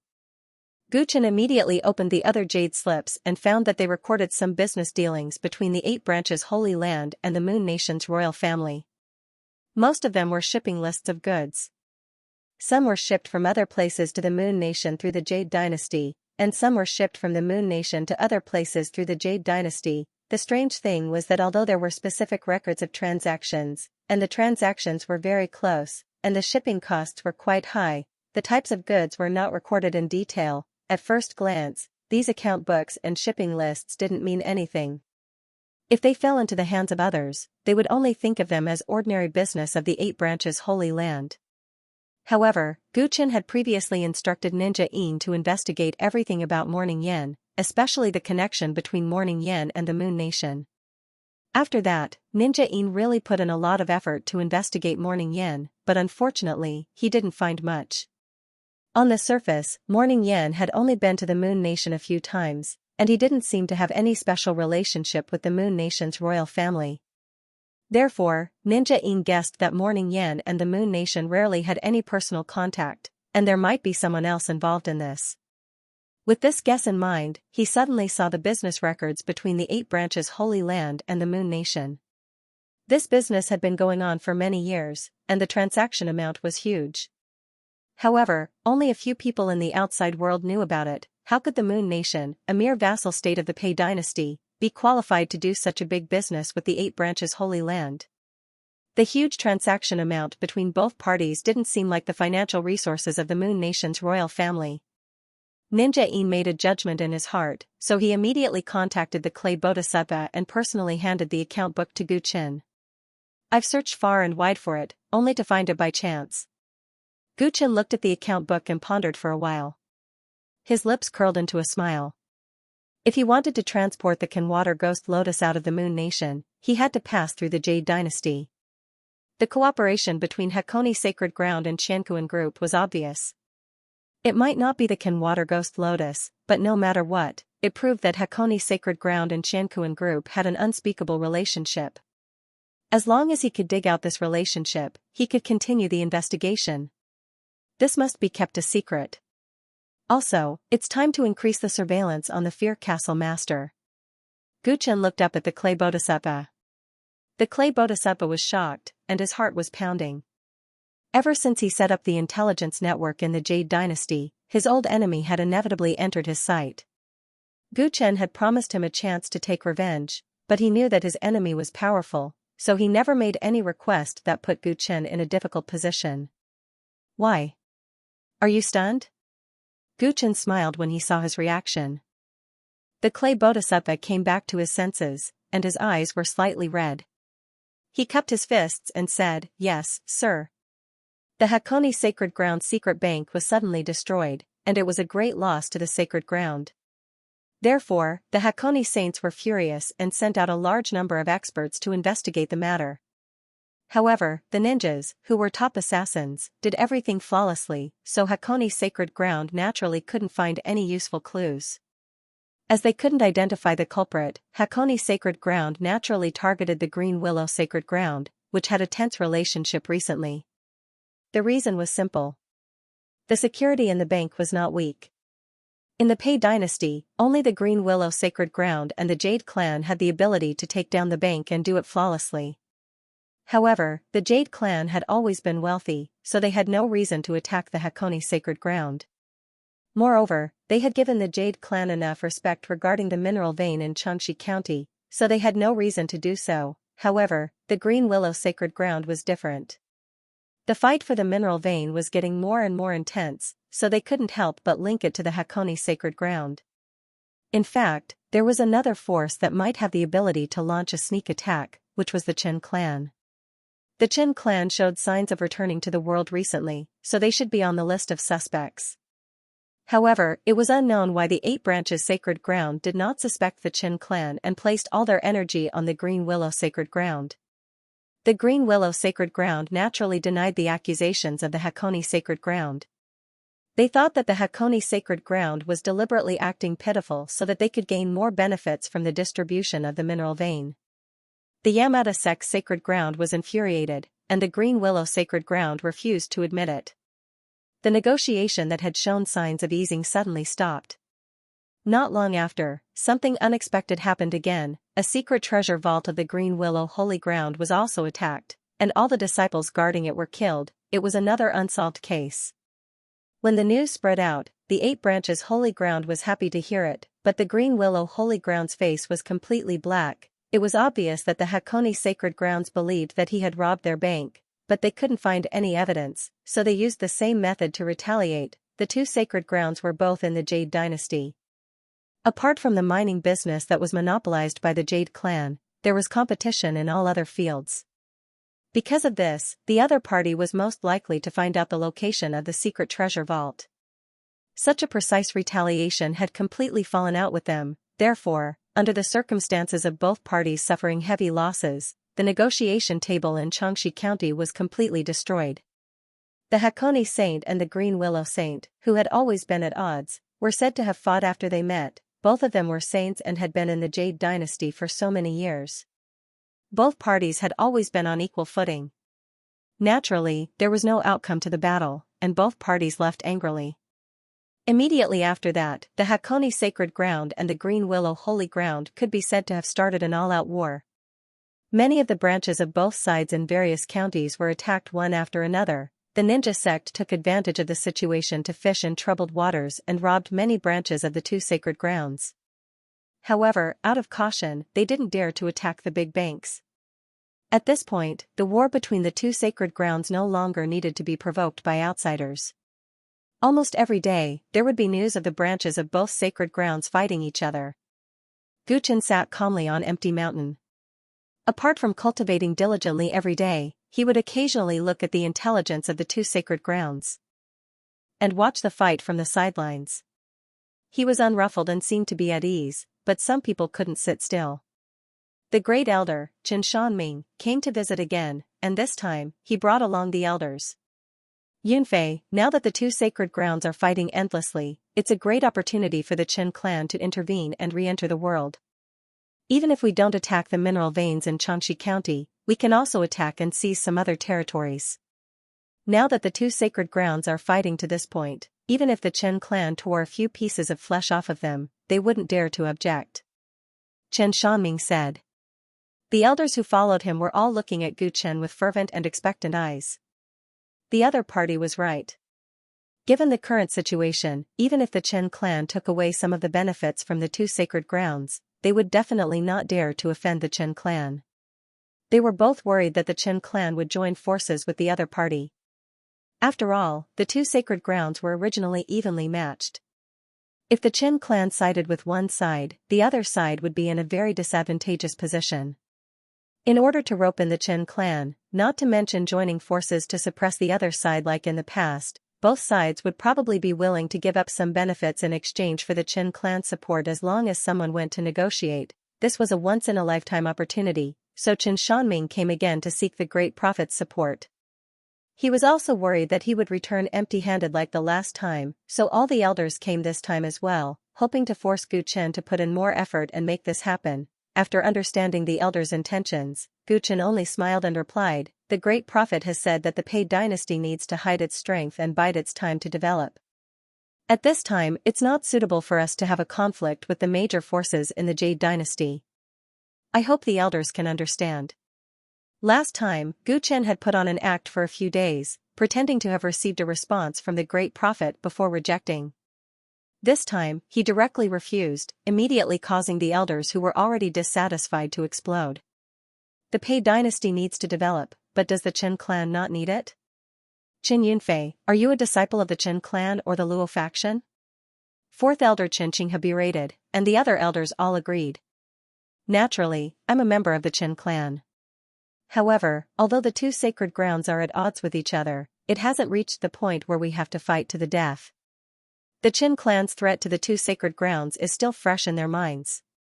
If our clan makes a move now, it might have the opposite effect and cause the two sacred grounds to bury the hatchet and start to target the Qin clan again. That wouldn't be good. The current situation is suitable for us to observe. Elders, why don't you wait a little longer before making a decision to prevent the Qin clan from causing a great disaster? Gu Chen's explanation seemed reasonable, but it was still perfunctory. We're afraid of wolves in front and tigers behind. When will the Qin clan have a chance to rise? Qin Shanming shook his head, disagreeing with Gu Chen's idea. In his opinion, the two holy lands would never let go of their vigilance against the Qin clan. Since there was a suitable opportunity, they should fight for it. Great Elder, I can understand how you feel, but the great prophet has already warned me.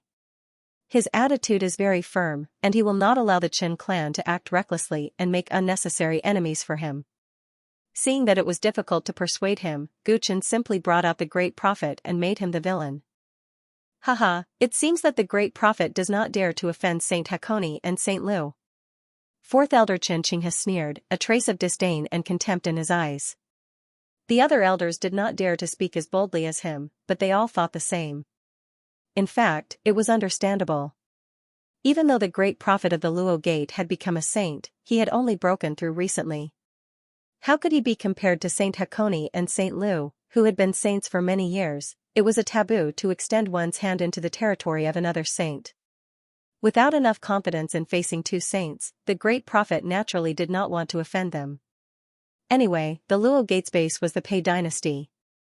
At this time, ensuring the stability of the Pei dynasty was the most important thing. In all fairness, if they were the great prophet, they would not dare to rashly challenge the other saints at this time. To put it bluntly, the benefits that the Qin clan could bring to the Luo Gate were limited. The great prophet was not willing to take this risk for them. At this point, there was no point in making things difficult for Gu Chen. The elders were all dispirited. Can't the Qin clan make our own decisions without the Luo Gate's permission? Even though we were suppressed by all sides in the past, at least we still have our dignity. Now that we're living under someone else's roof, what's the point? The fourth elder, Qin Qinghe, was still unwilling to give up and spoke with conviction. Gu Chen could not help but take another look at him. These words could be said to be the thoughts of many of the elders. It was such a good opportunity to be given up just like that. It was really uncomfortable. Since when did the Qin clan need to rely on others to survive? A strong sense of grievance lingered in the hearts of the elders. The second elder's eyes flickered and he said, "Why don't we act first and report later?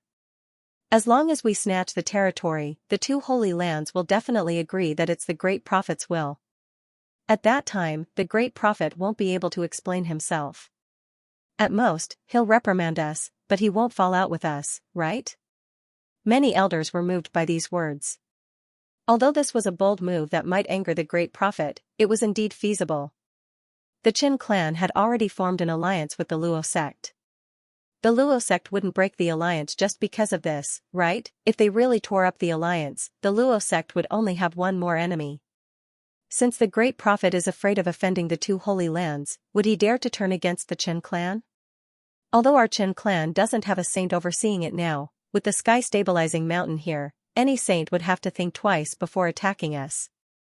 Moreover, our ancestor has only gone missing. Even the Muhuang dynasty doesn't dare to exterminate our Qin clan because of this. If the great prophet turns against us, he'll only be in a difficult position. In this way, if we act first and report later, he'll most likely have no choice but to swallow this grievance. He won't have to break the alliance. The third elder analyzed the situation seriously. This time, even more elders were moved. Even the great elder began to seriously consider the feasibility of this matter. When Gu Chen saw this, he had a bad feeling. He had to admit that the elder's analysis was correct.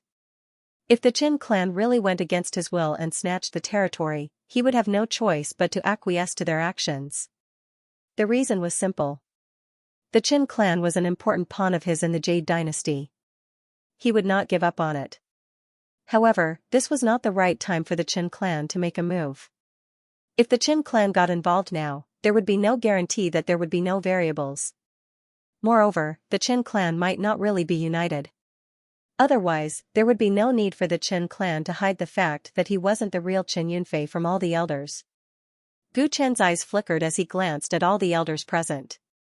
If the Qin clan rashly entered the world before the traitor was eliminated, they would suffer a great loss. Gu Chen was pondering what he could say to make the elders give up. At this time, a voice came from afar. The conflict between the two holy lands is getting more and more intense. Their losses are almost at a point where they can't bear it anymore.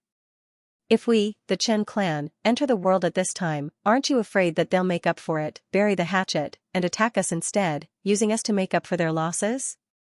The one who spoke was the Chen clan leader.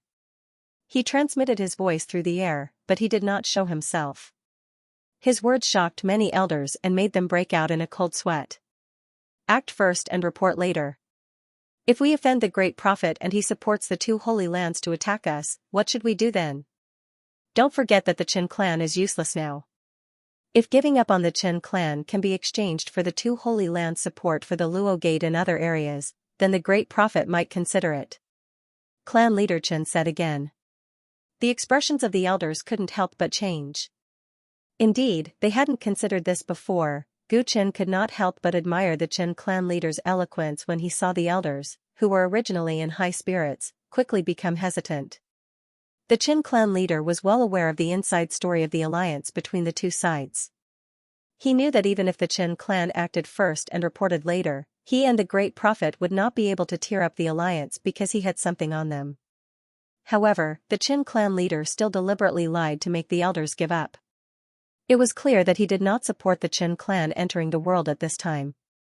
Did the Qin clan leader not want the Qin clan to rise again? Of course not. He looked forward to that day more than anyone else. His current stance was to protect the alliance between the two sides, but there were probably other considerations at play as well. He did not even show himself and only transmitted his voice through the air. Gu Chen could not help but guess the Qin clan leader's current state. After he gave the great primordial energy technique, the Qin clan leader entered a state of secluded cultivation. He did not support the Qin clan getting involved in this mess because he did not want it to affect his breakthrough. Or rather, he was already confident that in the near future, he could rely on himself to make the Qin clan rise again. This matter ends here. The Qin clan will wait and see. The Qin clan leader made the final decision and did not speak again. The elders' enthusiasm for acting first and reporting later was extinguished. The clan leader was right. If they brought disaster to the Qin clan by doing so, none of them could bear the responsibility. Let's go. The great elder sighed and left with a flick of his sleeve. He did not say anything more to Gu Chen. The other elders also sighed and left. They did not bid farewell to Gu Chen. It was clear that they were somewhat resentful.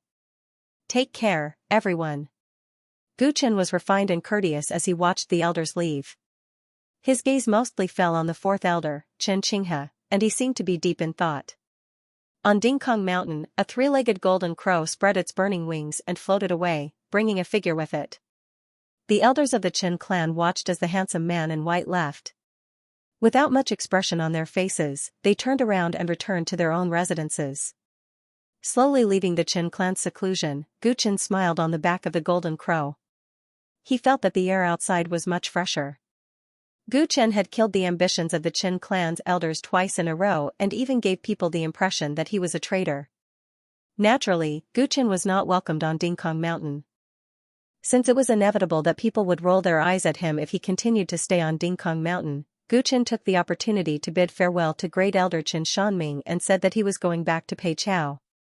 At first, his purpose of staying in the Qin clan was to better play the role of Qin Yunfei, and his experience during this period was enough. He was originally arranged to stay in Peiqiao by the Qin clan leader. He was the key to the alliance with the Luo sect and could be considered a foreign affairs elder, so it was natural for him to return to Peiqiao. Moreover, everyone could feel the awkward situation he was in if he continued to stay on Dingkong Mountain, so Chen Shanming didn't ask him to stay and let him go easily. After leaving the Chen clan, the sky was high and the earth was high, but Gu Chen didn't really return to Peiqiao as he said. The golden crow flew in the opposite direction. A day and a half later, Gu Chen landed on a mountain. The clay bodhisattva and Taoist master Peach Blossom had been waiting there for a long time. Pavilion master. Boss. Seeing Gu Chen jump down from the golden crow's back, the two stepped forward and bowed. No need to be so polite.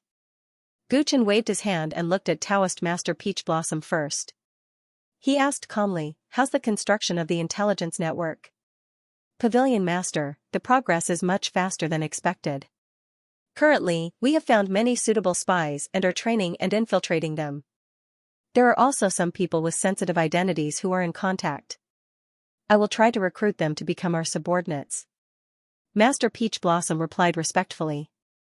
Then, he handed over a list of names. The fact that Gu Chen had come to see him personally showed how much importance he attached to the construction of the intelligence network, so he did not dare to relax in the slightest. He had spent a lot of effort on this roster. Gu Chen opened the name list and looked at it casually.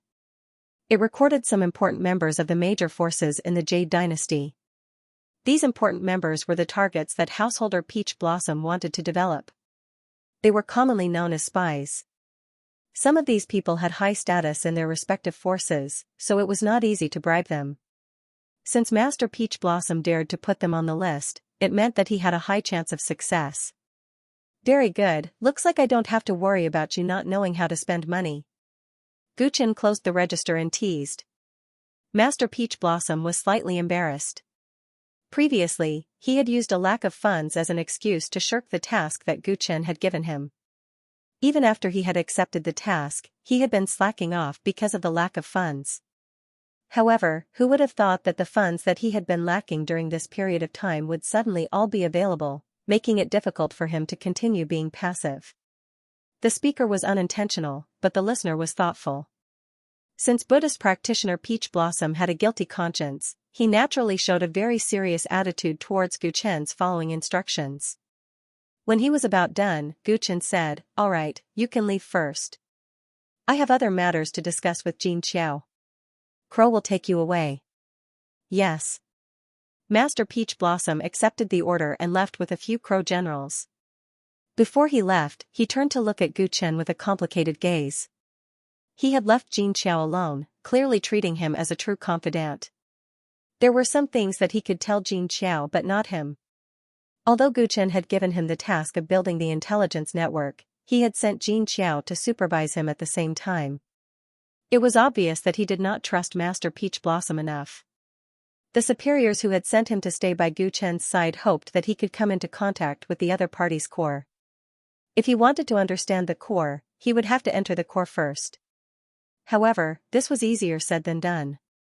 The other party knew that Master Peach Blossom was from the Revolutionary Army and did not allow him to stay by his side. Even the sudden influx of funds to build the intelligence network was not revealed to him.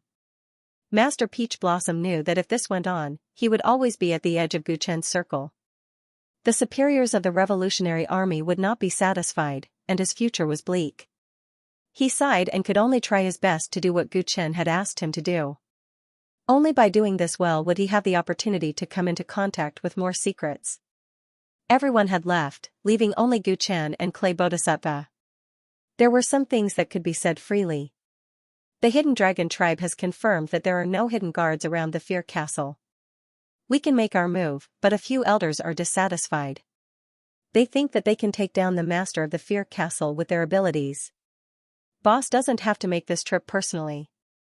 Clay Bodhisattva reported truthfully. He was feeling a little indescribable. When Gu Chen said that the surveillance had been upgraded, he had guessed that it was not long before he made his move. Today, he had finally waited for it. I promised you that I would give you a chance to take revenge. Naturally, I have to make this trip personally. Moreover, the master of the Fear Castle rarely makes a move. His abilities are a little mysterious, It's better for me to make this trip personally. Guchen replied casually. The reason why he had left the Qin clan at this time was just an excuse. The real reason was that he was prepared to make his move. The two sacred grounds of the Jade dynasty were at loggerheads. It was time for him to deal a fatal blow. If his subordinates were capable enough to take down the master of the Fear Castle, it would be better for him not to make this trip. After all the major forces of the Jade dynasty had planted spies in the Qin clan. If he were to appear now, he would definitely arouse suspicion.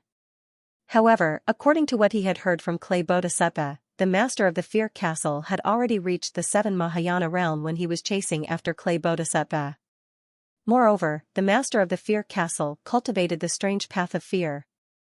It was not easy to deal with him. He was worried that the elders of the Hidden Dragon tribe would fail. To him, the only people who could guarantee taking down the master of the Fear Castle were himself, the Great Prophet, and the unbounded Tyrant Dragon. However, the unbounded Tyrant Dragon was guarding Paidu. It was not convenient for the Great Prophet to order him around. Therefore, he had no choice but to make the trip himself. I'm the one who dragged you down. Clay Bodhisattva felt a little guilty. To him, there was no reason for Guchen to attack the master of the Fear Castle. The reason why he did this was to fulfill his promise to him. What nonsense are you talking about? Let's go. Guchen shook his head. He was speechless at Clay Bodhisattva's wishful thinking. Then, he brought Clay Bodhisattva and flew into the sky. They were going to the territory of the Fear Castle next. The reason why they did not ride on the Golden Crow was that they did not trust the Golden Crow tribe. Killing the master of the Fear Castle was a big deal. If the news was leaked, the 8 Branches Sacred Ground and the Green Willow Sacred Ground would know that he was the one behind everything. Then, everything would go to waste. The fewer people who knew about this, the safer it would be. Therefore, he only brought Clay Bodhisattva along. Guchen's flying speed was faster than the Golden Crow tribe. However, long-distance flying would consume a large amount of the secret technique's energy. Therefore, it was not as practical as the Golden Crow. The location of the meeting was very particular. Therefore, 2 hours later, Guchen and Clay Bodhisattva flew into the territory of the Fear Castle. The crescent moon was like a hook, and the grassland in front of them looked gloomy and lonely. The Fear Castle's territory was a grassland that was desolate and uninhabited. It was said that no living creature dared to trespass, as no one would be able to leave the place alive. Of course, such rumors were only used to scare ordinary people. In fact, the reason why no one dared to trespass this place was that it used to belong to the Hakone sacred land. The Hakone saint had gifted this place to the Fear Castle Lord. Once the saint spoke, this place became the Fear Castle Lord's personal territory. Moreover, the Fear Castle Lord was very powerful, so no one dared to trespass this place. Although the Jade dynasty was rich in mineral veins, the grassland was barren. Hence, no one would dare to trespass this place. As they entered the grassland, they saw a huge shadow under the crescent moon. It was the Fear Castle. It was said that the walls of the castle were built with corpses. Flying in the sky was too eye-catching. To prevent the Fear Castle Lord from escaping, Guchen and the Clay Bodhisattva landed on the grassland. They concealed their bodies and auras as they approached the Fear Castle slowly. The outline of the ancient castle became clearer. It looked majestic and grand, but it was dark red in color as if it was dyed with blood. No, the decorations on the gate were obviously carved from white bones. There was indeed a lot of killing going on here. Guchen sensed the innate murderous aura and recalled the information he had about the Fear Castle Lord. The Fear Castle Lord was rumored to be from the Rice Demon tribe. It was unknown when he came to the Jade dynasty and was recognized by the Hakone saint. It was even rumored that he was adopted by the Hakone saint. It was only a rumor because the Fear Castle Lord was too low profile. Although he belonged to the Hakone sacred land, he rarely interacted with the people from the Hakone sacred land. Even the people from the Hakone sacred land didn't know much about him. Hence, no one would dare to ask the Hakone saint directly. Although he kept a low profile, everyone knew that the Orochi saint treated him differently. Otherwise, no matter how barren the grassland under the Fear Castle's jurisdiction was, no one would treat such a huge piece of land as their private property. Mysterious. This was the first thought that emerged in Gu Chen's mind after reading the information about the Fear Castle Lord. He felt that the Orochi Saint's attitude towards this person was rather special. The Hakone Saint was originally an Hakone serpent and belonged to the top bloodline of the snake race. He had inherited the characteristics of the snake race and had many descendants. Almost all the members of the Hakone sacred grounds were the descendants of the Hakone Saint.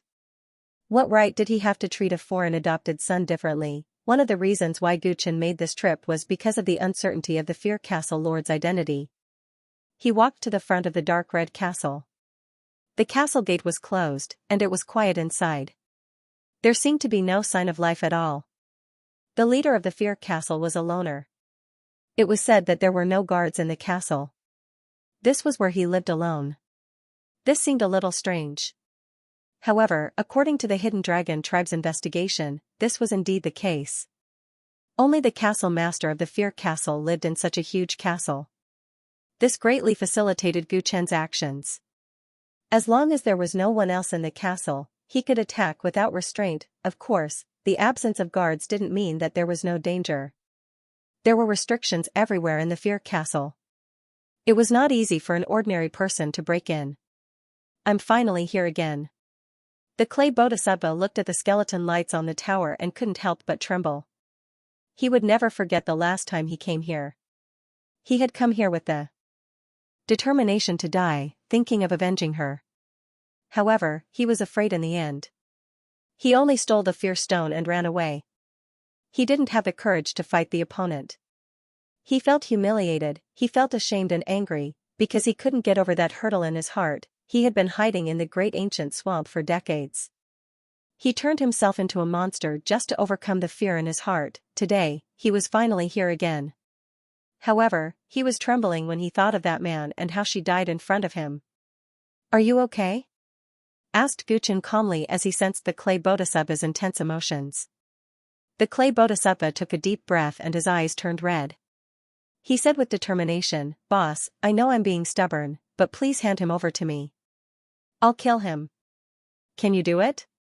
Gu Chen looked at him and wasn't surprised. If I can't kill him today, I'd rather die here, said the clay bodhisattva as he clenched his teeth. The demons in his heart had been tormenting him all these years. To him, it was time to end everything.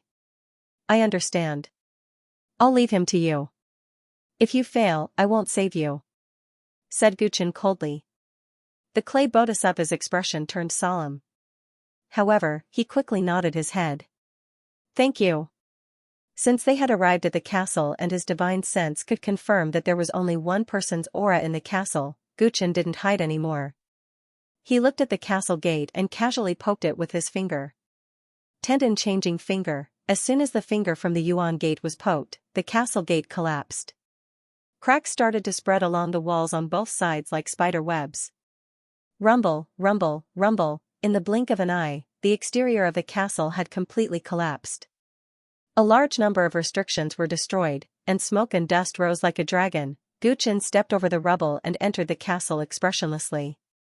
At this moment, a murderous aura suddenly exploded and swept towards him rapidly. This murderous aura was very strange. It could evoke all kinds of hidden fears in one's heart. Even with Gu Chen's courage, he instantly felt a chill spreading from his limbs.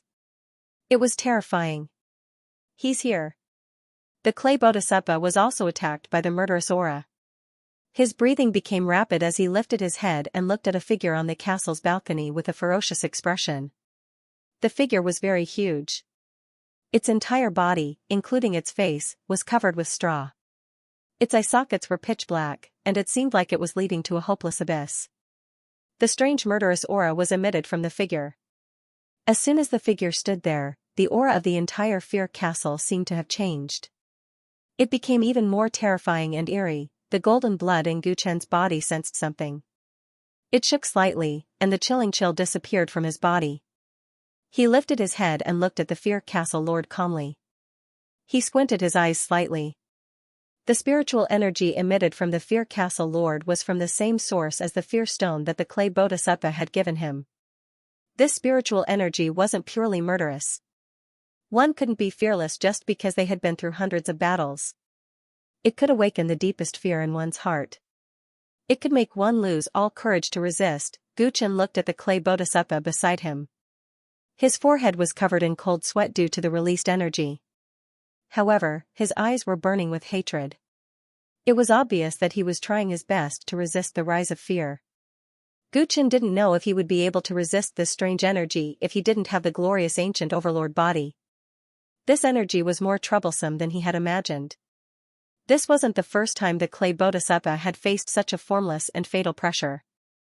However, he was clearly more courageous this time. It's you, the cowardly thief. I didn't expect you to come looking for me. The leader of the Fear Castle looked down at the clay bodhisattva and recognized him at first glance. I've been waiting for this day for a long time. The clay bodhisattva clenched his teeth. He was like a fish in the water, and his body started to turn into a swamp. Where's the fear stone? Hand it over, and I'll let you die in one piece. The leader of the Fear Castle said in an unusually deep voice. His words were accompanied by a shocking killing intent and an intimidating aura. If the clay bodhisattva didn't attack as soon as possible, he would be completely suppressed. He might not even be able to unleash 50% to 60% of his power. Swallowing the mud sea. Apparently, the clay bodhisattva also realized this. He suddenly leaned over and pressed his hands on the ground. For a moment, the bricks on the ground turned into ashes and the ground below him quickly turned into mud with him as the center. Buzz, a large area turned into mud, and the pillars of the fortress in front of him turned into mud. The balcony collapsed, and the leader of the Fear Castle fell from the sky. You're courting death. The leader of the Fear Castle was in the sky, and his Tao power that was as high as the advanced stage of the 7th Mahayana was unleashed. A large amount of grass flew out and attacked the clay bodhisattva and Guchen at the same time. The clay bodhisattva turned into a puddle of mud and dodged all the attacks. Guchen also jumped back and walked out of the battle. He promised the clay bodhisattva that he would take revenge for him, but he knew that he could only solve this problem by himself. He couldn't simply help him kill the leader of the Fear Castle. Therefore, he agreed not to attack and even said that he wouldn't save him. He wanted to fight without holding back so that he could overcome his fear and the trauma that had haunted him for many years. The mud flooded an area of a few hundred meters. The clay bodhisattva was hidden in the mud, trapping the leader of the Terror Castle in the middle. Mud pillars would rise from the ground and attack the leader of the Fear Castle from time to time. The leader of the Fear Castle stood on the mud and took out a sword that was made of straw. The sword was very agile. It was like a whip or a snake, and it kept changing its form as it attacked the clay bodhisattva. Your power has improved a lot. I didn't expect you to break through to the 7th Mahayana realm. The Fear Castle master seemed rather calm as he occasionally glanced at Guchen from afar. Do you still remember what Miss Jean, who died in your hands, looked like? The suppressed and angry voice of the clay bodhisattva came from the quagmire, constantly looking for a loophole in the opponent's defense. The two of them clashed head-on a few times. The castle master's cultivation was around 70 million Tao power, while the clay bodhisattva had just crossed the threshold of 10 million Tao power. After following him for so long, Guchen knew very well how hard the clay bodhisattva cultivated. Apart from doing his best to complete the tasks given by him, he spent the rest of his time cultivating. Although he had left the desolate Great Swamp, his heart was still there. Nothing in the mortal world could attract him. All he cared about was hatred. This hatred had always been suppressed, and it became the motivation for him to work hard on his cultivation. It was because of this that he was able to step into the sevenfold realm. Although Guchen relied on the uniqueness of the secret technique to easily transform the secret technique's energy into tens of millions of Tao power, it was actually not that easy for an ordinary cultivator to increase their Tao power. The sevenfold realm was already considered a top-notch expert in the primordial Tao world. The clay bodhisattva had put in a lot of effort for this. Although 70 million and 10 million Tao power had crossed the barrier of a major realm, the Fear Castle Master's power still seemed overwhelming to the clay bodhisattva. However, the clay bodhisattva cultivated a small earth technique, which was one of the 3,000 small Tao techniques. Furthermore, it walked an extremely strange Tao, which shortened the gap between them. Guchen watched the battle quietly. In his opinion, the clay bodhisattva had already won half the battle by mustering the courage to attack under the strange power of fear. Although the castle master's cultivation was profound, his attack techniques were really nothing to write home about. Miss Jean? By the way, did you steal my terror stone because of that woman? What a joke. You're just a coward, yet you dare to question me. Of course, I remember that woman. She screamed so miserably before she died. She cried and begged me to spare her life. As for you, you hid at the side and didn't even dare to move. The Fear Castle master mocked. The straw sword landed heavily on the quagmire, splashing countless muddy water. You bastard, have you forgotten that she didn't beg you to spare her life before she died? The surrounding mud suddenly stirred up huge waves. The clay bodhisattva was furious. All these years, he had never forgotten how she looked before she died. However, the Fear Castle master did not care about it at all. To this fellow, Miss Jean was just one of the countless souls that had died in his hands. However, she had become the regret and guilt of his life. Swoosh. Swoosh. The battle between the two of them was in a stalemate for a long time. Although the clay bodhisattva looked rash and angry, he was actually very calm. Finally, he seized the opportunity. For streams of mud coiled around the Fear Castle master's body like pythons, causing him to be unable to move. Oh no! The Fear Castle master's expression changed drastically. He tried to use his vigorous Tao power to shake off the restraints. However, the clay bodhisattva's mud dragon hands did not have a solid form. Furthermore, it led directly to his swamp space. Most of his Tao power had been diverted. It's about to end. Gu Chen mumbled. Since the beginning of the battle, the clay bodhisattva had not used his most powerful attack. Therefore, Gu Chen had guessed that the clay bodhisattva was waiting for the right time to strike. Now that the Fear Castle master was completely entangled, it was time for him to deal the fatal blow. As expected, lumps of white explosive clay gushed out from the mud dragon hand that was holding the Terror Castle Lord in place. They were densely packed, and their numbers were unimaginable. Nobody knew how long they had been accumulating them. Explode. The white clay quickly covered the Fear Castle master's entire body. Then, a bright flame exploded. Boom. Boom. Boom, a shocking explosion occurred. In the blink of an eye, all the surrounding buildings were engulfed. Gu Chen quickly retreated. When the explosion ended, the entire Fear Castle was in ruins. As the dust settled, the clay bodhisattva who had revealed his true form stood there panting. He had almost exhausted all his Tao power. In order to ensure that he could kill the Fear Castle master, he had used almost all his Tao power to create the explosive clay. The effect was shocking. Is he dead? Gu Chen's gaze pierced through the dust and focused on a deep pit in the center of the explosion. There, the Fear Castle master was still standing. However, his head had been blown off and his body was riddled with holes. However, the strange thing was that there was no blood flowing out of his body. At this moment, he looked like a pure scarecrow. He did not have any signs of life.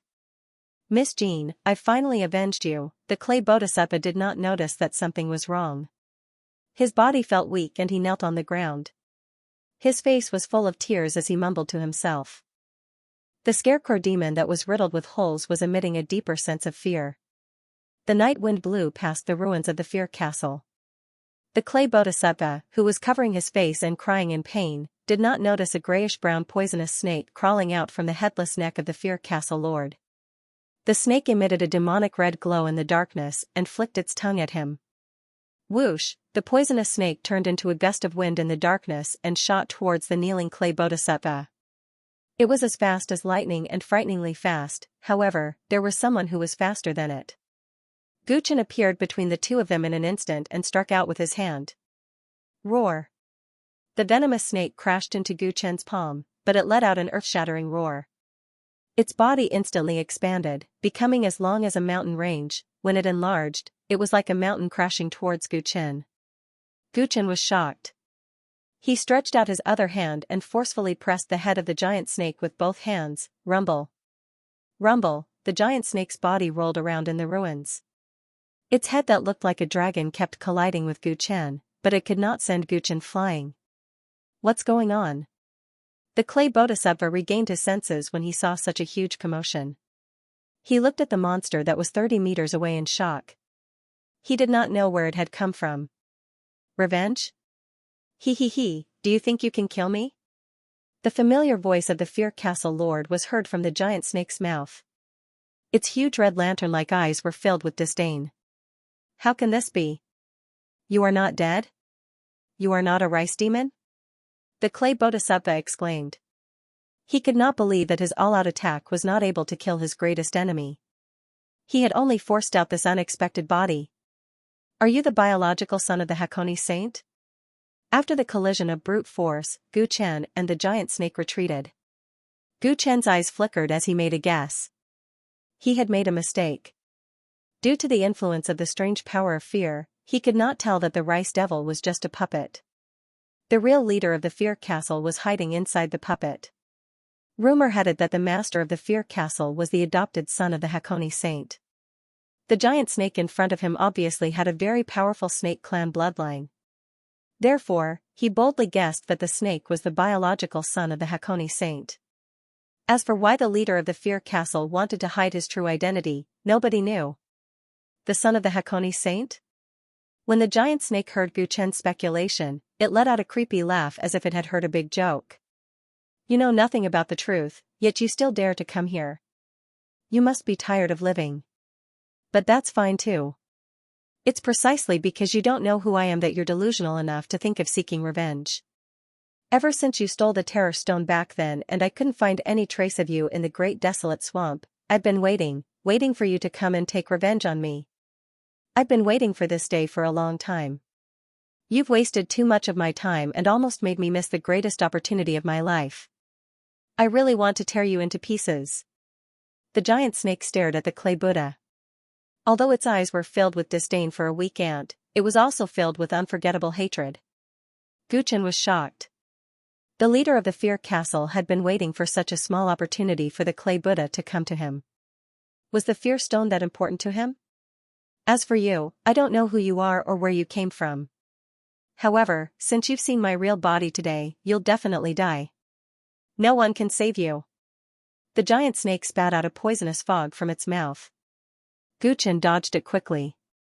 Seeing that the clay Buddha was stunned, Gu Chen instantly appeared next to him and saved him in time. Sizzled, a terrifying poisonous fog landed in the ruins and spread out. All the rocks were corroded and soon, a swamp that was a few miles wide was formed. The swamp was different from the one created by the clay Buddha. The muddy water was filled with deadly poison and poisonous smoke was rising from the mud. Gu Chen brought the clay Buddha and landed on an empty ground. The clay Buddha looked at the giant snake shadow in front of him and mumbled in disbelief, "How did this happen? How did this happen?"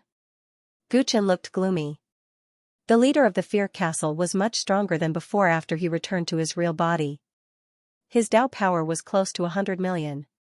What was more terrifying was that his skin was thick and he could spit poison out of his mouth.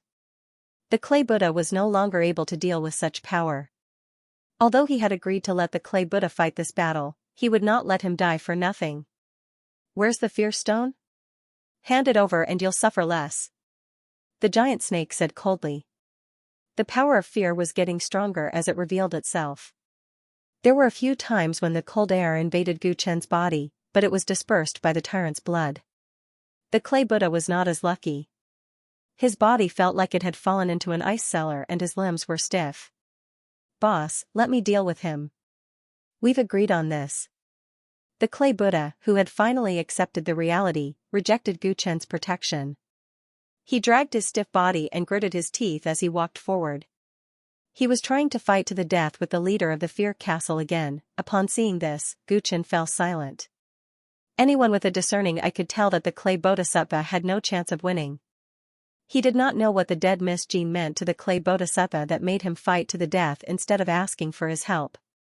You're not a coward now. I wonder if you'll still have the courage to fight if you know the truth." The giant serpent laughed in a strange manner, and its laughter reverberated across the vast grassland without any scruples. At some point in time, huge dark clouds had appeared in the sky, covering the crescent moon and causing the land to darken even more. Gu Chen's pupils shrank abruptly as a strong sense of foreboding rose in his heart. The leader of the Fear Castle shouldn't be able to give him such an uneasy feeling. Legend has it that there are 5 heart-shaped stones in this world. They're formed by the emotions of countless living beings and possess unbelievable power. People only know that these 5 heart-shaped stones are helpful to some cultivators who practice special Taoism.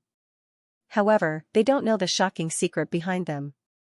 The leader of the Fear Castle suddenly spoke with fervor like a cat playing with a mouse, catching a turtle in a jar. Gu Chen's expression was solemn. His gaze swept across the deathly silent prairie in all directions, but he did not find any other enemies. The 5 heart-shaped stones represent the 5 emotions of greed, fear, anger, madness, and joy. When the 5 emotions are combined into one, it can create the most top-notch Tao technique in this world. It's the great heart magic of the 81 great Tao techniques. The leader of the Fear Castle suddenly said something shocking. This shocked Gu Chen, who was on high alert, and he could not help but look at him. Great heart magic, the clay Buddha was also moved. He did not expect that the stone of fear that he had stolen was related to one of the 81 great Tao techniques. One had to know that one could become an ancestor and stand at the peak of the Tao world with a great Tao technique. If this news spread, all the forces in the Tao world would be like sharks that smelled blood. They would pounce on the clay Buddha crazily. How did you find out about such a secret? Gu Chen asked. He realized that they had completely misjudged the castle lord of the Fear Castle. The castle lord's background was far beyond their imagination. Back then, the mental demon Tao ancestor used the grand heart magic to dominate the Tao world. He even instigated a war that spanned across the 4 mountains and seas. Everyone knew about the grand heart magic. Such a peerless figure never established a sect. He didn't even have a successor. After he died, everyone thought that the grand heart magic had been lost. I was lucky enough to find the secret of the grand heart magic. I was also lucky enough to find one of the heart-shaped stones. Ever since then, I've been collecting heart-shaped stones in secret. I've been dreaming of the day I can reconstruct the grand heart magic. The great heart magic art is definitely not something that can be exposed to the public. As I gradually made a name for myself and gained control of a huge territory, my every move is being monitored. It's getting harder and harder to cultivate the Tao of inner demons without anyone knowing. Therefore, I thought of an idea.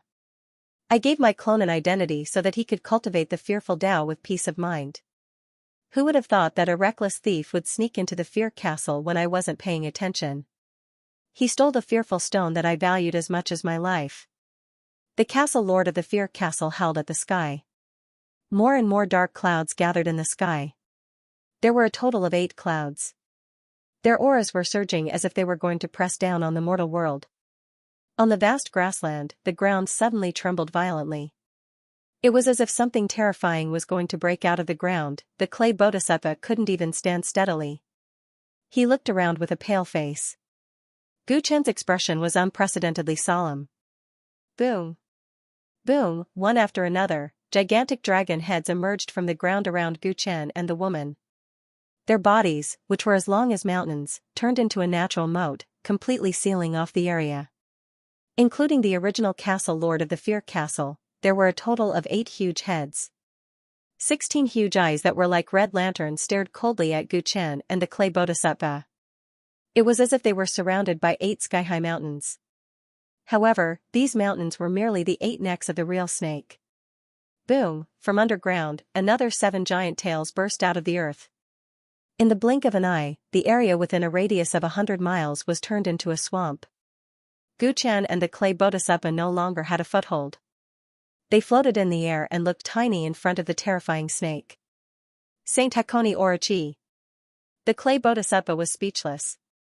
He had never expected that the castle master of the Fear Castle, whom he had been dreaming of killing for so many years, was actually the saint behind the 8 branches sacred ground, the important person who had a place in the Tianpu Heaven Tao court. Gu Chen quickly recovered from his shock. No wonder he had such a bad premonition. It turned out that his opponent was the Orochi saint. The so-called Fear Castle master was just a disguise to make it easier for the Hakone saint to cultivate his unspeakable Tao techniques. No wonder there weren't any guards in the territory of the Fear Castle. No wonder the castle lord was so low-key. Boss, I've let you down. I've harmed you. Seeing that the surrounding world was completely sealed, the clay bodhisattva's face revealed an expression of despair. His heart was filled with guilt towards Gu Chen. He had completely misjudged his enemy's identity and strength. As a result, the two of them were now in a situation where they would definitely die. If he had not forced himself to deal with the castle master of the Fear Castle, perhaps the Orochi Saint would not have been able to arrive in time and create this deadly situation. At that moment, he realized that he had been completely fooled. The castle master of the Fear Castle had been at ease and had been stalling for time to wait for his true body to attack. His ability to escape back then had probably left a deep impression on the other party. In order to prevent losing the Fear Stone again, the saint's true body had descended. Guchen did not reply to the clay bodhisattva. Instead, he focused all his attention on the 8 snake heads around him. This was the most powerful opponent he had encountered since entering the Tao world. Eightfold Saint Realm, he definitely could not let his guard down when facing such a powerful opponent. Yes, it's indeed because of your ignorance that you're going to kill him, just like how you killed that woman with the surname Jean. The Orochi Saint looked around disdainfully. The eyes of one of the snake heads suddenly emitted a treacherous red glow. When the clay bodhisattva made eye contact with it, a completely uncontrollable rage burst forth in his heart. His eyes turned red instantly. Kill me. I'm going to kill you. He suddenly rushed towards the Orochi Saint, looking as if he had been overwhelmed by rage. Oh no, Guchen's expression changed and he immediately intercepted the clay bodhisattva. Given the difference in strength between them, the clay bodhisattva would simply be courting death if he rushed forward. When the Orochi Saint saw this, the eyes of another snake head emitted an even deeper red glow. The clay bodhisattva suddenly went crazy and actually attacked Guchen, who was very close to him. Guchen was furious. A murderous aura appeared on his face, and he was about to kill the clay bodhisattva. The golden blood chi in his body suddenly surged, and the crazy thoughts in his mind immediately vanished. He broke out in a cold sweat, as even his emotions had almost been controlled by the Orochi Saint. All of this happened in an extremely short time. Although Guchen's reaction from killing the clay bodhisattva to choosing to restrain him was extremely fast, the mountain-like snake tails had already swept over. The attacks were like an impenetrable net that contained the true power of the Saint Realm. It was difficult for Guchen to avoid them. Once the clay bodhisattva was swept by them, he would only end up turning into a bloody pulp. At the critical moment, Guchen protected the clay bodhisattva that he had just restrained in his arms and used his body to withstand the saint's violent attacks. Bam! The first snake tail ruthlessly whipped Guchen, and his body was sent flying backward. Bam, bam, bam, the other snake tails did not stop, and did not give him any chance to catch his breath. Waves of huge force attacked his body. Wah! Wah! Wah! When Guchen finally fell into the swamp and got up, he spat out a few mouthfuls of blood. His back was even dripping with blood. However, the clay bodhisattva that he was protecting was actually unharmed, and he had already regained consciousness. Boss! Looking at Guchen's heavily injured appearance, the clay bodhisattva could not stop crying. He was the one who had implicated Guchen, but he did not expect that Guchen would take such a fatal attack for him. To be honest, when he came to the Fear Castle, he was prepared to die. He had no more worries in this world, and all that was left was hatred. As long as he could avenge her, everything would be worth it. He followed Guchen and thought that he understood Guchen. He thought that even if Guchen was not heartless, he was still a rational and indifferent person. However, such a Guchen did not give up on him when he had already given up on him. Don't you feel ashamed to cry as a man?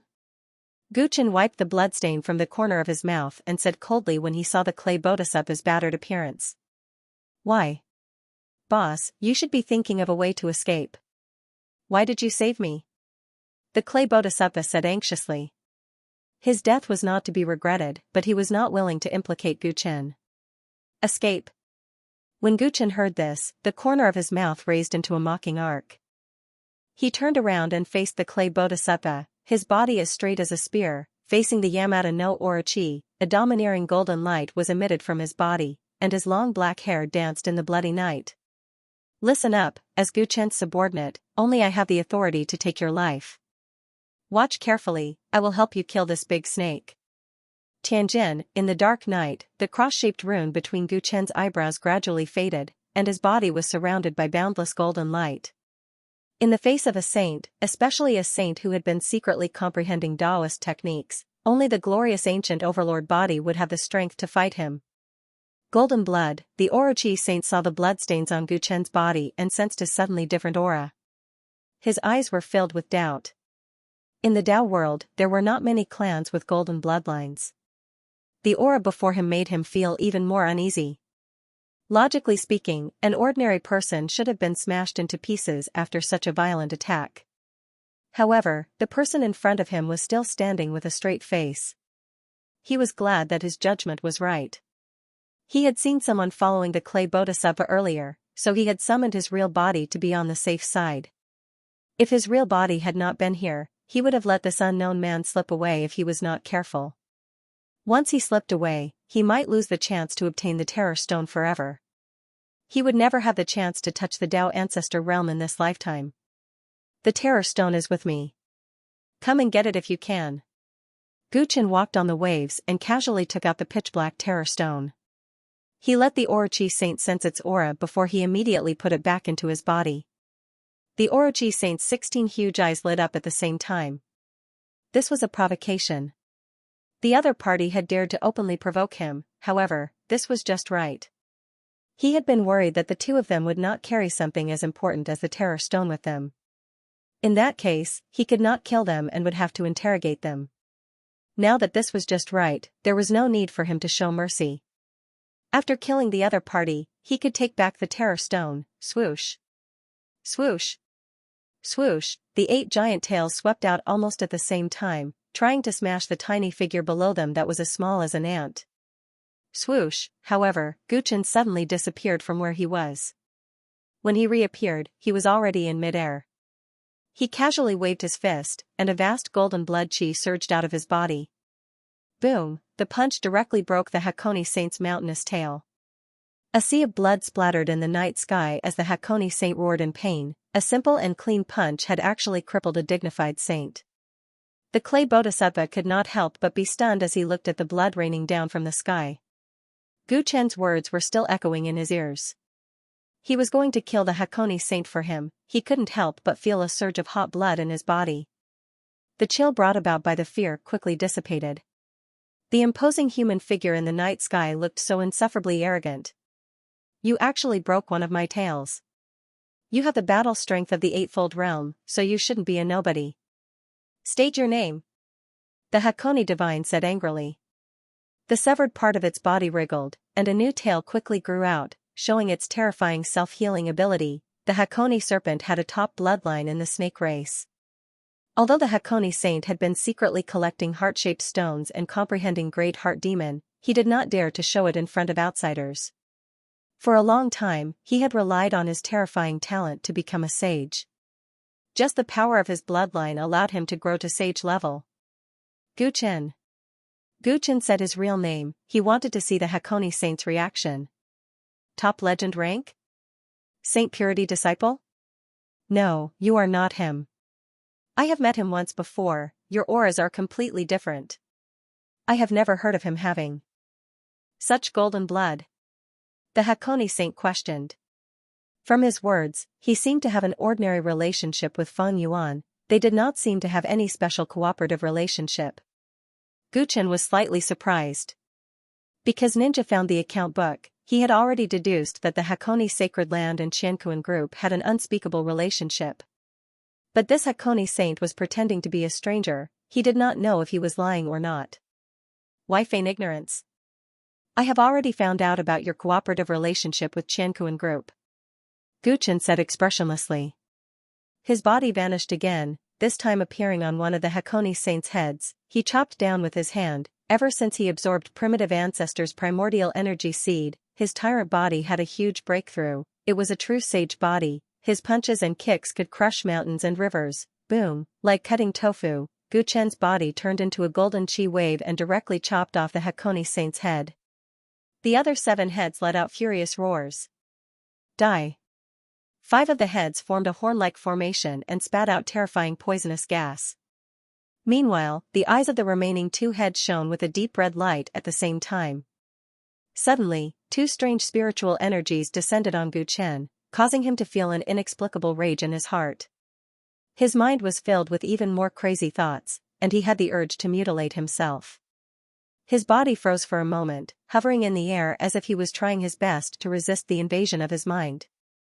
Reckless fool, I don't understand what you are saying. Speak. Tell me your real name. The Hakone saint scolded.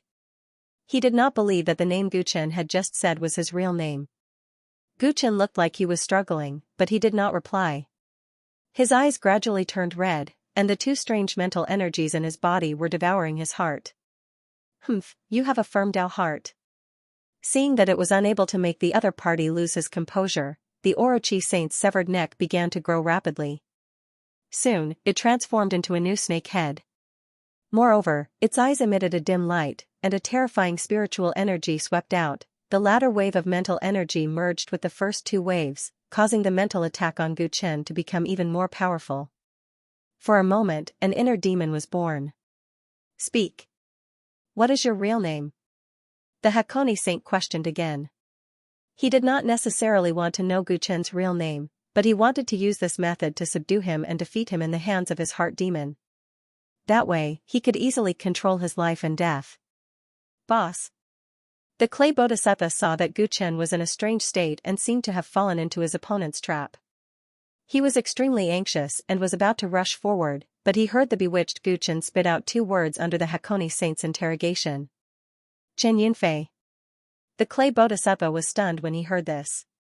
He stopped on the spot and hesitated whether he should go forward. The Hakone saint was also surprised to hear the answer. He thought for a moment and quickly said, the newly promoted elder of the Chen clan, Chen Yunfei? I didn't expect you to have such strength at such a young age. He thought about it seriously, and soon, his eyes lit up. Everything that happened during this period of time, could it be that you're the one behind it? Recently, the Hakone sacred ground and the Green Willow sacred ground had been in constant conflict. He had even fought with Sage Willow over this. However, Sage Willow refused to admit that it was his people who attacked the Hakone sacred ground's bank. This had long made him suspicious. However, other than the Green Willow sacred ground, he could not think of anyone else who had the ability and confidence to attack him. Sogu website, he had suspected the Chen tribe, but the major factions had planted spies within the Chen tribe. The Chen tribe had been very peaceful recently and had not taken any unusual actions. Therefore, he had ruled them out. However, he realized that the Chen tribe's descendant, Chen Yunfei, had the strength of a sage. He was terrified. Could the Chen tribe be behind everything that had happened recently? If the two holy lands were to suffer heavy losses, it would be beneficial to the Chen tribe. With the strength that Chen Yunfei had displayed, it would not be difficult for the Chen tribe to destroy his troops. If the Terror Castle Master was only an important subordinate of his, he would probably target Willow Sage after he died. Everything was a trap. The Hakone sage saw through the trap and was sweating profusely. His murderous intent intensified. You don't know the immensity of heaven and earth. If your target was that old willow tree, you might have a chance of winning. However, you just had to provoke me. Everyone thinks that I'm on par with that old willow tree, but they don't know that I've been hiding my strength. If I use the inner demon Dao, even a sage will be defeated. I'll kill you first, then I'll destroy the Chen tribe. The three terrifying spiritual energies formed a chaotic magnetic field. It was as if countless demons were dancing around Guchen. The terrifying poisonous smoke sealed the space. The snake heads opened their mouths and were about to tear Guchen into pieces. Right at this moment, Guchen, who had been affected by his inner demons, suddenly regained clarity in his eyes. The corners of his mouth curled up and he spread his arms wide. Behind him, an indomitable golden shadow emerged, tyrannical grand ambition. As soon as the golden shadow appeared, its feet stepped on two of the snake heads. Its arms stretched across the sky and directly pinched the snake heads with its palms, tying them into a knot and entangling them together. The poisonous smoke in the air could not penetrate the golden light around Guchen's body. The three snake heads that were using the inner demon Dao were stunned. Why? You're not affected by the combination of fear, anger, and madness. How did you do it? Orochi Saint cried out involuntarily. The scene before him had completely exceeded his imagination. The increasingly powerful and domineering aura on Guchen's body made him shudder with fear. Guchen didn't respond. The 8 dark clouds in the sky were dispersed by his overflowing innate domineering aura. A golden holy sword appeared in the hand of the golden virtual figure, and he casually chopped off the heads of the snakes one after another. The Hakone saint tried to dodge, but the knotted snake heads became his biggest obstacle. He could only watch as the giant sword slashed down, accompanied by the miserable cries of the snake heads. Even if he had 8 heads, even if he only had one left and the rest could grow back, he was still afraid at this moment. He felt a strong sense of life and death crisis. He pulled out his abdomen that had been hiding in the swamp and swept his tail frantically, trying to fight for a chance of survival. However, the golden shadow held the sword in one hand and pressed down on his body with the other, mercilessly dismembering him like a butcher. What made his hair stand on end was that a tyrannical force was constantly wreaking havoc in his body from the gap that was cut by the giant sword, causing his Tao energy to be affected.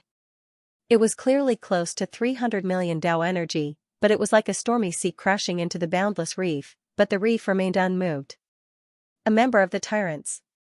At this moment, Orochi Saint finally guessed the origin of the person in front of him. He cried out involuntarily, his eyes filled with deep fear.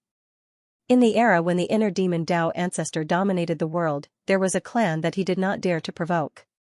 There were many geniuses in that era, and there was more than one Tao ancestor who created a Tao. However, the one who stood at the peak and dominated the entire era was a member of that clan. The emergence of the 8 great techniques directly changed the situation after the ancient netherworld. Countless glorious clans were turned into ashes, and the legendary invincible physique should have been lost a long time ago.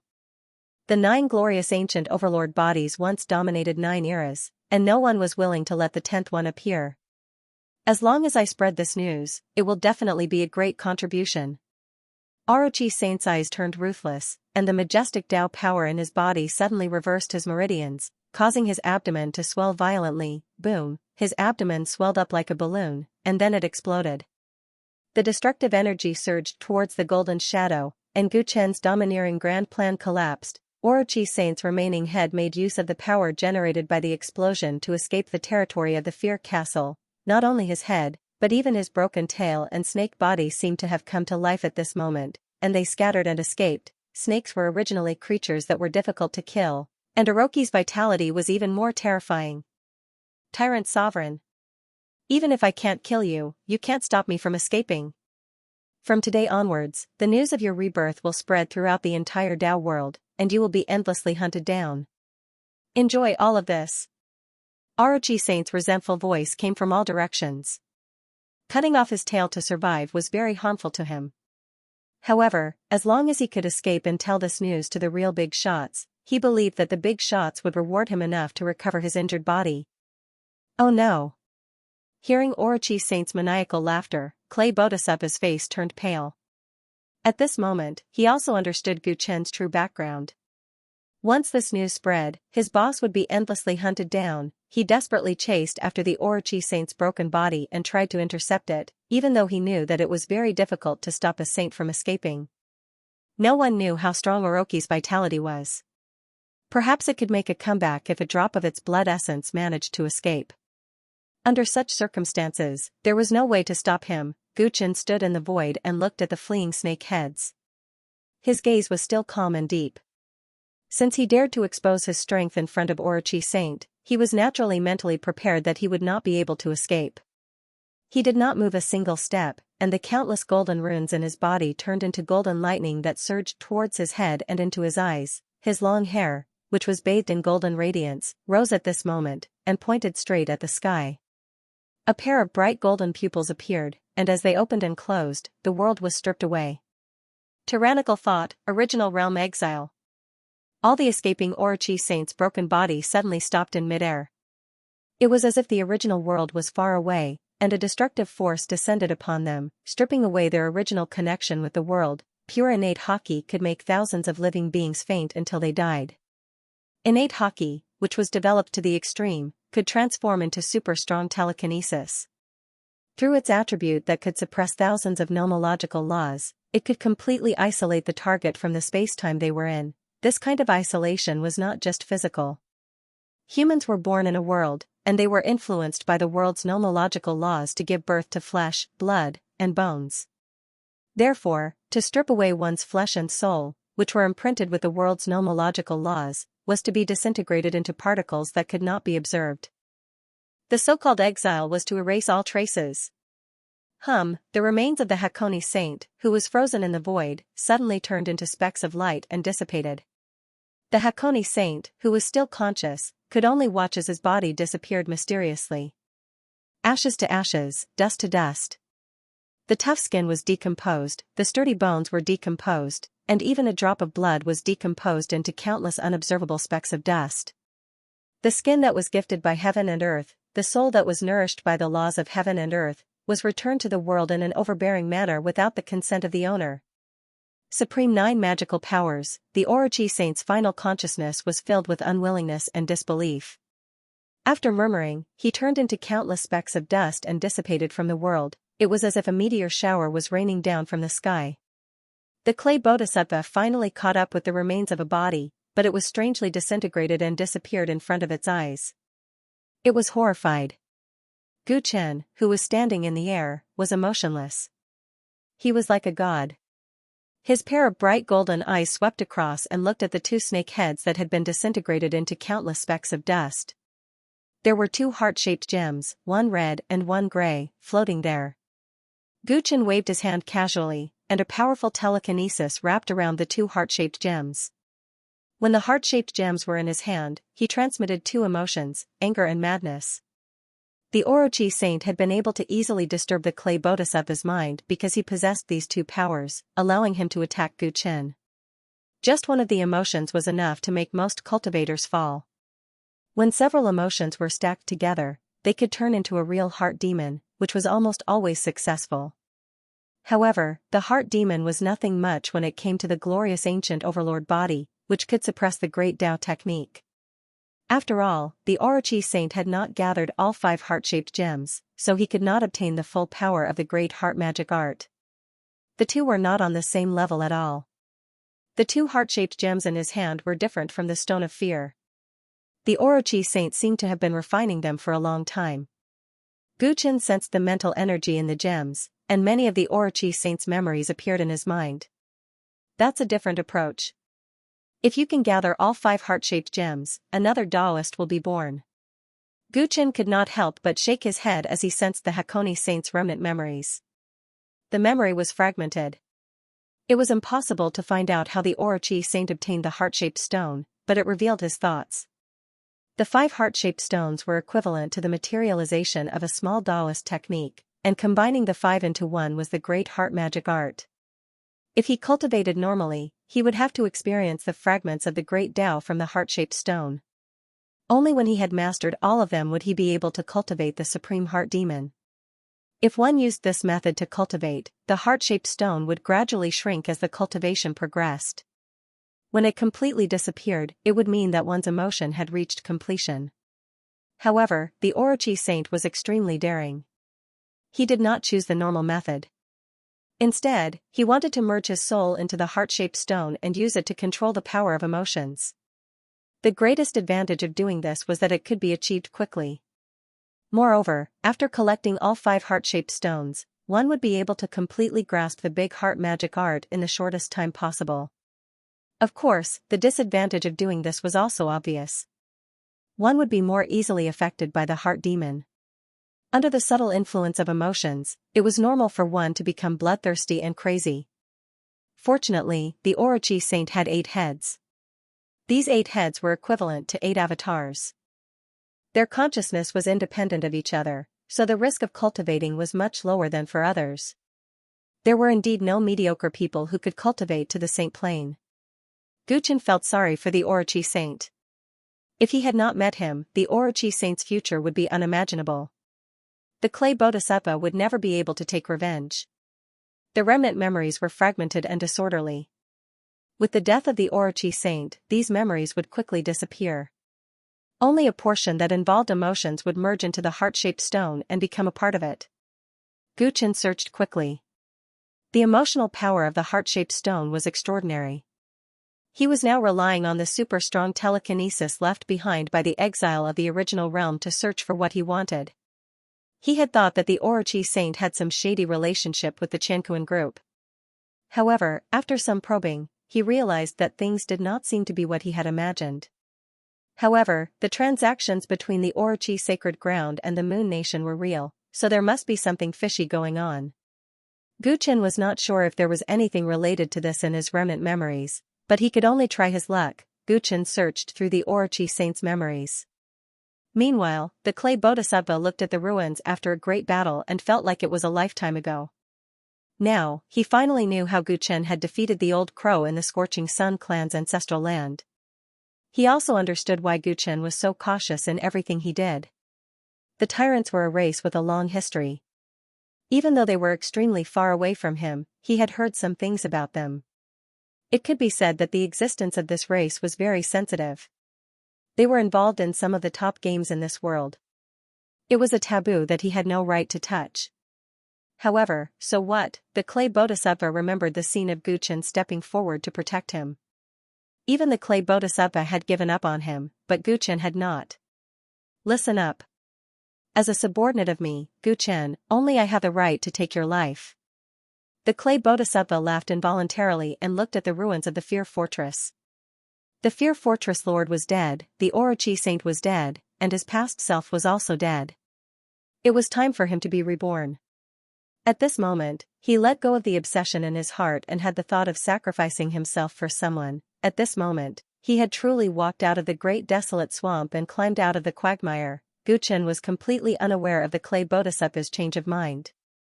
Before the Orochi Saint's memories disappeared completely, he finally found a few scenes. Those scenes were not in the real world. Instead, they were in a huge divine travel market. The reason why the Orochi Saint had business dealings with the Moon Nation was that he had met someone in the divine travel market. The divine travel market in his memories belonged to the dark world. Although he could not see the specific appearance of the person he had met, he was sure that it was Morning Yen, because the agreement was made in the divine travel world. The Orochi Saint had no idea that the person he had made the deal with belonged to the Heaven and Earth Association.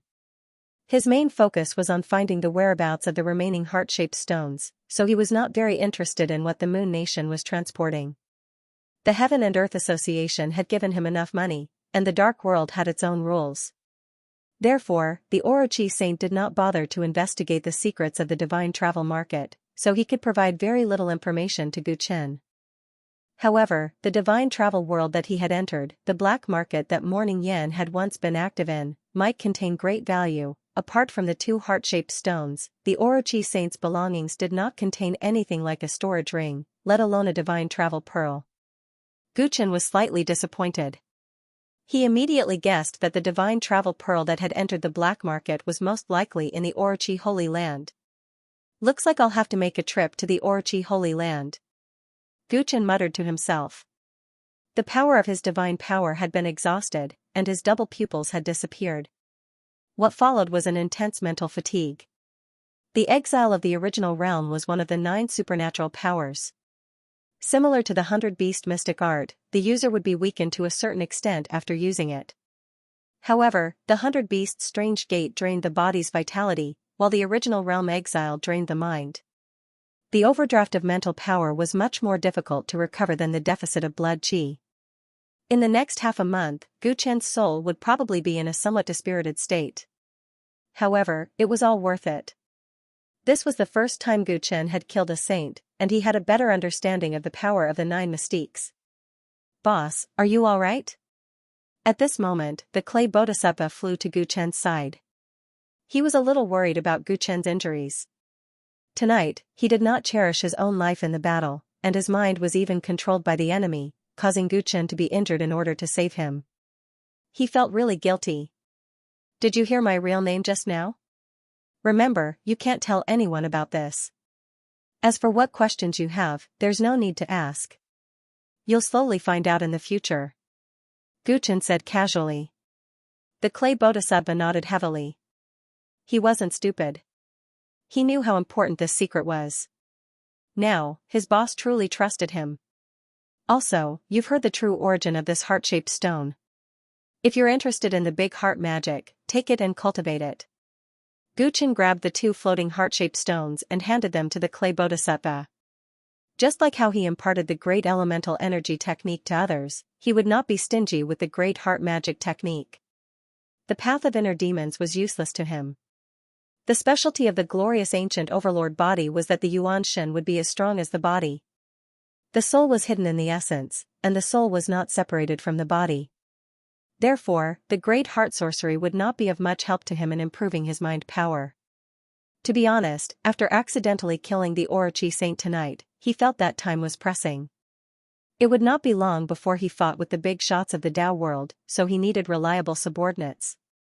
He could trust the clay bodhisattva, but his current strength was a little lacking, so he had to find a way to improve his combat strength. Boss, stop mocking me. I can't even handle a single stone of terror, let alone the other heart-shaped stones. I've already benefited a lot from Boss's body tempering technique. My aptitude is lacking, and I'm biting off more than I can chew. Right now, I only want to focus on cultivating the Tao of Earth. The clay bodhisattva hurriedly waved his hand in rejection. In order to overcome his fear of the fierce stone in the great desolate swamp, he had suffered for so many years. Now that he had finally gotten out of it, he did not want to suffer again. Now that you've let go of your burdens, you're naturally different from before. It's not impossible for you to succeed in your studies. However, you cultivate the minor earth technique, and you've been on this path for a long time, so the great earth technique is the most suitable for you. Since you don't want it, I won't force you. If there's a chance in the future, I'll give you the great earth technique. Guchen said casually as he put the heart-shaped stone into his body, as if the great earth art was some cabbage. The clay bodhisattva smiled bitterly.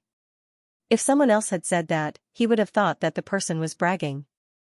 However, when he thought that the person in front of him was the legendary Yaogu overlord body, whose generation should have been lost a long time ago, he didn't think that the clay bodhisattva was flattering him.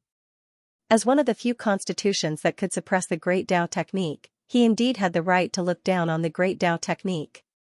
The mental energy hidden in the fierce stone is extremely terrifying. I believe that the other heart-shaped stones are no exception. Even if you don't want to waste time cultivating the great heart art, perhaps you can think of other ways to use the energy of the heart-shaped stone. In the past, the mental demon Tao ancestor used the great heart art to dominate the world. He easily bewitched the major forces to kill each other, becoming the symbol of war and disaster. This shows the power of this great Tao technique. The clay bodhisattva was worried that Guchen would waste the treasure, so he suggested. You're talking about using a formation or something to release the energy of the heart-shaped stone and form the mental demon formation? Guchen said after some thought. That's right. Of course, this won't be easy. The clay bodhisattva didn't know how to use the heart-shaped stone. After all, the Hakone saint, who had the most desire to experience it, was already dead. That's a good idea. Guchen nodded. In the Hakone saint's memory, there were some insights on the development of the heart-shaped stone. He could try it some other day. However, there was no time to think about it now. Guchen said to the clay bodhisattva, "Let's go. We're not done tonight. There's another place we need to go." Where to? The clay bodhisattva was stunned. Killing the Hakone saint was a major event. In his opinion, Guchen should be very tired. What he needed now was to recuperate and rest. Do what you're used to. Guchen smiled mockingly. The clay bodhisattva was confused. Half a day later, the clay bodhisattva understood what Guchen meant. They had actually arrived at the Hakone sacred land. In front of them, there was a dense glow and thousands of auspicious lights. It was a true paradise. The descendants of the Hakone saint did not know that their ancestor had died.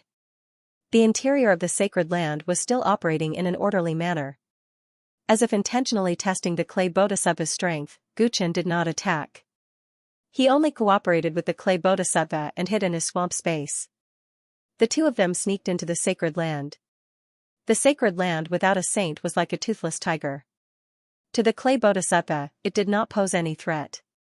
Soon, the muddy water that he had turned into sneaked into the Hakone saint's lair without anyone noticing. As a snake, the Hakone saint did not like to build palaces and pavilions like humans. He lived in a huge karst cave. The karst cave extended in all directions. At every corner, one would find a treasure vault The Hakone Saint's lair was filled with a large number of treasures, from natural treasures to elixirs and talisman weapons.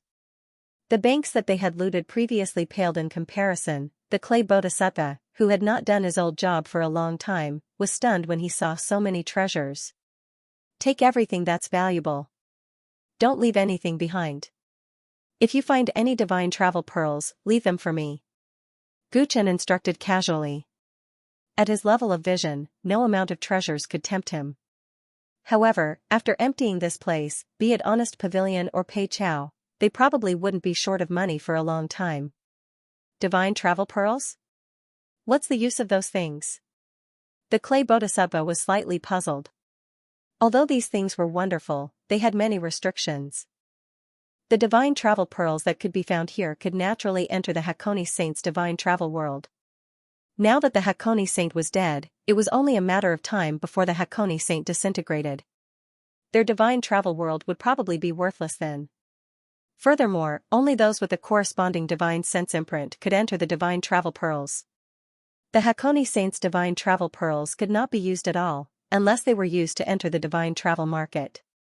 Only then could many people use them. The clay bodhisattva did not know that Guchen was looking for such divine travel pearls, but seeing that Guchen did not say anything, he did not dare to ask. He began to empty the treasury seriously. End of chapter 1984. Don't forget to subscribe, like, and share the video to support the channel.